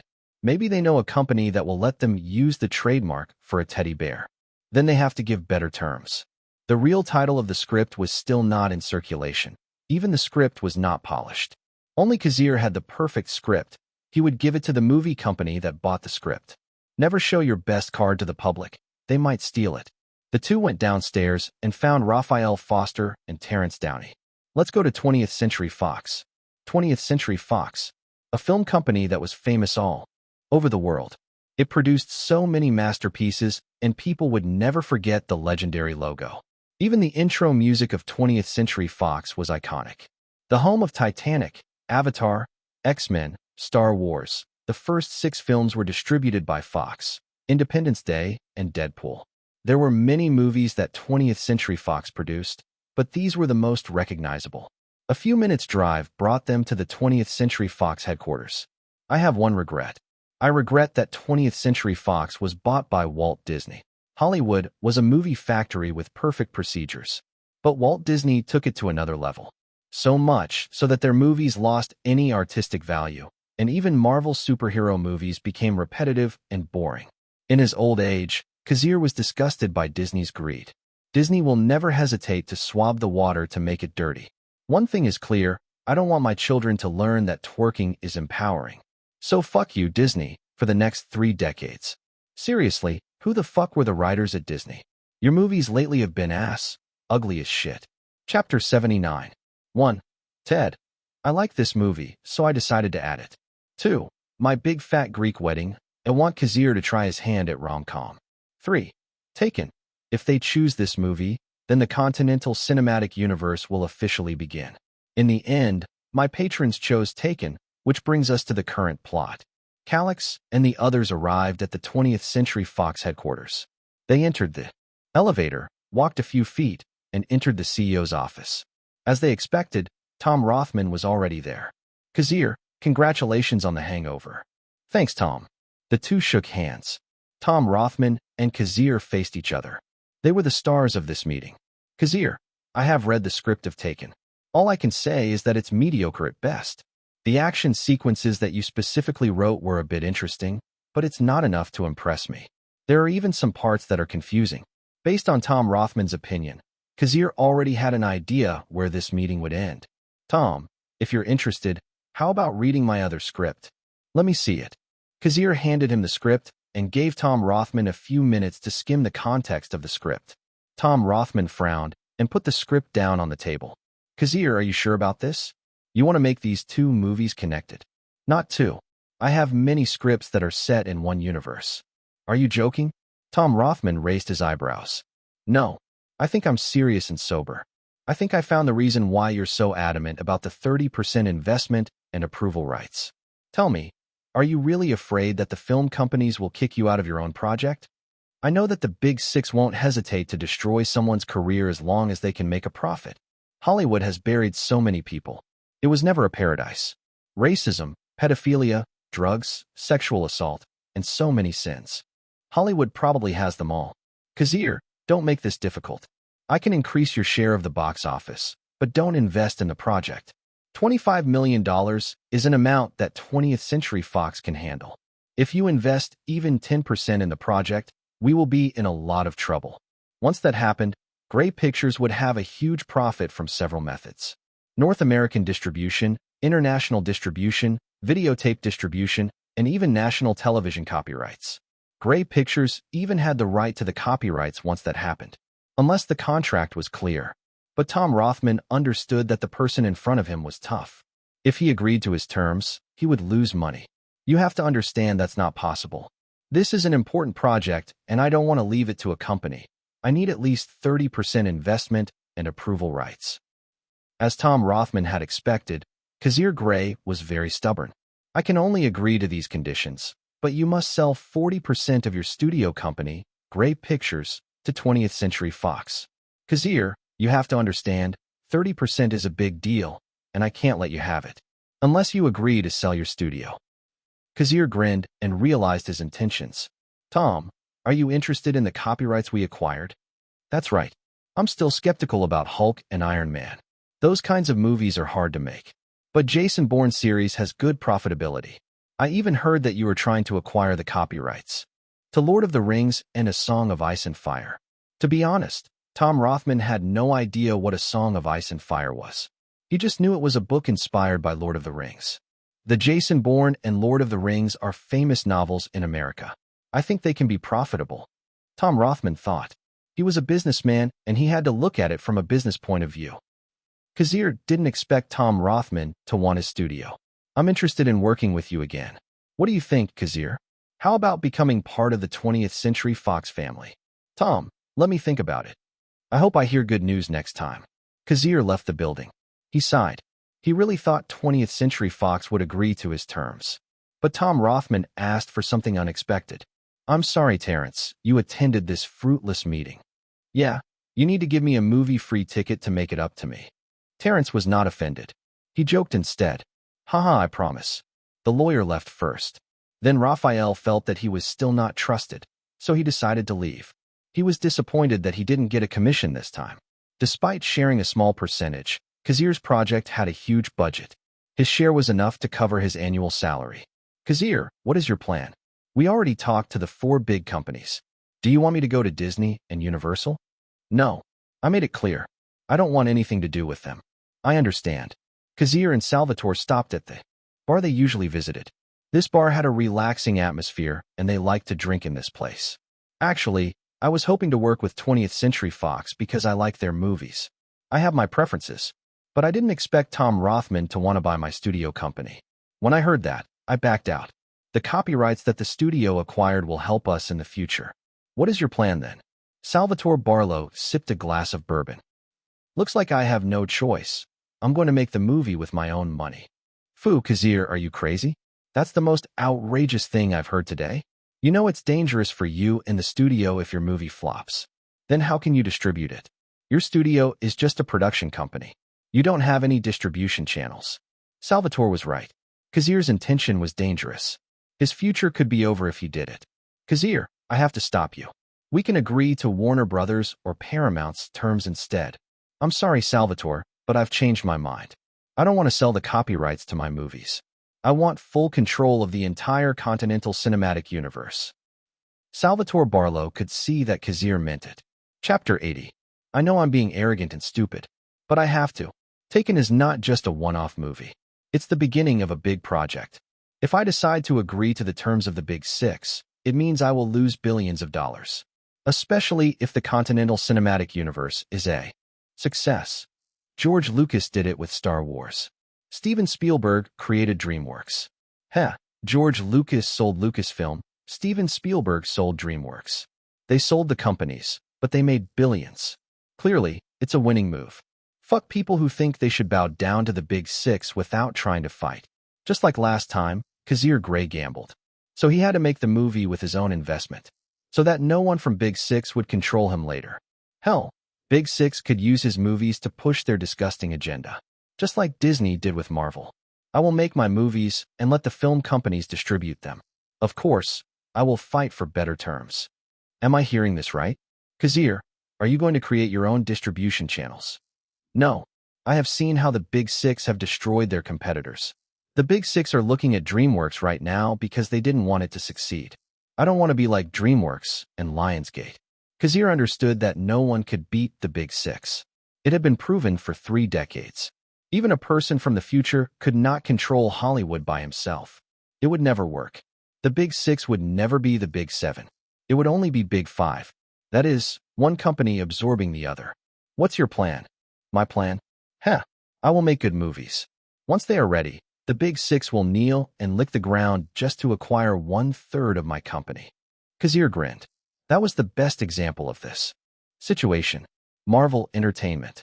The The success of the Avengers led Disney to buy Marvel Entertainment for $4 billion.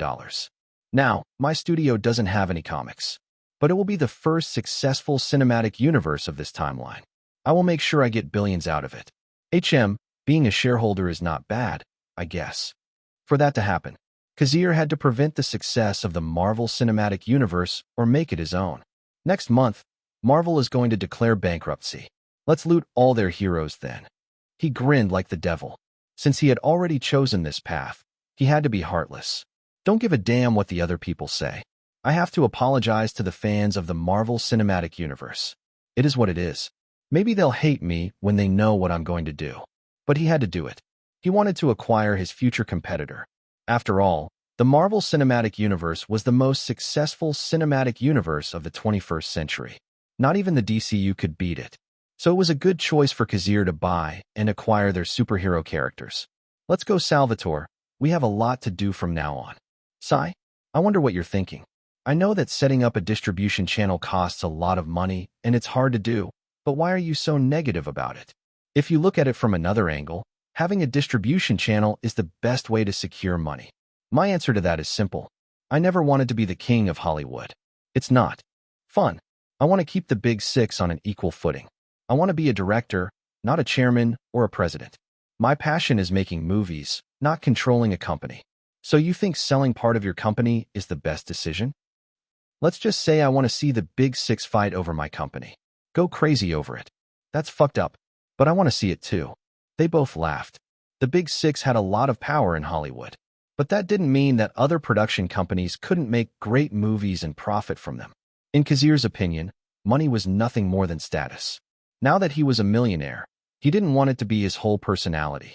He didn't want his life to revolve around money. Since his youth, Kazir was fascinated by movies.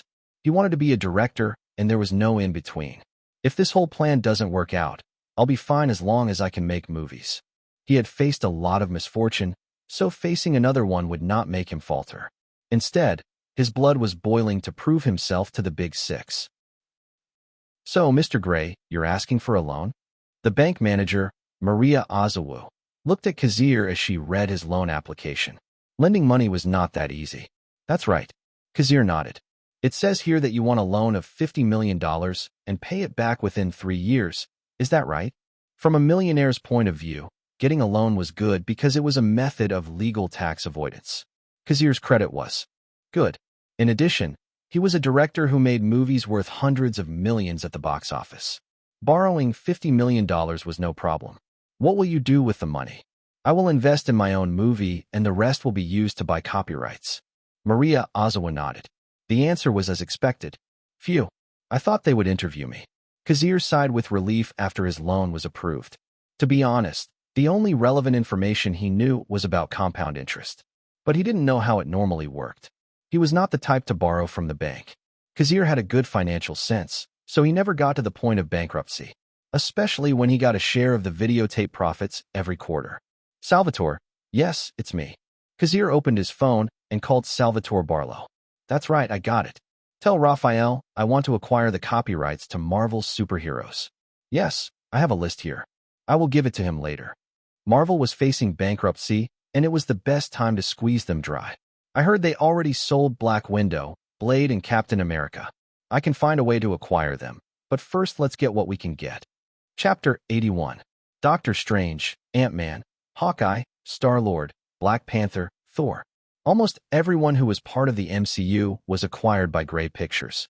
Marvel was facing its biggest slump in history, and Kazir used this moment to acquire the movie copyrights to these superheroes. Marvel still owned the comic book copyrights, and other copyrights such as toys and many merchandises.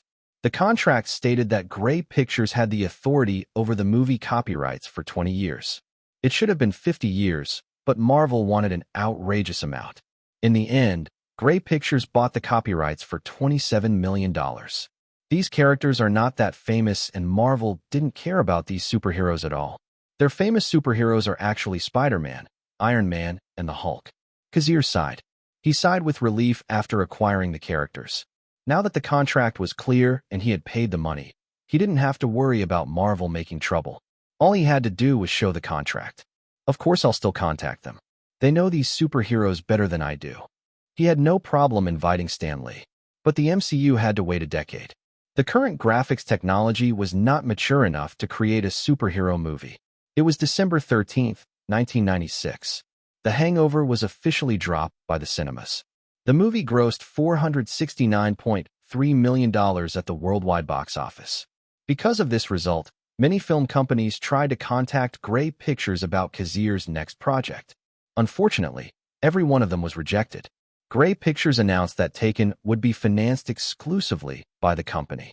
As for Ted, Kazir sold the script to Warner Brothers for $2 million. Buying a script for $2 million was a stupid move. But Warner Brothers understood Kazir Grey's ability to write a comedy. He had already proven himself twice. They invited me to be the executive producer. No problem. The position was nominal. Warner Brothers needed Kazir's opinion on how to make the movie funny. All he had to do was show up on set once in a while. Fortunately, Warner Brothers would start shooting Ted at the end of the next year, around October 1997. But I think they will postpone this project. Kazir thinks he was free by then. Salvatore, what is Liam Neeson's answer? Liam had no project next year. He agreed, but he didn't like the contract. I understand. Since Taken was a trilogy, Liam Neeson had to sign a trilogy contract. Also, Liam Neeson had to sign cameos in the other movies. This was all done to solidify the Continental Cinematic Universe. Liam Neeson had to show his face in other movies. Is he not happy with the salary? Kazir frowned. He's happy with the $3 million. I think this is the highest salary he has received so far. But he didn't like the clause for the next 2 movies. With each sequel, Liam Neeson's salary would increase by 35%. This means that in Taken 2, Liam Neeson's salary would be $4.05 million. Then his next salary would be $5.46 million in Taken 3. His agent is asking for a higher percentage increase. They are fighting for a 60% raise per movie. Make it 50%, but you have to sign some cameo contracts. Okay, I'll contact Raphael. The negotiations with Liam Neeson went well. At least Liam's agent was much easier to convince than WMA's. In fact, after the problems with The Hangover, Kazir decided that he would not hire actors from WMA. He didn't want that agency interfering with his movie. By the way, I heard Enzo's brother is here. I want to see him. Enzo's older brother was a stunt director in Hong Kong. He worked in many movies. He was a martial artist and knew many attack patterns. Kazir needed a professional stunt director to help him with the action sequences. Taewon Park. He is the brother of Haewon Park, Enzo Park. He was 32 years old at this time. He worked as a stunt director for 7 years. Just like Enzo, Taewon Park dreamed of going to Hollywood. However, he felt that his profession was not respected in Hollywood. The action stunts in Hollywood are different from those in Hong Kong. The action sequences of action movies in the 80s and early 90s were too simple and monotonous. They even have to repeat the punches so many times just to make a point. The movie that influenced Kung Fu in Hollywood was The Matrix. Since then, many movies have hired stunt directors from Hong Kong. But that would be a different story from now on. Kazir Grey wanted to start the trend of hand-to-hand combat with great choreography. He needed someone like Taewon Park. The Korean opened the door nervously. He heard the director calling him. Actually, he had been waiting for a while, but Salvatore and Kazir were talking. Director. His pronunciation was a little awkward, perhaps influenced by the Cantonese language of Hong Kong. Still, Kazir Grey could understand his English well enough. So you are Taewon Park. Director, thank you for taking care of my brother. It's nothing. You are a professional stunt director from Hong Kong. I wonder, do you know mixed martial arts? I know, but we usually never use this kind of action choreography in our movies. The movies we produce are all kung fu. It's okay. We have plenty of time to think about it. First, I want to hear your thoughts. Salvatore handed the remote to Kazir. He was slowly becoming an assistant. I need to hire an assistant, huh? Kazir was embarrassed because Salvatore had been his assistant for the last 2 years. Anyway, check out this action choreography and give me your honest opinion. The footage began. On the screen, Kazir Grey and Enzo Park started their fight. In this situation, Enzo Park took the role of retired agent Brian Mills, while Kazir was simply a mob. Enzo began to land direct and deadly punches on Kazir. It's different from what I expected, Taewon Park replied. The action sequences were precise and lethal. almost like a veteran soldier with the sole purpose of killing. Chapter 82. What he saw was not kung fu or some Hollywood action fight. It was almost as if he was watching a real battle, a bloody, realistic battle. Once you are officially hired, you will have to do many action choreographies like this. Hearing this, Park Tae-won felt his blood boiling. As a man, recreating this kind of action fight made him excited. I will do it. That's good to hear. Read this script. I will officially hire you if you make 3 action sequences for the movie that satisfies me. Yes. Tae-won bowed his head. It was a culture in Korea. He accepted the script. He had to study it in order to make appropriate action choreography. He already had an example and knew what to do. He had to make the protagonist a fast and precise fighter. The protagonist also had to run a lot. It was lucky that Liam Neeson was younger this time. Shooting 3 action movies would be no problem. Once the leading actor has signed the contract, I will put him under your job. You have to teach him the stunts. It was written that Liam Neeson had to undergo 3 months of physical conditioning. He had to learn mixed martial arts and maintain his physical appearance. Maybe build abs too. I think a lot of women will like it when they see Liam Neeson's abs and ripped body. Speaking of abs, I'm getting fat these days. I need to do some sit-ups. Once it was in the contract, both parties had to respect it. I'm sure Liam Neeson understands that. Kazir Grey and Tae-won Park shook hands. Enzo Park wipes off his sweat after doing push-ups. The success of The Hangover never gave Enzo Park a big break. Ed Helms and the rest of the cast began filming Napoleon Dynamite 2. The budget for the sequel increased to $15 million and Fox Searchlight Pictures was getting salty about it. The success of The Hangover increased the salaries of Ed Helms, Pedro Pascal, and Reese Witherspoon. Jack Black also received an invitation to do another comedy. Even Reese Witherspoon passed the audition for Scream. Only Enzo Park had no job at the moment. Because of his race, he had a hard time finding roles. He heard there was a project called Rush Hour, but the cast was mostly done. He tried to audition for the role, but didn't get it.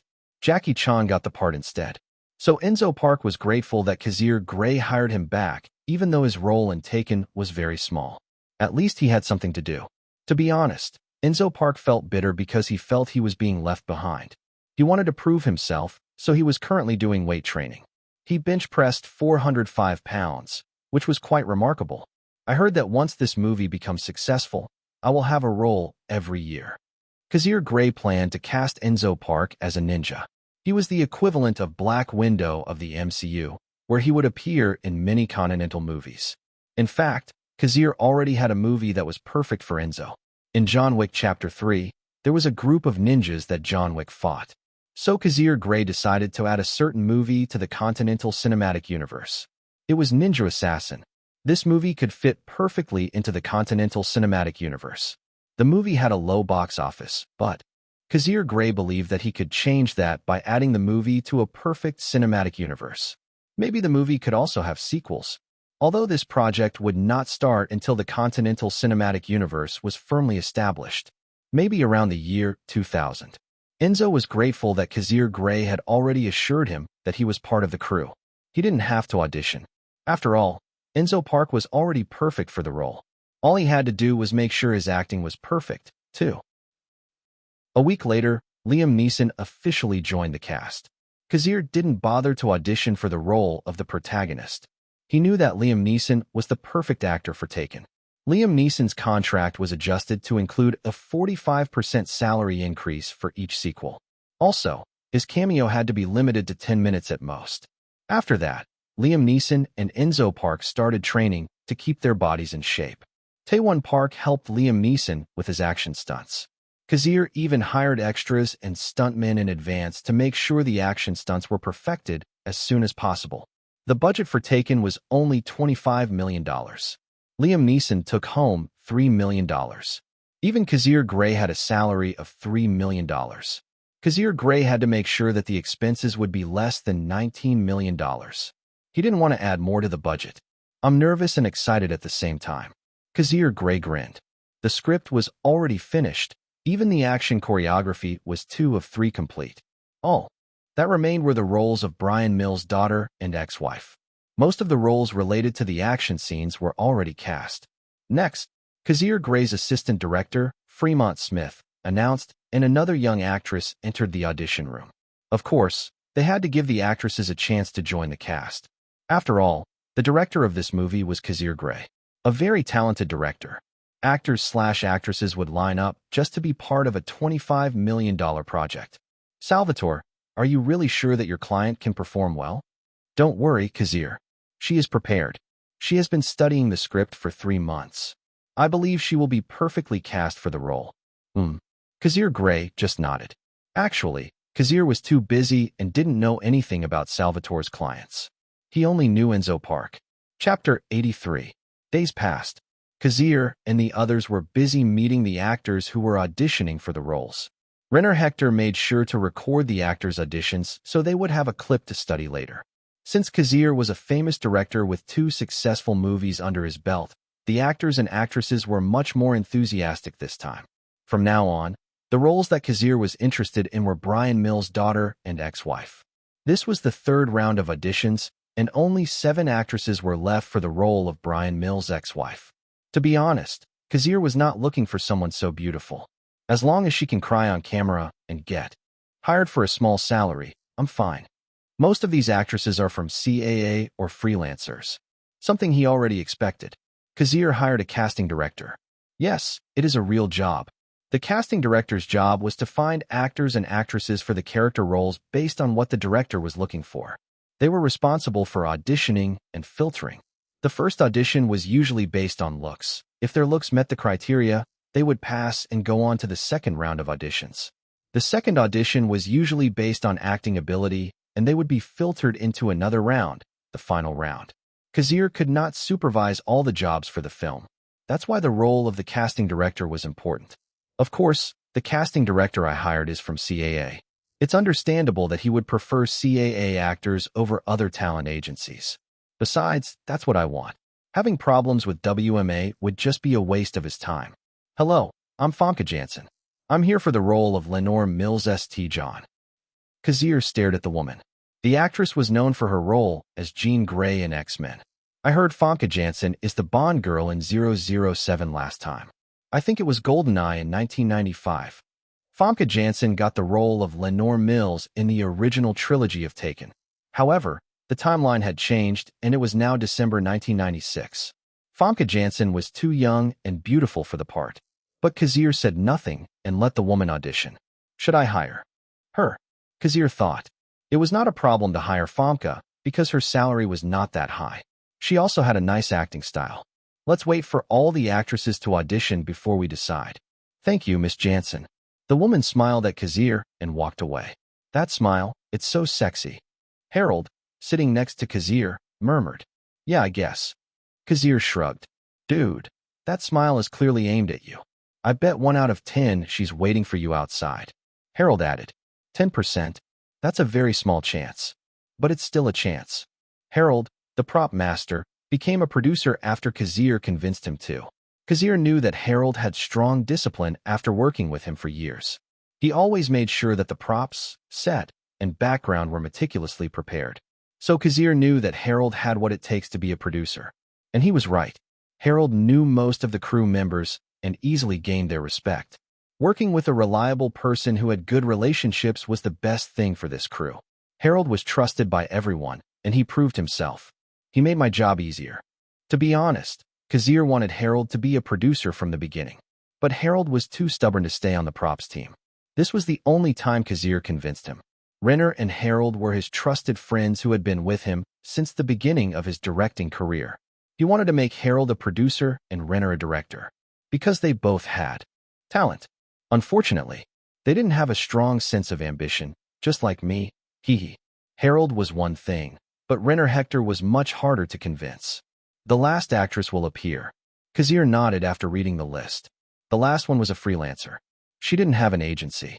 Brianna Evans, a stage actress from the Sydney Opera House. That's kind of interesting.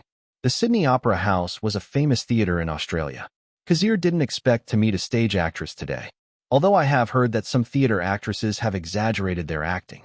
Considering that this woman passed the 2nd round, she probably has good acting skills. Hello, I'm Brianna Evans. The woman had a simple appearance. Not beautiful, but not ugly. But Kazir sensed a mother's gentleness in her. Is she usually like this? Or is it because she's preparing for the role? The actresses who made it to the second round were given part of the script and signed non-disclosure agreements. Presumably, Brianna Evans studied the script. Miss Evans, I want to see you cry. That was a little out of context from Kazir. Fortunately, Brianna Evans understood him. The woman closed her eyes. When she opened them, tears began to flow. Cut. Instinctively, Kazir stopped the audition. Everyone looked at him. Prepare the set. Is Liam Neeson in the building? I want to see her act with him. I think Liam Neeson is practicing with Taewon Park right now. Call him. Kazir's heart beat faster. Action movie? This woman should be in a drama instead. She knows how to make someone emotional. Kazir knew a lot of actors who could stir people's emotions, especially when they found the right roles for them. Robert Downey Jr. in his role as Iron Man, Johnny Depp as Captain Jack Sparrow, and Heath Ledger as the Joker. Heath Ledger may be the best method actor Kazir has ever seen. A mother. This woman is a mother. That was the thing he realized. Her tears, they were real. As if the woman had actually lost a child. Suddenly, his instinct as a director awakened. He wanted this woman to shine. There are thousands of talented actresses in this field, but only a few can be recognized. I can't believe that someone like her was buried without receiving recognition and applause. Chapter 84. It was true that there were countless talented actresses in Hollywood. Unfortunately, most of them never got the spotlight. Hollywood was a place where connection was very important. Talent was not enough. Sometimes actresses/actors had to sell their souls to achieve their dreams. Actresses who were not ready for that were mercilessly buried. While Liam Neeson was away, Kazir decided to interview Brianna. This is someone I didn't know. Am I going to change the future again? Famke Janssen should get the part. That should happen. But Kazir bit his lip. Then he started to write a short script about a man and a woman. He didn't know why he was doing it. Miss Evans, it says here that you're from Australia. Tell me, do you have a child? Perhaps because his mind was in turmoil, Kazir asked quickly and without hesitation. I need to know if my assumption is correct. Haha, I'm sorry if it's inappropriate for me to ask. Anyway, it says here that you are 32 years old. The role was a mother with a teenage daughter, so her age should be appropriate. At least she was supposed to be a middle-aged woman. Maybe that's why Brianna Evans, who had no connections, made it to the second round. Because the woman didn't look young at all. As for her looks, she's not extremely beautiful. But she looks gentle. Unfortunately, she should have auditioned for a drama. Because her talent cannot be shown in an action movie. Her scenes were too small. Unless, damn, my artistic sense is getting out of control. Hello, Director Grey. As it says in the documents, I'm 32 years old. I have worked in the theater for 16 years. And no, I don't have a child. I see. Then how did you find a way to play this role? Did you research it or something? Yes. I just got the script 2 weeks ago. So I spent the rest of my money going to libraries and looking for articles about missing children. I also interviewed parents who had lost their children, especially parents of deceased soldiers. I decided to put myself in their shoes for this audition. Kazir grinned. His guess was right. This woman is a method actor. Method actor was a terrible way to master the art of acting. It drove some people crazy. Kazir knew someone he both respected and feared. When he curiously watched The Dark Knight, Nolan's second Batman movie, Kazir saw the terrifying explosiveness of a method actor. The Joker gave him goosebumps throughout the movie. As a director, Kazir realized that the real protagonist of The Dark Knight was the Joker, not Batman. Heath Ledger stole the audience's attention, and it was fucking beautiful. Kazir cried as he realized that the film industry had lost someone like him. I wonder, where is Heath Ledger now? Director Grey, you called for me? Liam Neeson showed up wearing a fresh t-shirt. He had a schedule of coming to the studio 3 times a week to work on stunt choreography with Taewon Park. Most of the difficult stunts would be done by the stunt doubles, but Liam Neeson still had to participate. Right timing, Liam. I just wrote a short script. I wonder if you could act it with Miss Evans here. Kazir handed the script to Liam Neeson and the actor began to read it. Director, give me a few minutes to prepare my mood. No problem, Miss Evans. This is your copy. Please read it. Thank you, Director. The actress respectfully accepted the script. For the record, Liam Neeson was a talented actor. He was disciplined and respected. His discipline in working in show business was impeccable. Kazir witnessed Liam Neeson's serious work after signing. The contract. Schindler's List shook the hearts of many people, and Liam Neeson's performance was satisfying. One thing was clear, Liam Neeson was a great actor. Are you ready? Yes. Anyway, the whole scene went silent until Harold started to cry next to Kazir. Even Renner was wiping away tears as he kept the camera on Brianna Evans. When the short scene ended, Liam Neeson was shocked. He touched his chin. I was overwhelmed. He looked at the woman playing the role of the heartbroken mother. Cut. Brianna, someone will be in touch with you later. I hope we can work together. Thank you, director. Perhaps the woman was still in the state of being a mother. She didn't smile at all despite hearing Kazir's appreciation. Kazir? That woman. No, Miss Evans. When Brianna was gone, Liam Neeson stayed in the audition room to talk to Kazir. Kazir sighed. I'm sorry, Liam. I know this might be inconvenient for you. I hope I haven't made you uncomfortable. No, it's fine. I know you are a director and you will hire the best actress for the part. I just can't believe that I have to act with Miss Evans for 3 movies. Kazir grinned and didn't bother to explain. Liam Neeson only read the first movie. He didn't know Lenore Mills, Brian Mills' ex-wife, was going to die. Should I make it dramatic? That was the question. Kazir opened his phone and made a call. The next audition was for the role of the daughter. Kazir, why did you call me? Have you met my client yet? Salvatore replied. Salvatore, I think you will be interested in signing this woman named Brianna Evans. I assure you, you will never regret it. You can contact her later when you're not busy. I am sending you her contact number. By the way, are you really sure that your little client can perform well? Don't worry, Kazir. She is prepared. She has been studying the script for 3 months. I think she will be perfect for the role. As for the woman you're talking about, I'll call her later. Kazir Grey just nodded. Actually, Kazir was too busy and didn't know anything about Salvatore's clients. He only knew Enzo Park. Chapter 85. The audition continued, and this time it was for Brian Mills' daughter. To be honest, Kazir didn't care about the age aspect of this role. As long as she could act well enough, Kazir would cast her. So, hi, I'm Scarlett Johansson. You gotta be kidding me. Kazir stopped writing. He looked at the little girl who was about to audition. So this is the client Salvatore signed. That bastard, when did he do that? We are talking about Miss Black Widow here. How did Salvatore sign a contract with her? Did I cause a butterfly effect? Probably yes. Scarlett Johansson was born in 1984. That means she was 12 years old right now. However, women at that age were usually taller than their male counterparts. So Scarlett Johansson looked about 14 to 15 years old. She had light blonde hair, was tall, and looked mischievous. I think I know why Salvatore begged me to keep it PG-13. There was a scene where Brian Mills' daughter had to wear a bikini. Kazir had to adjust some scenes. Since he is Salvatore's client, I have to give her a chance. The little girl began her audition. Just as Salvatore had promised, Scarlett Johansson prepared for the role. She easily passed the audition and the crew was pleased. Thank you, Miss Johansson. We will contact you later. The little girl waved before leaving. That's it. The cast is set. I want each of them to sign contracts as soon as possible. We will have a script reading next week. That will be my job, right? Harold rubbed his forehead. This new job was exhausting. But he didn't want to disappoint Kazir. The only reason he had agreed to this job was to ease Kazir's workload. Don't worry. We already signed the troublesome ones. I'm sure each of them won't fight for a higher salary. We can always hire other actors. I'll try my best. Harold nodded. Don't worry, Mr. Producer. We will try to make sure that your responsibility will not be heavy. Shut up, Renner. You are not helping at all. Ha ha ha.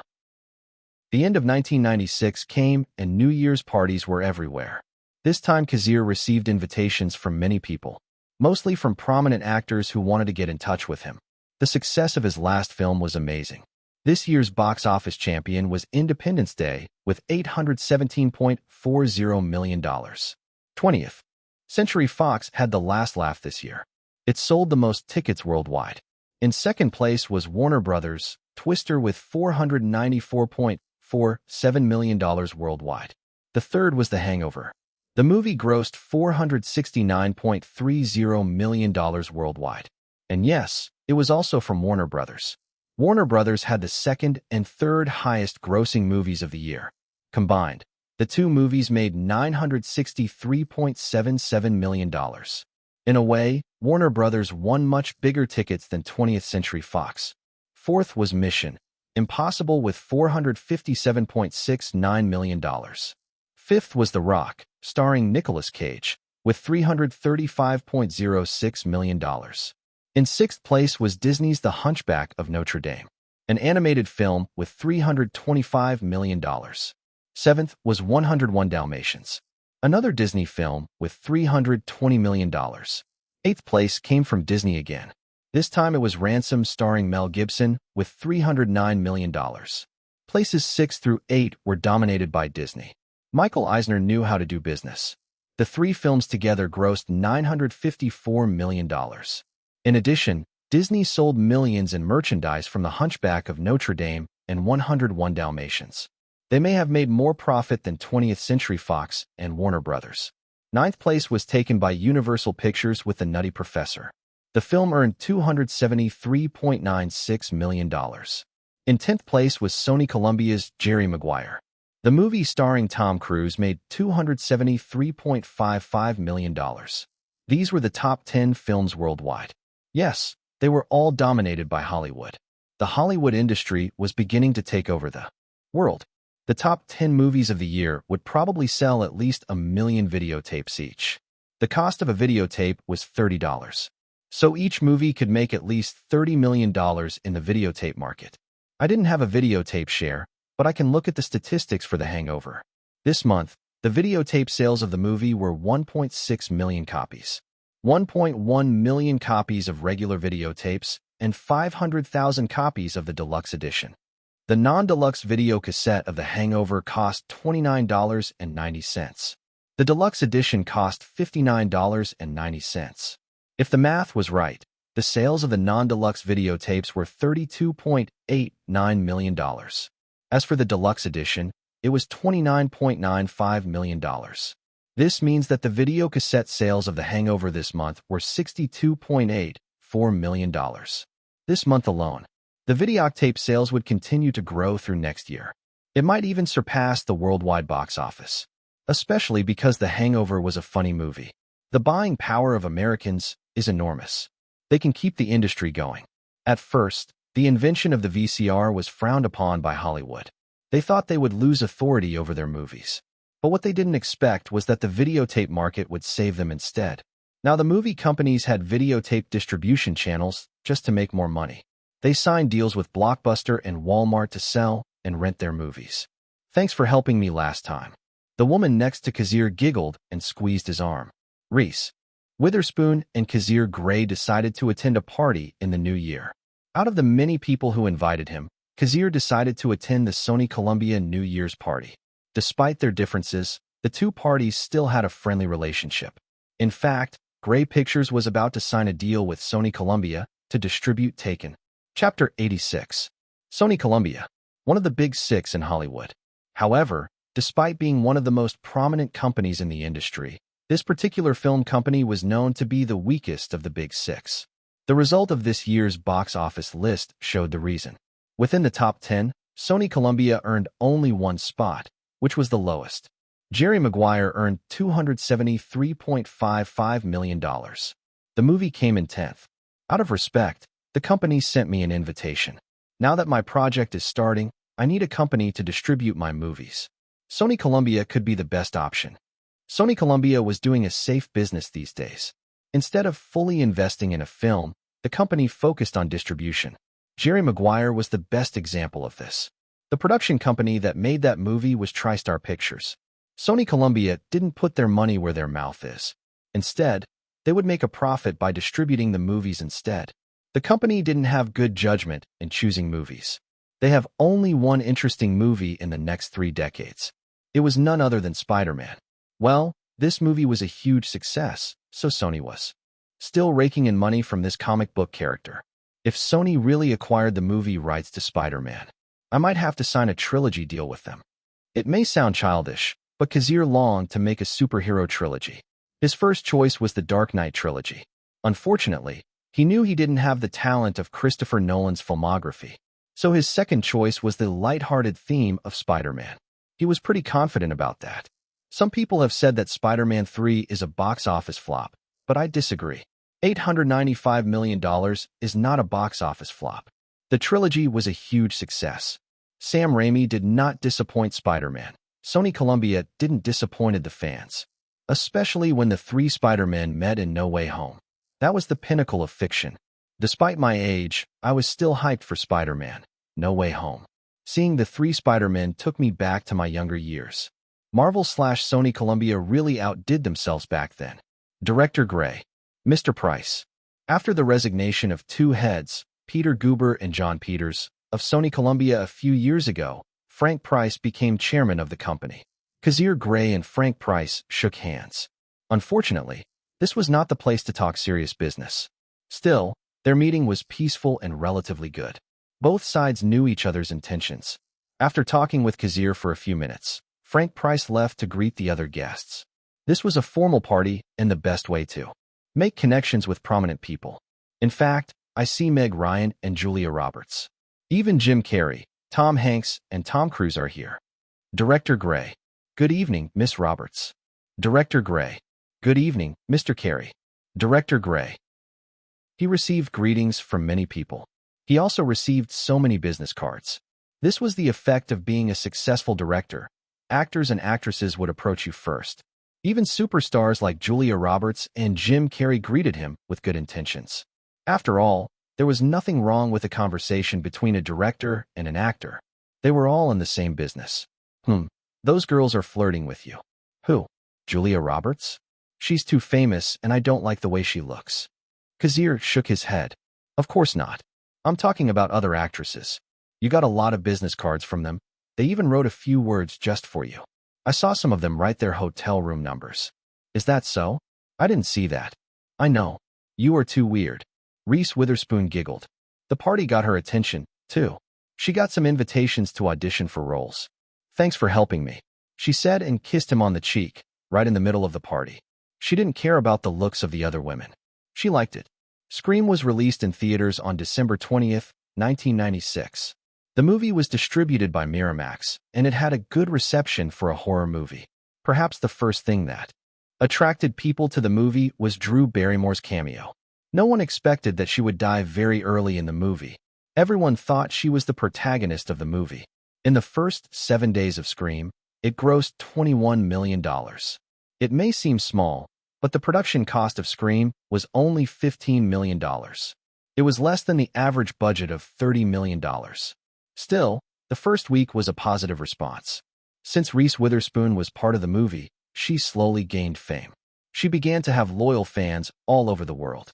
She got her break in Napoleon Dynamite, then The Hangover, and now Scream. Her 3 movies have all been good. I'm actually thinking about starting Legally Blonde, but I can't. I have a lot of things to do. It might be true that he wanted to help Reese with her career. Maybe he was being selfish. Not now. Reese needs more experience. I just need to guide her first. I heard she's been invited to join the cast of My Best Friend's Wedding, and there's something about Mary. These 2 are good movies. TCH. Kazir, I think someone will never stop trying to talk to you. That woman is here again. Reese Witherspoon whispered. She didn't like this particular woman. Maybe because the woman was terrifyingly beautiful. Kazir, we meet again. Naomi. Naomi Watts smiled and shook Kazir's hand. She giggled and came closer. I heard you're making an action movie. Why didn't you invite me? TCH, bitch. Reese whispered. The 2 women stared at each other, but their smiles never faded. They were actresses and knew how to control their emotions. As for Kazir, he just shrugged. He was no fool, and he knew what Naomi Watts was up to. To be honest, I have a certain role for her, but it's not the right time yet. Chapter 87. Kazir was an action movie fan, and he watched so many action movies that he knew almost all of them. Kazir knew that he didn't have a good memory, but it was different for things related to movies. Kazir would remember things he loved so much. Even now, Kazir had to take a break every day just to watch a movie. That was his spare time, watching movies. It didn't matter what genre it was, he would watch it. He even watched some scary ones like a Serbian film, Human Centipede, and Itchy the Killer. In his opinion, these movies were even on the mild side. Note, I have never seen any of these goddamn movies. I don't like gore and horror, although I do like seinen manga/anime. Since Kazir had an idea of what movies he could add to the Continental Cinematic Universe, he already had a list of actors/actresses he wanted to cast. Naomi Watts was one of them. Kazir is a man, and he is attracted to Naomi Watts. But he's had a lot of depressing experiences, so he doesn't trust people easily, especially women. To be honest, he was afraid of women, because he knew how his life was destroyed by one. Naomi, I will definitely invite you when I have a role that fits you. You have to promise. She smiled seductively. Kazir felt his blood boiling with rage.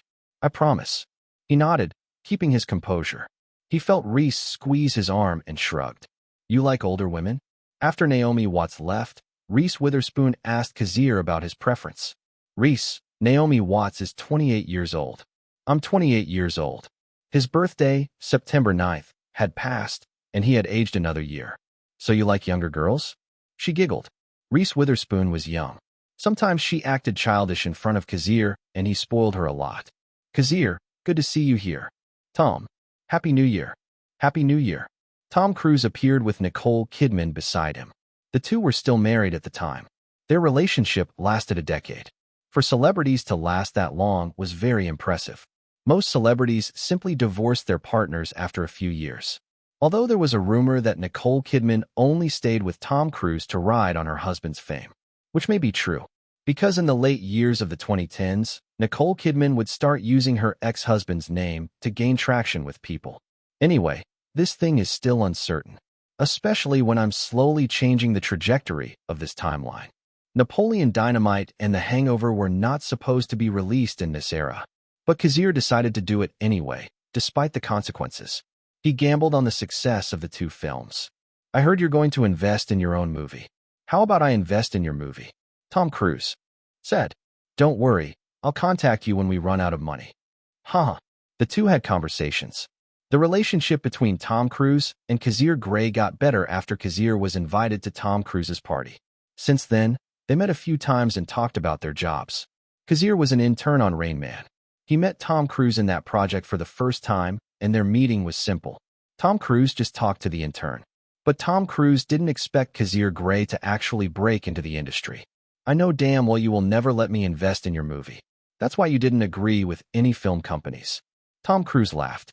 As a superstar, he heard a lot of news about Hollywood. He knew that even second-tier film companies were eager to contact Grey Pictures. Even though Kazir's current project was an action movie, they were willing to bite the bullet. Kazir now had a very good chance of success. He was a well-known screenwriter with 3 blockbusters under his belt. Say 7 on, Napoleon Dynamite and The Hangover were all profitable. The film companies believed that Kazir's action movie could also be profitable. Unfortunately, none of them satisfied Kazir. The movie companies didn't want to let Kazir enjoy a 30% investment because they didn't want their overall profits to decrease. Naturally, Kazir Grey decided to produce the movie on his own without any outside investment. Tom Cruise knew that Kazir would never agree to his terms. You already know me, so why? Did you ask me? Nah, I just hope you agree. Anyway, congratulations on Mission Impossible and Jerry Maguire. 2 of your movies are in the top 10. Thanks. Tom Cruise smiled. I heard he got a 10+10 deal with Paramount and Sony Columbia. Honestly, he made more money than I did. Tom Cruise was a famous superstar with strong box office appeal. Few actors could match him, including Tom Hanks, Julia Roberts, and Kim Carey. His contract is not even a North American box office, but worldwide box office. His contract is a $10 million salary plus 10% of the global box office. Maybe that's why he wanted to invest in my movie, because he has a lot of money this year. Mission Impossible made $457 million, while Jerry Maguire made $273 million. 10% of those numbers would go into Tom Cruise's bank account. For the film companies, they were willing to bleed and take that deal just to cast Tom Cruise, because they knew that Tom Cruise's box office appeal was very strong. He has millions of die-hard fans all over the world who are willing to watch his movies. This is the truth behind his status. As long as their videotapes, merchandise, and television rights were not affected, the film companies were willing to give Tom Cruise a share of the box office. Chapter 88. Executive Producer. Sounds like a stand-in. Hey, don't say it like that. You should be grateful that 20th Century Fox is willing to hire you. Harold muttered beside Kazir. They were about to visit one of the studios at 20th Century Fox headquarters. No, they just want my creativity. As the man who created Napoleon Dynamite, Kazir was invited to join the Napoleon Dynamite crew as an executive producer. Of course, being hired by one of the big six, Kazir had a salary to match. I can get $100,000 if the movie is produced. $200,000 if Napoleon Dynamite 2 makes a profit. Frankly, that is a lot of money for an average person. Maybe being an executive producer is not so bad. Unfortunately, Kazir Grey had already tasted the sweetness of money. Having $200,000 was not enough for him. He was not interested. But Napoleon Dynamite was his first movie, and he wanted to take it seriously, even though he was not the director. I am the screenwriter, and of course I wanted to succeed. Truthfully, Kazir Grey had no idea about the outcome of this sequel. It was a movie he had never seen in his life. He may have written the plot, but he knew that plot was not enough to make a successful movie. Kazir, don't give me that face. Your sense of being a serious bastard is coming out. Remember, we have another purpose for being here. Producer Harold Whitsend reminded him. Now that he was a producer, one of the tedious jobs fell to him. Yes, I still remember our mission. Kazir had already contacted Sony Columbia last time. Sony Columbia wanted to take 35% of the worldwide box office as the sole distributor of the film. The company was responsible for advertising and promoting the movie. However, their initial advertising budget was only $5 million. If the movie didn't do well within a week, Sony Columbia had the right to stop the promotion. To be honest, the deal was good. But Grey Pictures wanted better terms. Something that would bring them more money. From now on, Sony Columbia was their first choice. Harold Whitsend wanted to contact 20th Century Fox to negotiate their project. Maybe 20th Century Fox was interested in the film and wanted to distribute it. As long as the conditions are right, I don't have a problem with 20th Century Fox distributing my films. I heard that 20th Century Fox is in a bind right now. Their budget for this year is a little tight because of James Cameron's new movie. Kazir just listened. Titanic was still causing problems for the two film companies, Paramount and 20th Century Fox. Not his problem. But I have to make sure that Taken is not released in December. Every movie will lose its power against the giant ship. We are here. Harold confirmed the number of the studio. He opened the door and saw many people preparing for the scene. They began to take down the set to set up the next one. Light. Adjust the fucking light. Can't you see it's too dim? Fucking shit. Fucking shit. How the fuck can you make this mistake? Kazir and Harold quietly entered the studio. They heard a strong roar from a certain person. This person had a unique accent. Since Kazir had stepped down as director, of course, someone had to take his place. Kazir had no idea who the director was that Fox Searchlight Pictures had hired. All he knew was that the director was from France and had made so many comedies. Fox Searchlight Pictures hired him for a very small salary, probably an unknown director. The crew for Napoleon Dynamite 2 was put together by a different group of production companies. Fox Searchlight Pictures didn't want to spend a lot of money on the production, so they decided to hire people with cheap salary. Kazir found Ed Helms and Pedro Pascal trying to smile as they listened to the director's banter. I think they realized the truth about directors. That most directors will never hesitate to humiliate people. Directors suffered from intense pressure, causing their behavior to be extreme. Judging by their expressions, the actors were definitely not used to this kind of atmosphere. Kazir's filming had a calm and collected atmosphere. Most of the crew respected each other. They were working together to make a successful film. Also, Kazir Grey never raised his voice when talking to anyone. Looking around, Kazir spotted Reese Witherspoon getting a makeover from a makeup artist. When Reese saw Kazir in the corner, she waved and smiled. She wanted to approach the man, but she was still getting makeup. As for Kazir, he just nodded. A few minutes later, Nancy Utley appeared and talked to Kazir. Nancy Utley was the producer of the film.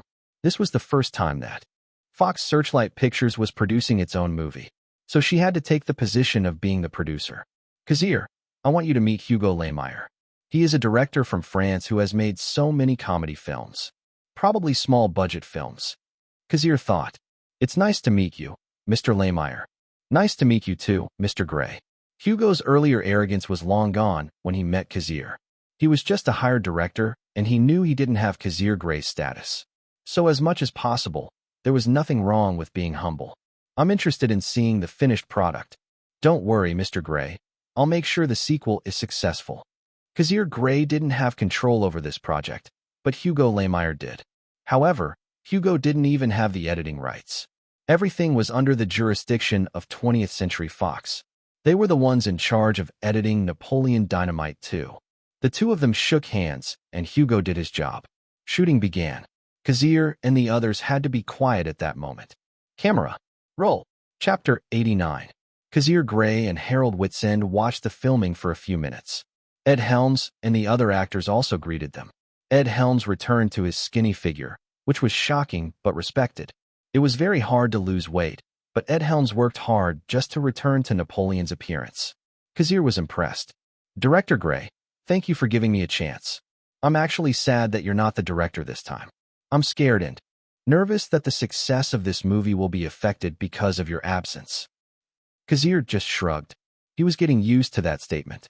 Kazir Grey was the director who made them famous, and he had a better composure than Hugo Lehmeyer. He was easier to talk to, and he had an approachable aura. At least he didn't like to raise his voice during the shooting.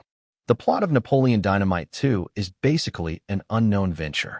And to be honest, I'm not sure that's a good thing. Let's all just wait and see. If the release date of the movie was around May or June, if the filming finished at the right time, Kazir could attend the premiere. Well, with the budget of $15 million plus the strong authority of 20th Century Fox, the filming will definitely be in good hands. As long as the movie could make a profit, 20th Century Fox would milk it dry. Director, I got a call from Tom Rothman's secretary. She said that CEO Tom Rothman is waiting for you in his office. Thank you, Nancy. Kazir and Harold left the studio and went to the top floor of the building. Tom Rothman understood the importance of Kazir's project and believed it had a great chance of success. That was why he agreed to the meeting. However, he had to look at the project from a business standpoint. Kazir has already made 2 movies with huge box office receipts. That's enough to make me interested. However, he is trying to venture into an unknown territory. Comedy and action are 2 completely different genres. Tom Rothman nodded. A comedy film can be finished in a month. But an action movie is different. It takes at least 3 months to finish shooting. Also, the preparation before shooting is important. Now that Kazir Grey has decided to invest in his own movie and hire an amateur producer, I wonder how he can make this movie successful. A long rant from the CEO of 20th Century Fox, but a valid one.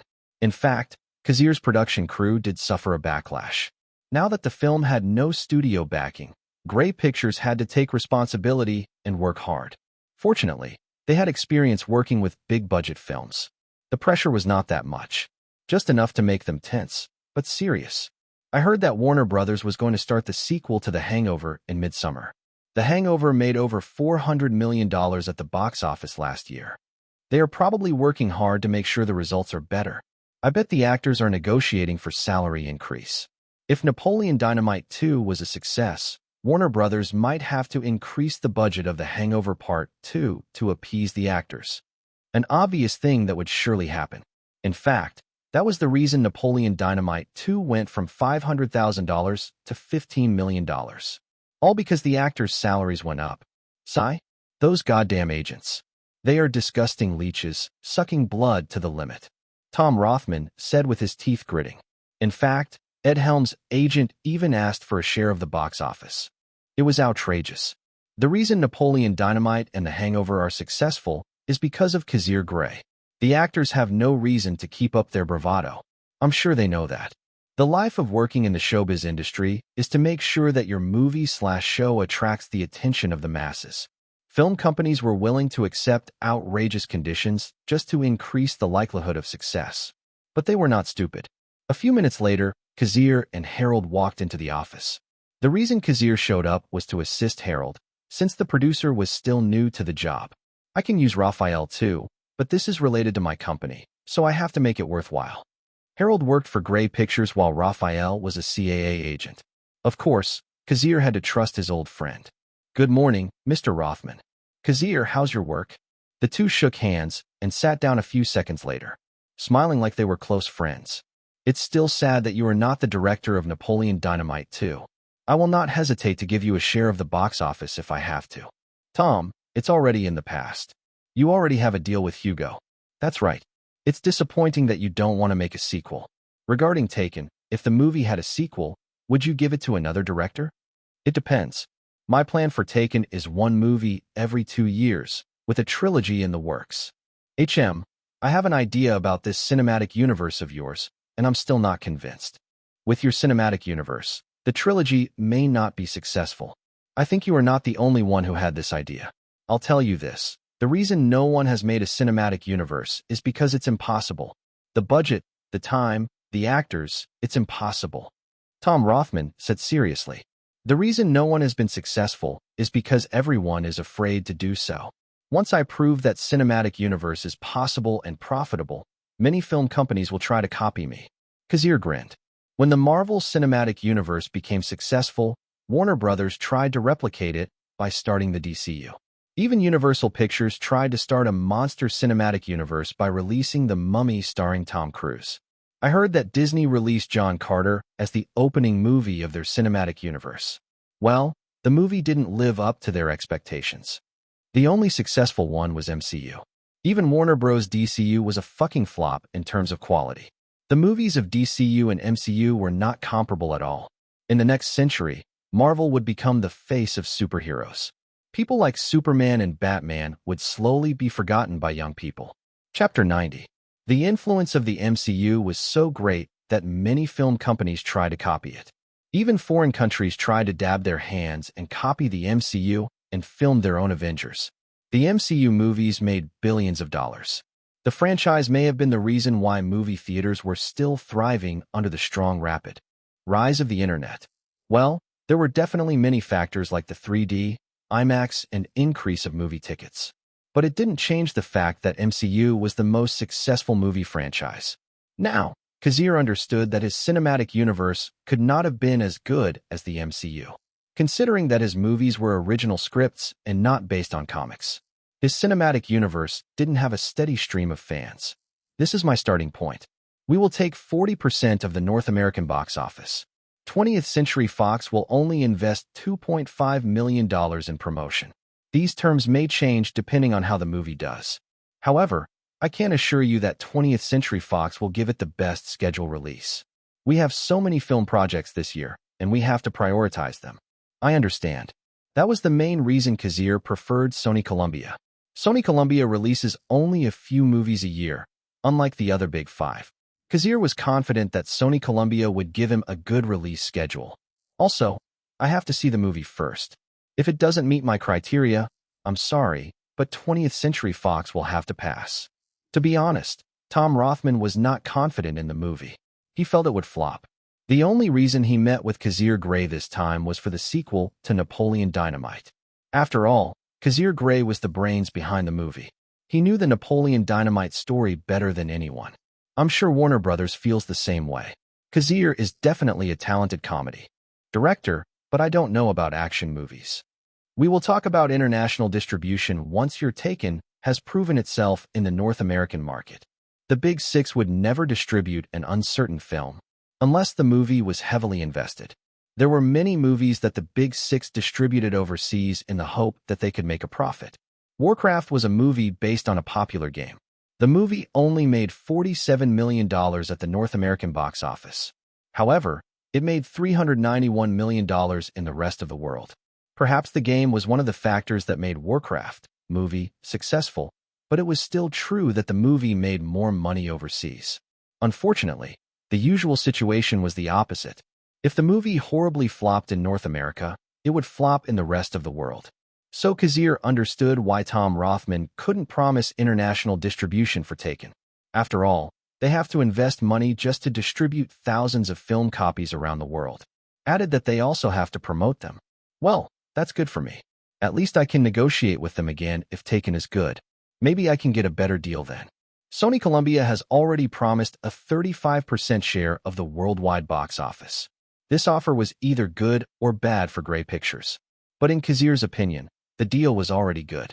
As long as the movie made more money, everything would be better for both parties. I guess this meeting is fruitless again.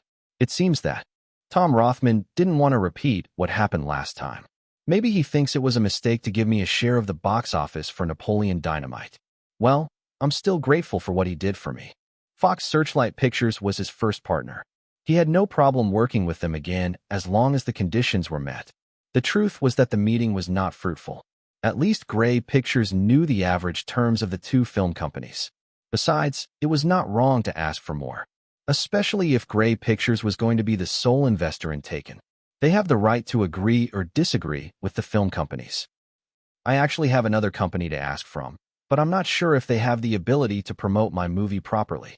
Anyway, this thing could not be solved right away. First of all, the movie was still not made. No film company wanted to sign with Grey Pictures. Everything was just a promise from now on. Nothing was certain. Well, thank you for accepting this meeting, Mr. Rothman. That's fine. By the way, if you have another comedy script you want to direct, feel free to contact 20th Century Fox. We will make sure to invest in your movie. As expected, Tom Rothman's prejudice against his talent was obvious. Besides, what Tom Rothman said was only a promise. No one knows if 20th Century Fox would really cooperate with Grey Pictures if Taken was a massive flop. Everything depended on the outcome of Taken. Make sure you eat healthy. I will. I know you always forget to eat when you are working on your movie. Don't try to fool me. I will try to eat healthy food. Good. Take care. Call me when you land. Kazir Grey said goodbye to Reese Witherspoon. He wanted to take a flight to France with the crew. March came, and the preparations for the film were finished. Liam Neeson and the stuntmen had already mastered their roles. In fact, Liam Neeson's body was impeccable at the moment. He got abs and toned biceps. I recommended him the gym I worked out in, and the result is satisfying. Apart from Liam, Kazir Grey's figure was also perfect. If not for his job as a director, he might be hired as an actor instead. Chapter 91. Within 3 months of preparation, Kazir's crew finished the pre-production work. The people under the props team started to choose the actors' appearances, costume design. This movie was a little different from the original Taken. Kazir added some Easter eggs for the next movies, especially for Enzo Park, who was the ninja in this movie. Enzo only had one scene in the movie, but his appearance was supposed to be remarkable, so that the audience would remember him. While the props team was busy creating fashion for the roles, the camera department focused on their work.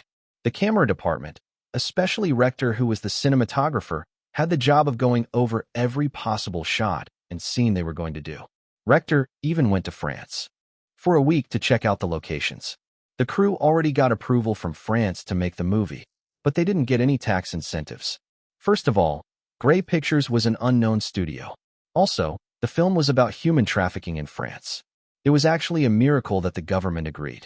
Well, we cast 2 French actors, so the film industry in this country gave us some leeway. The so-called Art Film Center of Europe. Paris, France. The country where the first movie was made. The Lumiere brothers were the first to present projected moving pictures to a paying audience in December 1895 in Paris, France. They used a homemade device called the cinematograph, which was a camera, projector, and film printer all in one. Credits to Google. The first movie. That was the reason why many film directors in France had this arrogant attitude. They thought they were the center of art film. But most of their art films are nothing but borderline pornography. The plots are dark and sometimes depressing. They are also very long. Combined with these factors, the European film industry slowly lost its vitality. In the end, Hollywood overtook it. That is not my problem. I'm satisfied that they let me shoot the movie in the country. He had a plan B in case the government didn't give him permission. He would shoot the movie in the US. He would just take shots of relevant scenes from France and put them in the movie. Many studios did this to reduce their costs. But since they got the permission, Grey Pictures decided to shoot most of the relevant scenes in the movie, like running on the highway. For this sequence alone, Liam Neeson practiced running without getting tired. 3 months was a short time, but Liam Neeson was strict about his work. He made sure his physique fit the role of Brian Mills, a retired dangerous agent. Director, we already blocked the road. Assistant Director Fremont Smith told Kazir, who was sitting in the chair. Good. We only have 3 hours to shoot this scene. Make sure we get as many good shots as possible. Kazir raised his megaphone and gave the go signal. This was not the studio, and his voice was hard to hear even when he shouted. So carrying a megaphone was the right decision. Besides, Kazir would never use the megaphone for useless things. There were directors who would use a megaphone every damn time, unreasonably, as if they wanted to show that they were in control. Okay, let's start filming. His voice resounded. There was a rule in the show business. Never film a passerby, or you would get sued. Every passerby, every car, every person the camera caught was hired by the production crew. These people signed a contract to be in the movie, even if they were just extras. So yes, Grey Pictures hired all the people who would appear on screen. None of them were real passersby. In fact, even the prank videos on YouTube were mostly staged. So yeah, don't believe those prank videos. In this scene, Liam Neeson had to run a few meters to catch the handsome person who was related to the disappearance of Kim, Brian Mills' daughter, and her friend. Impressive, Liam Neeson is not out of breath. Kazir was pleased. Unlike the original version where Liam Neeson was older, the current Liam had a better physique. I decided to make Brian Mills stronger and faster in this version because the Continental Cinematic Universe is a replica of superhero movies. The John Wick and Fast and the Furious franchises were basically superhero movies. Yes, especially the latter of the two. Nobody could change that opinion because it was the truth. These movies had the same formula as superhero movies. The first 3 Fast and the Furious movies were realistic, but the sequels after that turned the franchise into a hodgepodge. As for John Wick, the first movie already had the formula of being a superhero, but a bit mild. The sequels gradually turned into one. Anyway, on the screen, Kazir Grey watched Liam Neeson run like a cheetah. He just sat in his chair while Fremont Smith ordered people around. Fremont was responsible for making sure that the filming of this particular scene went smoothly. Fortunately, the 3 hours ended peacefully. Kazir and the film crew packed up, cleaned up, and left. They got enough shots. Director Grey, a French director, has invited you to his party tomorrow. Kazir Grey still couldn't find an assistant, so one of the interns temporarily took over as his personal assistant. The intern was nervous and stammered. Who is this? Kazir knew a few French directors, since the film industry was still quite strong in the United States. He watched many films by European directors.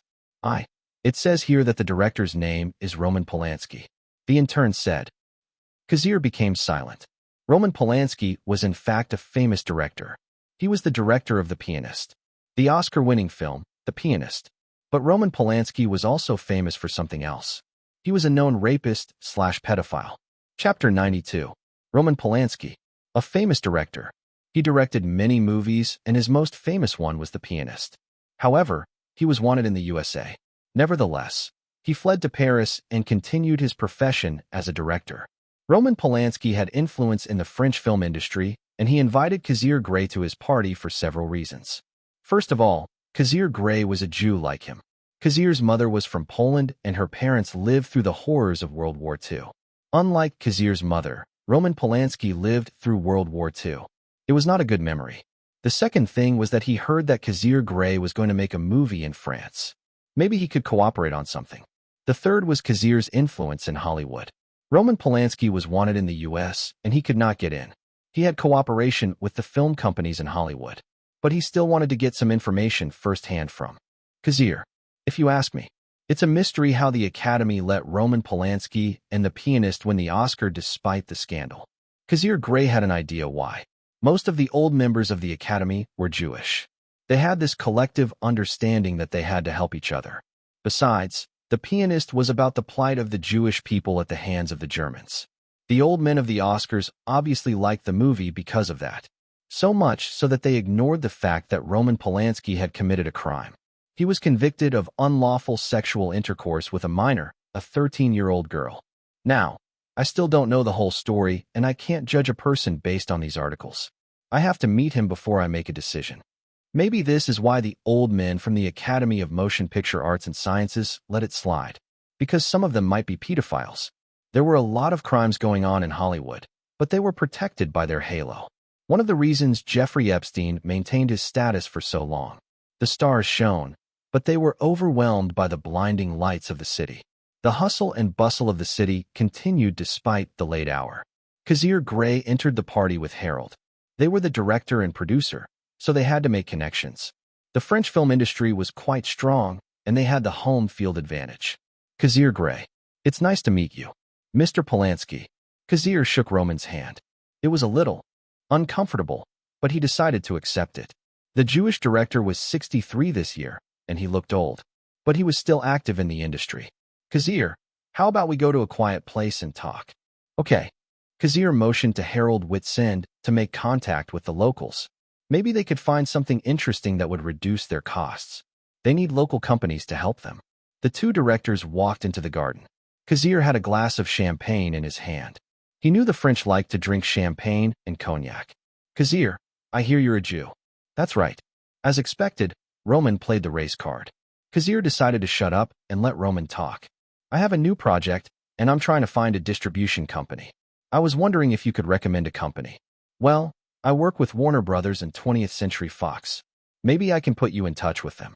I had a relationship with Warner Brothers back in 1988. As for 20th Century Fox, this might be the first time. He smiled. The two began to talk about movies and their experiences making them. It seemed that Roman Polanski was having a hard time finding a distributor for his next film. While talking to the old director, Kazir realized that Roman was not so bad after all. At least he felt that way about him. Maybe he is just showing his good side. Well, nobody wanted to show their devils. To be honest, that was not his problem. The only reason he attended this party was to make a connection with the local movie industry. By the way, I heard that you held an audition for young women. Mr. Polanski, I have already cast someone for the role. If you are referring me to someone else, I must decline. No, I won't do that. It would be a breach of contract. I just want to introduce you to someone. She is the daughter of a friend of mine. She actually auditioned for the role of Kim Mills last December, but she didn't make it past the second round. Kazir was a bit curious. I'm just asking for a favor. Maybe you can help her. You can put her in touch with your agent if you want. I want to see her first. Of course. A few minutes later, a young woman appeared. She was beautiful, but clearly a minor. Kazir was actually surprised to see the woman here. Hello, Director Grey. I'm Eva Green. I went to America last year to audition for Taken, but they didn't like me because of my accent. The woman smiled at Kazir. I didn't expect to meet the famous Bond girl of Casino Royale. Besides, Eva Green was also in the Kingdom of Heaven. I know a company that can help you gather extras, and their payment is lower than the average. Roman Polanski added. Thank you, Mr. Polanski. A clear-headed person like Kazir Grey understood that this was just business. He didn't need to let his emotions get in the way of business. Chapter 93. The woman before him was still young, but that didn't change the fact that she was already beautiful. However, Kazir was unaffected by beauty. In fact, many women at this party were giving him flirtatious looks. He didn't show any reaction. There might be a simple reason for this. Kazir Grey might be afraid of women, especially beautiful women. It was hard for him to trust them. It was a miracle that he agreed to Reese's seductive advances. He had turned her down 3 times before their current relationship. So as much as possible, he wanted to keep his feet away from women who could be his downfall. Especially young women. Mr. Polanski, you're just asking for a favor. To help Miss Eva Green break into Hollywood. Is that it? I have to be honest with you. I'm just a director. I may be a hot director right now because of the success of my last 2 movies. But I know that film companies will easily drop me if I make an irreparable mistake. I think my help will not be much. Kazir, don't worry. I'm not asking for much. Eva's father helped me when I was down, and I want to help Eva realize her dreams. I advise her to become famous in France, but Hollywood is not so bad. I hate to say it, but the European film industry is losing its edge. I'll be happy if you let Eva get some roles. One of our actresses dropped out after realizing that her role was too dark. Is Eva interested? Kazir decided that there was nothing wrong with helping. What do you think, Eva? Roman Polanski turned to the young woman. Ms. Grey, can I know the role first? Having heard that the role was too dark, Eva Green needed to understand if the role would bring her success. You are a kidnapped woman who was used by criminals. The protagonist rescued you from the sex den because he wanted to ask you about his missing daughter. Human trafficking was everywhere, even in the United States and its closed regions. A few months ago, a young woman was missing after visiting Mexico, and it seemed the Mexican gang was related to her disappearance. Will I have nude scenes? Eva Green asked. You're a minor, so of course not. I didn't want to bother the Children's Association. In fact, there was another group of people from the Children's Association who attended the filming. They were responsible for making sure that Scarlett Johansson would study with her tutor. Underage actors were required to have tutors while they were on the set. They also have maximum working hours that the production crew could not violate. Fortunately, People are tamed and reasonable this time. Grey Pictures didn't have a problem with anyone, especially when Grey Pictures was still looking for a film company to distribute the film. Adding another minor is not a problem. Besides, I heard that the laws in this country are different from those in the US. Maybe they have more lenient laws. I want to take the role. Eva Green weighed the pros and cons. She thought her chances of going to Hollywood were very slim, so she decided to take a chance. Working with a famous director was a once-in-a-lifetime opportunity for her. She might as well take the role. You need your parents' permission first. Thank you, Mr. Grey. The woman smiled and happily left to find her parents. His interaction with the guest was easy. They chatted. Some of them were interested in him, especially after hearing that Kazir Grey was the director of Napoleon Dynamite and The Hangover. Those movies were huge box office hits even in France. He even met Sophie Marceau. But because of the woman's status in France, Kazir just greeted her and then stayed away. Sophie Marceau was in the cast of Braveheart. She didn't have much influence in Hollywood, but it was different in Europe. Here, she was a famous actress. What have you got? Kazir asked Harold, who was standing next to him. They sipped alcohol in silence in the corner.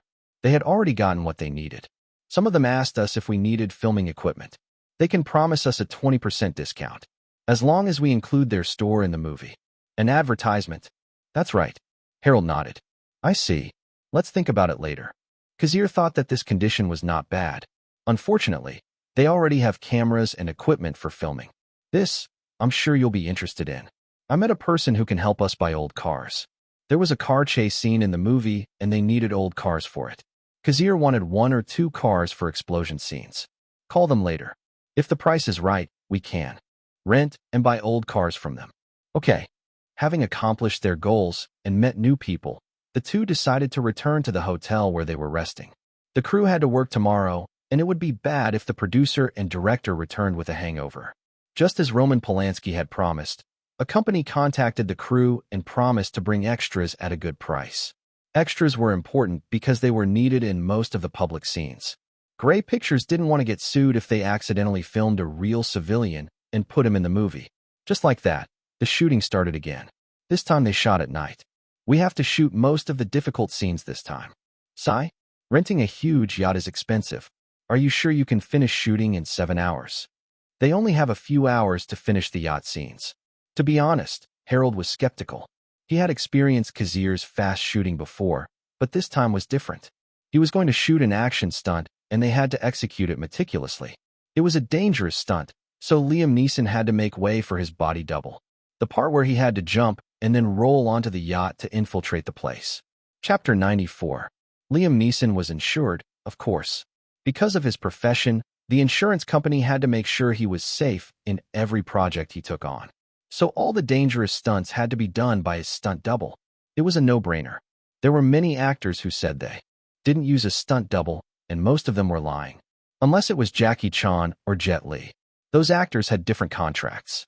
But even Liam Neeson had to do some of the stunts.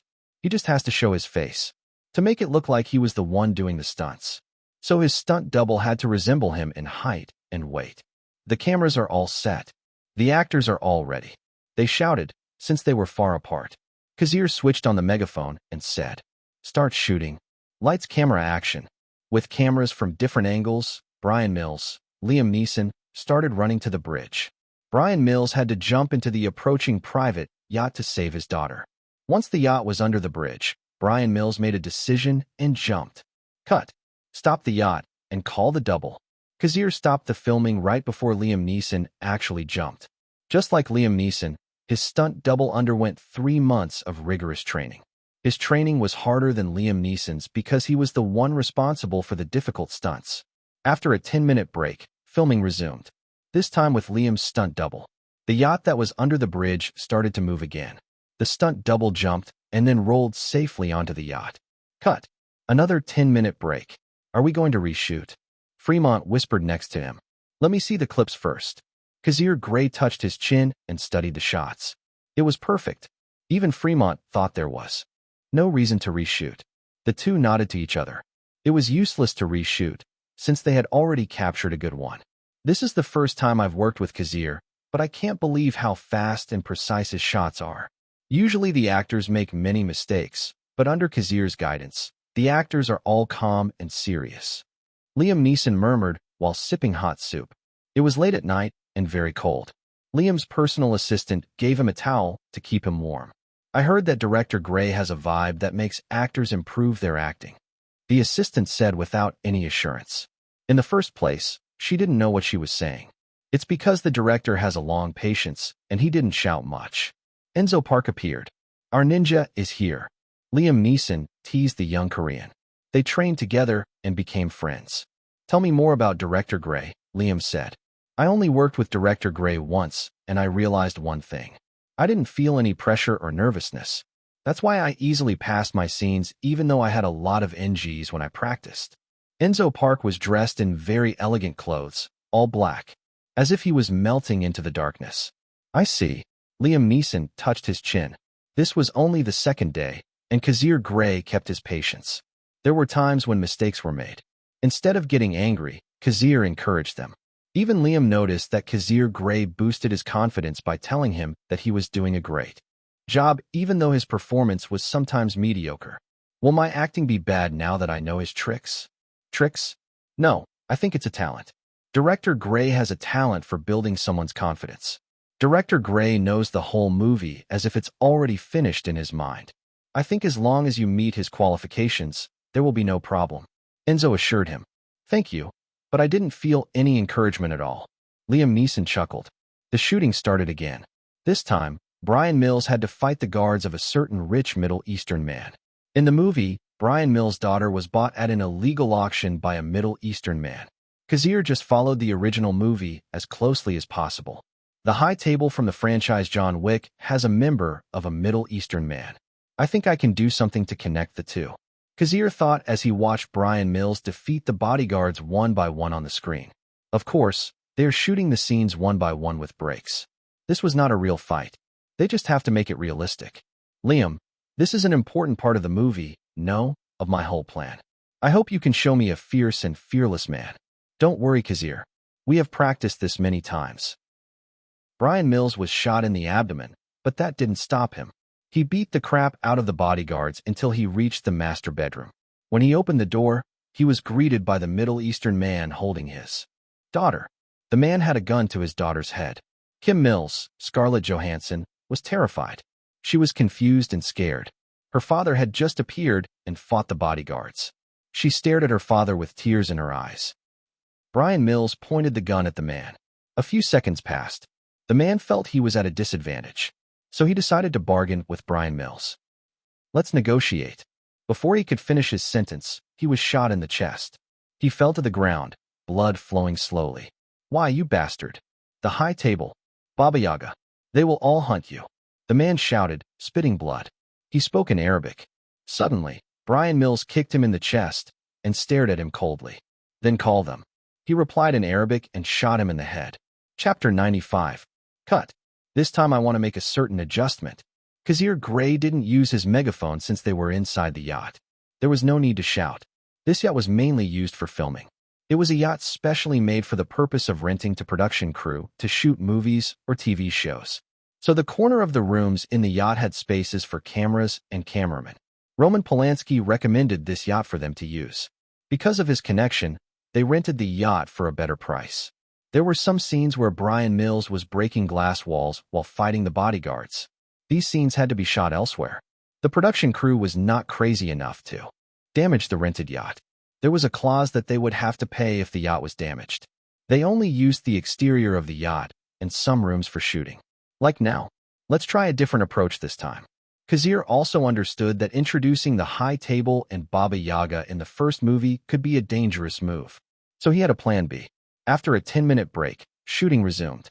Brian Mills entered the room to find his daughter being threatened by the Middle Eastern man. The man pointed his gun at Kim Mills.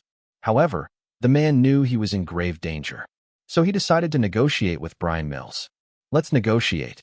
Brian Mills didn't bother to listen and shot him in the head. Unlike before, the Middle Eastern man died instantly. He didn't say anything about the high table and Baba Yaga. Kazir Grey was still struggling between the two scenes. Introducing the high table and Baba Yaga might cause confusion. So he decided to shoot the original version just to make sure he had two different scenarios to choose from. Filming ended today and the crew dispersed. Working at night was obviously double pay for the production crew. As for the actors, they have different contracts, so they were pretty tame. However, there was a clause in the contract that the actors should have a comfortable place to stay during the night shoot. In fact, Liam Neeson and Scarlett Johansson had their own trailers. Liam Neeson was a well-known actor, so he had his own trailer to rest in. As for Scarlett Johansson, she was an underage actress and she sometimes had to study in the trailer. As for the extras, the crew could not give them their own trailers. Most of them have to share. Obviously, since Kazir Grey was the director of this movie, he had his own trailer to rest in. He leaned against the chair and watched the shots they had acquired today. They mostly focus on expensive shots for the first week to make sure they can control their cash flow. There were instances where the money was spent before they even rented cars and such. So to make sure they knew what they were spending, the production crew decided to spend big and then gradually control their spending. If they didn't have enough cash, they might have to ask for a loan. Fortunately, Kazir's shooting was fast and precise. There were some mistakes along the way, but it was within expectations. Besides, this time the situation was different from the last time. There was no WMA to interfere with his shooting. He was in a foreign country and William Morris Agency didn't have time to bother him. As for the film companies, especially the Big Six, they kept their attitude. They just watch and see the results. Kazir's current project was an experiment, and the film companies were not sure how to face it. If his movie wasn't really amazing, they wouldn't approach him. Kazir watched the shots many times. There were different angles to be used, and he tried to find the best. A few minutes later, someone knocked on his door. "Brother Kazir?" Hearing the young girl's voice, Kazir sighed uncontrollably. Kazir looked at the entrance and found Scarlett Johansson together with her tutor. The tutor didn't enter the trailer. "Scarlett, I'm busy. It's late now. I suggest you get some sleep because you have a scene tomorrow." "I know. That's why I'm here. I want to ask you about it." "Come in." Months passed after Kazir realized that Salvatore Barlow had signed a contract with Scarlett Johansson. After their first meeting in the audition room, the little girl, for reasons unknown, started calling him brother. Kazir let it go because he didn't really care. Besides, Scarlett Johansson was too young and he didn't want to reprimand her. So he let the girl call him brother. But Kazir started to realize that Scarlett Johansson really treated him like one, that she started making fun of him like a real brother. It was cool at first, but the girl gradually lost her respect for Kazir Grey, the director of the movie. It is good that she is taking things seriously this time. Earlier, Scarlett Johansson had begged Kazir to buy her a croissant since they were France. Kazir didn't want to upset her and caused a mistake in the set, so he called one of the interns to buy one. Scarlett Johansson was still young, but she was already displaying the arrogance of a superstar. To be honest, Scarlett Johansson is serious about her role. I can see that she has studied the role a lot. However, she is still young and her acting is unstable. This was one of the disadvantages of hiring underage actors/actresses. If not for his promise to Salvatore Barlow, Kazir might have chosen a young but legal actress instead. He only agreed because Salvatore Barlow helped him most of the time. "What question do you have this time?" "About this one." Scarlett Johansson pointed to a section of the script. Page 36. "Are you asking about the kidnapping of Kim Mills?" "That's right. I want to know what emotion I should show. Should I be shocked or frightened?" "How about both?" Kazir chuckled as he listened to the young girl's thoughts. Chapter 96. For a young woman, it was impressive that she took this job seriously. She should be at the age where she should be playing and having fun. But her determination and passion for acting was real. Kazir Grey saw it. Scarlett Johansson wasn't a professional yet, and she didn't have the explosive acting to grab everyone's attention. But she was certainly hardworking. If not for her mischievous side, Kazir might be impressed. "Let's go outside and talk about it." "Yes, brother Kazir.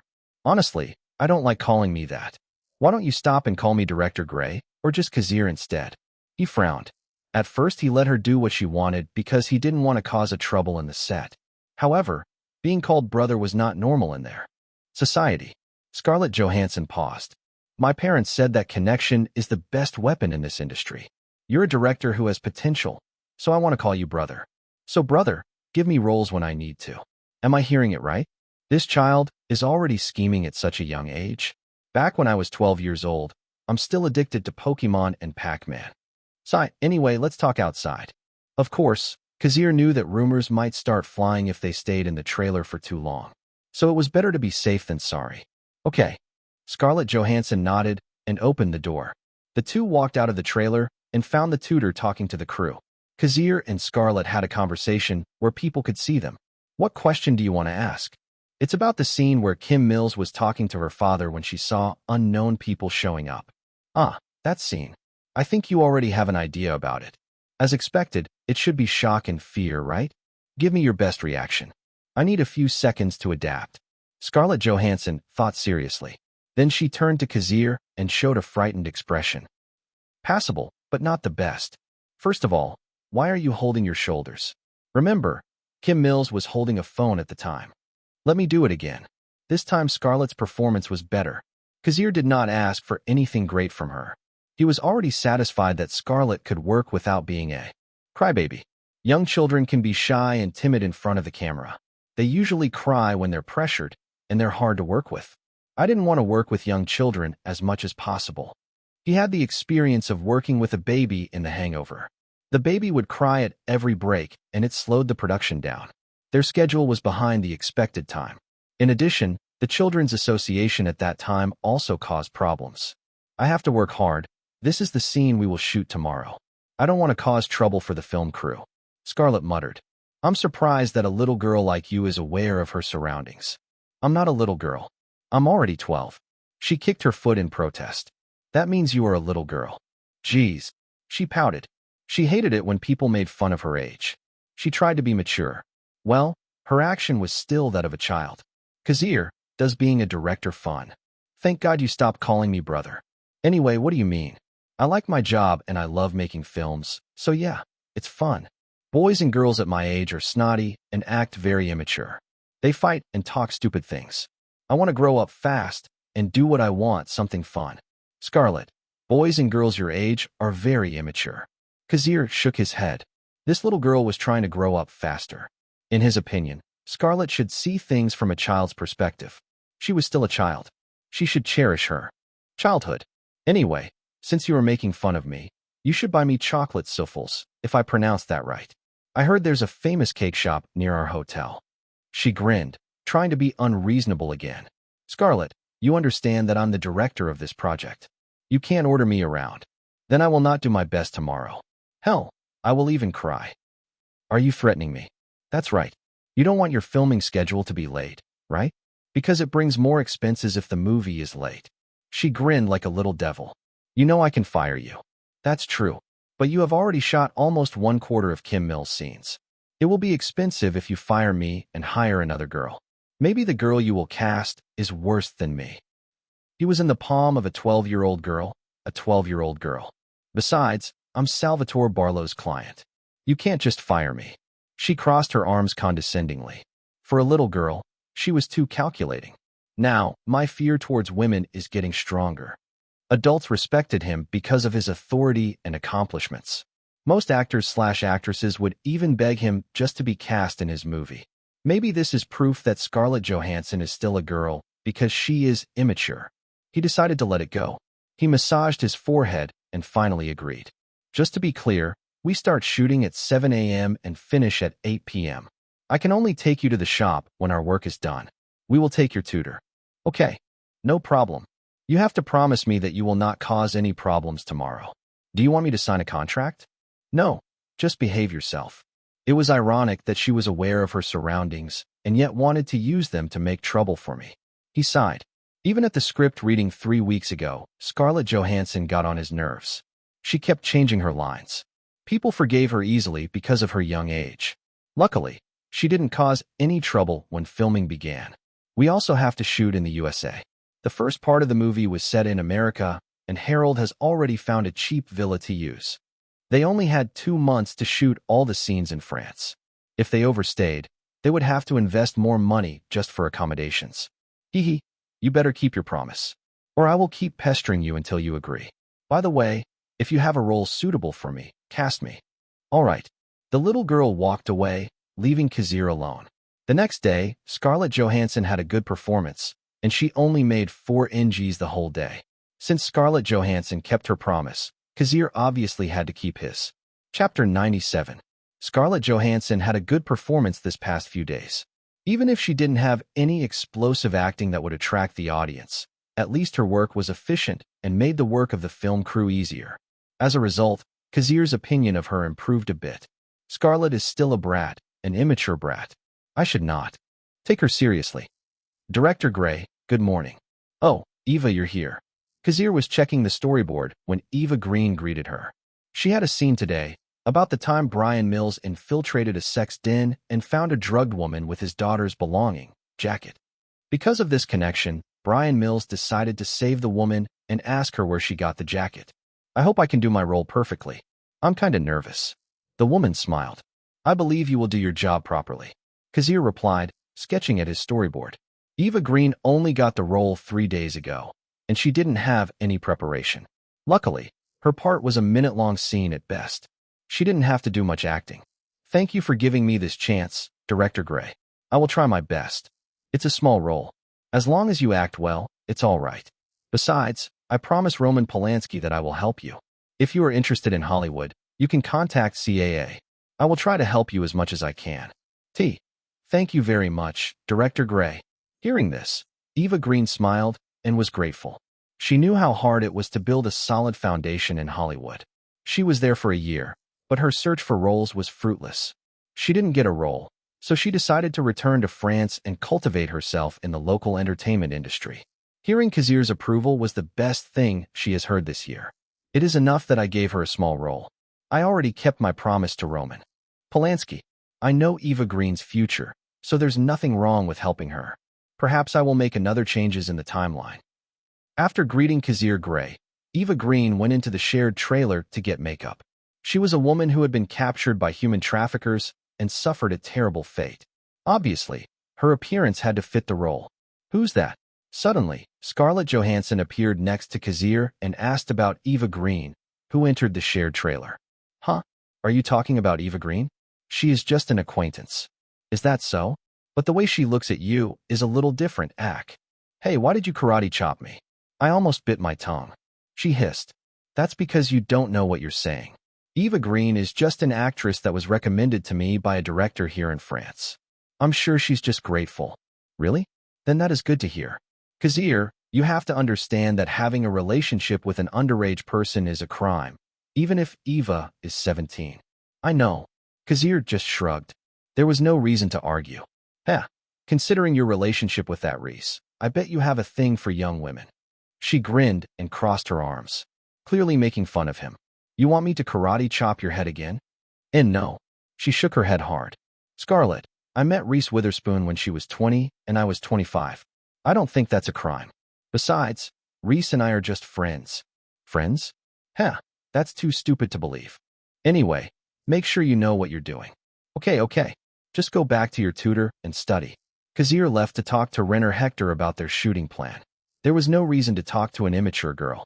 If not for his friendship with Salvatore Barlow, Kazir might have fired this little brat. TCH. People always treat me like a kid. I don't want to study.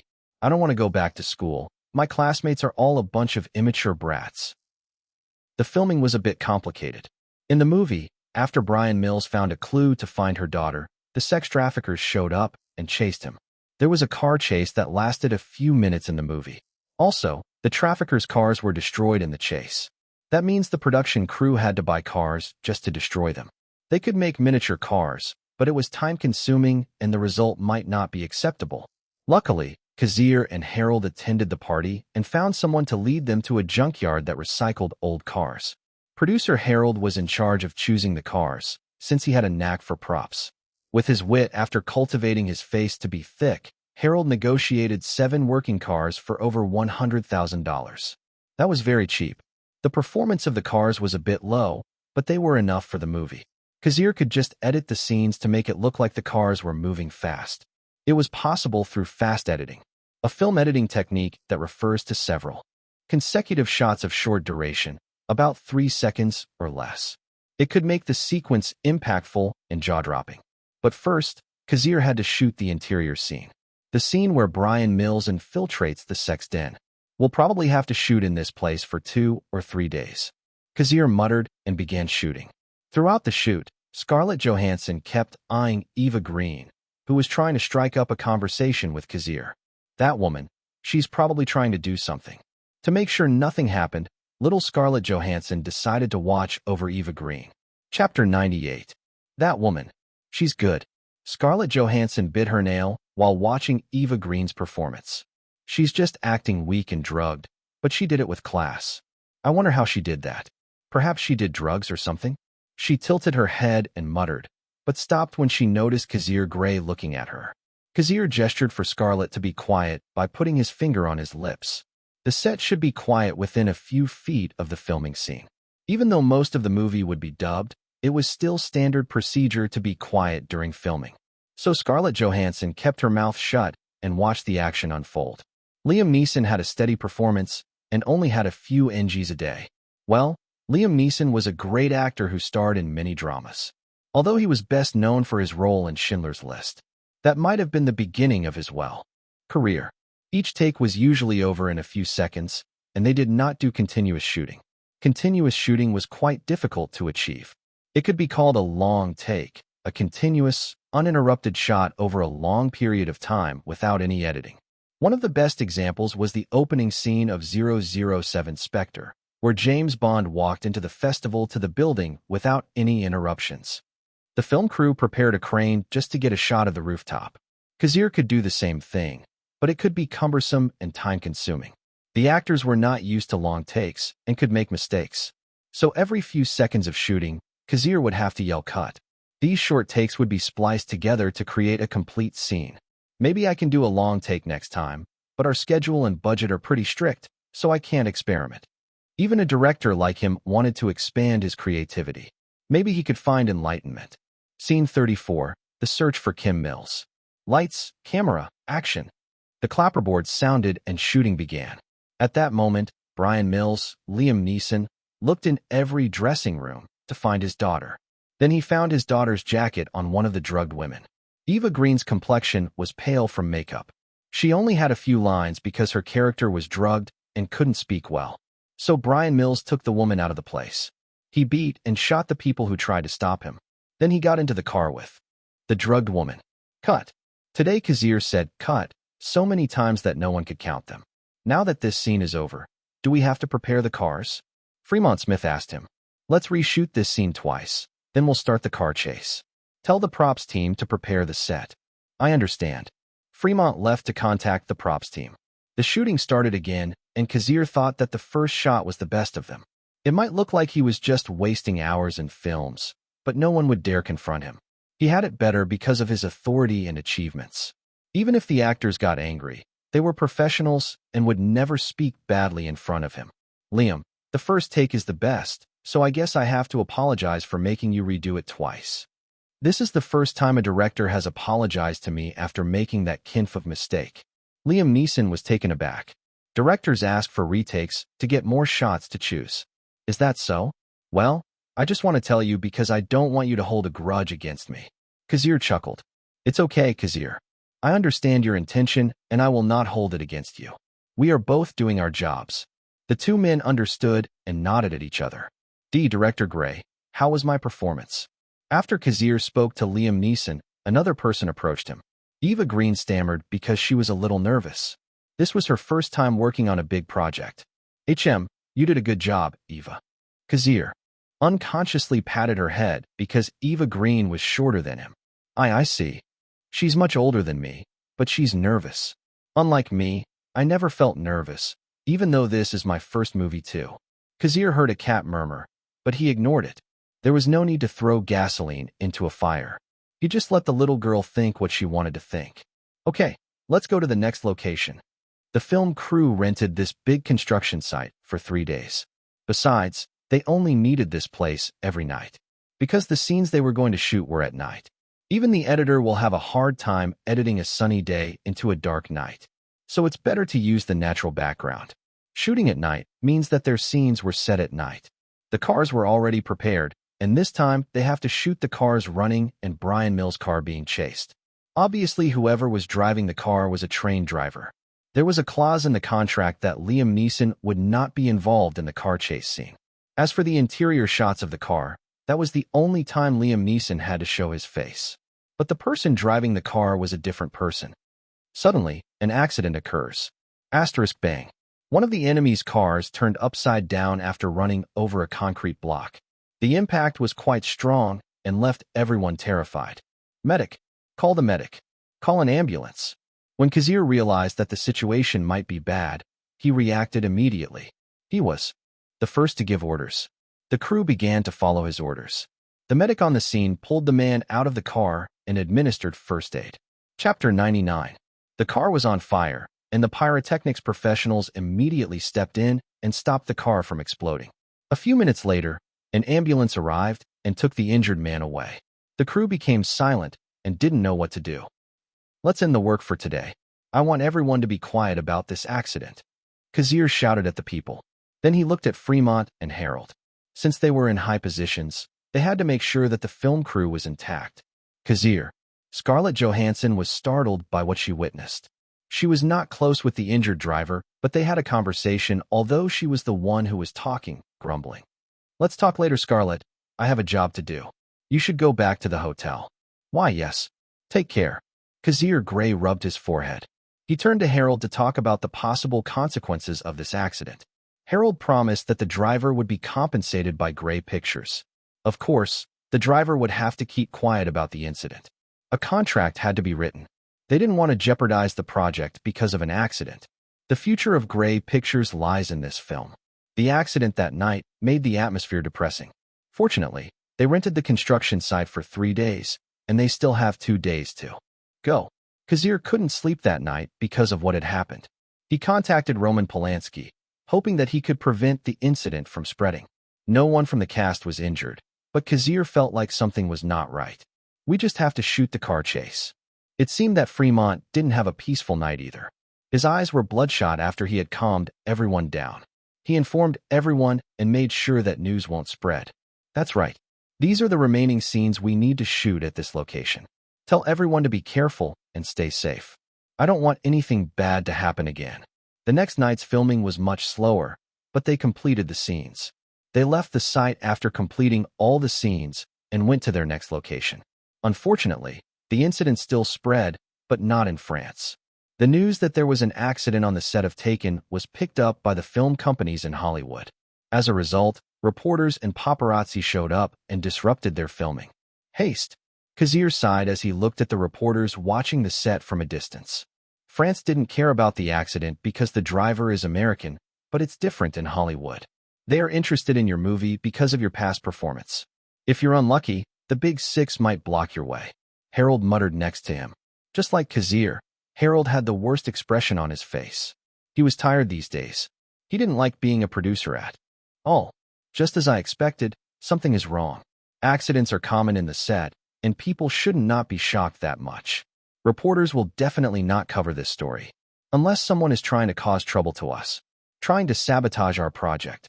We still don't know if the news came from outside, or if one of our crew betrayed us. I'm sorry. It's hard to keep this kind of information.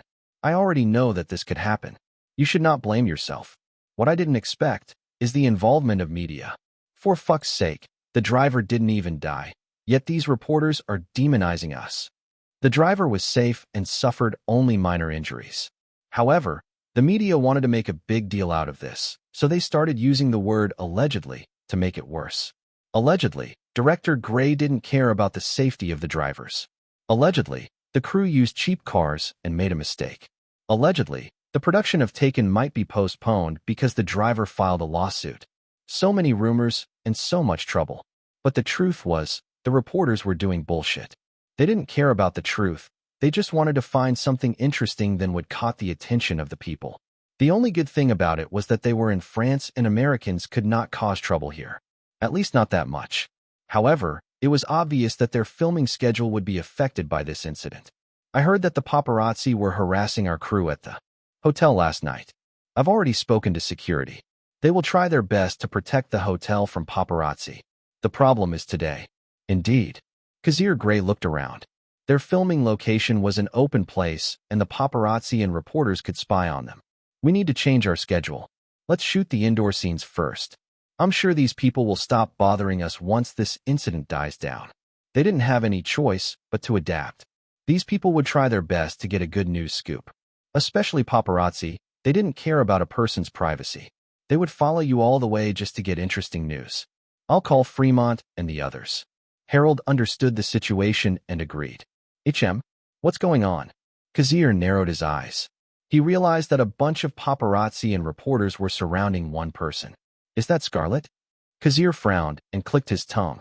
Judging by the situation, the paparazzi and reporters were disturbing the little girl. I can't believe they would do this to a child. I swear, these people. Even Harold was disgusted. The two ran toward the commotion. Miss, are you a member of this crew? Aye. Scarlett didn't know what to say. She was overwhelmed by the situation. Is it true that Director Grey intentionally made the driver suffer? The reporter uttered such nonsense. Truly a normal day for a reporter, spouting bullshit questions. And no. Scarlett stuttered. She was nervous. In front of these crazy people who wanted to tear her apart, Scarlett felt weak. Tears began to flow as she hiccuped. What are you doing to a child? If you have any questions, ask me instead.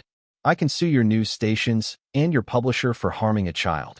Scarlett turned to find Kazir Grey standing behind her. The man had a stern expression on his face. Director Grey, what do you think will happen when the driver gets out of the hospital? Will he file a lawsuit? There are rumors that you don't care about your crew and only feed them cheap food. Is it true, Director Grey? The paparazzi and reporters surrounded Kazir like flies. Kazir motioned to Harold to take Scarlett away from the commotion. Where the hell is the Children's Association? This is the moment they are needed. They just let Scarlett face these demons. Kazir gritted his teeth. Chapter 100. Kazir faced the reporters. He knew that most of their questions were shitty and mostly meant to annoy him. They wanted to see Kazir make a scene. Unfortunately, Kazir answered their questions without showing any nervousness or anger. It was as if he was not afraid of the media. The media can make trouble and spread rumors. I'll concentrate on my job instead. I have to make sure that Taken is successful. After Kazir entertained the reporters and paparazzi, he left the set. They changed their location to shoot indoor scenes instead.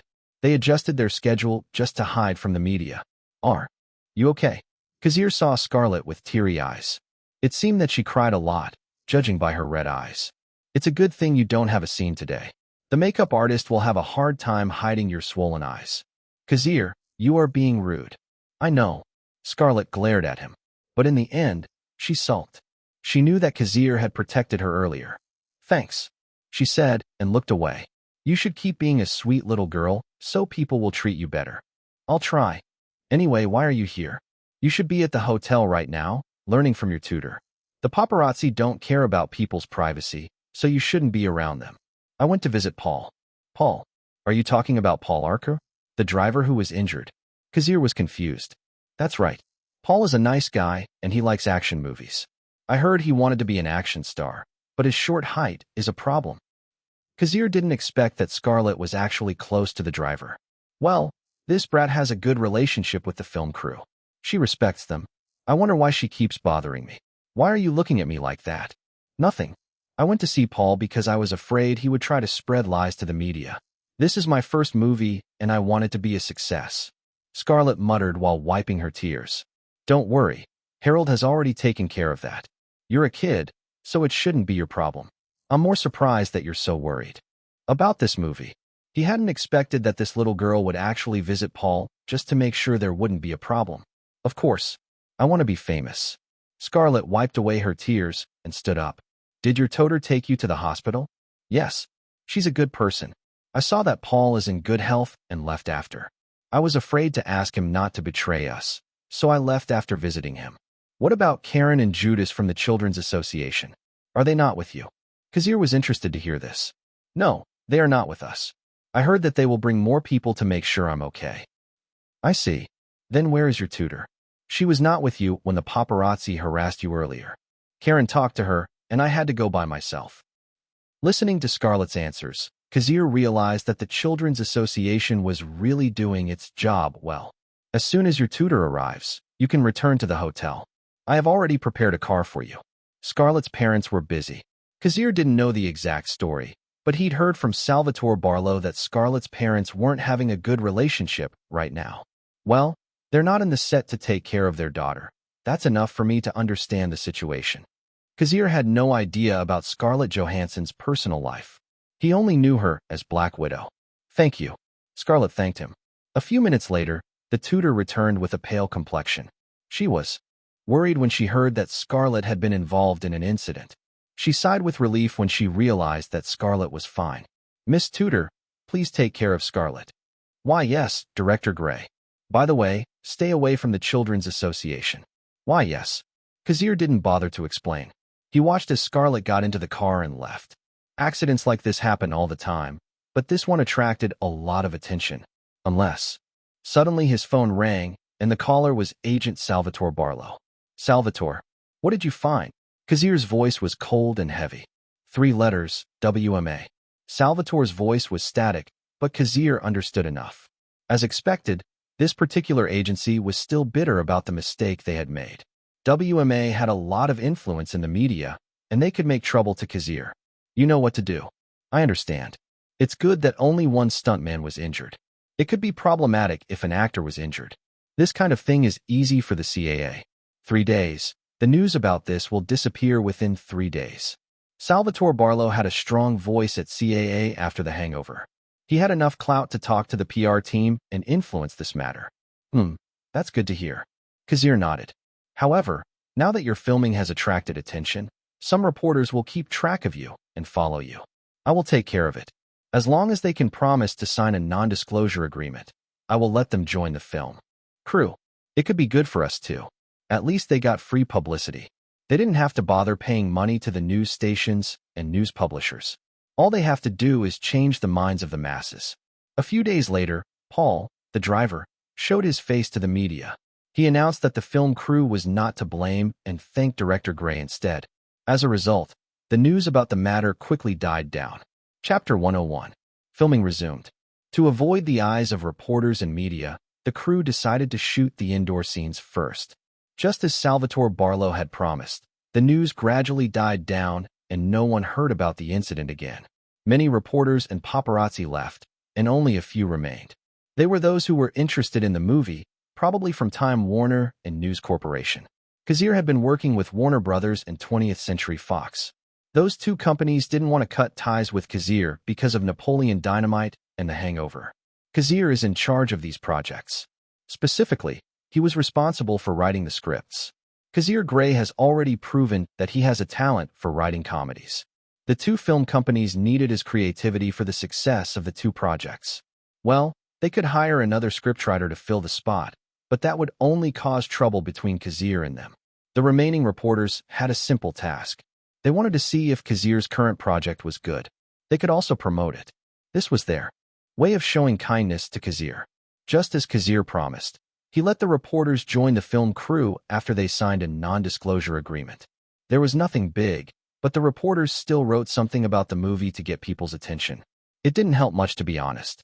The articles related to Taken were few, so no traffic happened.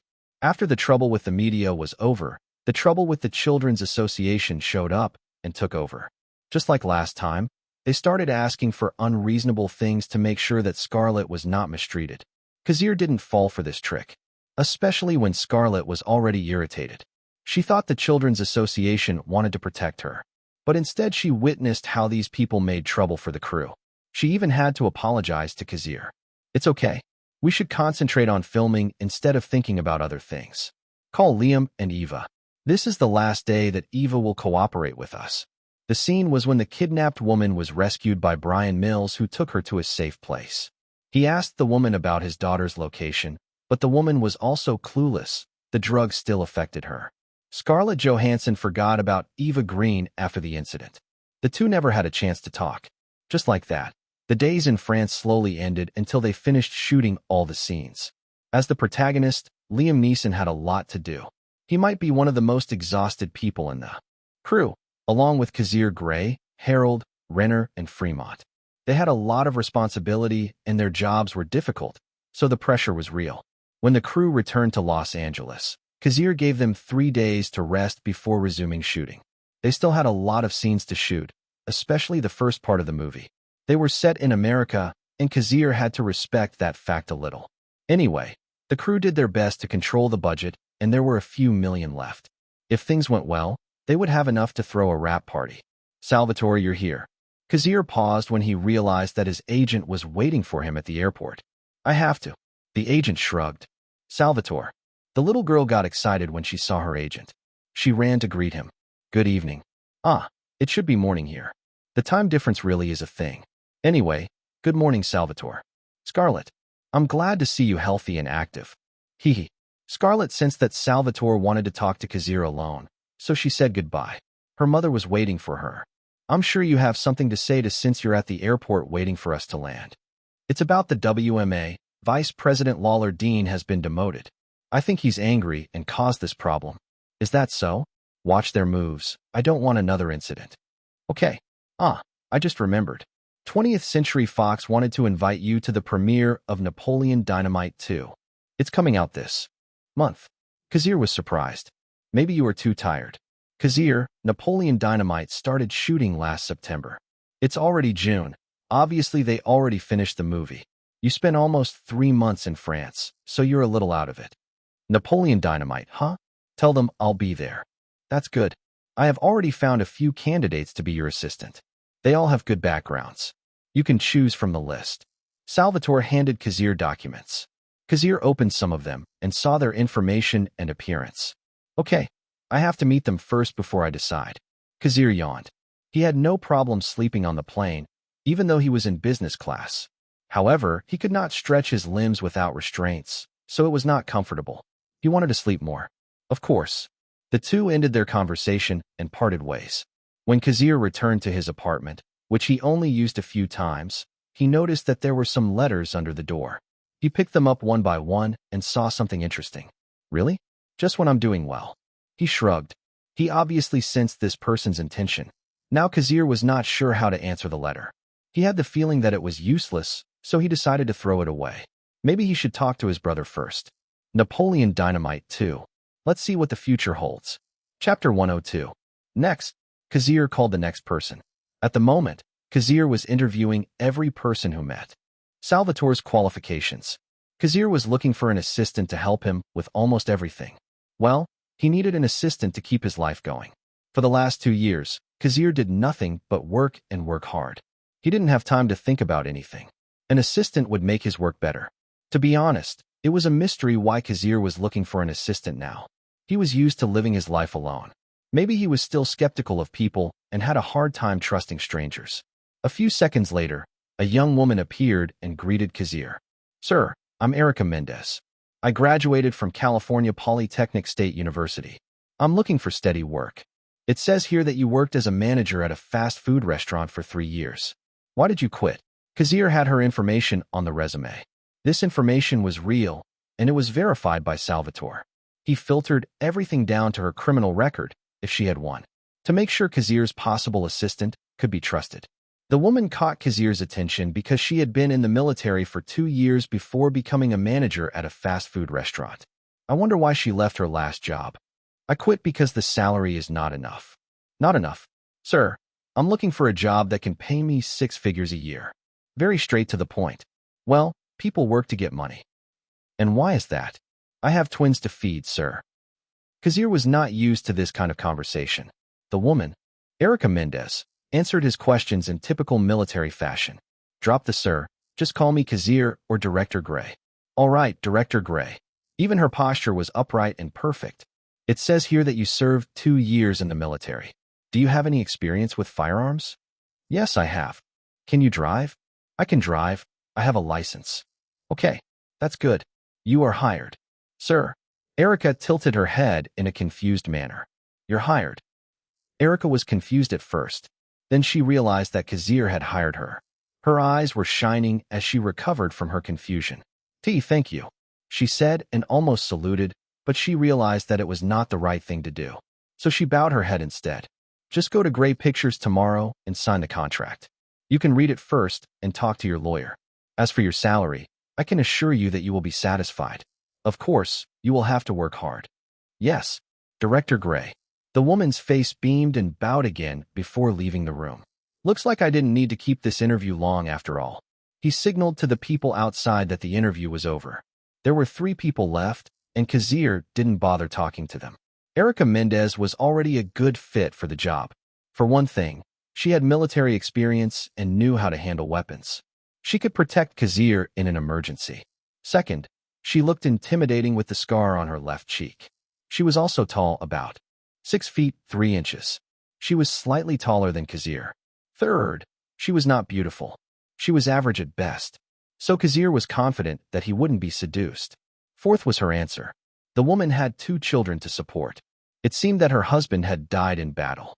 Kazir looked at the information he had received from Erica Mendez. Erica and her husband had served in the military.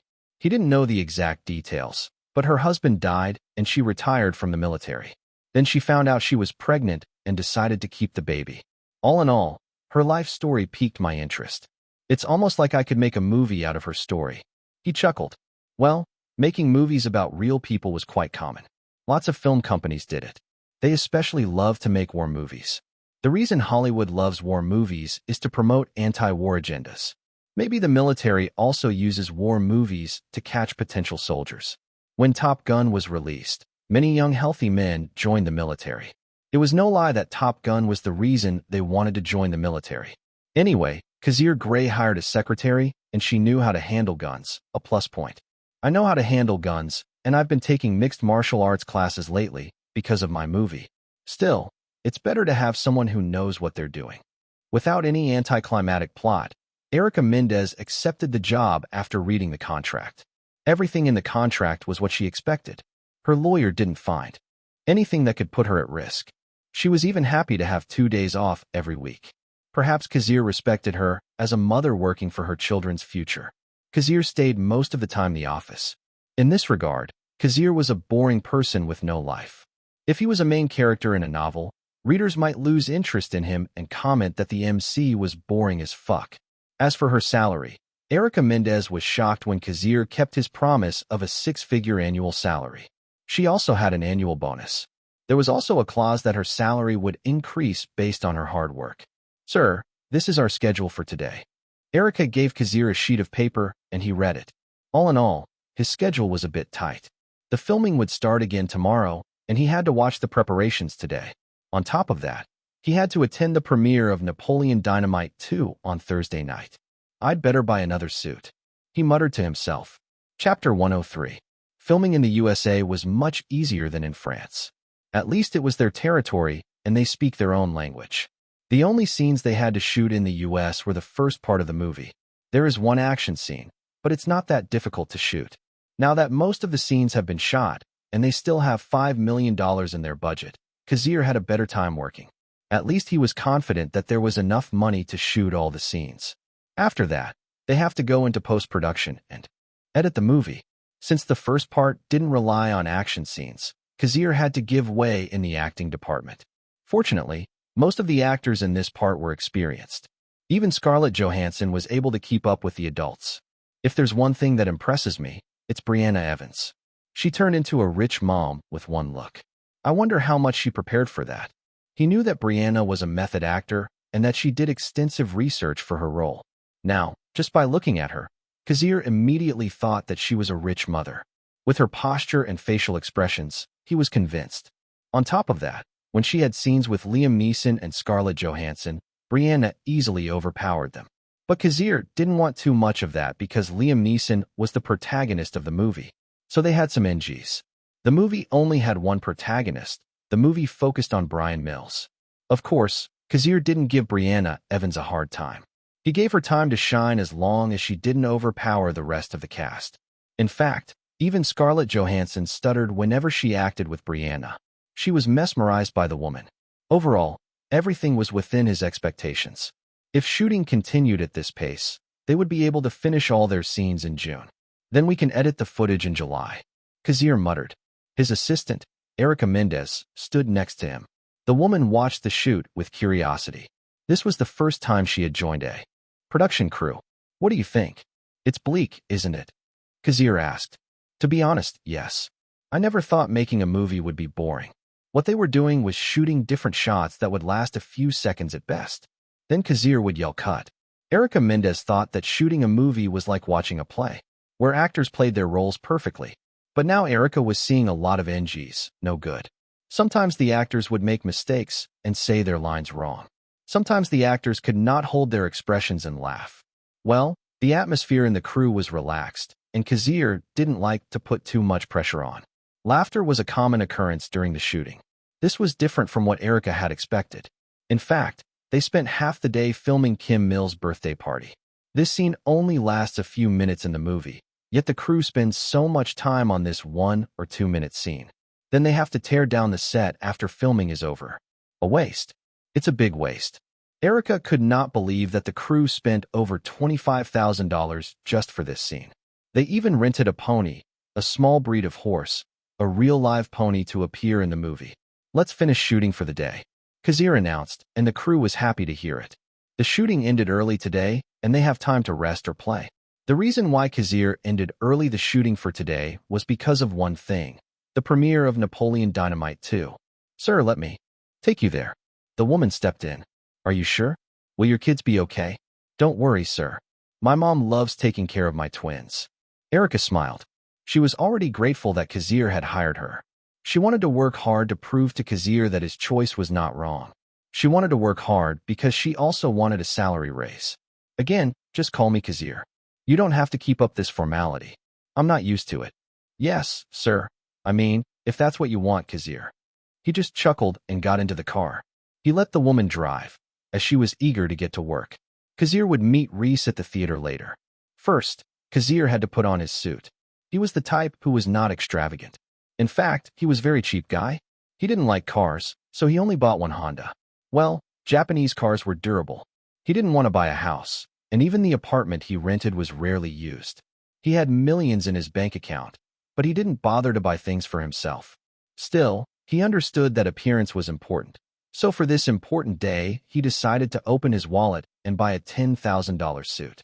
If this had been 4 years ago, Kazir might have cringed at the purchase. Erica first took him to Grey Pictures.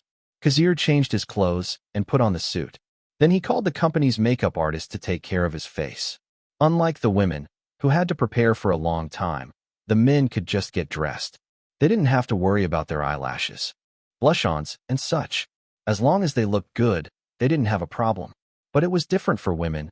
They wanted to make sure they looked good from many different angles. So much so that they spent so much time in makeup. Let's go. Erica stepped on the pedal and the car accelerated. Since Kazir had an important connection to the making of Napoleon Dynamite, he had to be on the red carpet. The entrance of each actor/actress was timed so that each could have their moment on the red carpet. The first to arrive was the director, Hugo Lehmeyer. He spent a few minutes on the red carpet taking pictures and being interviewed. Then the next actor came out and did the same thing. It all depends on how famous they were and how the reporter's response on their appearance. Chapter 104. Kazir received a message that he had to take a limousine to the red carpet. It seemed that 20th Century Fox wanted everything to be grand. Kazir had to agree. Napoleon Dynamite didn't have a red carpet last time, so they're probably trying to make up for it. Well, nobody expected a $500,000 movie to make over $250 million. When Kazir's moment came, he stepped out of the limousine and waved his hand. Reporters began taking pictures of him. He paused for a few seconds and stood still. Then, before he could enter the theater, he was interviewed by a Fox TV reporter. Director Grey, you are the first director of Napoleon Dynamite, and you wrote the script for the sequel. How confident are you that the movie will be successful? It all depends on the fans. He smiled and ended the interview. He didn't like interviews very much.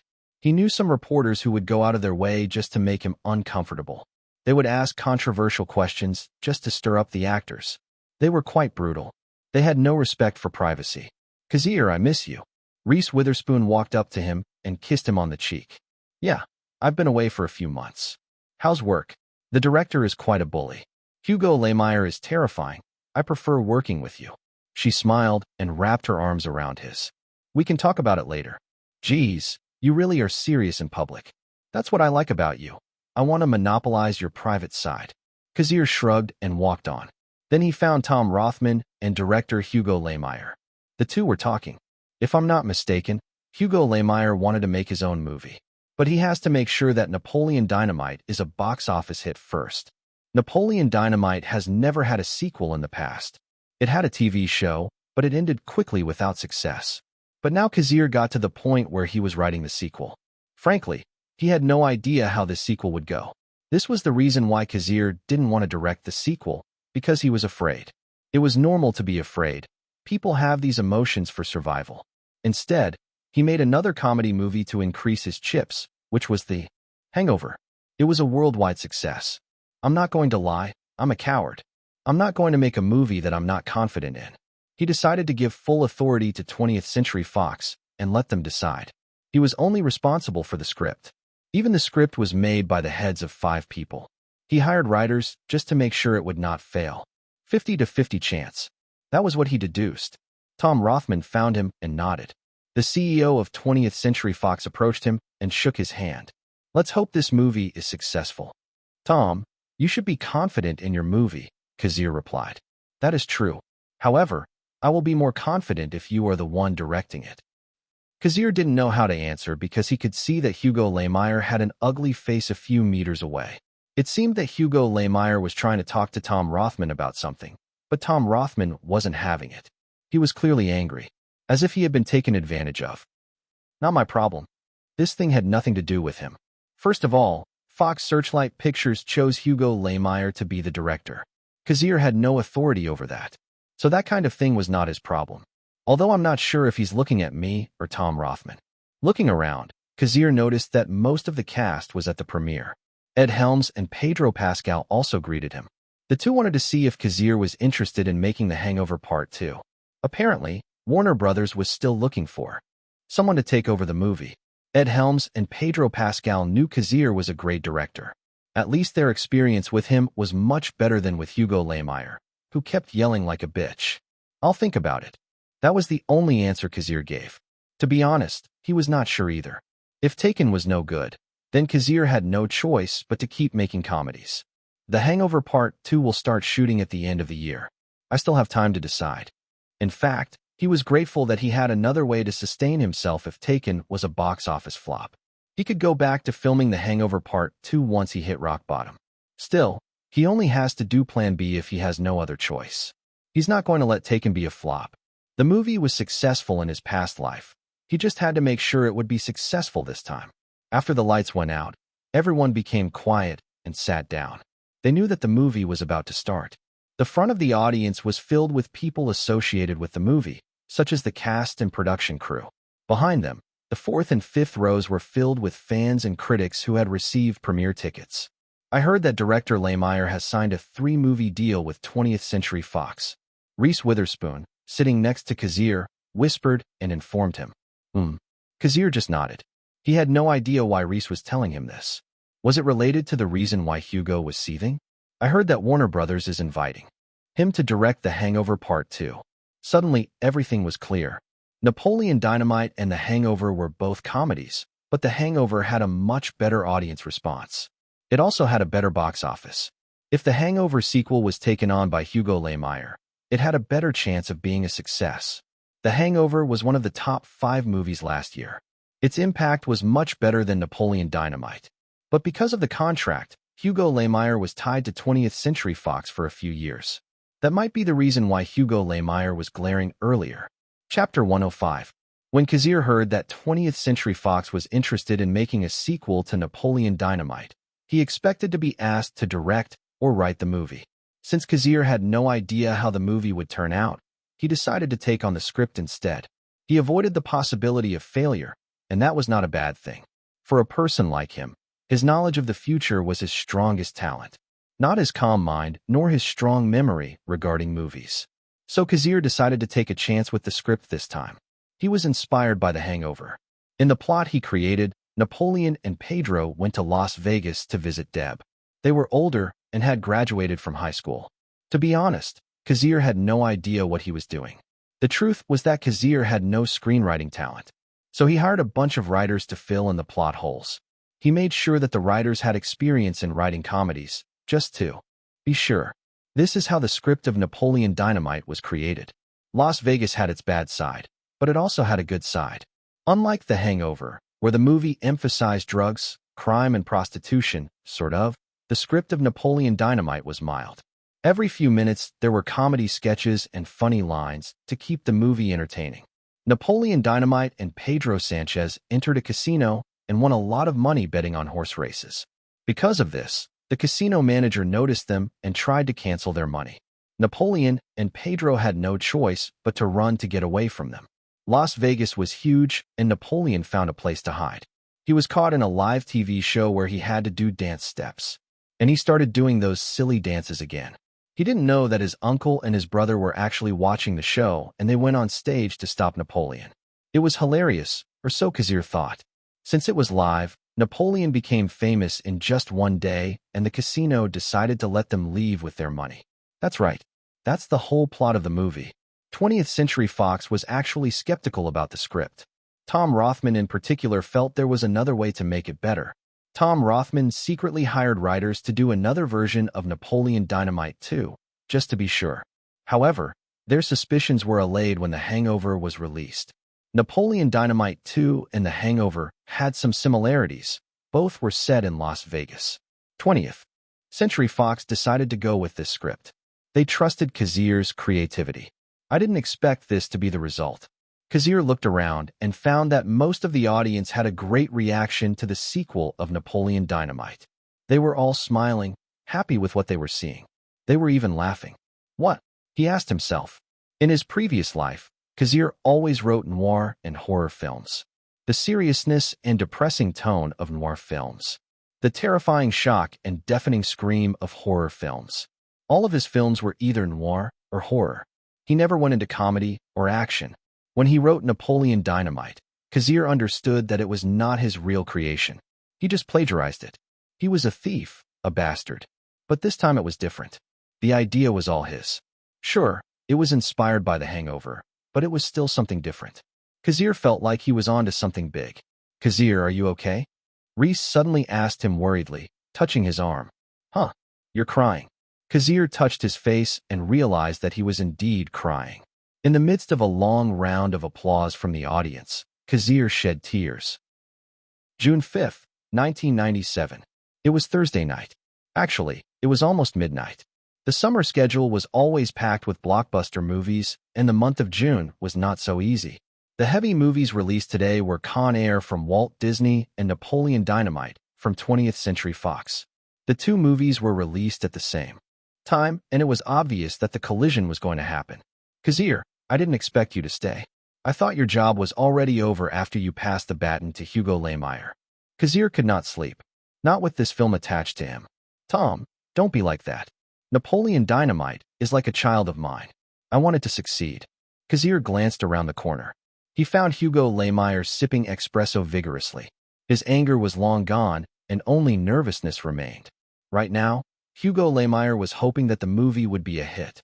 Otherwise, all the promises Warner Brothers had made him would disappear.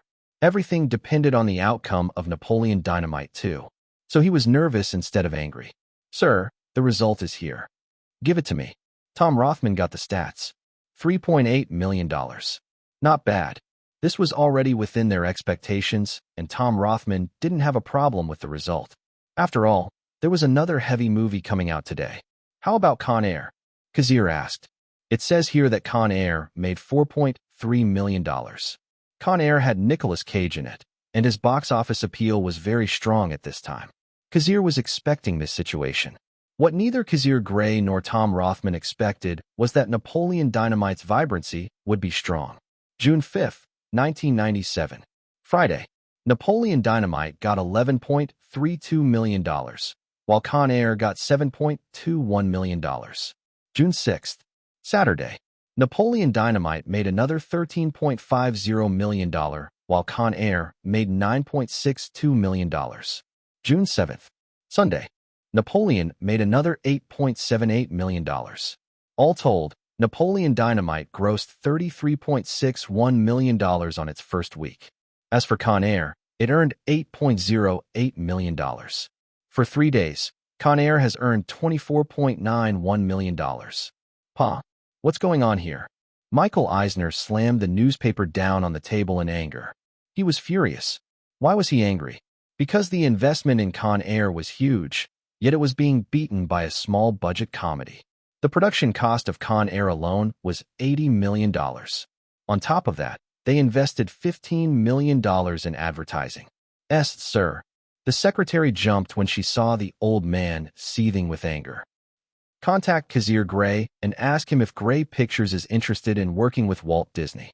He took a deep breath and decided to calm down. In his opinion, Kazir Grey was the one responsible for the film's success.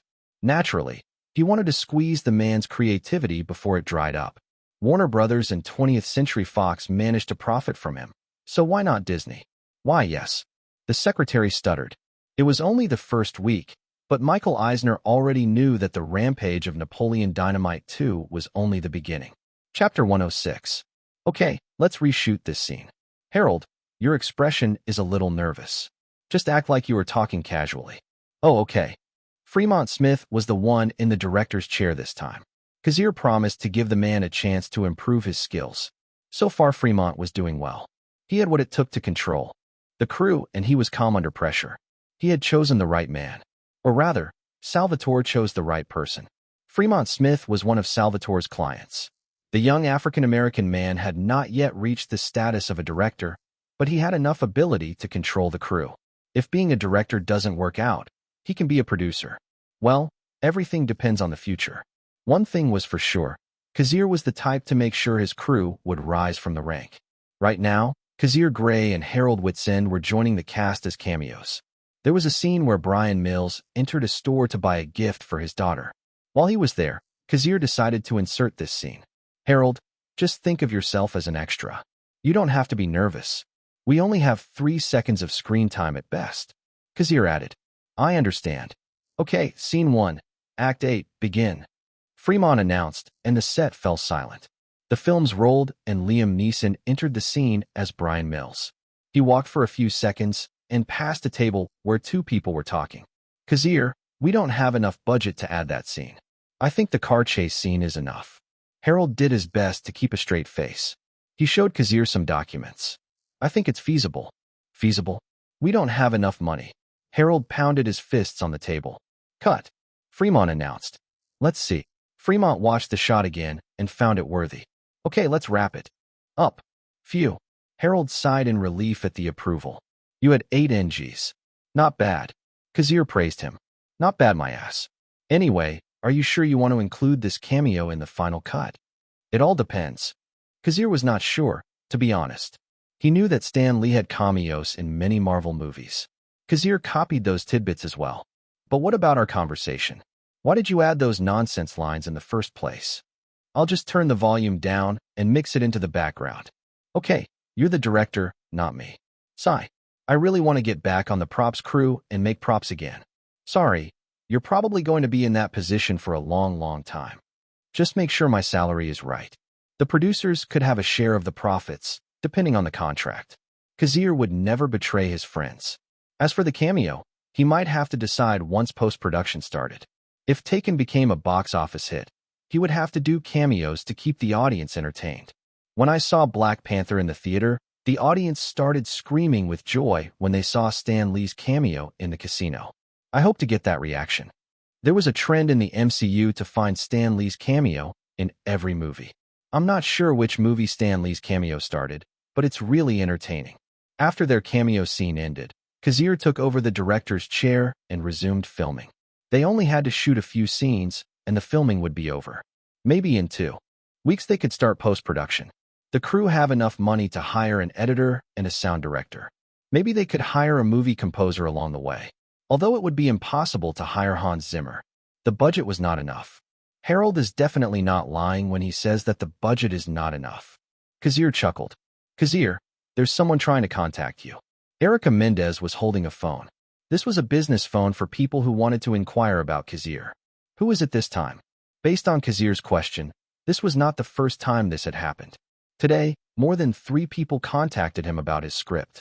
Some of them wanted to hire him as a screenwriter or director for their upcoming movies. However, all the projects were comedy-related. Kazir's talent for comedy was cemented after Napoleon Dynamite 2.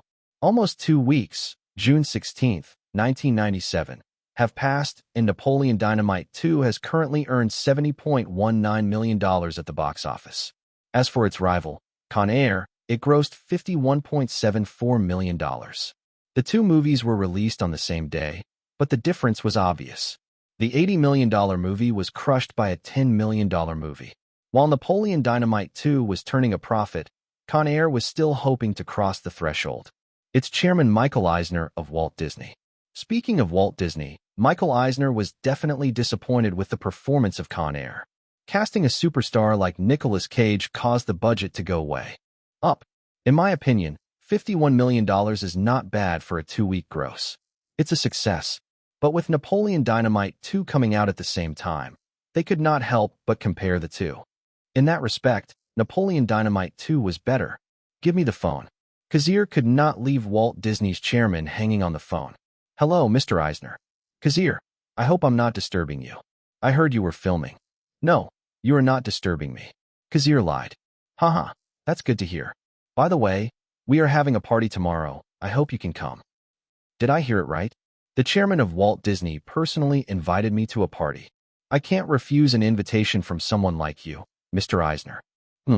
That's good to hear. The call ended. Party? But I didn't know why they were having a party. Are they celebrating Con Air? Maybe it's a party to celebrate Ransom, which was released last year. Chapter 107. Just as Kazir thought, Disney was going to celebrate Ransom, which ended its run today. The last screening of Ransom ended in Japan, and it was officially released out of the cinema worldwide. The film grossed $309.5 million worldwide. It was clearly a successful movie. To make that kind of money was a miracle for movies in this era. Only abominations like Jurassic Park and Titanic could make $1 billion at the box office. Ransom was about a multi-millionaire, Tom Mullen, whose son was kidnapped. After initially agreeing to pay the ransom, Mullen decides to use the money as a bounty. IMDb. The film was well received in North America and internationally, with $136.49 million in North America and $173 million internationally. The movie was one of the top 10 highest-grossing films of 1996. The production budget of the movie was $70 million with an estimated $20 million investment in advertising in North America. Definitely not bad results. After that, Walt Disney began distributing and selling videotapes of Ransom. Did you take my advice? I didn't go to any of their parties. I'm not the kind of guy who likes to go to parties. I like to stay in my office and spend the rest of the day there. That's good to hear. Mel Gibson nodded. He patted Kazir on the shoulder and walked away. His face was red from drinking. Mel Gibson and Kazir Grey talked a little. Their relationship was not that of friends. They were more like acquaintances. Still, Kazir respected Mel's advice to stay away from Jeffrey Epstein. As a man from the future, Kazir understood that nothing good would happen if he went to Jeffrey Epstein's famous island. Mel Gibson was the star of this party because he was the protagonist of Ransom. However, because of Mel's behavior when he was drunk, it was hard to talk to him. In fact, everyone looked at Kazir with surprise after Mel Gibson left. Mel was known to be an alcoholic, and it was easy for him to get angry when he was drunk. But Kazir and Mel had a peaceful conversation. They even talked about their projects, since they were both directors. To Mel Gibson, Kazir was a newcomer to the industry, untainted by the sins of Hollywood. As much as possible, he felt bad to see Kazir go down the dark path. Although it was ironic for Mel Gibson to think about it, he knew damn well that he was no saint. It's really embarrassing when there's no one to protect me from the fierce gazes of women. Kazir sighed inwardly. Normally, Reese Witherspoon would be at the party with him. Unfortunately, she was on a promotional tour with the cast of Napoleon Dynamite. They had just finished promoting their film in North America and were flying to Europe. One of the tedious jobs of being part of the cast was signing a contract that they should join the promotional tour. In fact, even a director like Kazir had to participate in such things. He had to attend TV shows in many countries just to increase ticket sales, even if it was 1%. Well, 1% of $100 million is $1 million, so I think it's a job that should be done. But the cast of Napoleon Dynamite was not that famous.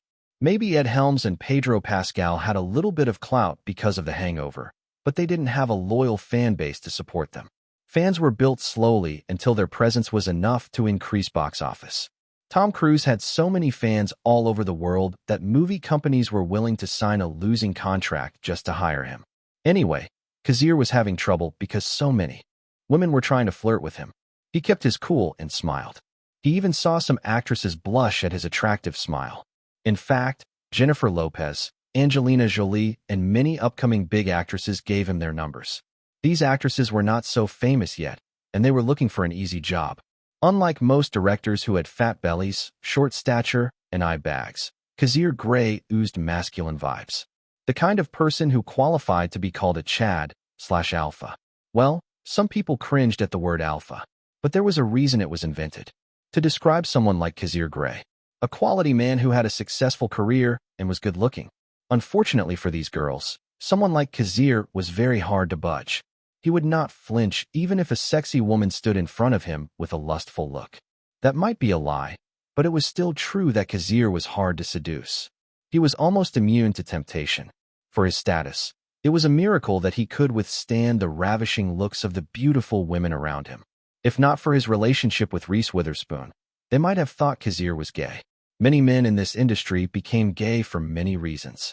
It seemed that Kazir Grey was just a simple man who was very loyal. That was what made him so interesting. Seducing a man like him could give them the satisfaction of proving their worth. Forcing a loyal man to cheat might be the best way to assert dominance. Still, Kazir didn't focus on the vixens trying to snatch him. His eyes were on a certain fat man. While the party was going on, Harvey Weinstein was communicating with the higher-ups at Disney, the people who sided with the Disney family. Harvey felt someone looking at him and turned around. He found Kazir Grey standing in the corner, surrounded by women. Harvey Weinstein clenched his teeth for some reason. Chapter 108. Harvey Weinstein was a businessman, and he knew how to control his emotions. Since Kazir was looking at him, he might as well say hello. Harvey's opinion of Kazir was complicated. The first time he saw him was at a small screening of Napoleon Dynamite 2 years ago. Miramax had been invited by CAA to a minor screening of an unknown director. Harvey Weinstein intended to send just one of his executives to see the film. But when he heard that the director was actually Kazir Grey, the screenwriter of Say 7 On, he decided to see it instead. He didn't expect the movie to be entertaining. He knew it would do well at the box office. The question was how much money could be made. He wanted the movie, so he gave Kazir a good contract, a 5% cut of the profits. But Kazir turned down his offer and signed with Fox Searchlight Pictures instead. Harvey Weinstein was not disappointed, maybe a little, but not enough to hate Kazir. He knew that Kazir had chosen the best option, and that was the right thing to do. Perhaps the reason things got complicated was because of the William Morris Agency, WMA. WMA was determined to destroy Kazir. They even went so far as to announce that Kazir Grey was a wife-beater. William Morris Agency promised to give Miramax preferential treatment. Miramax hired actors from WMA at a low price. Moreover, these actors were talented. Especially the actresses that WMA sent him were quite, tasty. The negotiation was good for both of them, so Miramax decided to agree to WMA's terms. He used his connections and spread the word that Kazir Grey was beating his wife. It was as simple as that. Kazir Grey was working with Warner Brothers at the time, and the release dates of The Hangover and Phenomenon were close. There was no reason not to sabotage them. Unfortunately, their plan didn't work. Kazir Grey exposed Cassandra's lies and gained momentum. As a result, The Hangover grossed over $500 million. Harvey Weinstein gained almost nothing from this transaction. He was even reprimanded by Chairman Michael Eisner. His position was a bit serious, and he wanted to keep a low profile, not to attract attention and trouble. Harvey Weinstein maintained his smile and approached Kazir. "Mr. Grey, good to see you here." "Mr. Weinstein." Kazir nodded. The women understood that Kazir and Harvey were going to have a conversation, so they dispersed and left them. "Kazir, congratulations on The Hangover. It's late, but it's the thought that counts." "Harvey, you're the bastard who tried to sabotage The Hangover. Yet you have the nerve to congratulate me. You are shameless, as expected." "Thank you, Harvey." Since Harvey Weinstein used a first-name basis, Kazir followed. "I hear you're producing your movie this time. What about it? You can work with Miramax. I will make sure to promote your movie." Harvey just said that, but he was not sure about Kazir's action movie. He might be interested if it was a comedy. Still, he wanted to ease their relationship at least a little. "Maybe. If you lower your box office share to 20%, I will sign a contract with you." The corner of his lips twitched when Kazir mentioned his condition. 20% was too low. We can talk about it when you sign a distribution contract with Miramax. I'll think about it. Harvey realized that Kazir had no interest in working with Miramax. Kazir, you know it's just business. Don't take it to heart. We are both Jews. We should help each other. Don't take it to heart? Harvey, I almost went to jail. My reputation was almost destroyed. And you're telling me I should just let it go? Kazir's voice grew heavier. Come on. Slander and scandal are common ways to defeat your enemies. It's not that bad. Harvey waved his hand and pretended it was no problem. After this huge scandal that nearly destroyed his reputation, Kazir investigated and found that Harvey Weinstein was one of those responsible for spreading the false allegations. Universal Pictures, Miramax, and WMA. These three were the ones who teamed up to beat him. I'm not here to create a conflict, but Harvey Weinstein is too unbearable. Defamation? Scandal? Let's see if these normal methods work for you. The difference is that I'm not defaming, I'm telling the truth. Harvey Weinstein, a convicted sexual predator. His gaze turned cold, and Harvey didn't care. His position was higher than Kazir's. He had more foundation than him, and it was impossible to break it. One of the big six was also his backer. Well, Kazir, see you again. I hope you have a good time at the party. Harvey Weinstein left him. Even though Kazir was a director with good prospects, Harvey would never be afraid. His status was higher than that of a mere director. Only the higher-ups at Disney could influence him. After spending some time at the party and talking to people, Kazir was invited by someone to enter a private room. When Kazir entered the room, he found two old men drinking. Michael Eisner and Michael Ovitz. I hear they are friends. These two Michaels were on good terms. So when Michael Eisner invited Michael Ovitz to be president of Walt Disney, Michael Ovitz decided to take a chance and start over. Maybe Michael Ovitz is just getting greedy and looking for adventure in his old age. Unfortunately, he was eventually pushed out by Michael Eisner. It was surprising that these two were now acting like friends. Well, they were friends. They still have a good relationship. Or maybe I caused another change in the timeline. Chapter 109. The two old men laughed after a few conversations, then realized that someone was actually standing at the door. Ah, Kazir Grey, nice to meet you. I believe this is our first meeting. Michael Ovitz was the first to stand and greet Kazir. Michael Ovitz was the founder of CAA. Perhaps that was why he had such a high opinion of Kazir. Even though he was out of CAA after selling all his shares, Michael Ovitz felt that CAA was still his child. Then Michael Eisner stood up and shook hands with Kazir. There was a reason he invited the director, because of the success he has had over the past 3 years. For someone like Michael Eisner, he knew that Kazir's talent was still blossoming. He wanted to grab a piece of the cake before Kazir reached his expiration date. Michael Eisner watched the movement of Warner Brothers and 20th Century Fox. Napoleon Dynamite and The Hangover had planned sequels. Napoleon Dynamite 2 was a box office hit, and The Hangover Part 2 was scheduled for release the following year. The money they were making from these two franchises was huge. Michael Eisner wanted at least one or two of Kazir's scripts. It's not bad if Walt Disney can have a comedy franchise. Kazir, congratulations on Napoleon Dynamite 2. Even though you didn't direct it, I think your presence is the reason it was a success. Thank you, Chairman Eisner. Kazir could not tell if Michael Eisner was lying or not. However, Kazir could sense the meaning of his words. As expected, he is interested in my projects. Let's sit down. The three sat down and began to talk. Unlike Michael Eisner, who was serious, Michael Ovitz had a friendly expression. Now, Michael Ovitz was a famous agent, and his face was thicker than a concrete wall. He would not hesitate to praise a literal shit just to make money. He could easily keep his smiling face as long as the money was on the table. Kazir, I heard that you're looking for a company to distribute your movie. How about Walt Disney? I can assure you that you will not lose if you work with us. Thank you, Chairman Eisner, but I must decline. Why is that? Michael Eisner raised his eyebrows, a little curious and offended. The filming of Taken is not yet finished, and I cannot sign a contract with an unfinished film. That's a very good answer. Well then, I guess we will have another meeting when Taken is finished. That is correct. I will contact Walt Disney again. Hopefully Chairman Eisner will be able to watch it at that time. Very well. Since I can see that you are sincere, I must be sincere as well. I can promise you that Walt Disney will never take more than 40% of the box office as a fee. If you want, we can sign a contract right now.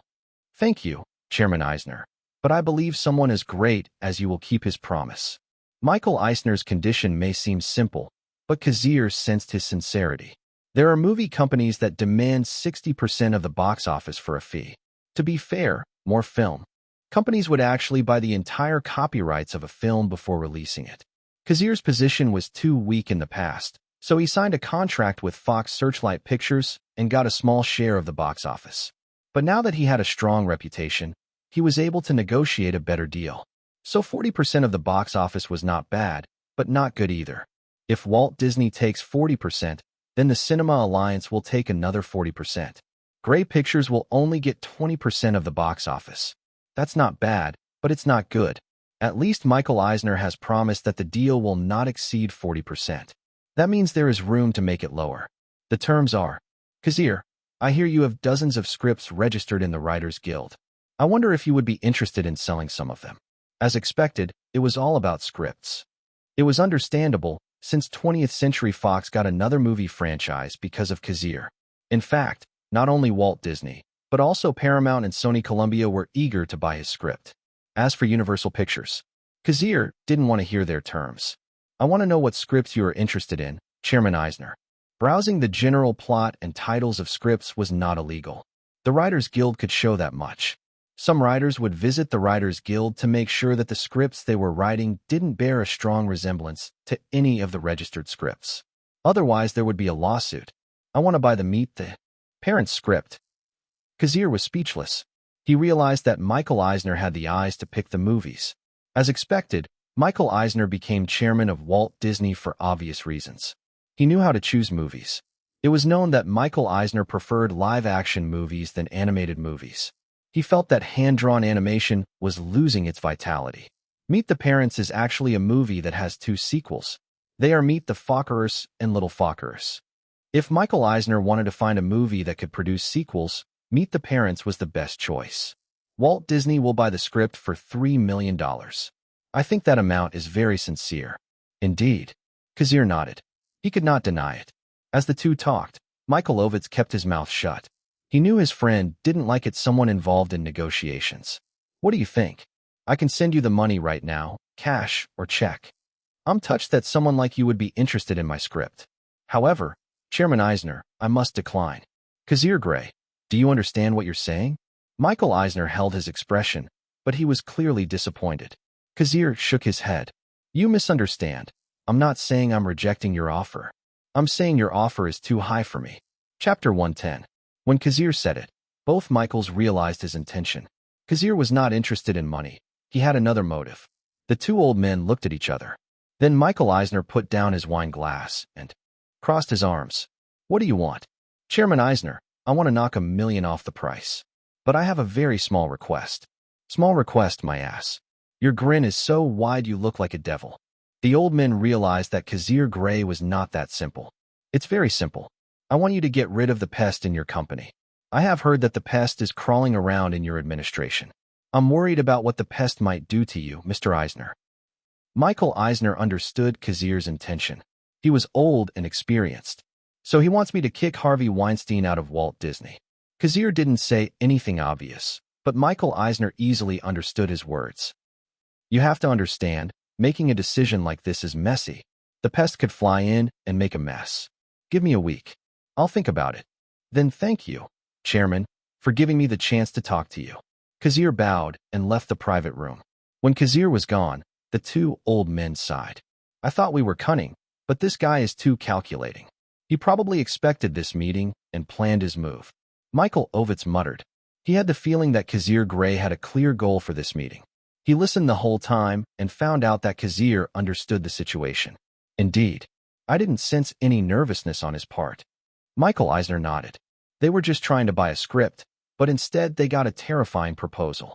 This man, Kazir Grey, was trying to convince them to cut Harvey Weinstein out of Miramax.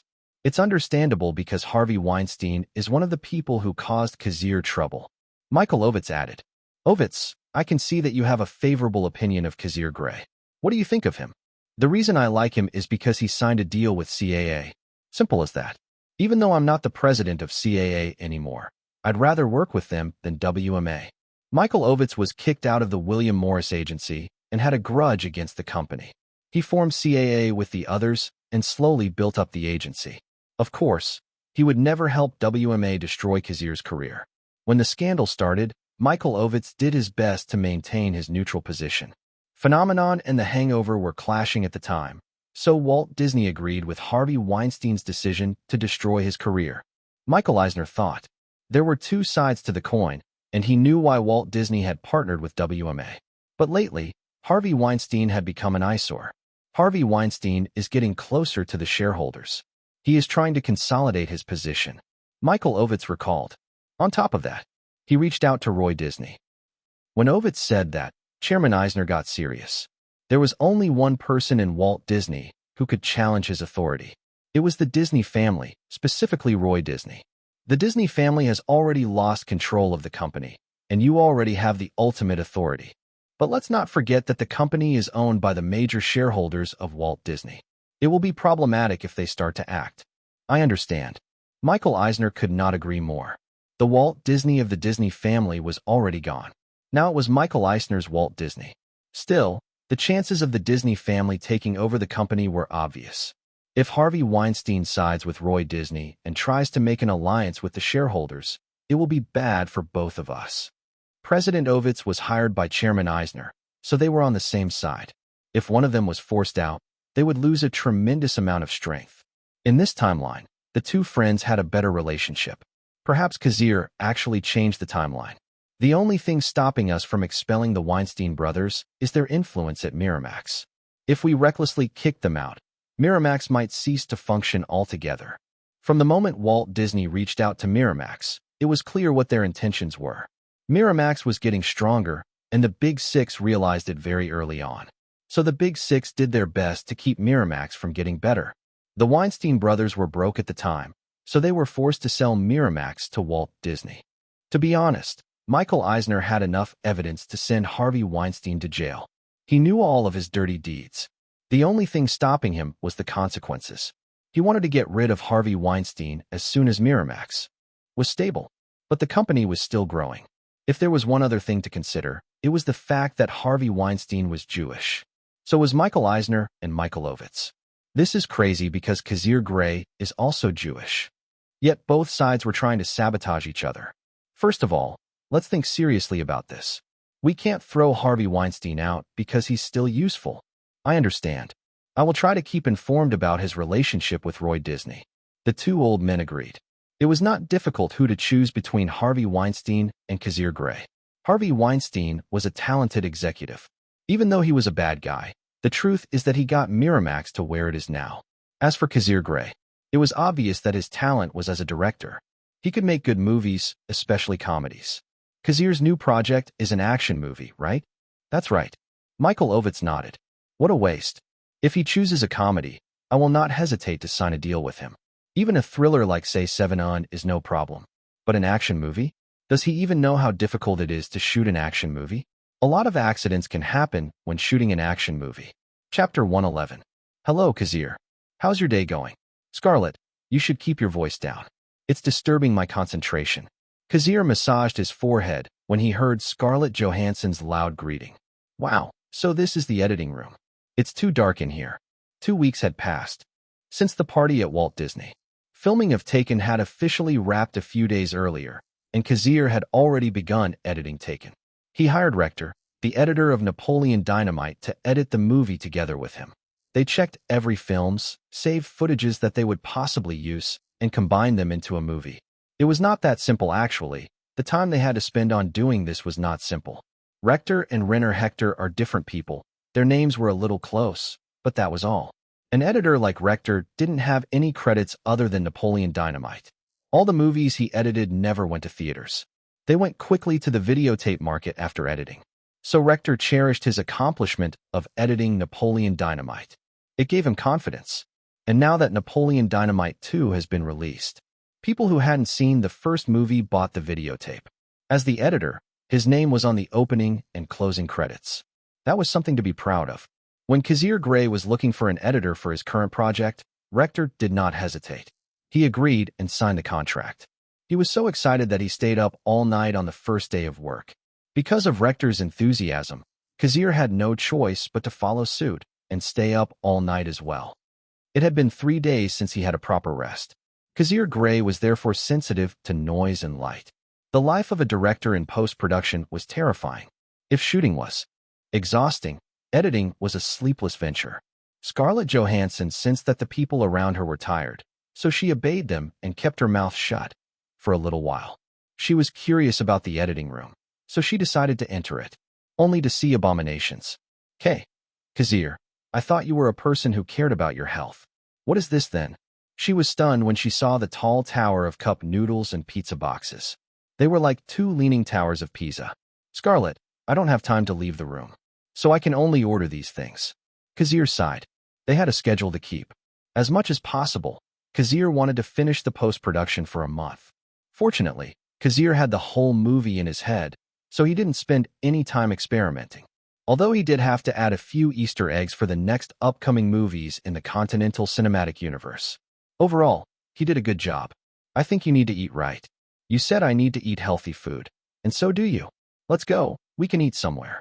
Scarlett, I have things to do. What about you? Have you finished dubbing your scenes? I'm done for today. An underage actress like me has to follow strict working hours. Unlike you, Mr. Grey, who looks like a panda. All right. Just leave the room when you're done exploring. Don't touch any buttons.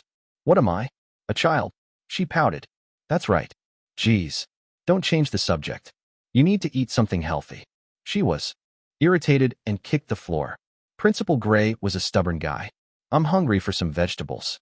Kazir recalled a certain dish called sushi. Unfortunately, he had to continue working. Kazir, how about we finish work for today? My wife keeps calling me. The editor, Rector, smiled bitterly and apologized. Because he was working too hard, he forgot to talk to his wife. Is that so? I don't mind. Let's take a break. They left the studio at 4:21 p.m. Where are your parents? They are busy. Salvatore dropped me off at the studio. He left after that because he has a job to do. Probably something to do with your movie. Maybe. 4 of his clients were working on Taken, and Salvatore hoped the movie would be successful. Salvatore's clients were Kazir Grey, Enzo Park, Scarlett Johansson, and Brianna Evans.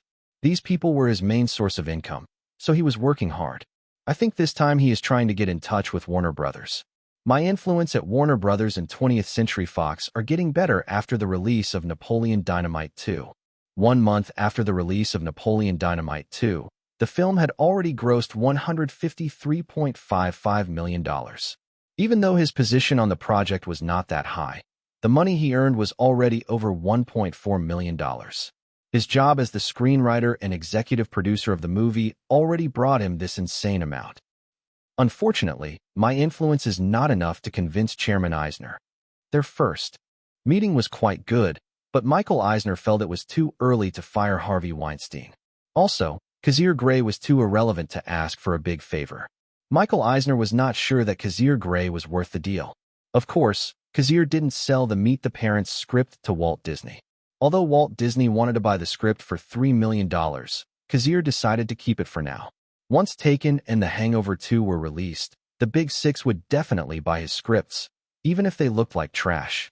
Taken will come out this year, while The Hangover 2 will come out next year, maybe around March or April. Hey, where are we going to eat? Since Scarlett was new to the place, she decided to follow Kazir. She let him choose where to eat. We're going to a Japanese restaurant. Okay. She nodded, quite curious about Japanese delicacies. Kazir looked at her. By the way, who's going to take you home? My mom. She said she would call me around 5:30, so I thought I'd play in the studio for an hour. Kid, you should focus on your studies instead. He rubbed her hair, and the little girl screamed and pushed his hand away. Don't mess up my hair. She growled. All right. Kazir chuckled and left the child alone. Chapter 112. I'm just wondering, where's Erica? Scarlett asked after eating a chicken teriyaki. It was the first time she ate a unique chicken dish filled with sweet sauce. Totally different from the fried chicken she likes to eat. I gave her a day off. Her kids want to go to Disneyland. Wow.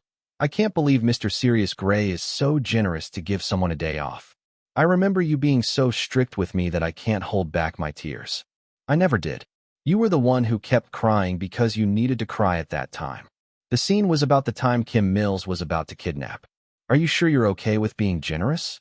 I mean, Erica looks like a hardworking person, but you can't be too soft on people. They might take advantage of you. I know what I'm doing. I'm not a kid like you. I'm not a kid. All right, all right. Erica has twins, so I understand why she has to work hard. I'm not a brutal person, especially when it has nothing to do with the movie. Yeah, right, Scarlett said sarcastically. Kazir shrugged and let the little girl make fun of him. He was not petty enough to fight a child. Having an assistant has made my work easier, but I'm still not used to people following me around. I'm the kind of person who wants to be alone and let my brain work without any disturbance. That's depressing. Are you sure you want to be so lonely? Scarlett, I've been lonely for a long time. I can say that my brain works faster when I'm alone. So sending Erica on vacation once in a while is not a problem. Kazir started to eat sushi with chopsticks. Scarlett narrowed her eyes and looked into Kazir's. He's not lying. I can't believe there are people who like to be alone. Is that normal? She felt as if the man across the table had witnessed so many things. Like he was an old man who knew the meaning of life, someone who already died. To be honest, Scarlett had no idea what the director was talking about. Kazir, what do you think is the meaning of life? There are many ways to live a good life. It all depends on the person. What about you then? She frowned as Kazir added wasabi to his sushi. Scarlett never liked sushi because it tasted raw. But Kazir was adding another abomination of condiments to the food. As for me, I like making movies. I have longed to make an action movie for so many years. I know I'm not a talented director, but I hope to make a name for myself. Once people hear a movie, they will immediately think of my name. Kazir looked ahead as if looking from a distance. Scarlett, what do you think of when you hear Jurassic Park? Dinosaurs. I think of Steven Spielberg. Meh, I don't think of old guys. Then what about Star Wars? I'm thinking about lightsabers. Don't tell me you're going to say George Lucas. That's right. Kazir nodded. You are too predictable. She clicked her tongue. But that didn't stop her from eating the chicken teriyaki. Scarlett Johansson never liked rice, but the combination of chicken teriyaki and rice was impeccable. Well, now that you have finished filming Taken, I guess your dreams have come true.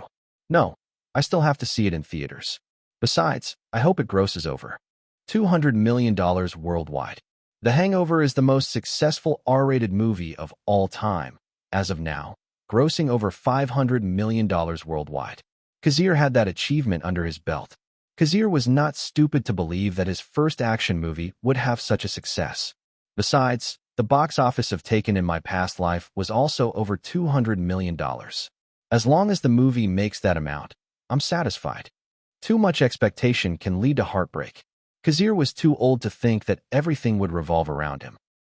Sigh, I also have to find a distributor. He let out a long sigh. These problems plagued him all the time, even though he had to focus all his attention on editing the movie. He could not help it. He understood the importance of movie distribution. Hey, why are you sighing? Don't sigh in front of the food. It's disrespectful. You're an adult, be tough. You're right, Scarlett. I apologize. Geez, I said don't mess up my hair. And that was the end of post-production on Taken. Grey Pictures' $25 million investment has already been spent. Now everything depends on the result. Because of Kazir's status, some big shots from the Big Six showed up. Terry Semel postponed the board meeting just to watch this small screening. Only a select few were invited to see the film. CAA contacted them personally. Looks like CAA is serious about Kazir Grey. Even Tom Rothman showed up. He was in a good mood because Napoleon Dynamite 2 was doing well. Tom Rothman was the one who started Fox Searchlight Pictures. He was the one who bought Napoleon Dynamite. The credits were all on him. Because of that, Rupert Murdoch met with him personally and praised his performance. He promised a big bonus for this year. In return, Tom Rothman decided to take some time off to see Kazir's new movie. But the two CEOs of major film companies didn't expect another big shot to show up. Nice to meet you, President Ovitz. Are you Salvatore? You have a good eye for talented people. Keep up the good work. President Michael Ovitz showed up just to see the movie. Because of his presence, the other film companies realized that Walt Disney was interested in Kazir's movie. Chapter 113. For an up-and-coming director like Kazir Grey, it was already a privilege to have 3 big shots from the Big Six show up to watch the screening. This time they were invited to Grey Pictures for a small screening of Taken. Grey Pictures was a studio/production company. so they have equipment related to filming such as cameras and lighting. They also had a small studio where about 30 people could watch movies. Even though his initial intention for Grey Pictures was just for tax incentives, Kazir felt that he needed to invest to make sure that the studio had equipment for film-related things. The projector was already set up, and Kazir Grey stood and greeted each guest. Even though he didn't know most of them, he greeted them with a smile. "I guess Salvatore works really hard." He looked at his agent and chuckled when he saw that Salvatore Barlow had dark circles under his eyes. Well, Kazir had dark circles as well. Like Salvatore, Kazir worked tirelessly. He hadn't had enough sleep in the last few days. Of all the actors, only Enzo Park showed up. Scarlett Johansson was not allowed to see the movie without her parents. She was only 12 years old. PG-13 means that children under the age of 13 need their parents to watch the movie. As for Liam Neeson, the man was taking a break after months of filming. Action movies were definitely tiring. Liam Neeson spent months just to have a positive physique, so he took his time to rest. Actors didn't have authority over post-production. Only superstars could influence the director's decision. So far, Kazir had never worked with a superstar, so he didn't have a clear understanding of their behavior. He knew a few superstars who had absurd terms in their contracts: Vin Diesel, Dwayne Johnson, and Jason Statham. It said that these people are not allowed to lose in a fight. It's in their contracts. Also, they are only allowed to get hit a couple of times. I can understand why they have specific things like that in their contracts. Actors have to keep up their appearances. Getting beaten up in a movie could do irreparable damage to their careers, so they don't want to lose in a fight, even if it's just acting. "Kazir, it's good to see you again. I hear you're busy these days." Terry Semel shook hands and greeted Kazir. "You're still as busy as ever. Haha, don't forget to read the revisions we made to the script of The Hangover Part 2. Terry Semel didn't forget to tell him. Kazir finished writing The Hangover Part 2 a year ago. He had already given the script to Warner Brothers. Like a normal film company, Warner Brothers was skeptical about the context of the script, so they decided to write a backup script just in case. Although they chose his script immediately after the release of Napoleon Dynamite 2, they even hired many writers to polish the script. But they felt it was not enough. Kazir's presence was important. Warner Brothers believes that Kazir Grey had to read the script before giving the go signal. They believe in his ability to make a script. Of course, they would pay him for his work. "Don't worry, Terry. I'll make sure to attend at least one script meeting this month." That's reassuring to hear. Pre-production on The Hangover Part 2 began. Warner Brothers had no choice but to increase the budget now that Ed Helms and Pedro Pascal had established their names. Their agents demanded a raise, which was understandable. If there's just one problem, it's, "Kazir, are you sure you're not interested in directing The Hangover Part 2? I can give you a better deal if you want," Terry Semel said. The importance of a talented director in making a successful movie was obvious. Everyone in Hollywood believes that Kazir Grey can produce another successful comedy film. For that, Warner Brothers was willing to accept any terms, as long as they were possible. If Kazir wanted 15% of the North American box office, Warner Brothers would say yes. If he wanted 20%, Warner Brothers would nod its head. Kazir Grey as the director of The Hangover Part 2 was the best assurance they could get. "Terry, I have to be honest, my schedule is already full for the next 4 years. I'm going to be busy." "What?" Terry Semel tilted his head in confusion. Did he sign a deal with the other film companies? Why have I never heard of this? He thought. Is it because of the cinematic universe you're talking about? That's right. Kazir didn't deny it. Terry Semel had read the script for Taken, and he had also read John Wick. Kazir was trying to create a series of movies that were connected. I see. Well, if you're having trouble, you can go to Warner Brothers. As long as Kazir Grey was profitable, film companies would do their best to work with him. But Taken was different. To be honest, Terry Semel felt that the script didn't have the X factor. The plot was mediocre and the action sequences had too much hand-to-hand combat. It was also pretty brutal. Also, Kazir was a newcomer to action movies. He didn't have enough experience. Still, Terry Semel would never say it in front of Kazir. He still needed the man to continue the Hangover franchise, even if The Hangover was only a trilogy. Considering that the cast's salaries were on the rise, Kazir also welcomed Tom Rothman and Michael Ovitz. Just like Terry Semel, the two big shots wanted to make a connection with the up-and-coming director. Just like that, The small screening of Taken began with only 23 guests in attendance. Chapter 114. Action-packed, blood-boiling, and intense. The guests watched the movie with these emotions. Most of the people in the audience were men. In fact, they were fathers. They had a pretty good idea of the plot, so they knew that the daughter would be kidnapped. Still, it was satisfying to see the traffickers beaten up. The fathers would do anything to protect their children. They might even kill a person if they had to. Brian Mills' mission was to find his daughter and bring her back. The audience cheered him on. Some of them even screamed when Brian Mills found the group responsible for the crime. There are many unforgivable crimes, and human trafficking is one of them. For Brian Mills to beat these criminals was something that gave them satisfaction. When the movie ended and the lights went on, people started talking about the movie. It's good. It entertains me. But I'm not sure if the movie can make us a profit. Unless we bought all the copyrights, this movie could be a loss for us. Michael Ovitz thought. He had a good impression of Kazir, but it was different when it came to business. I heard this movie has a budget of $25 million. Maybe I can negotiate and buy it for $50 million.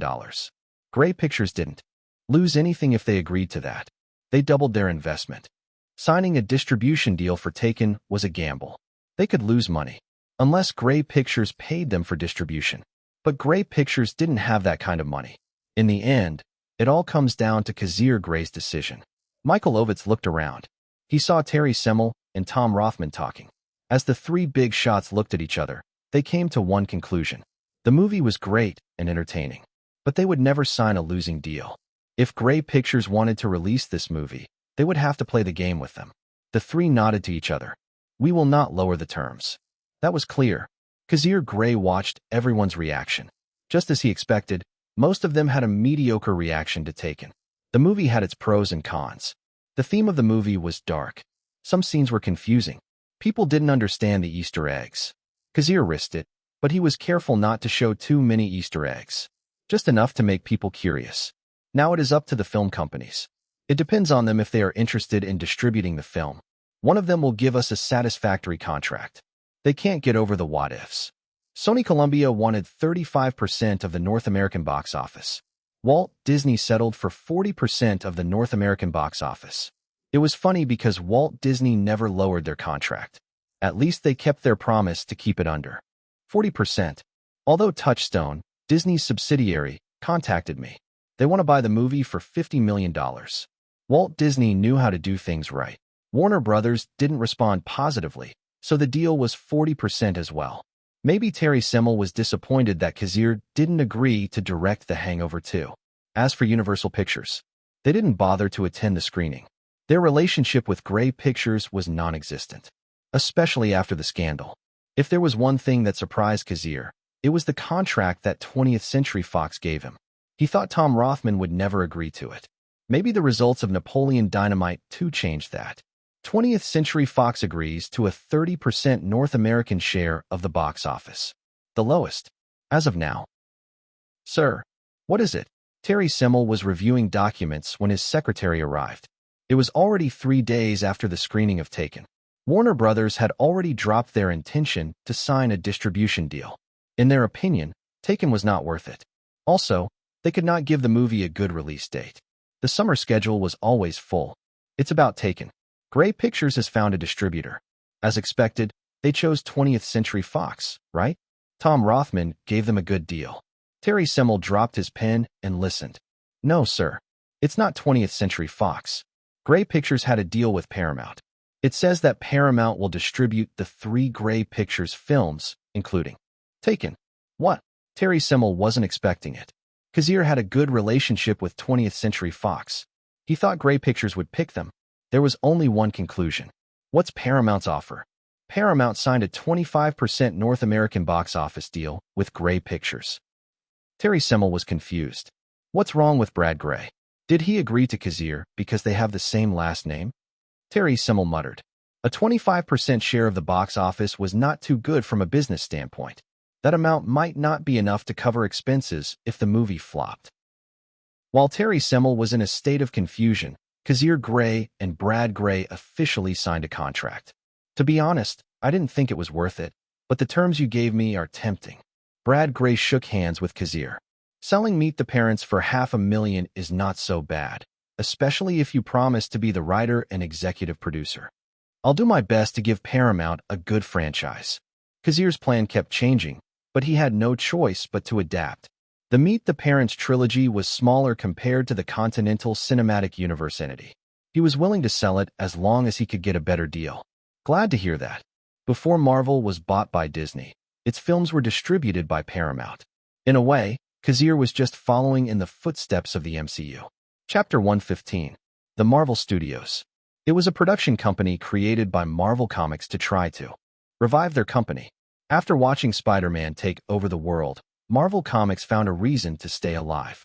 Sony Columbia had the movie copyright of Spider-Man, but Marvel had the other copyrights such as the comics, merchandise, costumes, toys, etc., and games.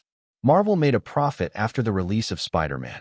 The comics related to Spider-Man increased in sales, and even products related to Spider-Man sold out. It was a win-win situation for both Marvel and Sony Columbia. After that, many film companies tried to buy their superheroes, but Marvel was adamant about keeping them. Marvel had already lost some of its big superheroes like the X-Men and Fantastic Four. Marvel gritted their teeth after selling X-Men and Fantastic Four to 20th Century Fox. They regret that. In fact, they regret almost every superhero they sold. They did their best just to get back the movie rights to the Hulk and other superheroes. When the 2000s arrived, Warner Brothers had the idea of bringing the Justice League to the screen by releasing Superman Returns and Batman Begins. The information was limited, and no one could confirm if Warner Brothers was really trying to start a cinematic universe. But it was clear that Batman Begins had a bit of a superhero vibe, unlike The Dark Knight and The Dark Knight Rises. Unfortunately, Superman Returns was a huge disappointment. So Warner Brothers decided to make the Dark Knight trilogy instead. While DC was busy with the Dark Knight trilogy, Marvel was making plans and starting their cinematic universe. The superhero they chose was none other than the Incredible Hulk. However, working with Edward Norton was not so good. They decided to change the actor. Maybe Edward Norton had an extravagant salary and unreasonable requests, and Marvel Studio could not afford his wants. Marvel Studio wavered in their decision at first, but their next movie said otherwise. Iron Man was distributed by Paramount, and it did well. A second-rate superhero like Iron Man became one of the most famous superheroes of the next decade. Everybody knows him: Tony Stark, Iron Man, and Robert Downey Jr. Kazir never expected that his first opening film for the Continental Cinematic Universe would be distributed by Paramount. Maybe that was a good sign. On top of that, they agreed to sign 2 more movies for the same deal. It's a very good deal. A 25% box office deal was hard to come by. Even Kazir was shocked when he heard Paramount's intentions. Well, it was good for Grey Pictures. At least they didn't have to worry about their 2 upcoming projects. Their problem was solved for a while. With the exchange of the Meet the Parents script, Kazir felt that the negotiation was worth it. Unlike Meet the Parents, which had 3 possible films, Taken was the first film in the Continental Cinematic Universe. It was very important, because there are billions in that movie alone. Although Kazir was the only one who thought so. So far, nobody thinks that. Cinematic Universe was profitable, but once it was pioneered, every movie company would salivate. Paramount will release the movie at midnight on July 24, 1997. 2 weeks from now. It was actually July 25th because it was released at midnight, but whatever. The thing was that Taken had to face a strong opponent. Air Force One with Harrison Ford would be released the same day. Sigh? I can't help it. Paramount already has a schedule for their movies. They can't put Taken ahead of their own movies. They can't give us a good release date because their summer schedule is already packed. It was already a good thing that Taken had a release schedule. Besides, Paramount already showed their sincerity by giving Grey Pictures a good distribution deal. The initial advertising budget for Taken is $4 million. If the movie doesn't do well, they'll stop advertising it. So for now, Kazir could only trust in his movie. He was actually scared because Air Force One was a strong opponent. It was one of the top 10 grossing films of 1997. I hope Sony Columbia will not do anything bad. I can't protect myself because Taken is under Grey Pictures. If Sony Columbia tries to make trouble, I can't defend myself against the media. Paramount would not protect him, nor would Warner Brothers or 20th Century Fox. That was the downside of not working with the Big Six. He was all open with no defense. That's why I prefer to work with the big six. Because their umbrella is safe. They'll never hurt me as long as I'm useful. Kazir was lying when he said that he was not interested in starting his own film company. But he knew it was the stupidest decision he could make. Building distribution channels was not that easy. The Big Six had already absorbed almost all the companies that had distribution channels. DreamWorks and Lionsgate might try, but their track record was not good. Even in the next 2 decades, DreamWorks and Lionsgate didn't have international distribution. As soon as he showed his intention to build a distribution channel, the Big Six would destroy him, just like they did to their competitors. If you can't beat them, join them. Also, I didn't like working with business. It's a hassle. I would rather make movies than run a company. With that, Kazir Grey let time pass. He waited for the release date of Taken. No lie, Kazir Grey was lonely with Reese Witherspoon gone. She was busy with The Hangover Part 2. Chapter 116. I apologize, it looks like Kazir Grey never intended to work with us. Michael Ovitz faced the chairman. That's okay. I expected this.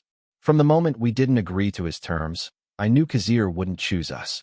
Although it's a waste that Paramount got the Meet the Parents script. I'm very interested in the script. I think it has potential. It's written by Kazir Grey, so you're probably right. The 2 old men chuckled. Even though their negotiations with Kazir had failed, it did not affect them. This was business, after all. Kazir Grey might be a talented director, but there were many talented directors in this industry. Walt Disney could find another director to work with. Maybe they could work with Kazir Grey next time. Although I heard that Paramount signed a 3-movies deal with Grey Pictures. It's a North American distribution, so we can still contact Grey Pictures regarding international distribution of the film. They didn't lose. They didn't even fight. They used Touchstone as a proxy to contact Kazir, but in the end it was futile. Ovitz, you saw Taken. What do you think of the movie? It's good. I cheered for the father. It's entertaining, and it has a lot of good points, although there are some bad ones. But I think it will not do well, especially if it has the same release date as Air Force 1 Inch. Between Harrison Ford and Liam Neeson, Harrison Ford had more fans. Han Solo of Star Wars. Rick Deckard from Blade Runner. Indiana Jones of the Indiana Jones series. Harrison Ford had more box office appeal than Liam Neeson. Harrison Ford was a superstar, while Liam Neeson was at best a first-rate actor. With these facts, the 2 Michaels believe that Taken had already lost the edge. Maybe Paramount just fucked with Taken by pitting it against Air Force 1. Who knows? The 2 old men laughed about it. Kazir's too arrogant this time. He tried to convince us to dump Harvey Weinstein. Kazir was too weak to ask for such a thing. Of course, Chairman Eisner would disagree. Chairman, don't be like that. I think Kazir is right. We really do need to kick the Weinstein brothers out of Miramax and Disney. Indeed. But it's not the right time. They confirmed that Harvey Weinstein was siding with the Disney family, and that was bad for Michael Eisner. He wanted to retain as much authority as possible. He was the one who brought Walt Disney to its current status. He is the tyrant Michael Eisner. He even stopped the production of hand-drawn animation and fired Jeffrey Katzenberg. From now on, he focused his attention on luring Pixar. He tried to convince Steve Jobs to sell his Pixar shares to Walt Disney. In the middle of their conversation, Michael Ovitz received a message from his secretary. Chairman, we have a TV here, right? Here's the remote. Chairman Eisner was confused as to why Ovitz was interested in watching television. Michael Ovitz changed the channel to a news channel. As the 2 Michaels watched the news, they immediately realized they had made a mistake. Breaking news. An underage girl missing for 8 months has been found in Mexico. She had been kidnapped by human traffickers and sold to the mafia. They found dozens of young American girls in an underground facilities. As they watched the news, the 2 old men were stunned. Ovitz, is this a Paramount movie promotion for Taken?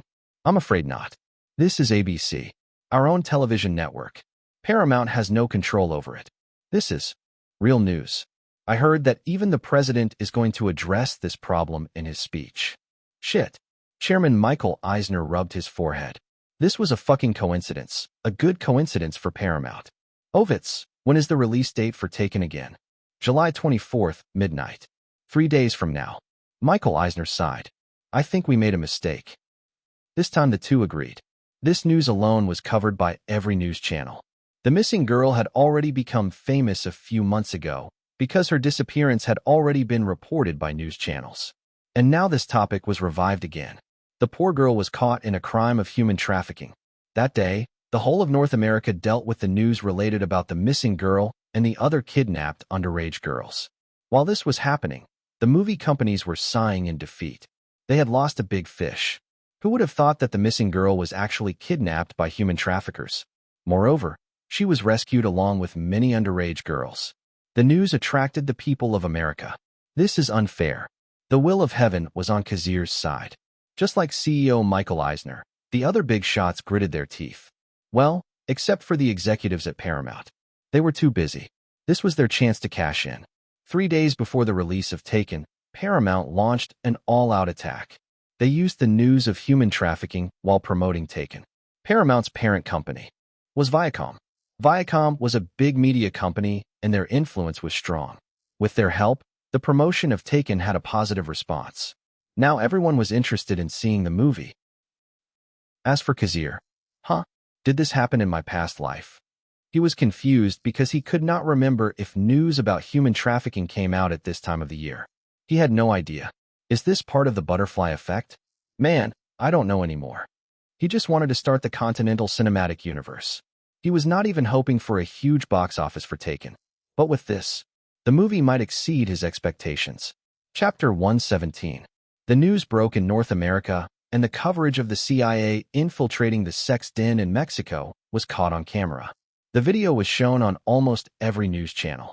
That month, people's awareness of sex/human trafficking was at an all-time high. People rallied. Testimonies of people who had been kidnapped told their stories and gained the sympathy of citizens. People created a public organization for people who suffered from human trafficking. While this situation was happening all over North America, Paramount used this opportunity to promote Taken. Even though they could only profit the 25% of the box office, with the current situation, Paramount believed that they would still profit a huge amount of money. I should be happy, but sometimes I can't help but regret my decision. Brad Grey, Paramount's current CEO, sighed. He had complicated feelings about Taken. Of course, he had read the script and had a chance to work with Kazir. Even if Kazir wanted a 30% investment, it was no problem as long as he could guarantee that the movie would be a success. However, at that time, Brad Grey felt that letting Kazir invest in the movie was not good for the future development of the movie. Kazir Grey wanted to make sure that he had authority over the project, and Paramount felt that he was overstepping the line. So their negotiations ended. Paramount decided to walk away.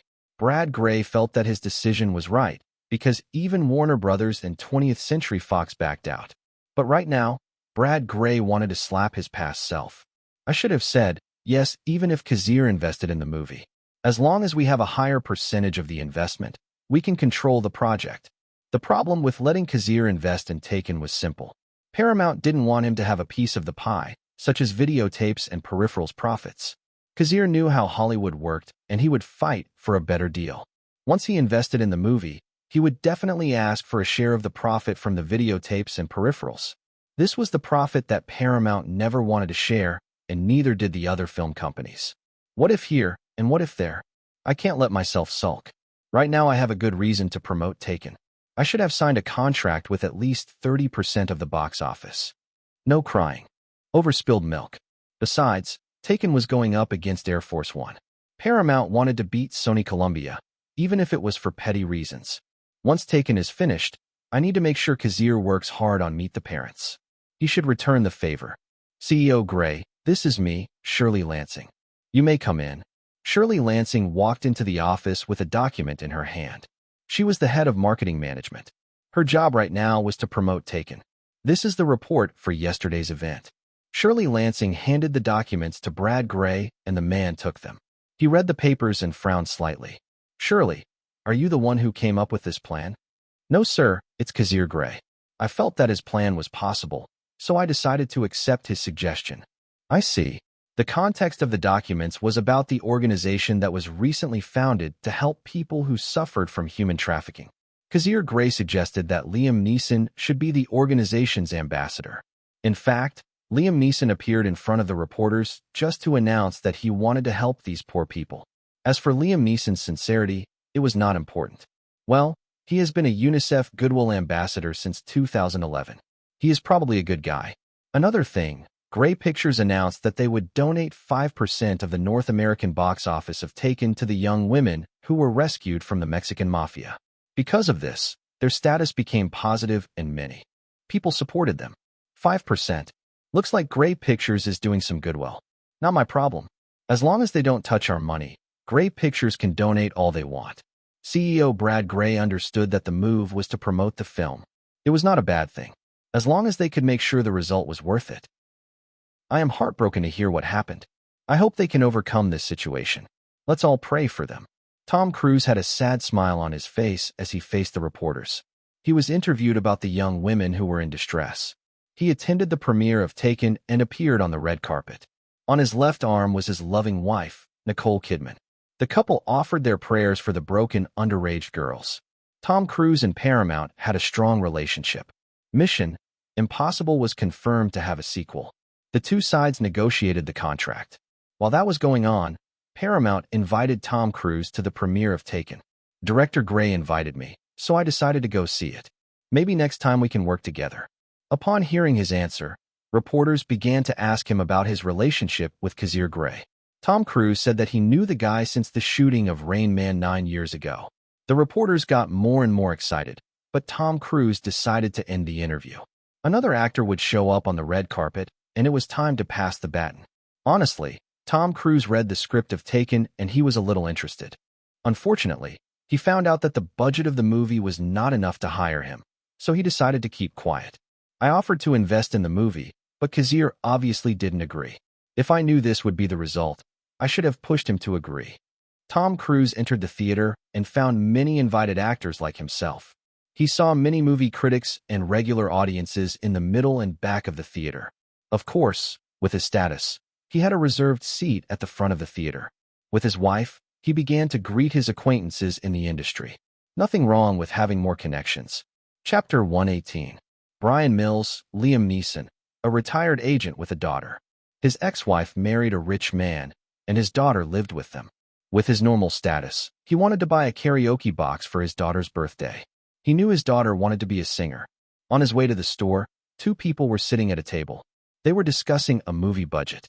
Their conversation was muffled in the background, so few could hear what they were saying. Is that a cameo? Kazir and the producer are talking.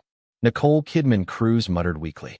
Everyone was watching seriously because the atmosphere was too heavy. Note that the reason people were watching this movie was under the influence of the sex/human trafficking incident a few days ago. I think so. This is the first time I have seen Kazir on the screen. He is tall, so he looks like a buff guy who can beat a person in a boxing match. Tom Cruise replied. Nicole Kidman nodded to Tom Cruise. Tom, I don't know why you said that, but I'm just going to nod my head. Let's watch the movie first. At his daughter's birthday party, Brian Mills found his ex-wife and daughter. He gave his gift, but was easily outdone by the stepfather, who brought a horse as a gift for Kim Mills. He left the party with shame as he knew that he could never do that to his daughter. Brian had a job at a security agency. Along with his retired friends, they work as bodyguards for celebrities. The last time he protected a famous singer from a crazy fan. After the birthday party, a few days later, Brian was called by his daughter to talk. Kim Mills wanted to go to France to see an art exhibit. As a father, Brian felt it was not good for a young woman to travel to a foreign country with her only friend, Amanda. But because of his ex-wife's words, telling him that he needed to be good to his daughter, he was convinced and let his daughter leave the country. Who is this woman? Nicole Kidman frowned. Brianna Evans may not have had a pretty face, but she had the aura of a queen. Nicole Kidman looked around and realized one thing. Most of the audience was staring at the woman on the screen without knowing it. As an actress, Nicole Kidman realized that Brianna Evans could be a difficult opponent. She had the power to grab people's attention with her acting alone. In fact, even her husband, Tom Cruise, was staring intently at Lenore, Brianna Evans. Nicole Kidman bit her lip and squeezed the man's hand. Huh? Are you okay, honey? I'm fine. She smiled. To make sure Brian could contact Kim, he reminded her to call him every day. The two young girls, Kim and Amanda, went to the terminal and flew to France. Brian had no idea that Kim was actually lying. She wasn't interested in going to the art exhibit. She was going to see her favorite band in concert. As Kim and her friend came out of the airport, they met a handsome man named Peter. The man was a gentleman and captured Amanda's heart. But this man was actually a scout, someone who scouts out a potential target for kidnapping. Amanda told Peter where they lived and that they were alone in the house. This information was the cause of their suffering. The audience clicked their tongues at the obvious plot. But this kind of thing was why they were here in the theaters. To see movies with obvious plots and be entertained. Kids, don't talk to strangers, even if they are handsome. A father reminded his daughter. They watched the movie because of current events. Yes, Dad. This movie was a good way to educate young women. They shouldn't believe people so easily. Brian Mills waited for his daughter to call him, but she never did. So Brian decided to call her instead. After a few minutes of ringing, Brian picked up the phone. Kim, Dad. Let me go to another room. My friends. Playing music too loud. Kim went into another room. There she could see her friend dancing to the music through the window. Kim had a conversation with her father, but it didn't last long. Kim. Dad, something is going on. At the window, she saw her friend being kidnapped by a group of men. That kid's got a nice reaction. One of the higher-ups from Paramount who attended the premiere saw Scarlett Johansson's emotions. Though young, the girl showed that she could act. Kim panicked and realized she was in danger. Oh my God, they got Amanda. Kim shuddered. What? Brian sensed that something bad was going on. Okay, honey, did you meet anyone? How about the airport? Brian started going through his things. Peter. Peter who? Did he know where you were staying? He took a cab with us. Her breathing became ragged. Dad, they are coming. Dad, I'm scared. She began to sob. Stay focused, Kimmy. Get under the bed. I'm going to tell you something important. They are going to take you away. Brian closed his eyes. No. Kim whimpered, realizing the hard truth. You have 5 important seconds. Leave the phone on the floor. Shout out everything you see, their appearance, hair color, eyes. Everything you see. Through the phone, Brian heard the footsteps of the kidnappers. Even the audience was silent the whole time, waiting for the suspense. Just then, Kim screamed as she was pulled out from under the bed. She started screaming. Brian listened with a serious expression as his daughter was taken. Just like Brian Mills, the fathers in the audience had horrified expressions. Suddenly, someone grabbed the phone. It was one of the kidnappers. In frustration, Brian Mills said the iconic line, I don't know who you are. I don't know what you want. But what I do have is a very specific set of skills that I have acquired over a very long career. Skills that make me a nightmare for people like you. If you let my daughter go now, that's the end of it. I will not come looking for you. I will not hunt you down. But if you don't, I will look for you. I will find you, and I will kill you. And that was the beginning of a meme. Chapter 119. There was a long pause, but someone responded to his statement. Good luck. It was clearly a touch of sarcasm. The person had a thick accent. It was a good thing that Brian recorded the whole conversation. The audience had a bad expression as they watched the kidnapping. The subject of kidnapping was too heavy these days, as if it was the most sinful crime of all. Brian understood that his daughter's life was in danger. He had to start moving. First, he went to his ex-wife's house and informed her that Kim was missing. Lenore began to cry when she heard what had happened to Kim. Brian contacted his friend, who could help them get more information about the kidnapping. With the help of his friend, they determined that the sex traffickers were Albanian. Based on their information, they had 96 hours to rescue Kim, or she would be gone forever. Just like Lenore, the audience's reaction was the same. They were heartbroken. They couldn't imagine how hard it was to be in her situation. With determination, Brian went to Paris and entered the place where Kim and Amanda were staying before they were kidnapped. He saw the aftermath of the crime, and his face turned grim. Luckily, he got his first clue when Peter's reflection was in the picture Kim took. If his intuition was right, Peter was part of a criminal organization, and his role was to lure innocent foreign women. As Brian expected, he was right. He found the bastard. Despite kidnapping a pair of underage women yesterday, Peter had the guts to wait in the airport to find another target. Get him! Someone in the theater shouted, and everyone agreed. The audience started cheering when Brian smashed Peter's face into the car and punched him in the stomach while asking for Kim's location. Unlike the original, Kazir emphasized the bleeding on Peter's face to show that Brian Mills had enough strength to smash someone and make them bleed. Unfortunately, Peter tried to escape. He ran away and was hit by a car. As a result, Brian lost his lead in finding his daughter. Distraught and with no choice, Brian decided to contact a certain person.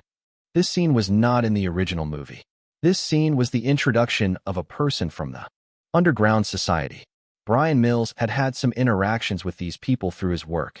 He knew that behind the peaceful world there were shadows, a group of people who specialized in assassination and crimes. Criminals who could destroy a country if they wanted to. Brian Mills knew about the high table. Cool. A teenage boy was fascinated. He thought Asians were cheeky nerds who knew the most about math. But the person Brian Mills met was different. A person wearing nothing but a dark leather jacket, quiet, but with a unique vibe around him. He was there, but not there at all. Rezo, Brian Mills found the person he was looking for. That's not my name. I need your help. Brian Mills tossed a certain coin and Rezo caught it. This coin had a fixed value. Brian, you're not of this world. You are already retired. You should live your life to the fullest. My daughter is missing.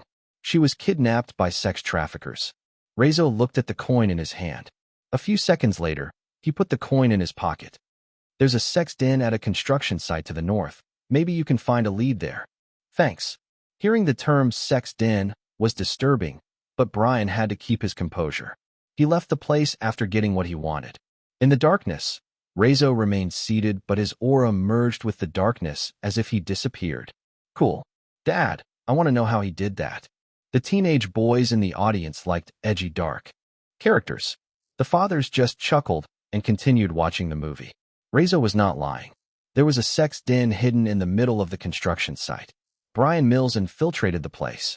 He went looking for her daughter, but the only thing he found was her jacket from a drugged woman, Eva Green. Brian rescued the woman after a night of shootouts and car chases. Car chases were not something new in the cinema, but it was still something that men loved to watch. Cars rushing fast, flying, or exploding in midair. There is art in explosion and car chase. The woman was weak, but she successfully revealed the location where Kim and Amanda were being held. At last, Brian found a clue to where his daughter might be. Acting as local police, Brian entered the house and found the people responsible for Kim's disappearance. They were rough and dangerous, but Brian was unfazed. He tricked each one of them to say the word good luck. The voice and thick accent was something that Brian would never forget. He approached the bastard. Brian turned serious. You don't remember me? We spoke on the phone 2 days ago. I told you I would find you. He smashed the bastard's head against the table in fury. Another action sequence ensued with Brian winning. The criminals were badly beaten and killed. Brian was fast and accurate. He defeated them easily. Even though he was outnumbered, Brian Mills was the last man standing. The men watching were in awe. Even Tom Cruise was interested in the action sequences in the movie. It was different from the over-the-top style. Suddenly, Tom Cruise looked at Kazir Grey, who was watching the movie in silence. After the fight, Brian checked every room and found many drugged women. He also saw Amanda, but the woman was overdosed and lifeless. Amanda was Kim's young friend, and her life ended miserably. Perhaps fortunate or unfortunately, Brian couldn't find his daughter. He didn't find his daughter, so he tortured the good luck man by electrocuting him. The man died after giving up Kim's location. Apparently, Kim was sold to the sex slave auction where rich people buy virgin women. Through the relentless fight, where he fought and killed so many people, Brian finally found Kim. But it was not so simple. Brian Mills was caught by the guards and nearly strangled to death. He fought the guards and killed the auctioneer. The final battle took place on a yacht where Brian Mills fought the bodyguards of a rich Arab. He broke through the enemies and killed them one by one. No one could stop him, until he reached the room where the old Arab held Kim Mills hostage. The Arab tried to negotiate for his life. He threatened Brian that the high table would be after his life. But in the end, all he got was bullets. The movie ended with Brian rescuing his daughter. He brought her back to America. Chapter 120. The audience started clapping as soon as the credits rolled. They stood up, thinking the movie was over.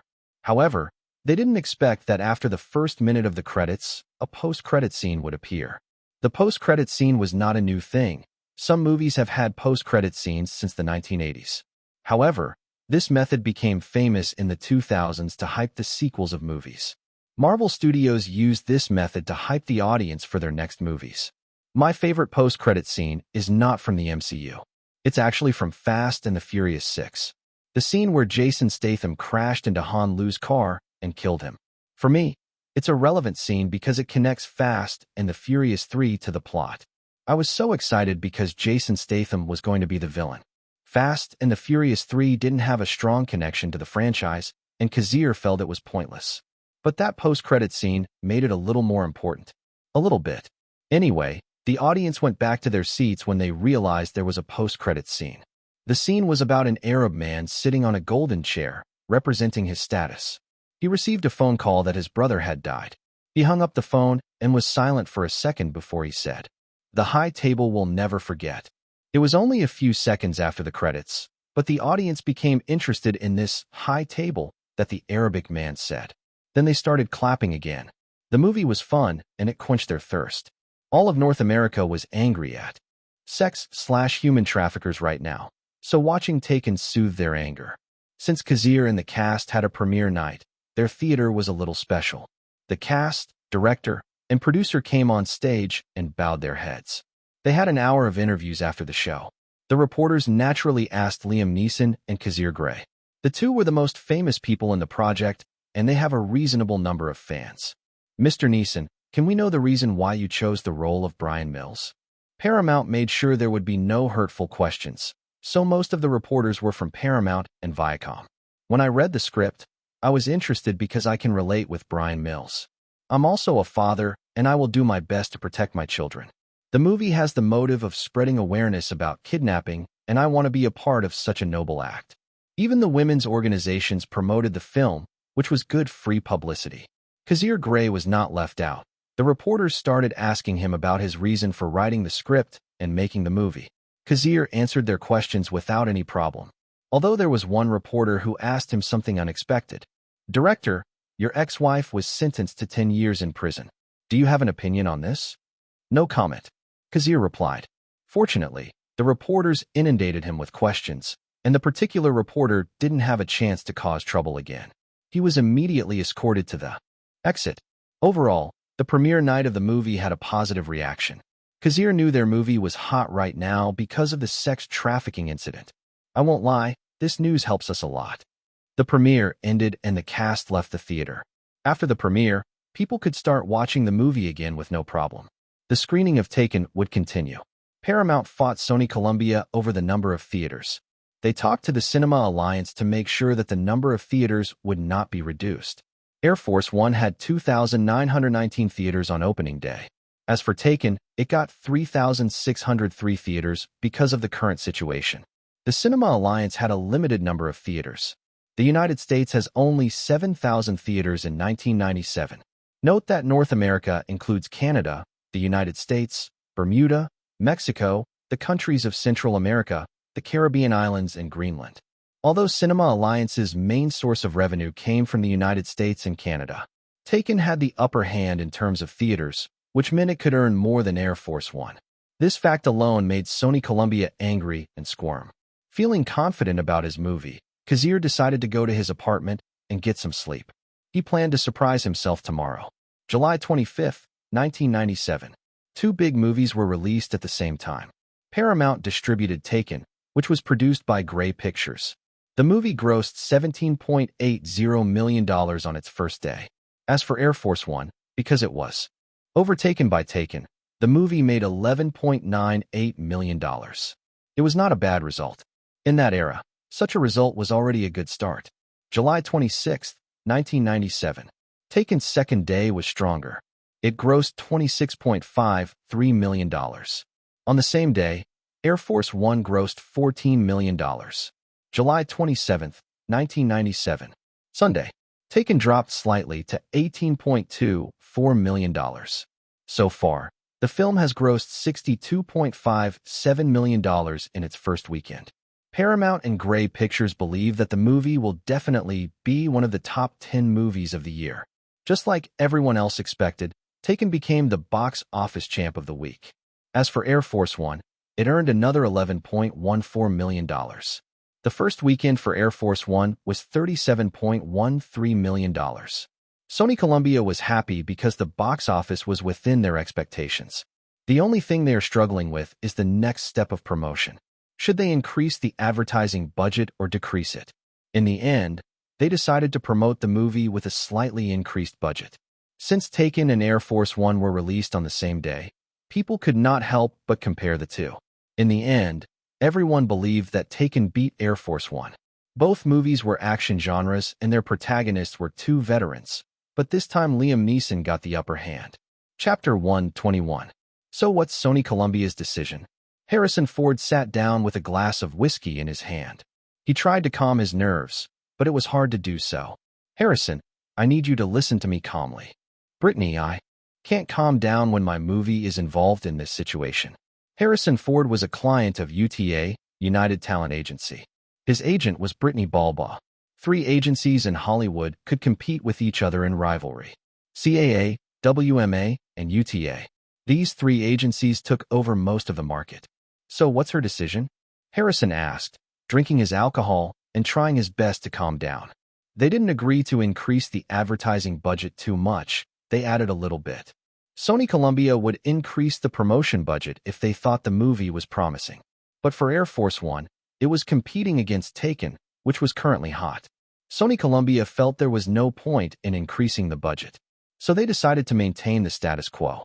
They would spend $5 million on advertising for the next week. Harrison Ford put down the glass and rubbed his forehead. He had been expecting this outcome. At first, he was confident that Air Force One would defeat Taken in a straight fight. But the news about sex trafficking was getting a lot of people interested. Harrison gritted his teeth. It would be a lie to say he was not affected. He chose his movies seriously. Harrison Ford had many blockbuster movies because of his ability to choose the best script. Air Force One had all the ingredients to be a blockbuster. However, the result was different from what he thought. It was August 3, 1997. 10 days had passed since the release of Air Force One. The movie grossed $80.73 million. If you compare it to other movies that were released that year, it was an amazing achievement. Harrison Ford was happy with the amount. Unfortunately, Air Force One was released the same time as Taken. By August 3, 1997, Taken had grossed $122.15 million. It was only 10 days, but Taken had already crossed the $100 million mark. Paramount would receive 25% of the box office, while Cinema Alliance would receive 40%. Grey Pictures would receive only 35% of the gross. Paramount has already guaranteed $30.53 million in the cake, while Cinema Alliance would receive more than $48.86 million. Grey Pictures assured $42.75 million. However, Taken's box office was steadily rising. These 3 divisions would get more as time went on. Paramount, Cinema Alliance, and Grey Pictures were all happy, especially Kazir Grey. As a director, the best he could get was 20% of the North American box office. Well, he never had the experience of having that kind of treatment. Kazir Grey got 10% of the North American box office for The Hangover. That was the highest contract he got so far. Even though Kazir Grey owned Grey Pictures, it was a legitimate company, and he couldn't bully it. So his salary was $5 million and 10% worldwide box office. Not North America, but worldwide. Which means that 10% of the box office would go into his private bank account, 10% worldwide box office. The production budget of Taken was $25 million. More than that would be pure profit. After taxes. Damn, that was all Harrison could say. Harrison, you need to think seriously about this. You and Kazir are both Jewish. You have a good chance of working together. I heard that Grey Pictures is going to start another project. Maybe you can contact Kazir and get the script. Harrison Ford sighed and leaned against the chair, closing his eyes to think about the situation. You're right, Brittany. It's not like I lost. The performance of Air Force One already exceeded my expectations. Brittany, try to get in touch with Grey Pictures. I want to read their script. I understand. The two ended their conversation. Even though Harrison was still bitter, he knew that having bad blood against a talented director was not good for him. He became famous in the first place because of George Lucas and Steven Spielberg. Star Wars and Indiana Jones were movies that would never be forgotten, even 3 decades later. Sometimes no one would expect the outcome of a movie. Everyone believed that Air Force One would be the winner, but 3 days before the release, their opinions changed. Grey Pictures was getting bombarded with calls. More people were trying to contact them. But Kazir wanted to keep all the scripts in his library. He didn't want to share them or sell them if the price wasn't right. To make matters worse, Warner Brothers and 20th Century Fox are interested in my action scripts like John Wick and Fast and the Furious. He realized that Warner Brothers and 20th Century Fox felt that his cinematic universe could be successful, so they wanted to buy the action scripts, either for good or bad reasons. Of course, Kazir didn't want to sell any scripts related to the Continental Cinematic Universe. He was just getting started. As for the other scripts, such as comedy and thriller/suspense, Sony Columbia began contacting Grey Pictures to acquire Final Destination. No one had written the script, so I decided to put it in my name. First come, first served. Kazir Grey stretched his arms after polishing the script of his next project. Even though Taken had just been released, and he was going places to promote the movie, Kazir still took his chance to polish his script. The title of his next project was John Wick. The reason he chose this movie was because of its low budget. John Wick had a production budget of $20 to $30 million. Grey Pictures was still not ready to spend money on big movies. Director Grey, that's your cue. The assistant director told him the interview was about to begin. Okay. Kazir Grey closed his laptop after saving his script. Break a leg. Even though it was a standard greeting, break a leg was a little not used to it. Chapter 122. Paramount was serious about Taken, even though they were only the local distributor of the film. The fact that they planned every detail of the promotion was a good thing for Grey Pictures. The cast went to different states just to promote the movie. With Liam Neeson's charisma, audiences were more excited to see Taken. In fact, the booming internet started talking about Taken, and Liam Neeson was the center of their conversation. As a result, Liam Neeson received many scripts. Although the roles were basically the same, a father, Hollywood felt that Liam Neeson was good at playing a father.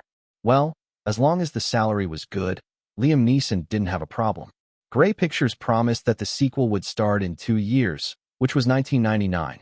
Liam Neeson had enough time for 2 or 3 roles. Just like him, Brianna Evans, who didn't have any foundation in Hollywood, got a role. It was a supporting role, but the movie was interesting. Even Salvatore Barlow thought the movie would be good after reading the script. The project was called The Truman Show. Although Brianna Evans has to go to the 3rd round of auditions, she had to compete to get the part. Still, it was a miracle that she was invited to do a big-budget, $60 million movie with Jim Carrey. Everyone knows that the 90s was Jim Carrey's era. I got the part. I got the part. Huh. Reese, let's keep our voices down. It's 3 in the morning. Kazir grumbled sleepily. He was tired after some exercise. But Reese Witherspoon giggled and lay down next to him. She hugged Kazir from behind and snuggled against him. Her body sore, but the good news she received made her active. I got the part of Mary Jensen in. There's something about Mary. Reese Witherspoon prepared for this role because it was a lead role. Reese had never had a role where she was the protagonist. Good job, Kazir murmured, still closing his eyes. Yes, you are the one who recommended me to audition for this role. Kazir, thank you very much. Let's sleep. Hee. She giggled and kissed him on the cheek, like a young high school girl. Kazir smiled. Now that I think about it, isn't Cameron Diaz their first choice? That's right. The director was going to cast Cameron Diaz, but due to some circumstances, they decided to choose me. Kazir had an idea about the possible reasons why the crew chose Reese Witherspoon instead.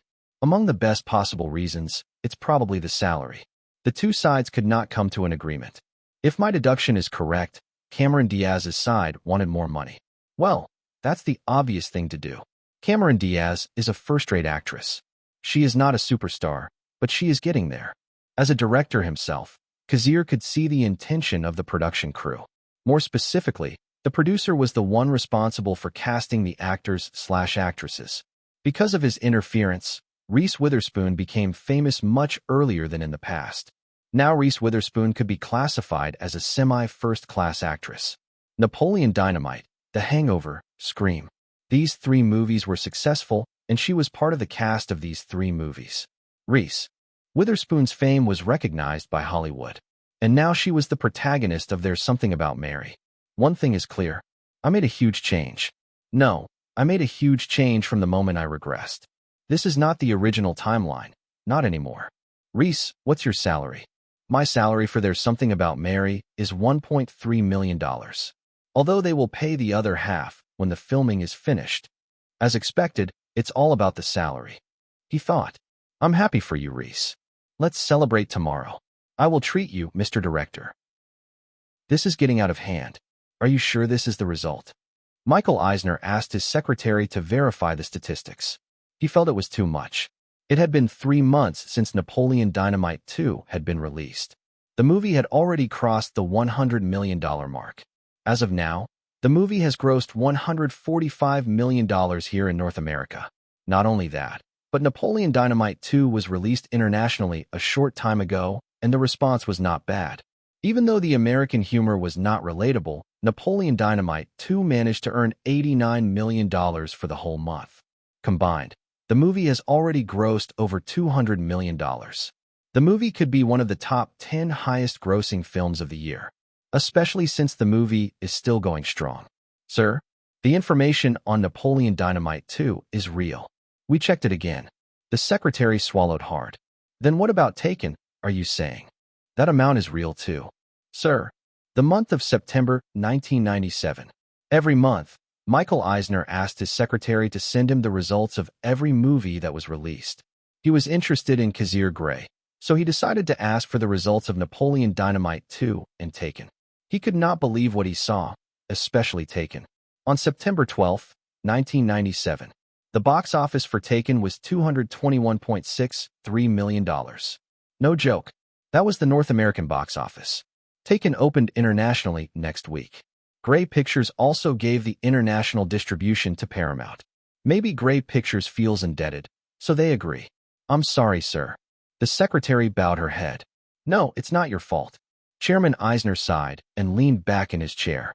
He had made a big mistake this time. Chapter 123.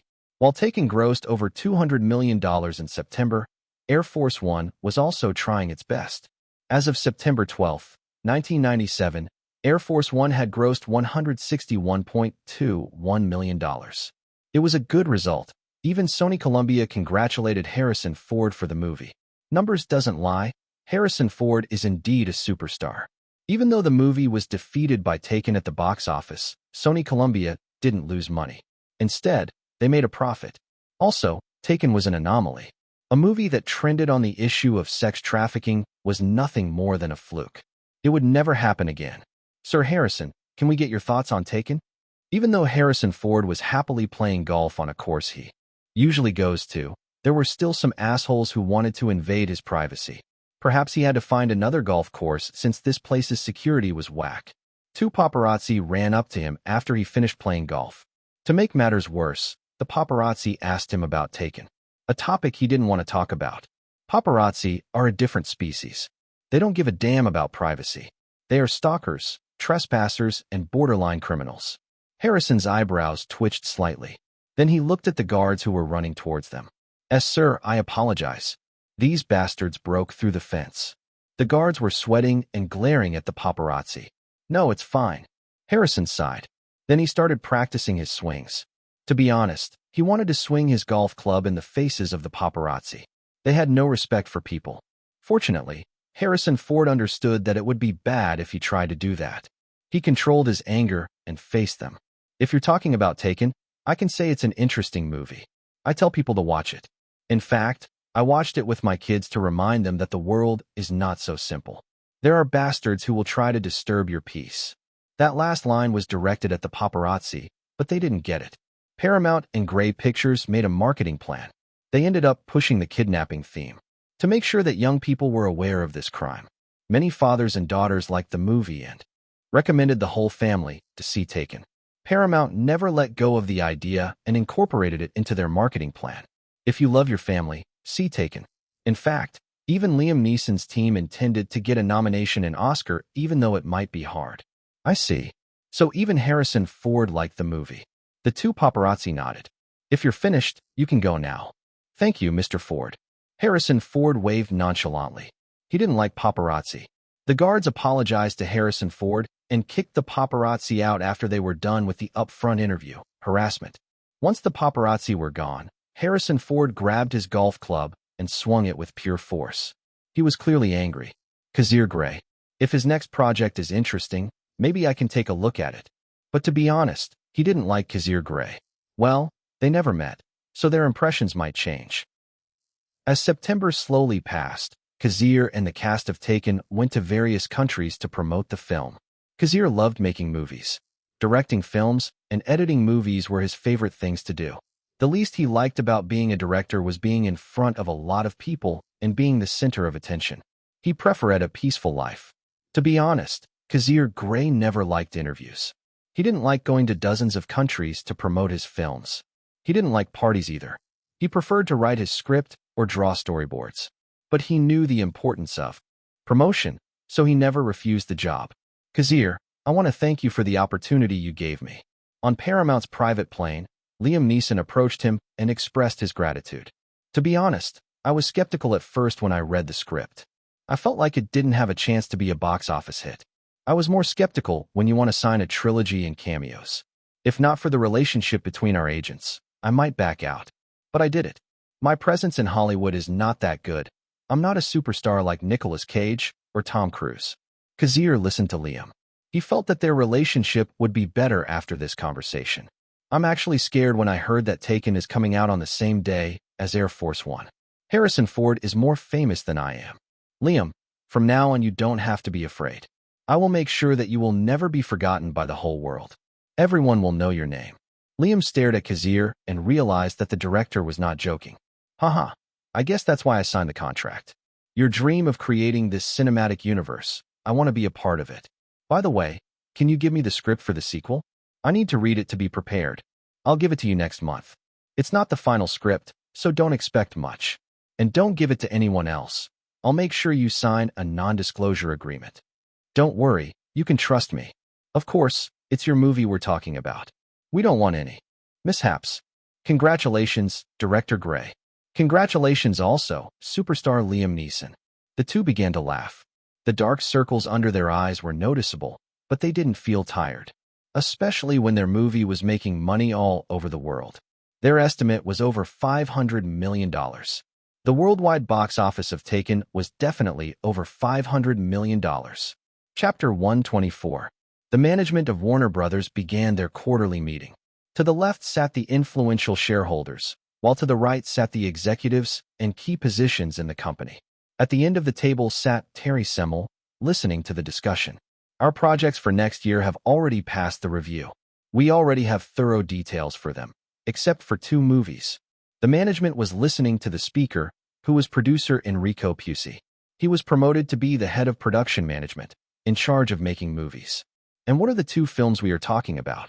Some of the management already had an idea, but the shareholders were clueless, so Enrico Pucci had to explain. It's The Hangover Part 2 and Ted. These 2 projects are promising, but we are facing some problems. Enrico Pucci looked at Terry Semel. The CEO nodded and gave him the signal to speak. Go on. We can't find a director. The cast of The Hangover has already expressed their intention to join the sequel. However, director Kazir Grey said he didn't want to direct the sequel and let management choose the next director. As for Ted, no one is confident that they can make the movie. It needs computer graphics, and it could cost a lot of money. Enrico Pucci sighed weakly. This problem had been bothering him since last year.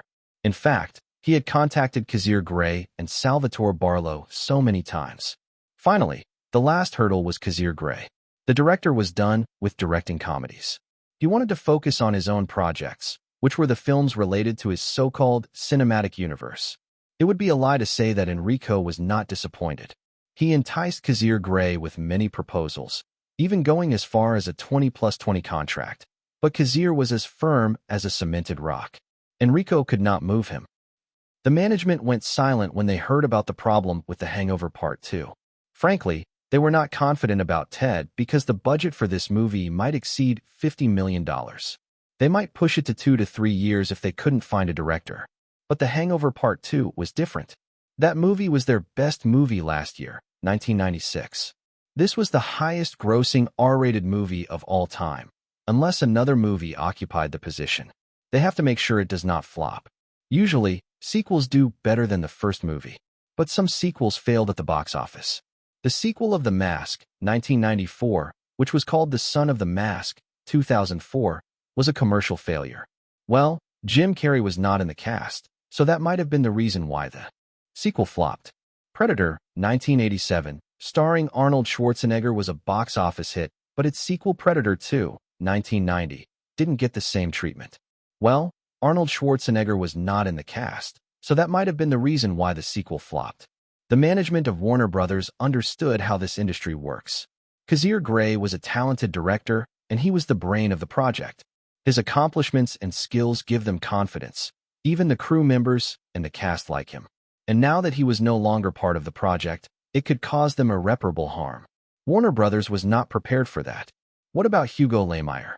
He is the one who takes over Napoleon Dynamite 2, and the movie is a success. Why don't you contact him? One of the directors expressed his opinion, and most of them agreed. Napoleon Dynamite was still making money. It grossed over $200 million worldwide on a budget of only $15 million. I actually did that, and director Hugo Lemire agreed. Unfortunately, he signed a 3-movie deal with 20th Century Fox, and they are already preparing Napoleon Dynamite 3. His schedule is packed. Kazir Grey and 20th Century Fox decided that Napoleon Dynamite would be a trilogy. Anything more would be too much and bad. I see. They were all sad about it. 20th Century Fox tried their best to make sure that Warner Brothers did not get Hugo Lemire. They were all rivals, and they could fight each other every year. Even if they had a tacit understanding, they would make sure that no one was above them. Simple as that. Even Terry Semel could not help but sigh. He prayed that Taken would fail so that they could get Kazir on their side. Unfortunately for them, Taken had the opposite effect. On the continent of North America alone, the film had already grossed over $200 million. Paramount only signed a 25% deal, but they were already winning. A profit is a profit, no matter how big or small. Let's look for a replacement. Contact Kazir too. Maybe he knows someone who can take the director's position. As for Ted, we haven't started the project yet, so we can postpone it. We will start Ted once we have a clear plan. Yes, sir, Terry Semel said, and the meeting ended a few minutes later. In the end, their real problem was The Hangover Part 2. This was an important project, and they had to take it seriously. Terry Semel didn't feel good about Kazir Grey leaving the project. He felt that Kazir Grey was the best option. If I had agreed with his decision to invest 30% of Taken's budget, this situation might not have happened. At least there was a chance that Kazir would listen to their opinion about making him the director of The Hangover Part 2. What if? They could not bring back the past, so they had to be responsible for their present situation. Now that I remember, Kazir is going to start this movie called John Wick.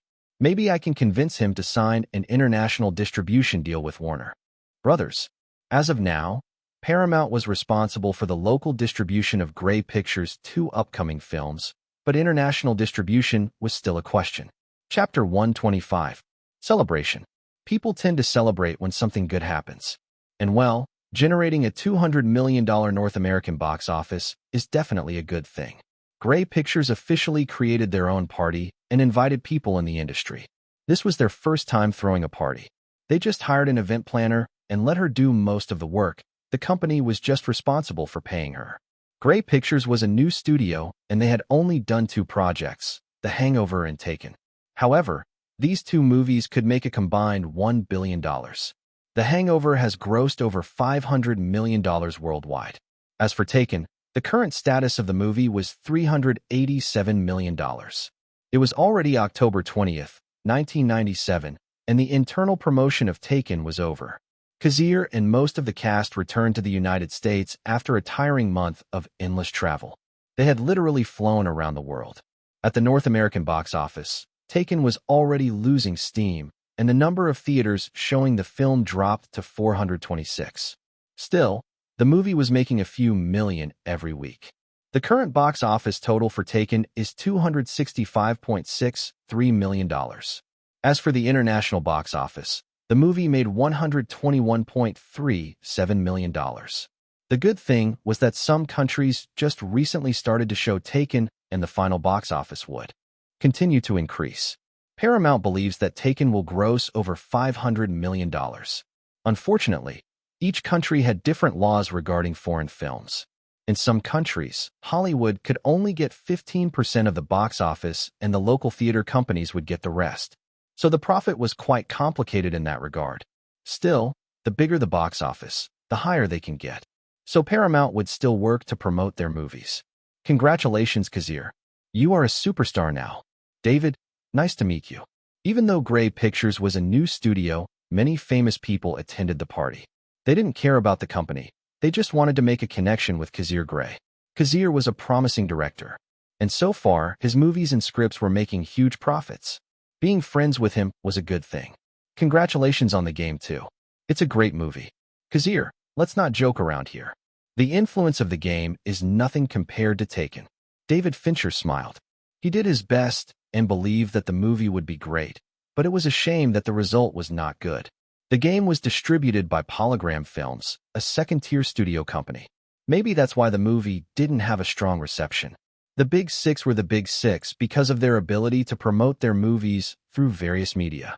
The movie was released on September 12th, and it was a cold schedule. September was not the best month to release movies. One of the reasons why the game didn't do well. So far, the movie has grossed more than $44 million as of October 20th. It was not bad. However, the production of the game cost $80 million. 1 month had passed, and they had not even recovered their investment. I heard you have a new script. Can I read it? That's actually my problem right now. I'm trying to pitch this script to the Big Six, but none of them are interested. I'll try to contact my friends at the 20th Century Fox and Warner Brothers. Kazir Grey's influence was growing. Thank you, Kazir. My next movie is a little different. I've decided to call it Fight Club, but it's still an experimental name. Of course. Do you want me to invest in your movie? That depends. Kazir grinned. He remembered that the box office of Fight Club was not that great. However, its videotape/DVD sales were different. Maybe we can get a share of the videotape profits. It would have to be negotiated, and he knew the Big Six would be tough on that kind of thing. Let's enjoy the party. Okay. The two clinked wine glasses. The face of the party was none other than Kazir Grey. He was the owner of Grey Pictures and the director of Taken. He had to greet a lot of people to make sure they felt welcome. That was his duty as the main star of the party. He said hello to the people from Warner Brothers who kept pestering him about The Hangover Part 2. He talked to the people from 20th Century Fox who asked him about the script for Napoleon Dynamite. 3. Even Sony Columbia and Walt Disney came to the party to ask about his next project. All in all, his job was very tiring, especially when there were so many beautiful women staring at him. He felt like a weak prey in the wilderness, surrounded by wolves. Hello, Kazir. Oh, hello, Cameron. You can call me Cam. Kazir was slightly shocked when a woman blocked his way to the bathroom. Moreover, the woman was someone he recognized. It was none other than Cameron Diaz. Cameron Diaz of the 90s was the bomb. Kazir looked helplessly at the woman's figure. She was sexy and beautiful. As a man, Kazir Grey could not help but admire her beauty. Yet he kept his composure. He was no fool. The woman definitely had a reason for talking to him. Can I get your number? You mean my business number? Here, you can take this. No, I want your private number. You know, so we can talk privately. She winked and leaned closer.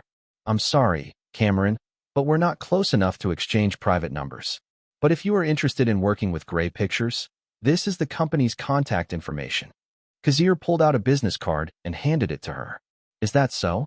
Maybe we can meet later? What do you think? I know a nice scene here in LA. She giggled. Kazir swallowed hard. He was just a man, and he understood that his former, past life, status was nothing compared to a famous actress like Cameron Diaz. Even though his lower half was screaming, Kazir kept his composure and declined her offer. I'm sorry, Cameron, but I have a lot of things to do. He walked away rather quickly and stiffly, trying to hide his. Chapter 126. Kazir Grey. He is not bad. Cameron Diaz smiled seductively and let the man go. The only reason she wanted to talk to Kazir was for revenge. She wanted to get the lead in There's Something About Mary. But for obvious reasons, she wanted a better salary, so her agent tried to negotiate. Unfortunately, her side didn't expect that the production team had a second choice and the actress' performance was comparable to Cameron Diaz. In the last 2 years, Reese Witherspoon's standing has improved and Hollywood has recognized her. Reese Witherspoon got the role and Cameron Diaz lost her chance to be a protagonist. Out of anger, she decided to attend this party to seduce Kazir Grey. The party is boring, but meeting Kazir is quite interesting. She admitted. She just wanted to get revenge, but she decided to change her plan. Kazir Grey made a good impression. A respectable man who didn't flinch in front of a beauty. Perhaps we will meet later. She smiled as she stared at Kazir's back. Kazir Grey wanted to start the John Wick project as soon as possible, but he understood that his crew needed a break. At least a week's vacation. Kazir was the type of guy who preferred working than taking a vacation. He was an abnormal person in that regard. In his opinion, working on the filming site was his vacation. Taken and John Wick were both action movies, but John Wick was on a different level. It may have been the epitome of dirty hand-to-hand fight movie. The action choreography in John Wick is much more elaborate than in Taken. Kazir decided to give the crew a month off before officially starting the John Wick project. They deserved it after working so hard, especially Harold Whitsend, the film's producer. The man was as exhausted as Kazir. Kazir went down to check on two people who were busy experimenting. Of course, there are some people like me who love their work so much. Even though he gave his crew a month off, Enzo Park and Taewon Park were choreographing for John Wick. Especially Taewon Park. After he learned that the choreography he created was going to be an important part of the movie, he felt he had to work hard. He learned different types of martial arts just to show deadly yet cool action sequences. The two brothers worked together to polish the choreography. Actually, his friends from Hong Kong asked for a favor to help them find a job in Hollywood. Taewon wanted to invite them to Grey Pictures, but he learned that the movie industry in Hong Kong tried to block the small stunt directors. The success of Taken made Hollywood hire stunt directors from Hong Kong, and they tried to raise their price.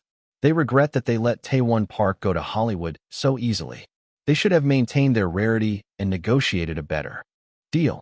Anyway, both Park brothers were enthusiastic about their work. They studied the best way to show cool action sequences in front of the camera. They recorded different fights and watched them afterwards. Kazir was impressed by their hard work. He helped them every other day and watched their progress. Kazir was the director, but he did not do all the work. It was best to hire a professional stunt director. I just show them some examples, and they make better ones. Liam Neeson had no reason to visit Grey Pictures this year, because Taken 2 would be released in 1999, 2 years later. Phew, this is very fun. Taewon Park was eager to teach people action stunts. Kazir, I know it's too much, but when will we meet the protagonist of John Wick? About that, maybe you will meet him at the end of the year at best.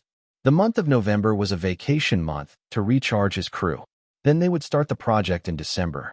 Their first mission was to find the lead, and Kazir had already invited a few people to audition. We already notified CAA, UTA, and other agencies to prepare their clients for the audition. We have already given them the list of roles we are looking for. The first round of auditions will start in the first week of December. They are even sending 2/3 of the scripts to some promising actors. If there's one thing that shocked me, it's the fact that Harrison Ford expressed interest in the movie. I just don't know if we can afford his